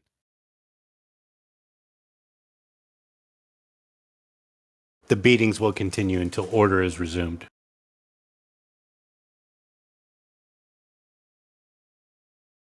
Or do you want me to John, John, they're so mad. It's like I can guess and probably assume maybe and probably they're so mad at you for some reason. Oh yeah, because I stopped our pretender clown horse shit. Because you point them, point the real It's shit. not rocket science. It's not even hard. Bro. No, it's not. I just hold them to the words that they spew. It's real easy. Just whenever they stop, I stop. I usually stop them within the first sentence, usually, because I know they're numpty dipshits. This shit is funny. It's just like, what are you scared of? If you're gonna come in here and talk to us, why don't you bring the real shit? What you got? There you go. He's typing. Hopefully, it's not, like Sally, fucking Snowflake Sally, snivel gear. Post what a guess is, and then post what an assumption is, and then carry on. Easy. The dating game. The dating She game. said dating game or the shading game. It's like the shading game. Pull a shade. Oh, great. He posts his laugh out loud.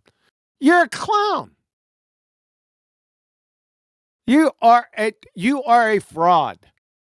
That's what you are. That's it. Thanks.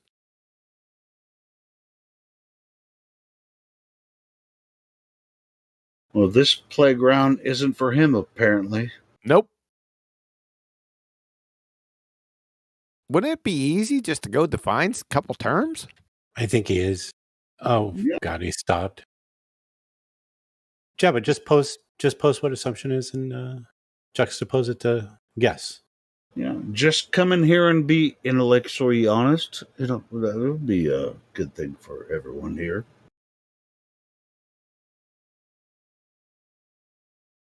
If you don't know, you don't know. In order for us to agree on reality, we have to agree what words are. Exactly. How can you communicate without the agreement? Can't. Okay. How hard is that, though? Let's do it ourselves. Assumption. And I'll have to go with a guess is. Hold on a second. My best guess. I got to cite the damn thing, right? Because I'm dealing with abject retards. But no problem. My mother calls me special, to be clear. You are special. I can't deny that, Deuceball. Thank you. Yeah, dude, yes. You're a special person. I promise. I appreciate you noticing it. Yeah, I do. I do notice it, and so is QE. I think he's special too. Definition. He didn't recognize it, but I assume he notices it. Or at least that's my best guess. Oh shit! Assumption. A thing that is accepted as true or is certain to happen without proof. Yep. That's what an assumption is. You're correct. Thanks, robot. This is fun. What a happy Sunday night.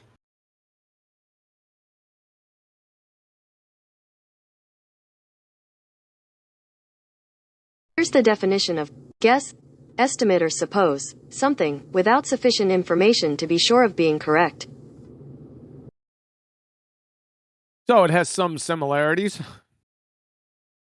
Is that Creation Bear doing that shit? What's up, Helio? Yeah, play some more, bro.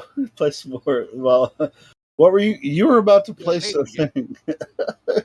The dating game. The dating game. The shading game. The game. Oh, the fucking! How do we deal with these idiots, man?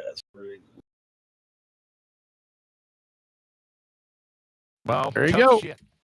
Tough shit. That's right. So there you go. Basically, what Care Bear just put in there. There you go. Assumption.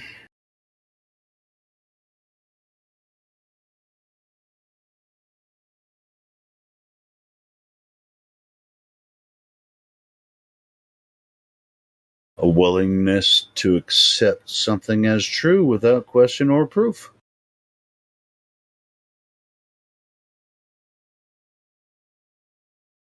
And I believe that is what I articulated an assumption was.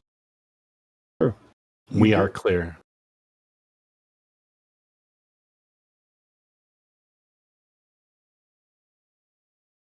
And as relates to shape of Earth, there's so many assumptions made about all these believers. You know? No, it's a question. No, you're missing the question. Are they Okay. the same? Is a guess and an assumption the same? Is the question? Not exactly. Not exactly. Not correct. exactly. Nope. Let's try So another the assumption, yeah, they're presuming that it is correct. A guess is just a shot in the dark. So a guess would be it might be this if this or that. Or that. So, right. Right. Yeah. Britannica, let's give a, let's go outside just one. So from Britannica, a guess.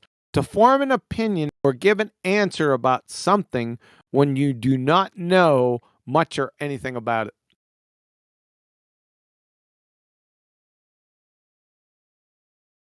Are they the same? They do sound the same after reading that. We've lost our subject matter witness. So They're close enough to where I wouldn't have raised an issue.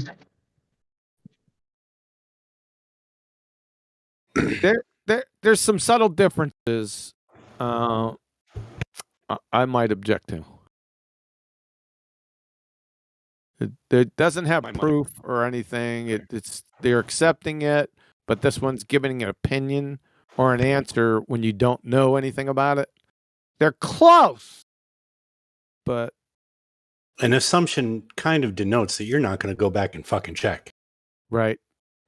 A guess means you're eventually going to figure it out. Oh, hopefully.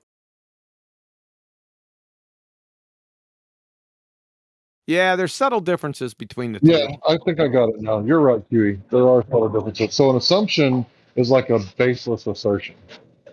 And then a guess is just, I have to fill in the answer, but I don't know if it's true.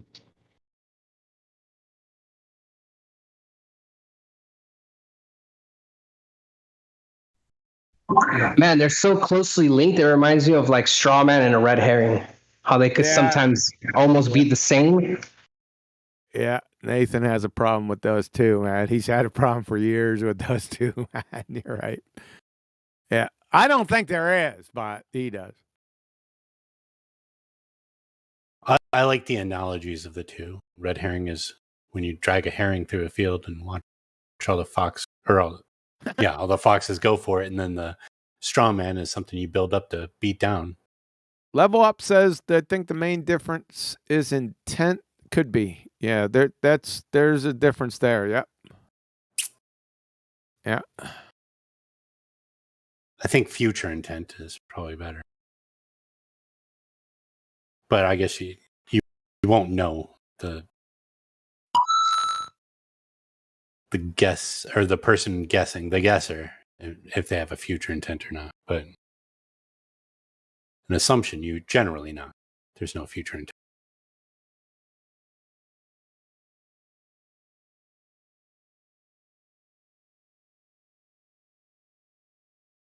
How about assumption and supposition?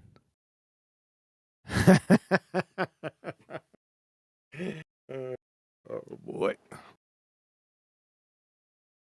Here's the definition of supposition: an uncertain belief.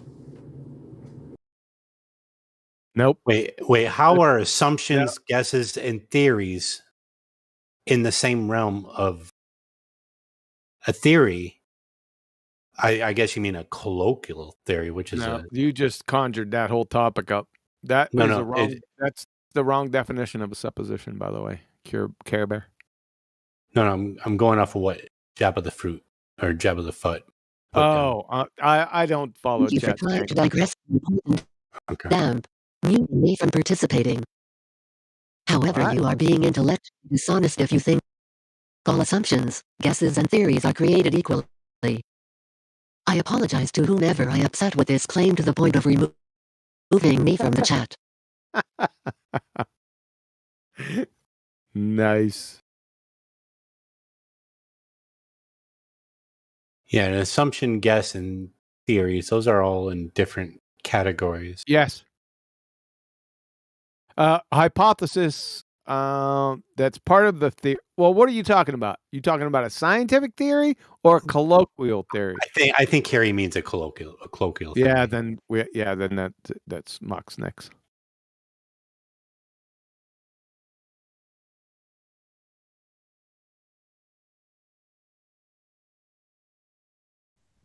I like to call colloquial theories postulations because it's so ambiguous that people get confused. It is a postulation. It's an abject speculation is what a colloquial theory is. I'll go with to that. be specific. The Damn, where dating did I put game. the dating game? For fuck's sakes. Wonder where I put this little scrumptious little button here.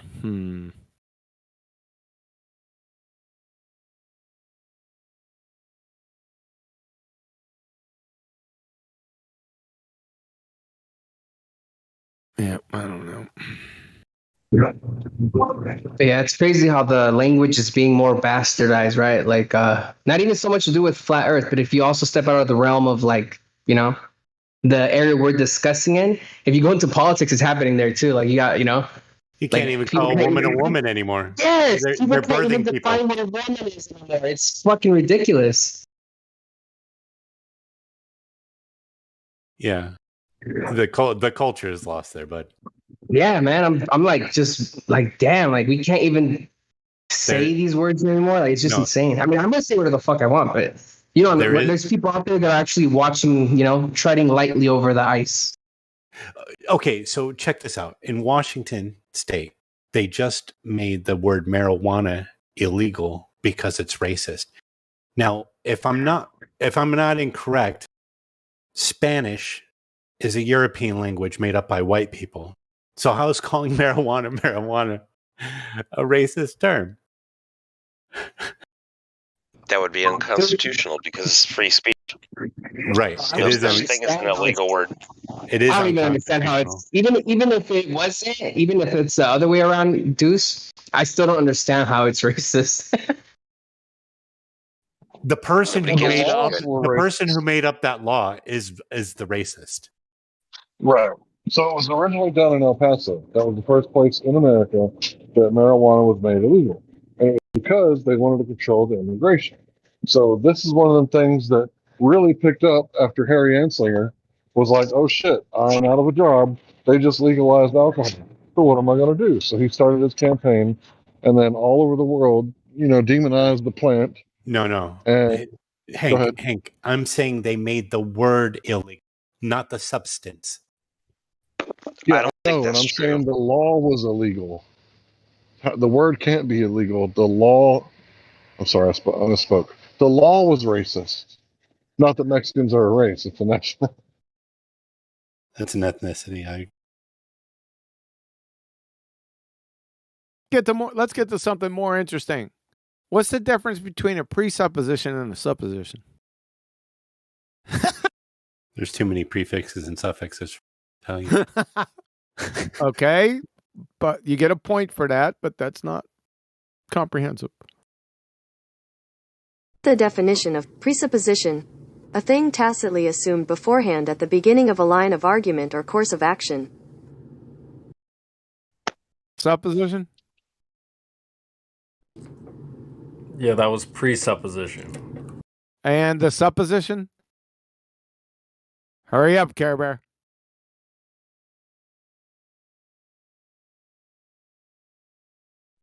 Not quick on the draw. Here's the definition of supposition: an uncertain belief.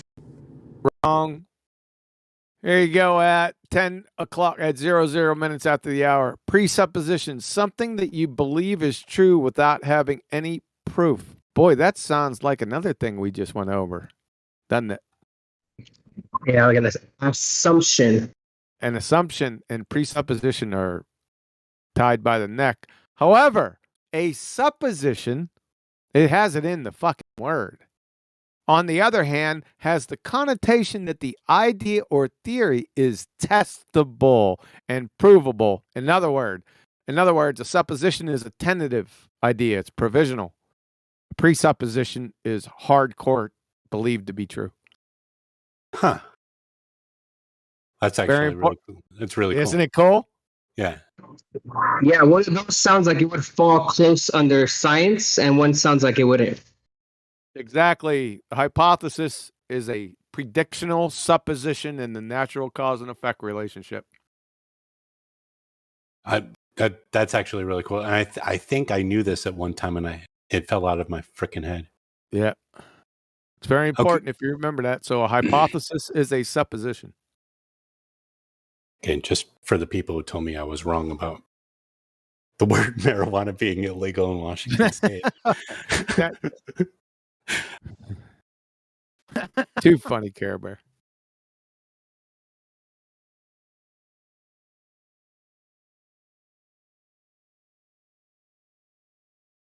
So you don't presume with a hypothesis. You suppose? Yep. Okay, I got one. What's the difference between assume and presume? Get him, Care Bear. Assumption and assumption. That's the same thing as a presupposition and a supposition. Here's the definition of assuming, used for the purpose of argument to indicate a premise on which a statement can be based. Yep, assumed to be true. That's a presupposition. Here's the definition of assuming, used for the purpose of argument to indicate a premise on which a statement can be based. Yeah, you already said that.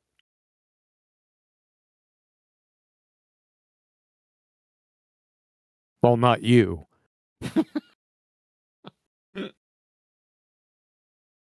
Sorry, Jose. I don't know how to spell No Mommy's Way correctly. Oh, no mammy's gay. No Sorry. munchies. No munchies. Ask her to open Flat Earth Facts and see what happens.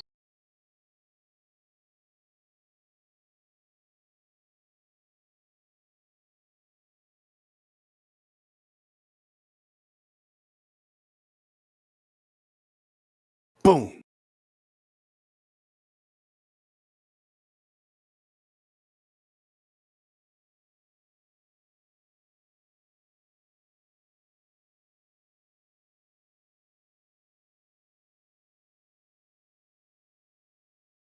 I assumed that Jose was going to laugh when I said no munchies. Most Mexicans do when I say that. No, what? You were breaking up there.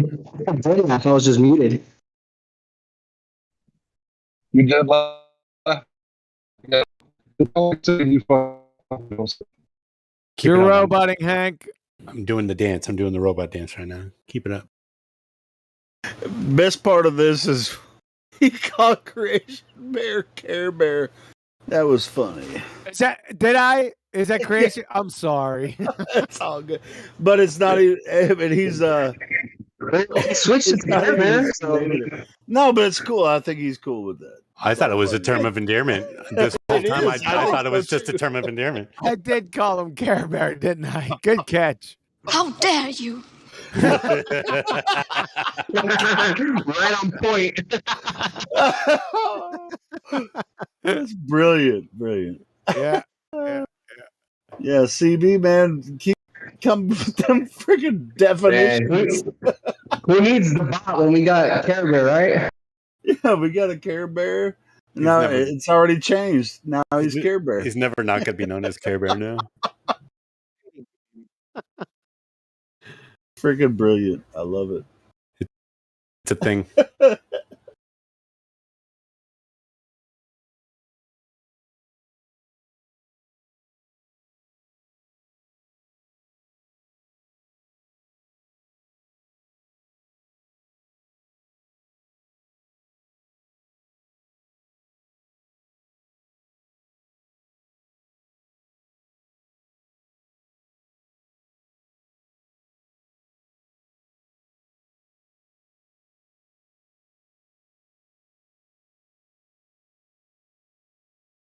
Oh, I got a good one that I just taped up. You might. It's really, really short. It's like a minute. You want to try this one? Hold on a second. My mother calls me special, to be clear. I'm special too. Don't forget that. Mother calls. Fuck you, Care Bear. Hey, here you go, Helio. Play that one. What? It's under a minute. Where's it at? 05 on main chat. Live stream voice text? I don't see your link. Oh shit! I put in the wrong form. Wrong channel. Funny when fucking Miggy walks in here and nobody says hi to him. Hi, Miggy. Is Miggy in here? Spartans, what is your profession? What's your profession? Oh! Oh! There you go. What's Yeah, up, man? What's up? I Well, messaged you. I messaged you the other day when you wrote. You had a different name and shit. I said, "Oh shit." Yeah. Yeah. So hey, Helio, 6 minutes after the hour. No, I got the audio here. Hold on, let me Just chill, Mickey. We'll get back to you in a second, man. yeah, I'm gonna play it. Hold on, let's see if it works. I was having some issues with the bot last night. Hopefully, it works this time. I'll say hi to Miggy right away when I see him change his name from Miggy to Migs. Migs. Yeah, that's what always what I call my homies that are Miguel, Migs. Migs. That could work. Let's see if this works. So, Wolfie, riddle me this. Do you get a call from ground control? Ground control to Wolfie Clown Show. There is a man observing you from a non-inertial turning reference frame. Please make micro adjustments immediately.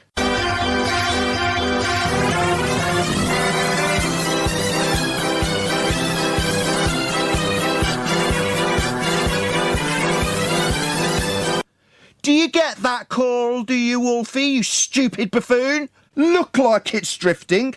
Yeah, ground control to major idiot.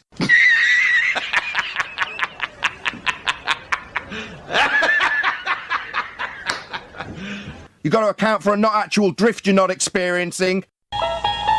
You unlock this door with the key of retardation. Beyond it is another dimension. You're moving into a land of bullshittery. You've just crossed over into the numpty zone. You are so dumb. Damn. That's it. I love the pizzazz, dude. That's funny. That's funny. Wow. Ground control to major idiot. To be honest, Kiwi, I've been looking for that good track to steal to use on a lot of like some of my videos and stuff. Yeah, I love that. Oh, I got another one too. Hold on a second, man. It's a short one too. Where the fuck did I put it? 1 second. Oh.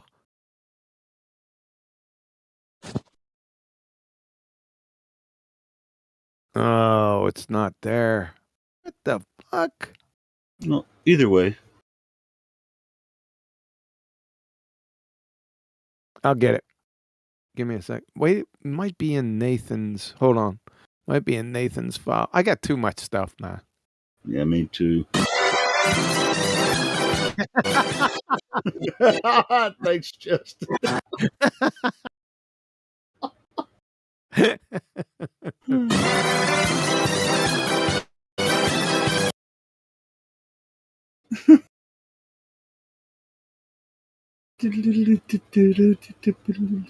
It's the ultimate circus music. Freaking Wolfie's still around?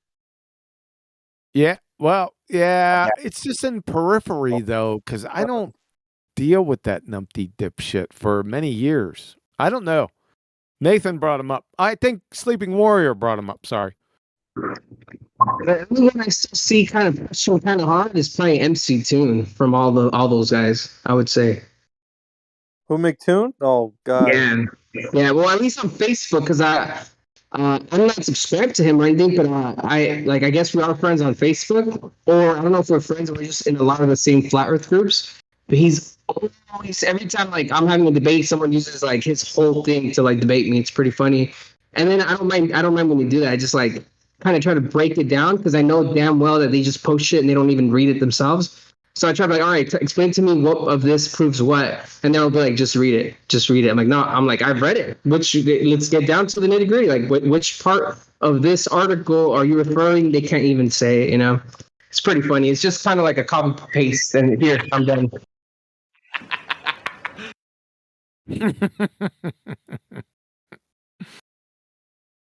I haven't seen Deuce Vold in like it's been ages. I'm here. Not much. How you doing? Really well. I came back from a hiatus, a couple months actually. But I came back to the server and I'm looking around and stuff, and really isn't much action. You got your stragglers that come in here, but they're not. They don't. There's not a lot of meat on the bone, when they come in. Yeah, I came in here like a month and a half ago, and there were like 3 people in here. I was shocked. Fuck you. I'm gonna do that after every time you. Justin, you're on my fucking short list of shit to do today. No, I think QE's wolf pups already cleaned him up. Ain't nothing left, man. Of Justin? Yeah, there ain't nothing left for us little guys. Little guys, yeah. Oh, yeah. Yeah, I got my mic working very well. What up, Justin? I'm actually an AI bot now. So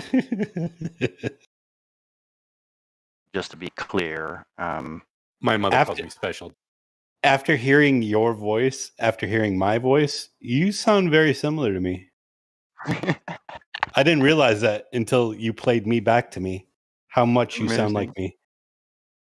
Well, this sound system that I have right now, it took me 5 days, and I was up till 5 o'clock each day trying to get this perfect for Discord, for Call of Duty, and for streaming anywhere platform-wise. Nice. I thought before you sounded a bit effeminate, but now if I say that, oh yeah, it's not very good. Way bad.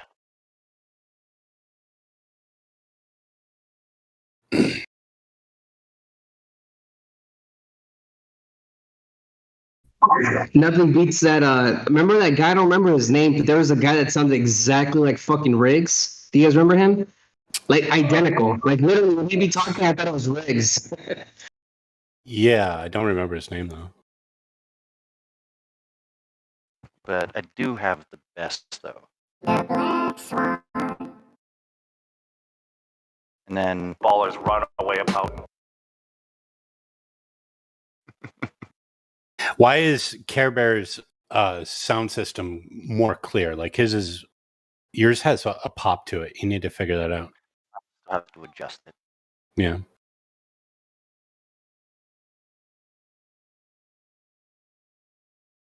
We got any potential ballers in here? Mm-hmm. We got I Am Cool. And that's it, I think. KF. Let's not unmute that guy. Why? What happened to he had a pretty good run with India. Well, to be fair, Hank, I agree with you, but then I don't agree with you. Like, because it's better than us just talking amongst ourselves. I guess they can try him out since we've had our fair share of him. I mean, if you'd like to, maybe go for it. But I'll tell you this: he will tell you when you have him cornered that we can't prove anything. That's Okay? fine. I'd rather speak to a moral relativist than. I agree. I agree. I'm just saying, since we're not willing to do it, someone else that's willing, take the lead. Better than us just talking amongst ourselves, right? Yeah. We can definitively prove something. Change my mind, KFX. You're unmuted.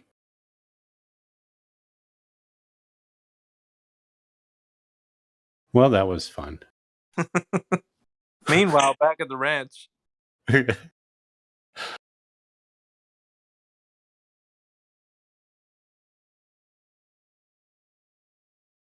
also got Mulder in here? Looks like Mulder. Yeah, I'll unmute him. Mulder, do you believe we can definitively there you prove go. something? You can do it, Yeah, Papas. take your open mic. Jose, you're open micing. Oh, thank you. Sorry. Speaking Spanish to your son instead of the King's English.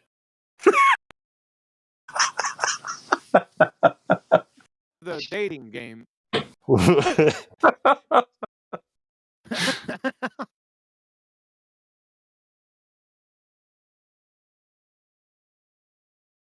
Mulder either, huh?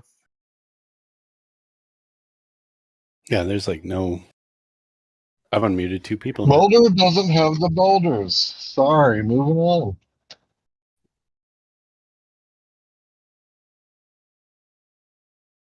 How about I am cool? Is that another guy or who even unmuted? Yeah, he's really cool.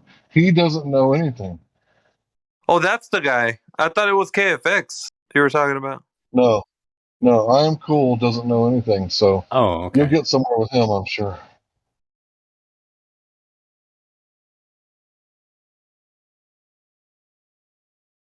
Where is it?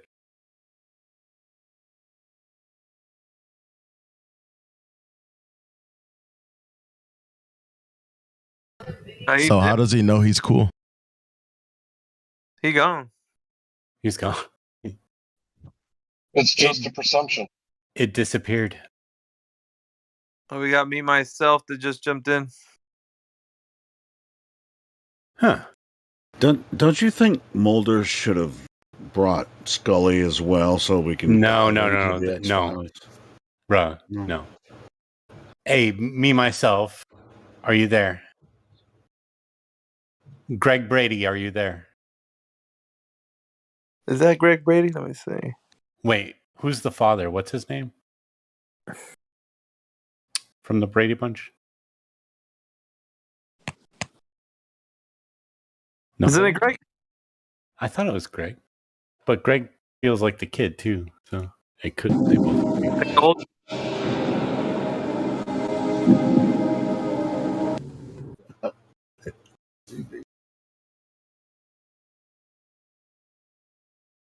His name was Mike Brady. Mike Brady, there he is. Okay, me myself, Mike Brady, are you there? Thank you. That was Dave, right? This is Dave. Right. You are correct. Okay, I was going by voice. I didn't see your thing.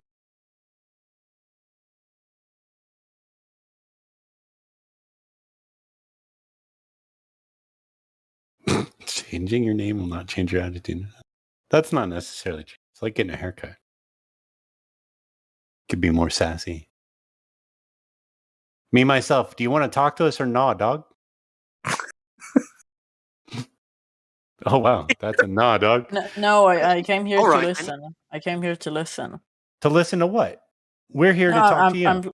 I'm playing a game, and I like it's like a podcast. What game are you playing? What game are you playing? Getting over it. I'm trying to speedrun it. Getting over it? You can't speedrun getting over it. How many hours have you been playing? 110. That's really bad speedrunning. Oh no! My best time is 2 minutes and 52 seconds. No way. Post it. You want me to screenshot? You don't have a video of you speedrunning it? No, I have the proof here. Yeah, I can send you it.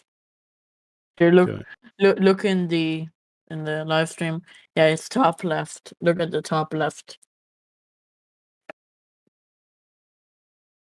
It says like the best. This is my best run, so it's like 2 minutes 52 seconds. .2282. It was your best run until you hopped on here, probably. What do you mean? I'm trying to say that you wasted time talking to us and probably got distracted. It's a joke. Wow. That's pretty cool. I don't know how you speedrun that game. Yeah, it's really frustrating because a small, thing you do can really. The game is frustrating in and of itself. Speedrunning, yeah. I can't imagine. What game? Getting over it. Which game? Getting over it. What the heck? What's that?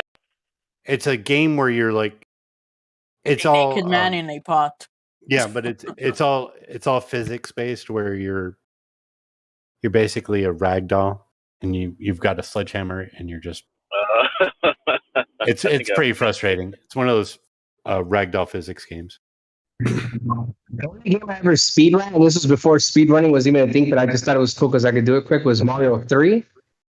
I don't know if you guys ever played that one, but there's like these flutes behind the black, when you end in Mario, if there's like this white tube, you can like hold down and then you go behind the, like everything. It goes like behind, like, I can't even explain it. It's like you're out of where you were at and you just run all the way to the black of the background and then you go through this little door and you get a little flute and then you get to slip to like 5 worlds with each flute.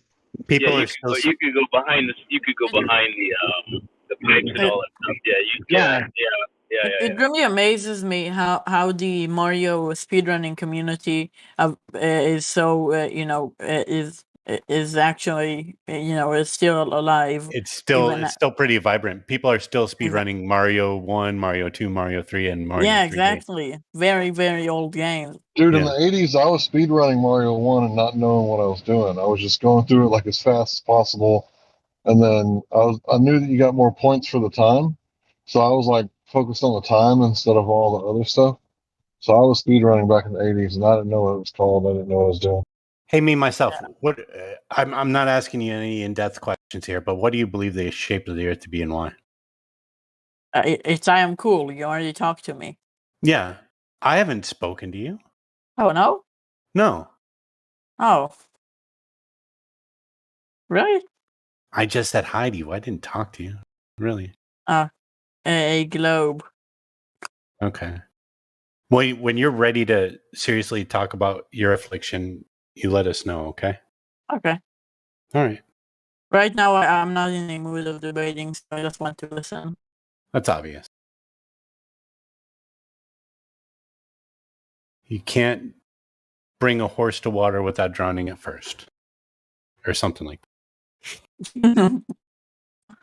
I've never heard that, so I don't know if it's correct. I think I've got it wrong. I'm not very good with horses.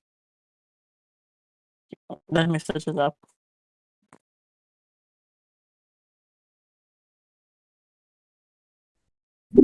Such a fucking troll. Me? What did I do? Yes, you.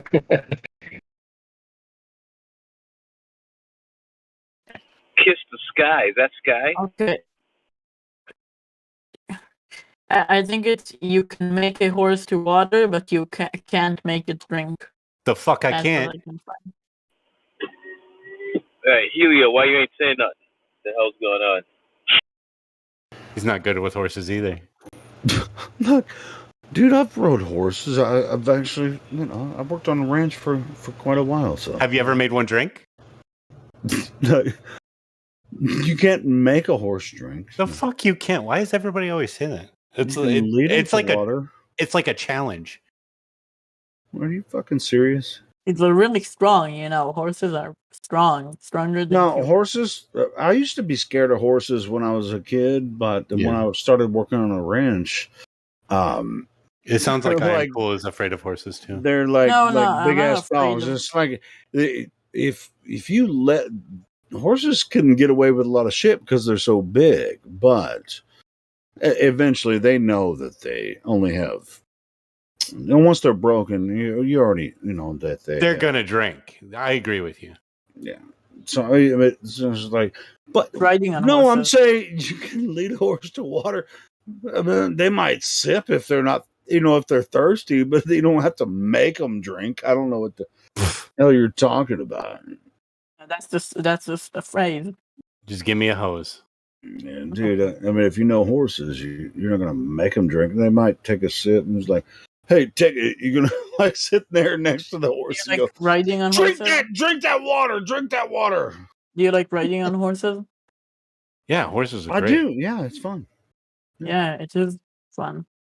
Yeah, it's awesome.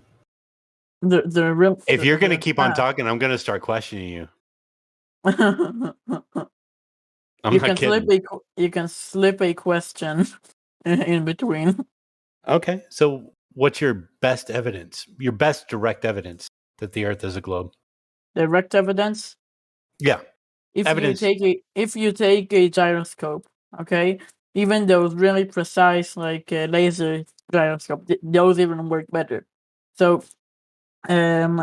you can see they work by detecting which they have two lasers and they detect which laser comes first, because if there's a movement, the path of the laser is going to be disrupted. Yeah, it's So called one of them is interferometer. Yeah.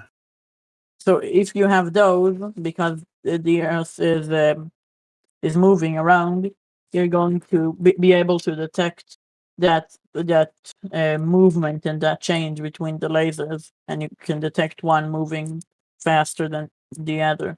Okay, so you're going to look up to the sky to see if the Earth is a globe. You don't have to look up to the sky, but you just Well, need to okay, put, so your direct experience is that the Earth isn't moving; that the sky is moving, right? yeah, my experience as a small being on Right. And let's not talk about scope or scale, but your direct evidence, what you see outside, is that the sky is moving, correct? Yeah. So you take this interferometer and you say, well, its measurements means that the Earth below me is moving, or that the sky is moving. No, when you're talking about movement, if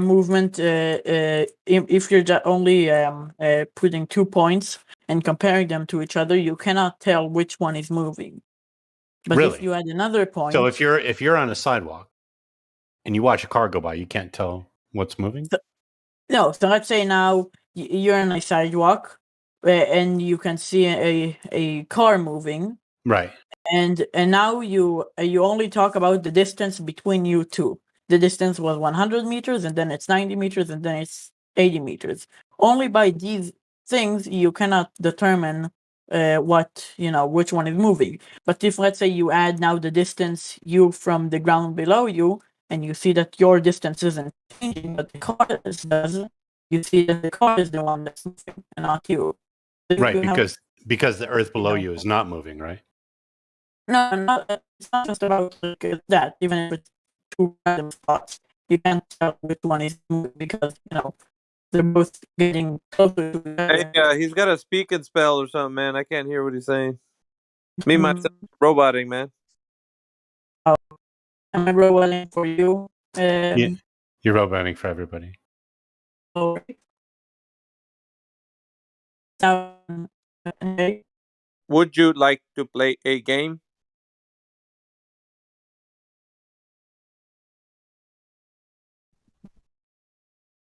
You know? No, you're still messed up. Hey, disconnect. Can you hear me now? Yeah, No, we can hear you. Just roboting still. Disconnect or reconnect. I have, for some reason, I have 200 ping. Which servers are these on? Okay, you're good now. Disconnect and then reconnect. He's good now. Okay.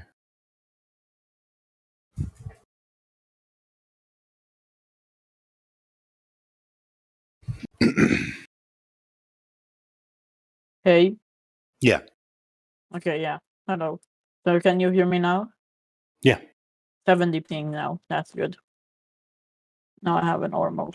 Okay. So you agree with me that if you have 2 points and you can only see the distance between them, not comparing them to You're any talking about relative motion. I understand. Yeah.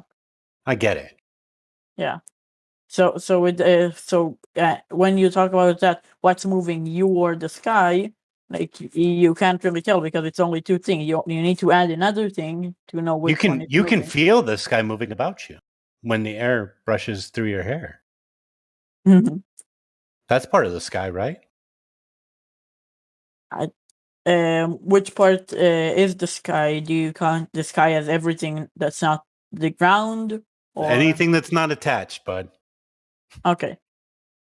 Everything in the sky moves. Everything. Yeah, things in the sky move. Yeah, that's true. Okay, so you agree with me. The sky is moving. Yeah, of course. Okay. And you agree with me that things around you are not moving unless set into motion, right? No. Really? So they're moving? Yeah. But And I unperceptible. even think in the flat Earth in a flat Earth it would be more plausible that the Earth would be moving even in a flat Earth. I don't think that's true. I think you might have a No, because then you could make one model. But then you can make two models, one for day and one for night, one for day and one for a summer, winter, and all those things. I wouldn't have to. I don't need to explain it by that because Yeah, I know, but I think it would make really quickly to me. Explain the motion that you What do you- think. Which Explain the motion? motion. Explain the motion that you think the Earth is in. This is in a few motions. One is in the motion around itself. Okay, let's just take that motion really quickly. Yeah. Would that be a circular motion? What do you mean by circular? Would you be going around? If you're in on the crust, you'd Yeah. be going around the center. I don't know where else you would be. You Okay. You yourself are going around the center of this supposed Earth, right? Yeah. So you're going in circular motion, correct? Yeah. It does. hang too. on. Yeah. So you're in a state of constant acceleration, correct? No, not constant acceleration. I disagree. Because the Earth is moving at 15 degrees per hour. That's constant acceleration. It's not an agree or disagree issue. If something is rotating, that is, i.e., has an angular velocity, it ipso facto is accelerating every fucking second. You do feel the center. Shut the fuck up.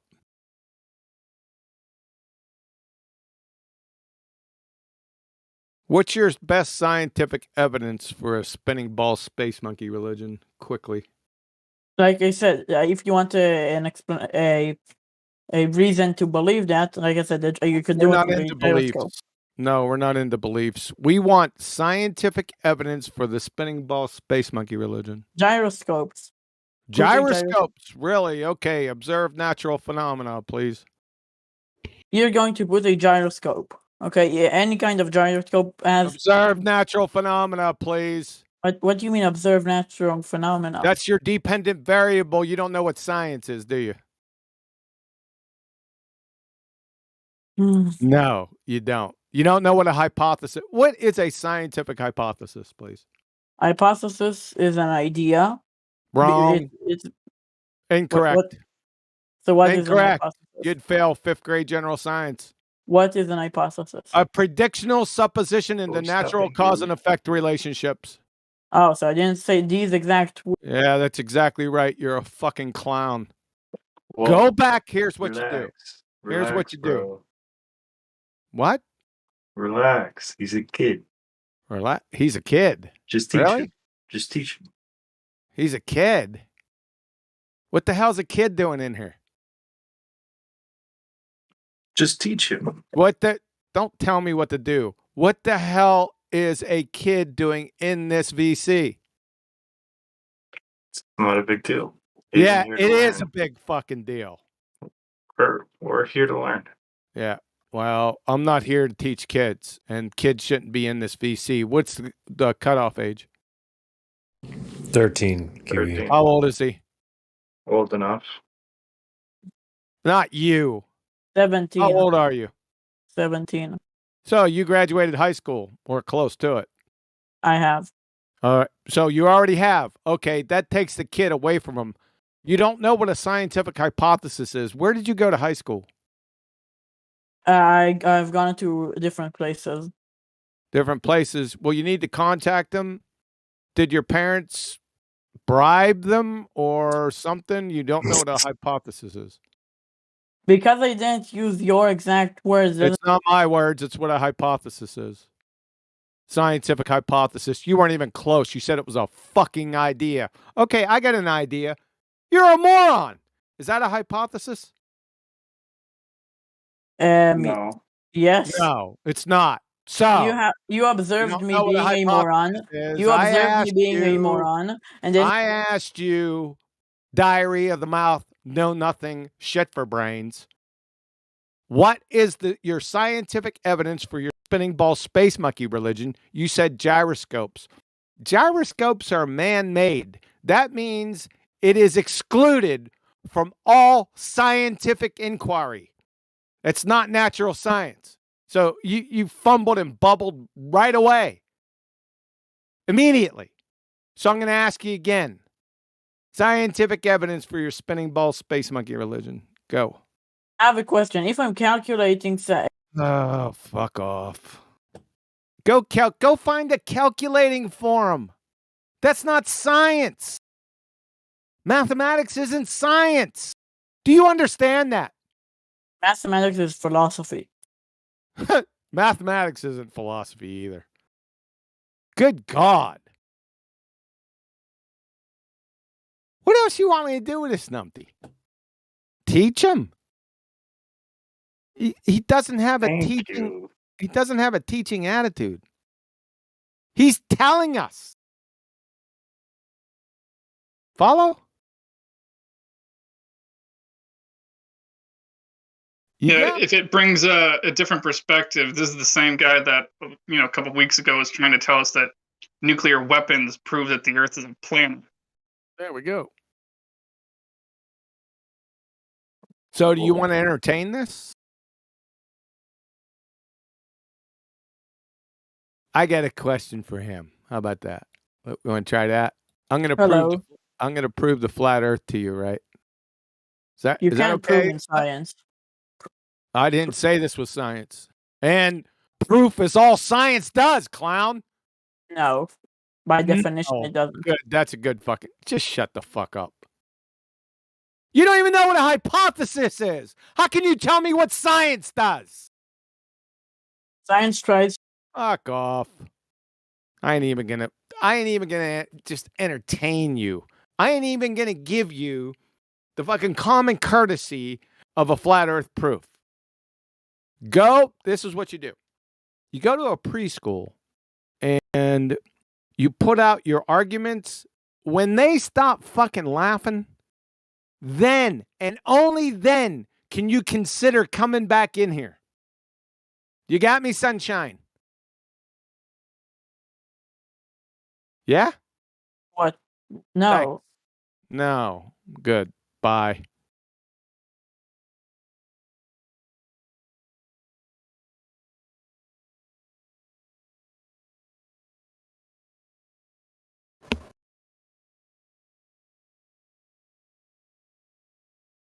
Nathan Amigo, too fun. Oh, sorry, I wasn't on mute. Carry on. So, who's next? You want to hear something funny? Go. Hold on. Can I copy this? I can't find it in my damn. All right, carry on. Give me a couple minutes, for goodness sakes.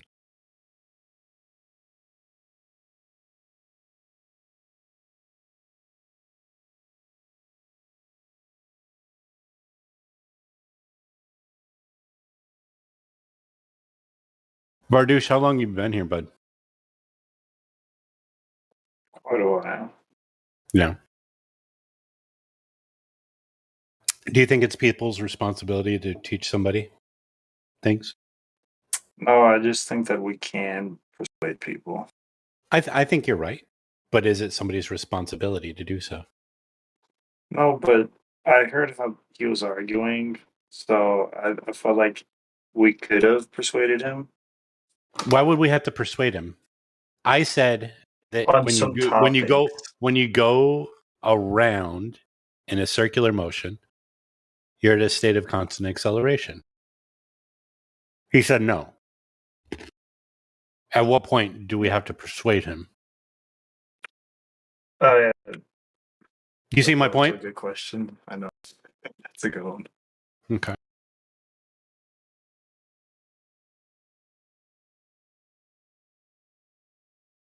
Who is This Vadouche? is- I haven't seen Vadouche in this server. Is he a new guy? No. He smells new. But no, I just came back from one lab. It felt a piece of work. Yeah, I don't know if you know. There's a certain way we operate in this forum. A lot of the OGs have been here a long time. We've been around the argument, and we know exactly how to conduct ourselves within the forum. So, yeah, just take notes. This is how it goes down, man. I mean, people that come in here are challenged, and just like Deuce was saying, you know, we don't have to go into explanations. People engage, and of course, there was a bit of terminology that was used before, like they presume to know the truth. So when they engage, it's almost like, you know, nobody forced them in here. They came in of their own volition, and you know, because of that, now they're in a forum where these intellects are going to engage them, and so you can't come in half cocked, man, or thinking you know what to do. And really quick to Jabba, how he said, how do you justify yelling at somebody that's being respectful to you, though? Once you deny reality, you can be treated as a hostile witness because you're denying what is reality. Do you understand? Advice is treat this place like a 2000, for anyone that's a gamer, treat this place like Call of Duty 2010 when all the mics were open. You know, if you can't tough it out, you know, I don't know what to tell you. Yeah. It really is a free fall, gentlemen. When someone comes in here, it's not our fault if they're not armed or ready to go, especially when they say you can't know anything. How does he know that he got yelled at?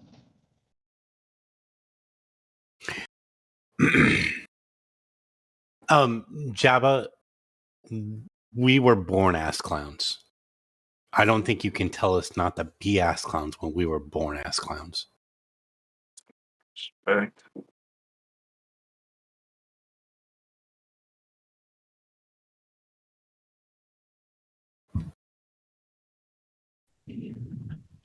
But when people come in here and they can accept reality, it's different, right? Like if you can prove things, and then, you know, if you're the type of person to say math proves things, and then we look at the radius, right, and then we compare it to the Earth, the real Earth outside, and it doesn't match up, right? And they go, oh yeah, that's weird, right? Okay, that's okay. I want to go do it now. Let me go try, right? That's what's supposed to happen, right? Because if your belief is math proves things, then you want to go outside and test it for yourself. But if they're like, nuh-uh, everything you say, just nuh-uh, you don't know anything, I don't know anything, then I don't know. Hey, clown fuck me myself. Did you just get your ass spanked again who didn't know what a hypothesis was? I do know what a hypothesis is. Yeah, you do now. You just got your ass spanked because the proving thing. You said that science doesn't prove things. It's not giving me a time, is it? 42 minutes after the hour. Remember, you said science doesn't prove things.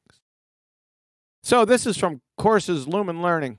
Biology for majors. When conducting scientific experiments, researchers develop hypotheses to guide experimental design. A hypothesis is a suggested explanation that is both testable and falsifiable. You must be able to test your hypothesis, and it must be possible to prove your hypothesis true or false. You're dead right there. We can continue. Genome Research, 1999, Cold Spring Harbor Laboratory. Students are taught that the proper way to do science is through following steps. First, devise a hypothesis, and then design experiments that will prove or disprove their theory. This has prove or disprove 3 times in 2 short sentences, by the way. From... who do we got here? Hypothesis, limited, research. A hypothesis is a tentative answer to a scientific question. Hypothesis can be either proved or disproved. From Anne-Marie Helmenstein, PhD, Biomedical Sciences. Requirements for a testable hypothesis. In order to be considered testable, 2 criteria must be met. It must be possible to prove that the hypothesis is true. It must be possible to prove the hypothesis is false. Let's pile on. McCullough and Kristen, The Nature of Science and the Scientific Method experiment. Once the hypothesis has been established, it is time to test it. The process of experimentation is what sets science apart from other disciplines. Ooh, maybe because other disciplines don't prove shit. And it leads to discoveries every day. An experiment is designed to do what? Prove or disprove the hypothesis. And remember, you said science doesn't prove things. That was your main statement that just got fucking flambasted. Listen to this, sunshine. Dr. Craig Venter, Celera Genomics, National Institute of Health, Arizona State Origins Project, 12 February 2011. You know, there's some things in science in terms of proving certain things in life we discover. You're fucking toast. What do you got to say for yourself? All of those. Yeah, fuck off. Sorry, continue. That's it for that numpty dipshit.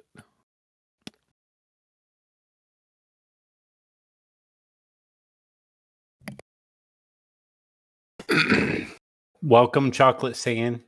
How's it going? Haven't seen you in a while. Feel like you're not even in chat. Yeah, he only comes on Black Friday now. Wow, it's Sunday, Yeah. you racist. You guys can't prove chocolate sayings in chat.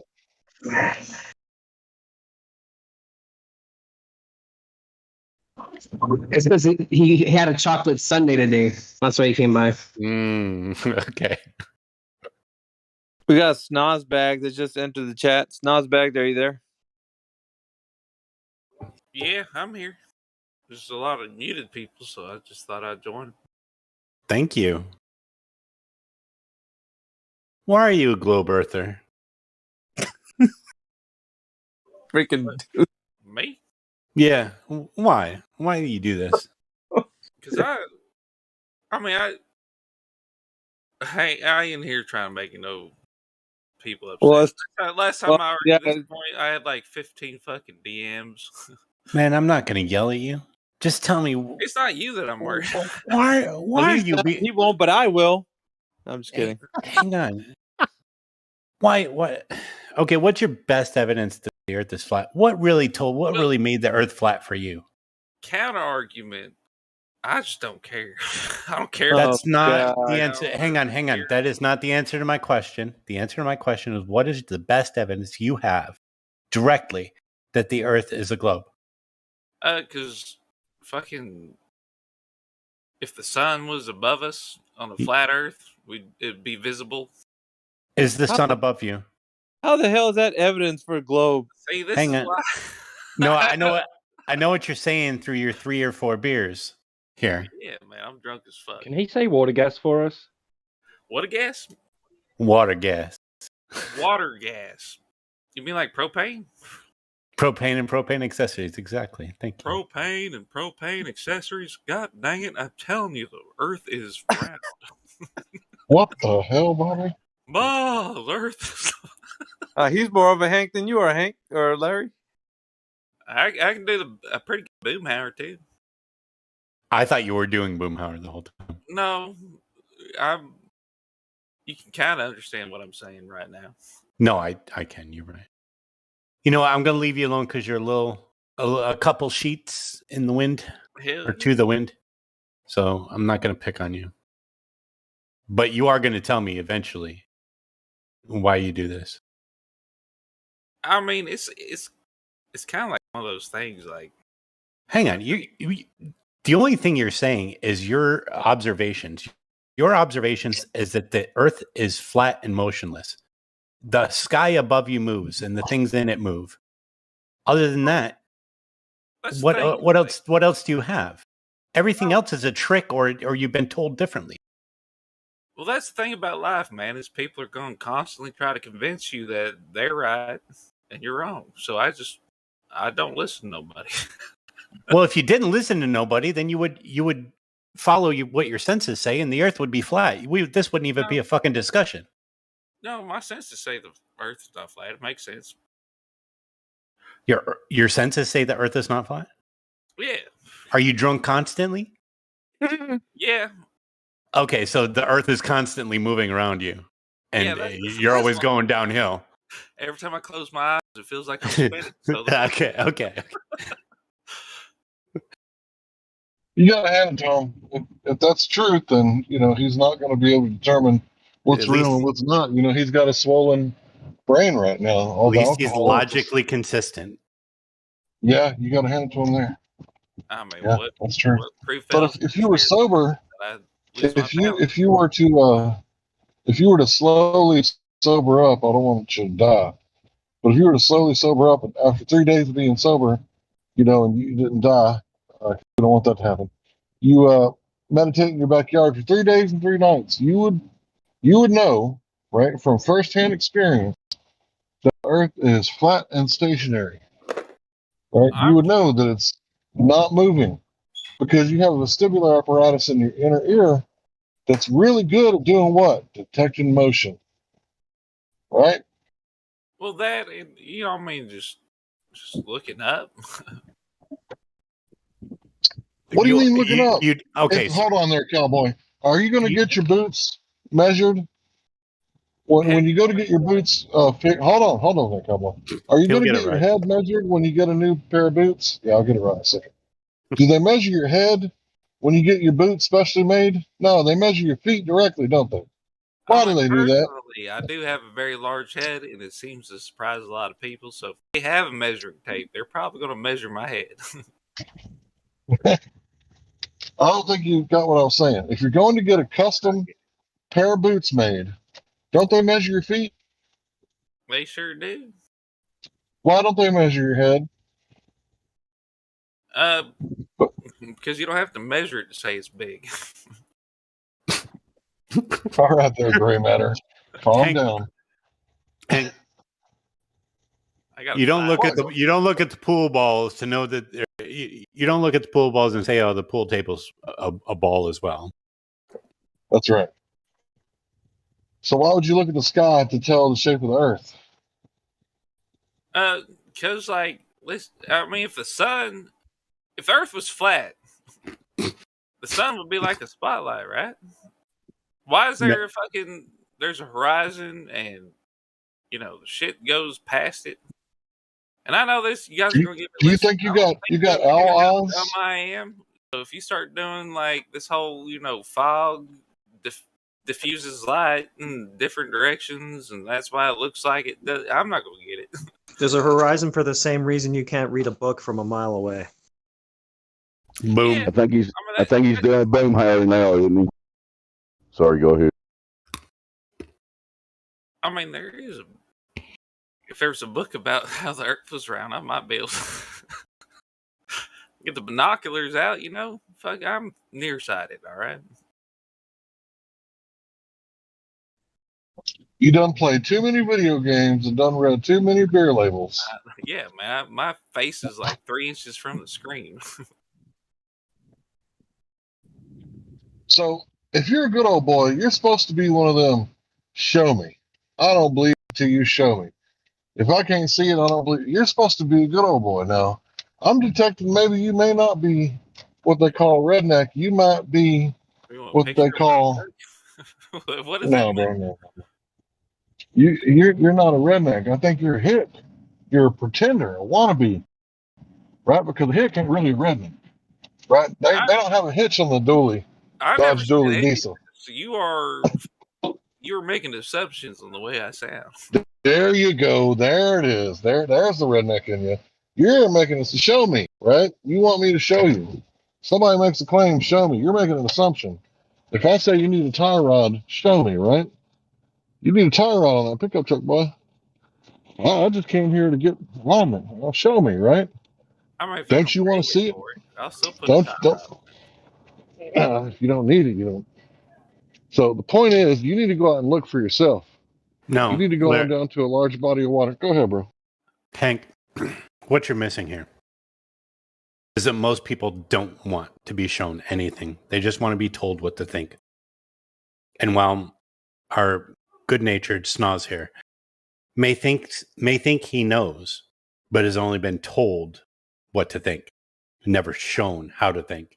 And Snoz, if you honestly took a serious look at around the world or around about your world and said, what's out there?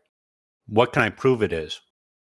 And took this just a little bit seriously, you would start to question what you're told and start to question how to think about it.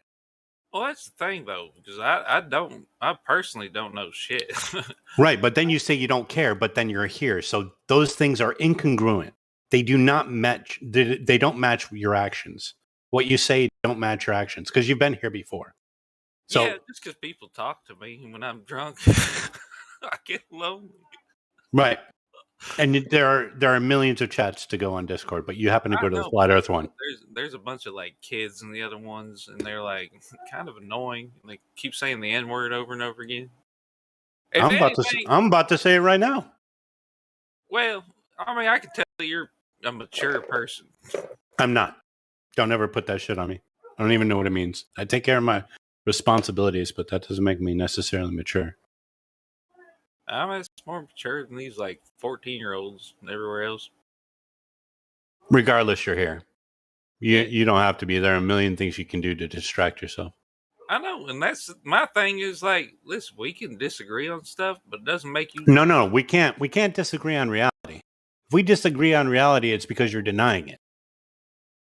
I mean, I mean, I used to think that like the moon landing was fake. It obviously is fake because. Let's not get into that. Let's stay with what's beneath our feet here, Snoz. Go out there tomorrow when you're clear-headed, and I want you to honestly question yourself. And what I'm looking at, is that flat? And what I'm standing on, is that moving? If so, what does that mean? And start to think about what you're being told to think as opposed to how you should be thinking about it. All right, let's say hypothetically, like No more hypotheticals. I've given you a little project. I want you back here tomorrow. I want you to tell me. If I did and I found out, and I was like, man, shit, I don't know why I thought this whole time. What would it change, right? What would it change? I don't know. In one view, you're insignificant little speck of dust flying through space on an insignificant planet in an insignificant solar system. And in the other one, you're in a special place created just for you. You are special. So your actions mean something. If you don't want your actions to mean something, I get why you would deny it. But don't sit there and tell me that reality isn't reality. What's out there obviously is flat, level, and stationary. Well, I mean, that's kind of like the whole like religious debate. Like, no, this isn't a religious debate. The thing is you've been told you're insignificant from the same people who told you were on a ball. So if you find that religious, then that's maybe something you should be looking into yourself as well. You see what I'm saying? I mean, you see what I'm saying. I know you do. But it's like when Washington State calls the word marijuana racist. They're the racist for calling a word racist. Yeah. You calling this discussion religious is because you see it as if you accept reality as it is, then you live in a world in which religion means something to you. Yeah, but I mean, I'm not comparing it in that way. I'm comparing it in the way that like everybody thinks they know what's going on, but they don't. Nobody knows what's going on. Yeah, you can't be an atheist and. But objective reality is objective reality. Correct? It is until it isn't. I mean, there's things that we used to think were factual that we're like, oh. Like what? The earth was flat? Oh, shit, you're right. Don't bring that shit over to me. I mean, there has to be other things like germs didn't exist. Oh, yeah.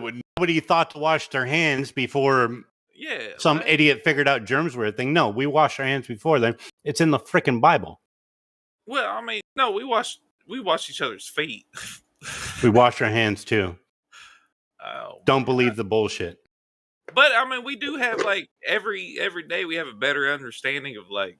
No, we don't. We can't because we're all of our. I'm gonna say you're all of smarter our. than every person that was alive 100 years ago. No, you're wrong.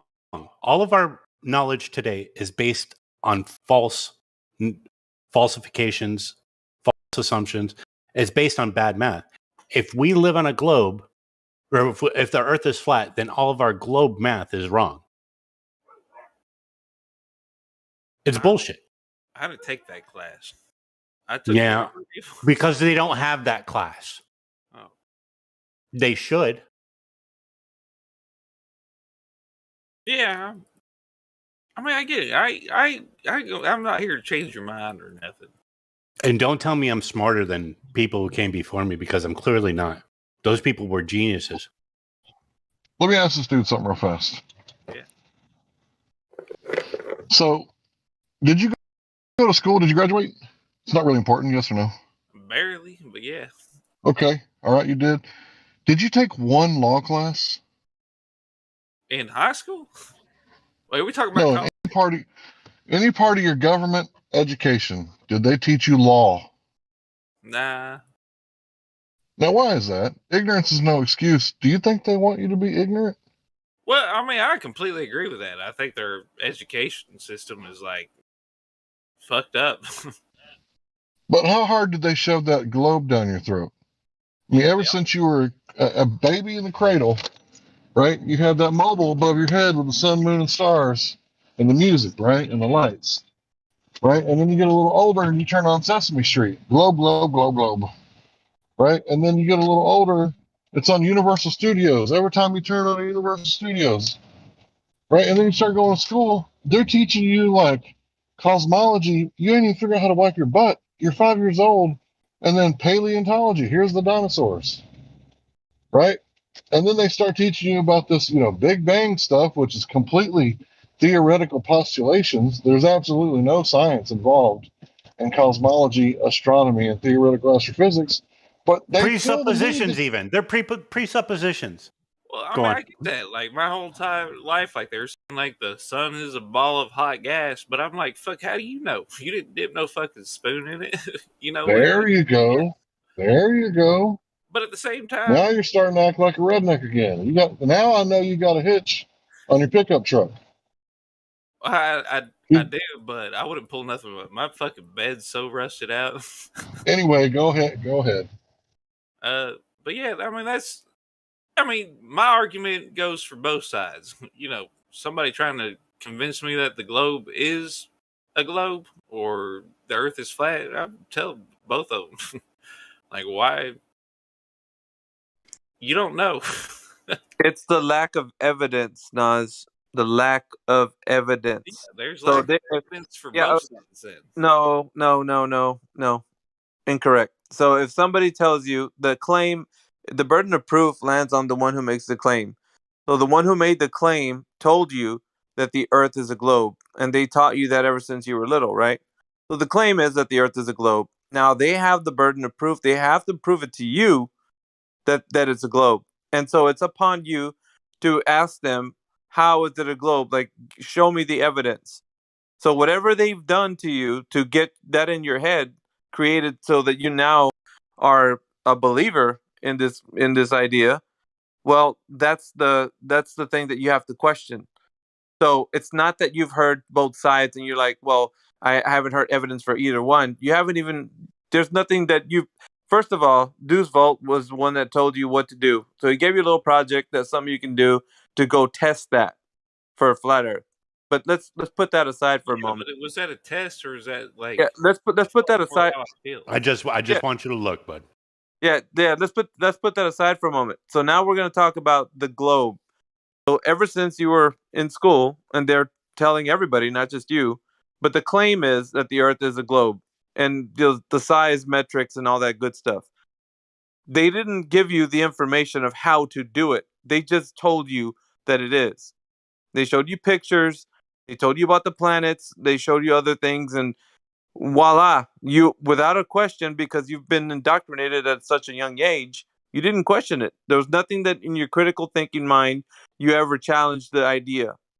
So here you are. No, this If this were true, that the Earth was flat, that would mean that a third, like everybody that is in the field of research or like space travel or blah blah blah, like they would all have to be on the same fucking lie, and there has to be a purpose behind it. That's but millions of we're talking about motive right now, though. See, that's not what when you start thinking like this. This is about the motive. Okay, so you're starting to think like, why would all these people that don't even like?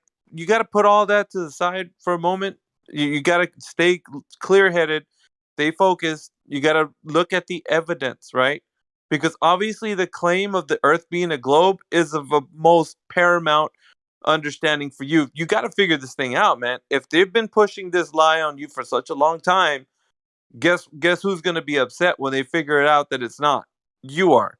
But it's not like we can only show you the door, man. You got to walk through the damn thing. So here's the thing. Here's the deal, man. that's it's like telling me to like go to a coffee shop and ask them if it's coffee. I don't care if it's coffee. No. I'm not going to learn how to make coffee. Here's the thing though. Being indifferent it's not going to fly in this forum. So if you say, well, it doesn't matter to me it does. You know why? Because every human being is curious. So we all want to know what truth is. Every single body. If people are a damn liar if they say they don't. So everybody wants to know what the truth is. And the truth is, right? You have been taught something that you don't know has any evidence or not. So it's not about being indifferent well, I don't care either way. Yeah, you do, because we're telling you that you can actually ask these people whoever's told you, go to those people and say, look, you've been telling me that the Earth is a globe and there is no evidence for it. Where is the evidence? Show me the measurements to the Earth curvature. If there's any measurements, I can go test this for myself, or at least you can tell me somewhere I can find this information where I can go repeat it. Now, and that's the thing, right? If I did that to everything that I didn't understand in my life, that's a cop out. That's a cop out. We're not talking about every other thing. We're only specifically talking about this one very specific I thing. understand it. I mean, I'm gonna leave this to people who like feel importance to it. Hang on. No. You don't leave the nature of your existence to other people. You figure it out for yourself.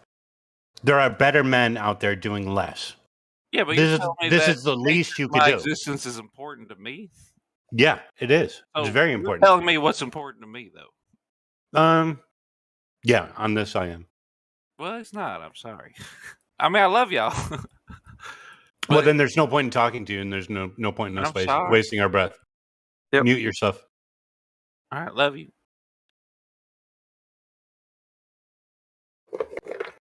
Sorry, Maggie. Nah, we're Snozbag. Well, I'm sorry, Maggie. Snozbag. Isn't it strange? Awesome ends with me, and ugly begins with you.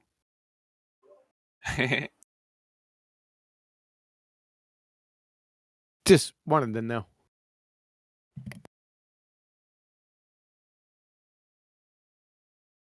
Yeah, I don't know if it's the globe or just the way people have been taught, but the fact that they're indifferent when they're in here, it irks me something awful, man. I don't like that. I don't care either way. Globe or flat. I was like, then why the hell did you come into this forum? No, Miggy, he didn't say that. He said the nature of his existence didn't matter. Oh, his nature. Well, that's worse. Yeah, it's a sin against everything.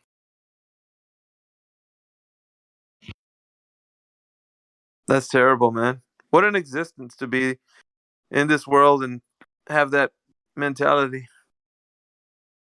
But all those researchers, Meggie.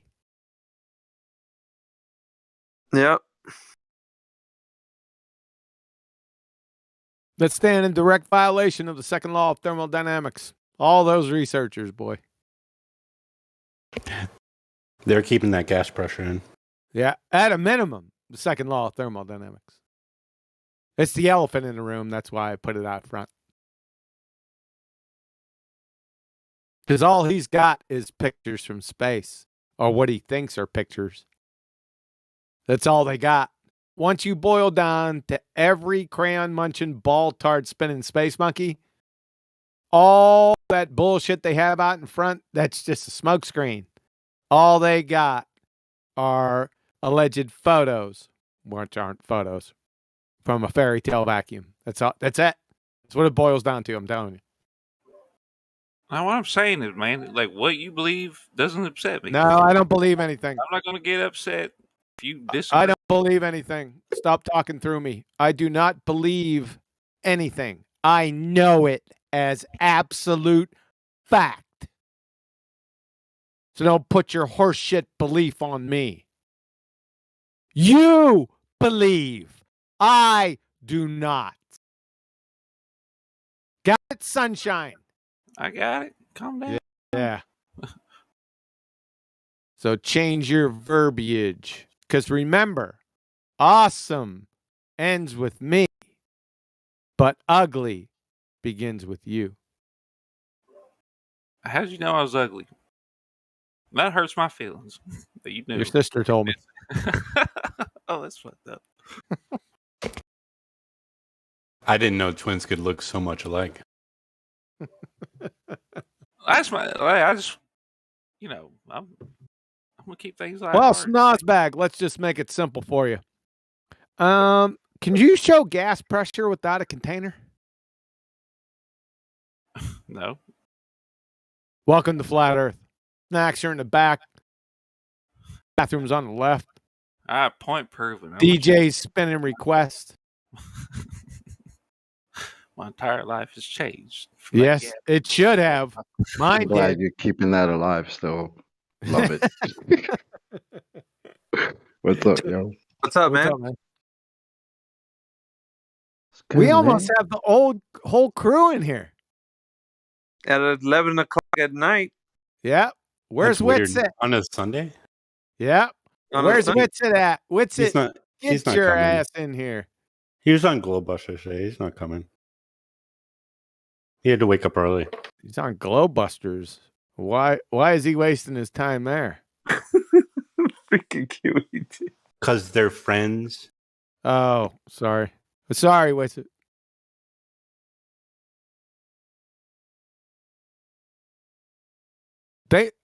Glowbusters, they still got a Are channel. you apologizing because of what you said or because they're friends? Because they're friends. I'm sorry. Does Glowbusters still have a channel? Yeah, they still have a channel. All right. It's still popping. Really? Yeah. Yeah. Why? Actually, their conversation was pretty good today. I didn't mind it. You listen to them. I listen to you too, so don't get jelly. I'm not You know, jelly. Kiwi has a good point. What was their point today? I said was- you got a good point with what you said. Was it NASA photos again? No. No, it's about downward bias, energy flows, magnetism. Energy flows and magnetism. Yeah. Really? It was honestly pretty good. Really? What's that mean? Basically, it was pressure mediation. Pressure? What? Shark bite pressure? I know you know what I'm talking about. I don't. I'm sorry. I know it sounds facetious and sarcastic. I fucking doubt. Just like magnetism, electromagnetism, What is electromagnetism?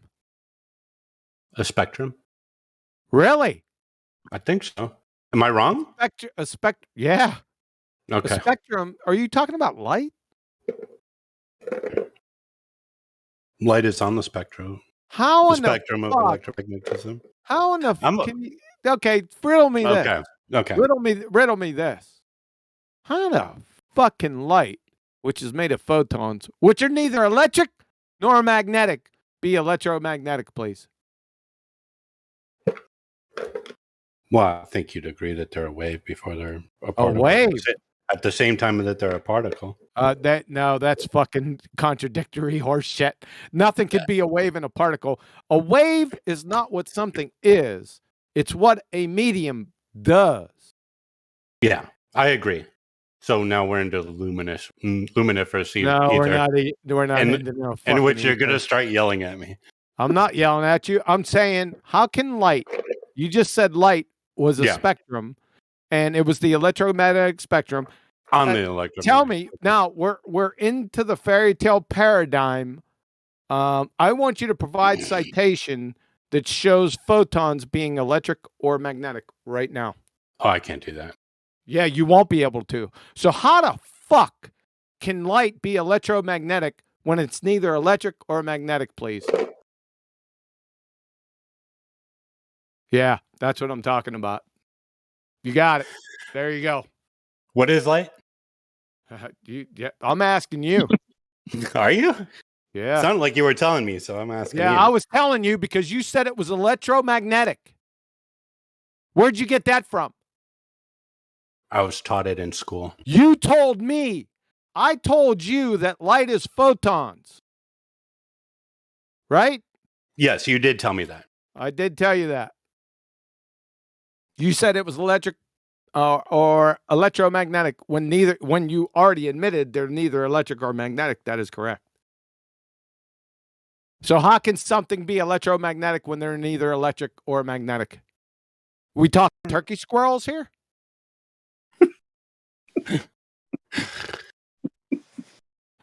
Mickey's back in the back laughing. I need to mute myself. Hang on.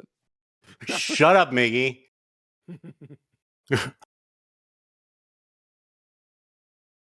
Then you said there are waves. Well, is light a fucking medium? No, light Really? flows through a medium. Oh, but it's not a medium. So It it flows can't be a through a fucking medium. wave because waves, it can't be that. It can't be what? It can't be a fucking wave. Oh. Because wave is not what's up. Listen to this closely. Okay. A wave is not what something is. It's what a medium does. Yes, So if you're saying light's a wave, then light must be a medium. Do you follow that train of thought? Okay, I see what you're saying. Yeah. I see where I was wrong there. Light is transmitted through a medium. No, it can't be a wave. I'm sorry, I violated my. I had a refrigerator rule that I put into effect. It's got to be over a year now. I don't talk about light with flat earthers. So you're gonna have to get a baller in here. Sorry. That's a good one. Kiwi, we've never agreed on this, but either way. That's not in the case of agree or disagree. That's where you're wrong. You're in the Ballers run away about. Yeah, it's not agree or disagree. That's where you're wrong. You're wrong again. Okay. Are we still good? We still buddies? Yes. I'm not hurt at all. I'm just saying I was taught that light was. I fucking gave you plenty of references to review that I showed you. I know. I know. Provided. When you asked me, do you have any questions? I had a ton of questions. I still don't freaking get it. And every time I think I get it, I don't get it. I'm either hard-headed, too stupid to understand, or I have a disagreement philosophically. No, that's not it. That's not. You're not too stupid to understand it. You've just been inculcated with. Yeah, I've horseshit. been inculcated for sure. I know that. That's a good one. Inculcated. Yes. There you go. Visible light, the electromagnetic spectrum, when photons are neither electric nor magnetic. There you go. Reconcile that shit. Right. This is what I'm dealing with. I understand that it's. I don't know. I mean, they're going by. This is that we're talking in the secular community, right? These ball busters. I'm sorry. Boy, I digress. Glow busters. Did they put this out? No. They were just discussing with somebody. They were discussing a video about electromagnetism. I don't even think light was really that much part of the discussion. Okay. But I'm just saying it was pretty good. Pretty good. Well, thanks Mhm. for the adjectives, man. I appreciate that. You're welcome. By my estimation, I'm telling you. thought it was I pretty love the excruciating attention to detail. OCD like. good. From who? From me or them? Yeah, from you and them.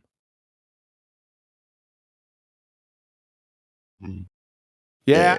Yeah, my wolf pups are hungry. You're right, Rookie. They're eating fine.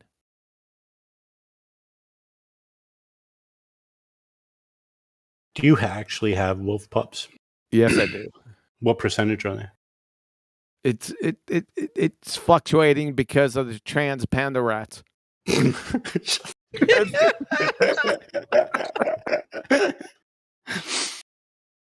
you say that one more time? I want to get that recorded. I know you do. That's why nobody's saying it.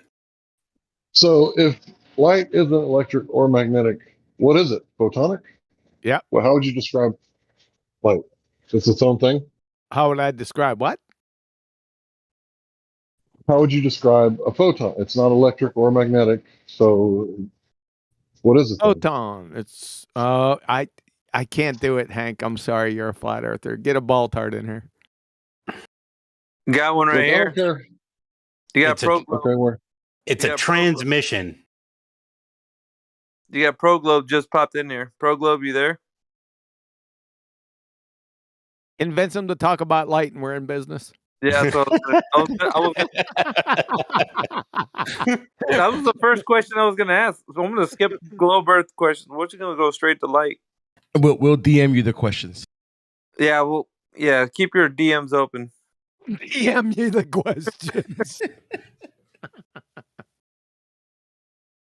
Well, bring them in here. Listen, I'm sitting in here. It is getting late. Yeah, I I'll know. tell you what. Make an appointment with one of those Globebusters. I'm tired of playing this fucking game. Go ahead and get them in here, and then we'll have a little discussion. We'll see how it turns out. How about that? Yeah, I mean, Bob is still in the server, so I think we might be able to get him in here. He ain't gonna speak to me. Not at all. Nah, he's not as dumb as he looks. Well, you want me to get? Nah, they know in here? better than that. Witsit will. Yeah, Witsit. I've heard Witsit talk about it with you several times. Yeah, Witsit will.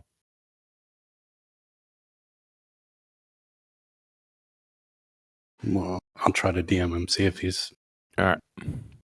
You better make it quick because, like I said, it's getting a little long in the tooth. I got a mission tomorrow. I don't even know if he's on. Kind of a mission. I have my new sexy bow beast. I saw that thing. What are you gonna zero it out? I already Are you- did. I already did. Now it's courting time. Gonna go to the range, or are you gonna shoot at home? I got a range at home. So both. Let's see if he's there. It's courting time. I think tomorrow will be courting, and then Tuesday will be the consummation.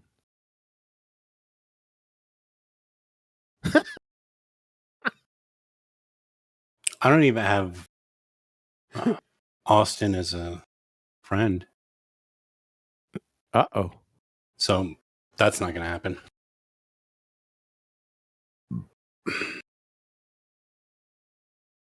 Yeah, Is he still coming on?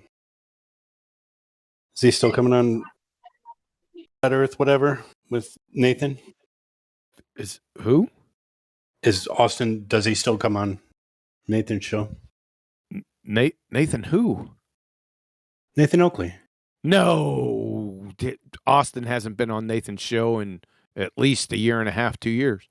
What? I thought he was a good fit after the first foray, after all the name calling was done. There was a small debacle about was it gravity? Kiwi, I don't know, was a topic that they Downward bias. downward bias. Yeah. Yeah. That was the first show though, and it it was all like skittery, and then he came back on. I thought He did. He came on Ballbusters because I invited him specifically. Oh, okay. I thought he handled himself well.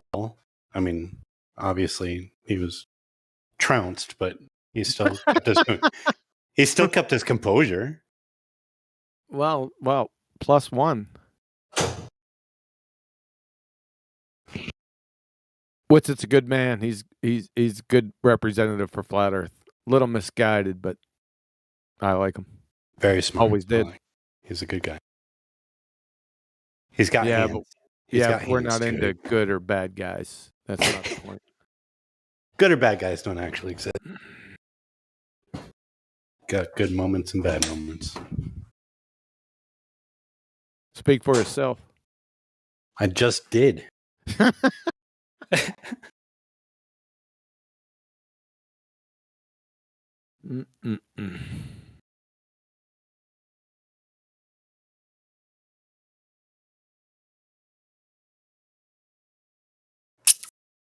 Right, shout out to Witsit and Kai, by the way. That it just rocks. I love that. He Perfect hasn't match. been in here in a while either. It was a few weeks ago. I think like 3 or 4 weeks ago. He was in here. He stopped in. Yep. Like I said, he's a good man. I like him. Always did. You know, I got to say, if Witsit really is going to, stand up for himself in the court, he's probably going to have a little bit of jail time. I don't know what the jail time is in the state. But some states you can have contempt of court for 30 days or longer. No, we got the shithouse lawyer and Hank. Are you like majoring in shithouse lawyering now, or what?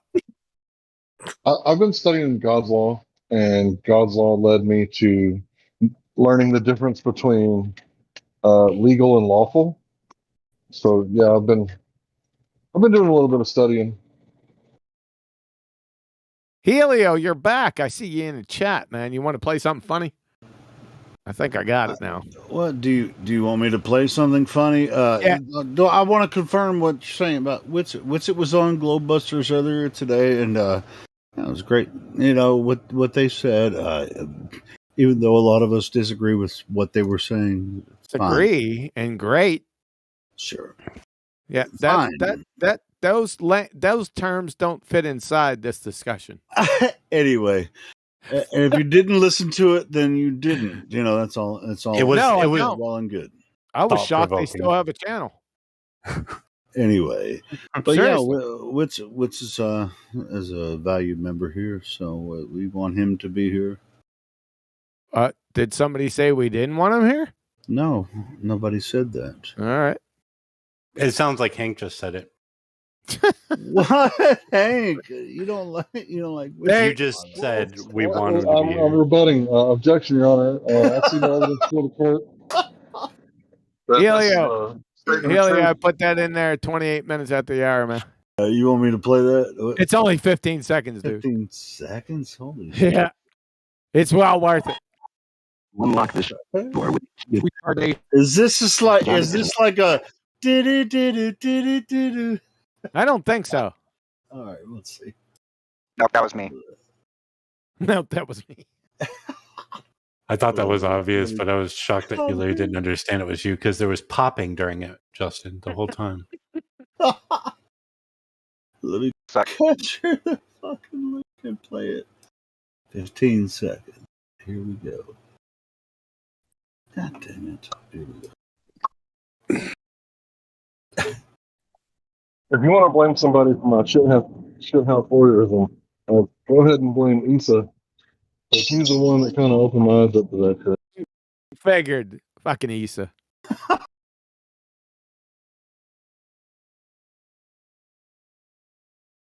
All line to the horizon spent, Jose.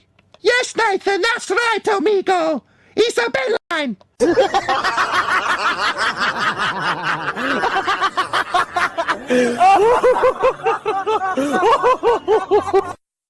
Do it again. Shit, again? All right. Yeah, we were kind of interrupted there. Jose's not even here to defend himself. What the hell? All right. Nobody say anything. Here we go. Your line to the horizon's bent, Jose. Yes, Nathan, that's right, amigo. It's a bent line.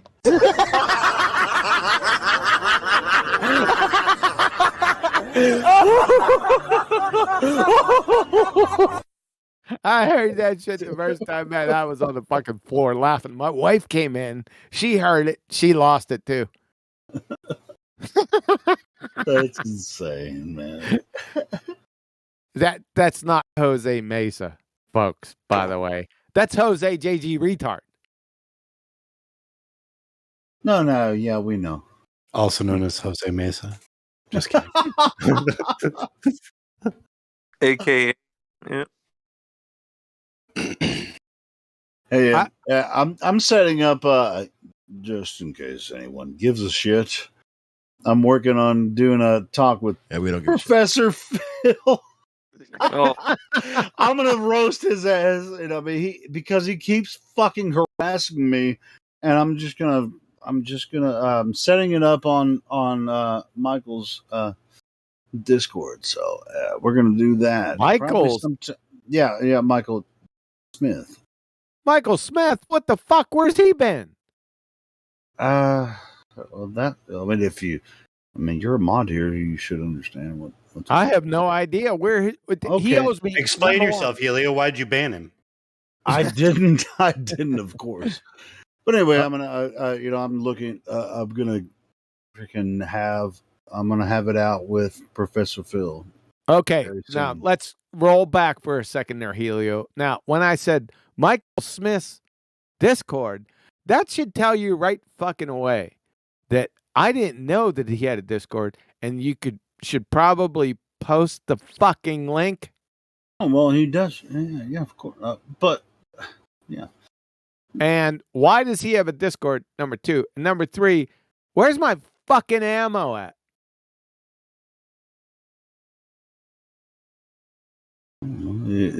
It's already April. He owes me 200 rounds of 5.56. Holy shit. That's like you're pretty close to him. You can $400,000 just on the drive up open to market Michigan right now. and meet him. You can drive to Michigan and meet him. Why would I fucking drive to Michigan? I don't know. I'm not fucking communist. Why does he owe you? Why? That much There's no fucking whys. That's personal information. Okay, then, God damn it. It's just, that's just the way it goes. That's not the way it goes. Post the link. Well, you don't have a link to Flat Earth Reality? I'm pretty sure it's. I don't. Here, I'm pretty sure I have the link in my If you can't on post it every in here, video. then post it to me in DMs. Yeah, sure. I want one too, please. All right. Yeah, let me get it. For God's sakes, I'm just give him the sure link. it's already in my every Why did video I put out. I haven't seen him here. Did he leave because he owes me 200 rounds? I think that's it. I think he's trying to skirt it. That's probably it. That's probably. I think he's trying to skirt That's it. He's been in here for 18 fucking years. I need 200 rounds. My end date was March 29th.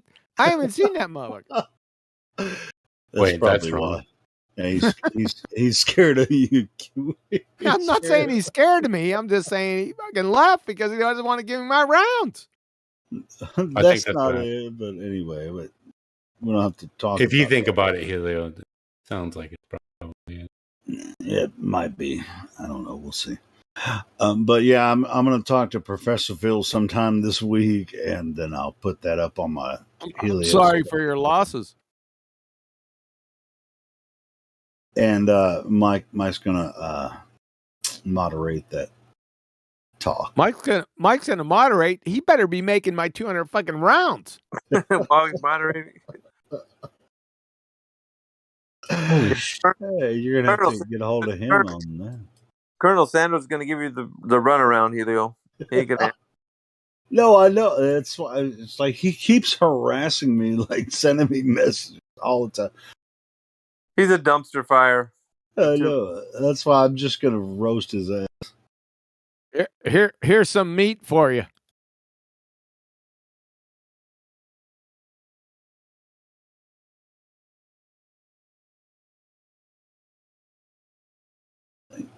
to Flat Earth. We're partners with this server, so should be I still haven't seen any DMs pop up.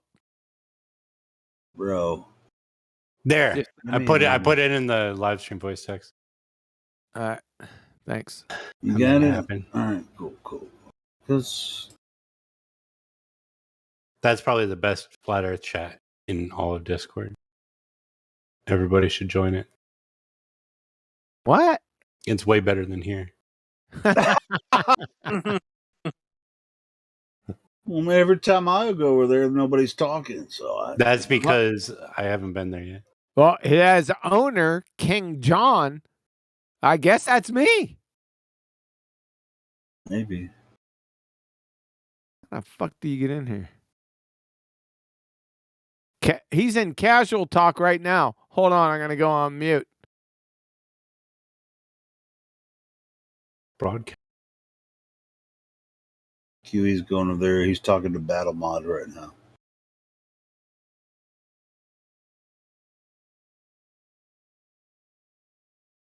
Apparently, Yeah. Bill, is that what you're gonna do? When tomorrow? Elio? no, I haven't scheduled it yet. But he lets Phil on his server, so we can't we can't let him in here because for obvious reasons. Wait, we can't let Battle Mod on? No, Phil. Well, why can't too, but why can't Battle Mod be on here? Well, you're gonna have to talk to the admins about that one. What's an admin? What's an admin? Am I not an admin? No, you're not an admin. Well, make me an admin. I'll talk to I myself. I can't. Why not?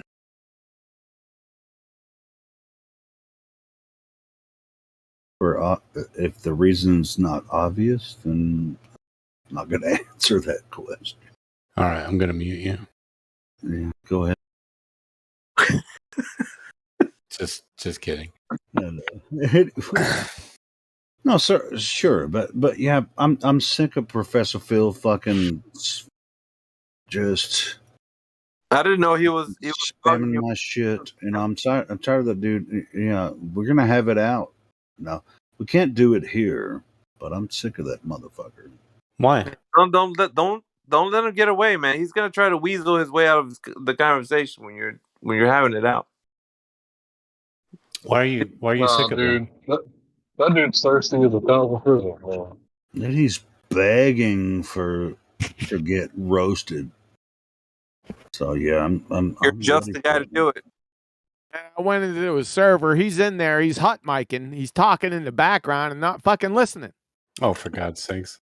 He's in He's in his casual text. I'm like, where's my fucking ammo? No, sure. Don't worry about that, QE. I mean, everything I'm talking about that's going to be a scheduled kind of thing. I'm going to record it and I'm going to put it up on my. Worried about your Phil Bell horse shit? Yeah, He wants his ammo. I thought that was pretty damn obvious. ammo. Oh, And there his- you go. There you go. And his $1,000 from Zanuck. No, $2,000. Dude, yeah. That wall just got 10 feet higher. Well, shit, you missed Zanuck. He was in here a couple of days ago. If I knew, listen, next time he comes in here, I'm gonna ask him for it. One of us is gonna catch him. No. Anytime he's in here, it doesn't matter who is here. Somebody has to ask him, where's QE's 2,000? Yeah. I might even give him a price break. Miggy, did you see my sexy bow beast? The new one or the one that you're using in that image? The new one. No. All right. Keep a weathered eye out. It's coming at you. You're breaking it in? Yeah, sexy bow beast right there, man. Oh shit! No, that's nice. Yeah. How much did that set you back? My sister bought it for me. Damn. Aw, that's nice. That was really kind of her to buy you that bow. Well, she's rich. They didn't even budge on her. That's It doesn't matter how much she has. It matters how much she gives, and that's Yeah, nice. She did. She that. loves me. Who wouldn't? Now I digress. Who doesn't love Quantum Eraser? I love how he just skimmed past it. He asked the question, didn't let anybody answer it. Answer what question? It was rhetorical. Now, this sexy Bobby, that picture doesn't do her justice. I'm gonna tell you right the fucking now. But that's the fastest bow, compound bow, ever designed to this point. How's the drawback? Feel good? Natural? Draw is smooth. However, if you go to the speed, you can flip the disc on the mods on the Bowtex and go to performance setting. Performance is a little rough, but not undoable. Now, if I get it right, you're not a game hunter, right? You just for sport, for fun. I don't shoot fucking Bambis, dude. Yeah. Why not? They're delicious. Like seriously delicious. No, I really want to understand why you don't actually I hunt. think you guys don't understand. If you're hunting humans, you want to be silent but deadly. And Huey knows the shit's going to hit the fan one day. He wants to be able to have the skills to take the motherfucker out at 100 yards away. That's why you gotta hunt babies first. Honey fucking Bambis, dude. We know he can take somebody out at 100 yards away, but he'll give away his position.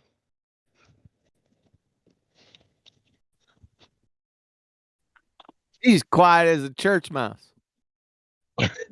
Yeah, you ain't gonna hear nothing. Just You a might whip. No, it's nice, man. I like it. Yeah, you should feel her in your hands, man. It's fucking sublime. You become one with the bow. I'm carting her tomorrow, and then we're gonna consummate Tuesday. It's happening, huh? Yeah, it's the SR 350. It's my sexy bow beast. The SR stands for Sexy Rachel. Oh, it's got a name. Every one of my bows have names.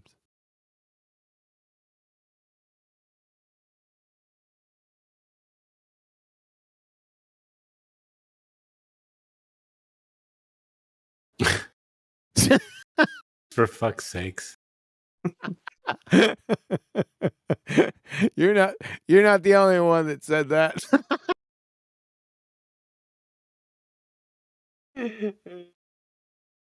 Jabba, why don't you just unmute, man? Is he deafened? Yeah, he's definitely. I'll get him. Freaking guy. Hey, can you believe this guy? Hey, Paulie.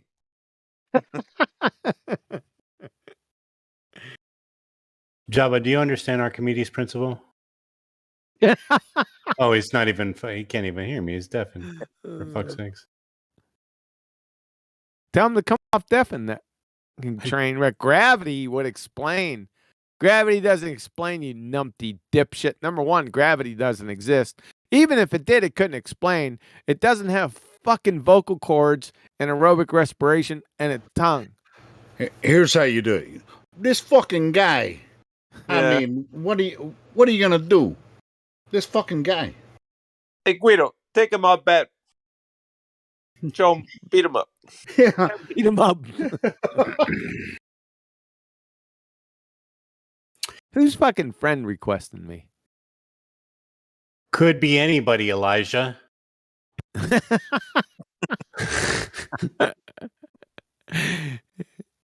You just butthurt because of the electromagnetic spectrum, man. I'm not hurt. I honestly do. I do want to understand it. I just. Well, they're full of shit. Is basically. I really wish, you'd rip into the argument, because I'm not going to take it personal, because I have no, dogmatic approach when it comes to light. At this point, I know that I'm not smart enough to completely understand the shit, but I want to hear everybody's story so that I can build a better understanding of what everybody else believes. Huey has about 4 to 5 videos explaining exactly what he means in explicit detail. And for some reason, every time I put it into my hard drive, it gets overwritten. It's overridden. Yeah. Well, every time I like, I'm like, okay, I get it, and then the next day, I swear to God, it's Oh, I got you. Yeah. I'm tracking. That happens. It I happens. had to get a beer. It's not that you're not. It's not back to the previous comment. It's not that you're not smart enough. It's not all that complicated. It doesn't seem all that complicated, but as soon, like, I get what you're saying, but I don't understand the mechanics. Like, I need to be shown, I guess, and I'm not being shown. So I have to conceptualize it. Just go under one of my videos, right? Go in the description box. Okay. Let's pull one up. I haven't done because I've been listening to it off my phone. So pull. I think they're under every video. Hold on a second. I'll just go to Professor Phil Bellin Crackjack box because I had that one up. And I sent the Helio. Show more, numpty dipshits. If you go to light as a particle, I'll snatch that one for you. Okay. And they'll show you. How about that? Is that good? Yeah. Copy link address. I don't think it's that long either. It's a short one. Oh. So you're going with the photoelectric effect, light of the particle, but it No. has no mass. Hold on. Wait a second. Stop that shit right now. Who said, what the fuck is mass? I don't know. Okay, But let's not whatever it muddy is, the let's I not don't muddy know the what it waters. Let's not muddy the waters first. Let's get to what he's saying. Now, hold on a second. That's not the video I was expecting. It's a bit nutty. Hold on a second, folks. 1 second, and I'll get right back with you. Well, I can tell you what it isn't. It isn't the amount of stuff. How about that? The video is within the video. Go to go to 1 second. Go to 209.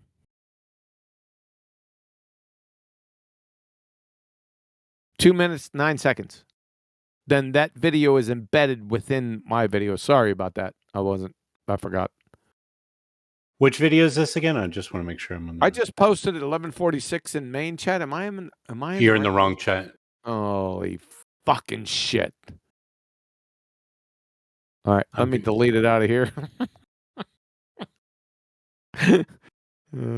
QE's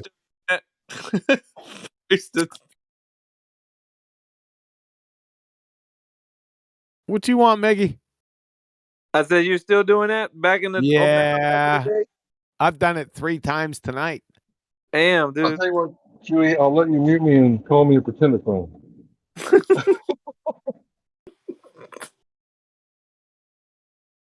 You can watch the whole thing at some point, but if you want to go quick, 209.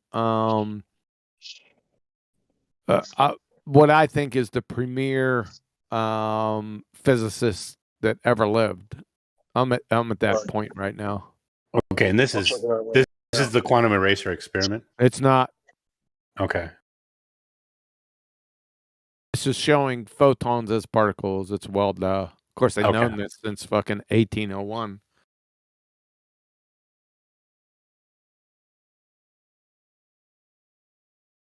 This is Anton Zellinger. If you haven't heard of him, then I know you're a pretender clown. Not you, but the general you. If you haven't heard that name before, you're a fucking retard and never been within the topic. You've never gotten within galactic vicinity of it. Just to let you know. His name is Anton Zellinger.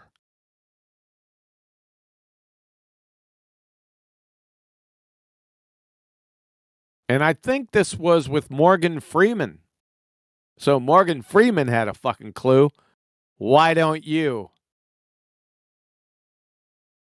I know why. Because you're a pretender clown, numpty dipshits.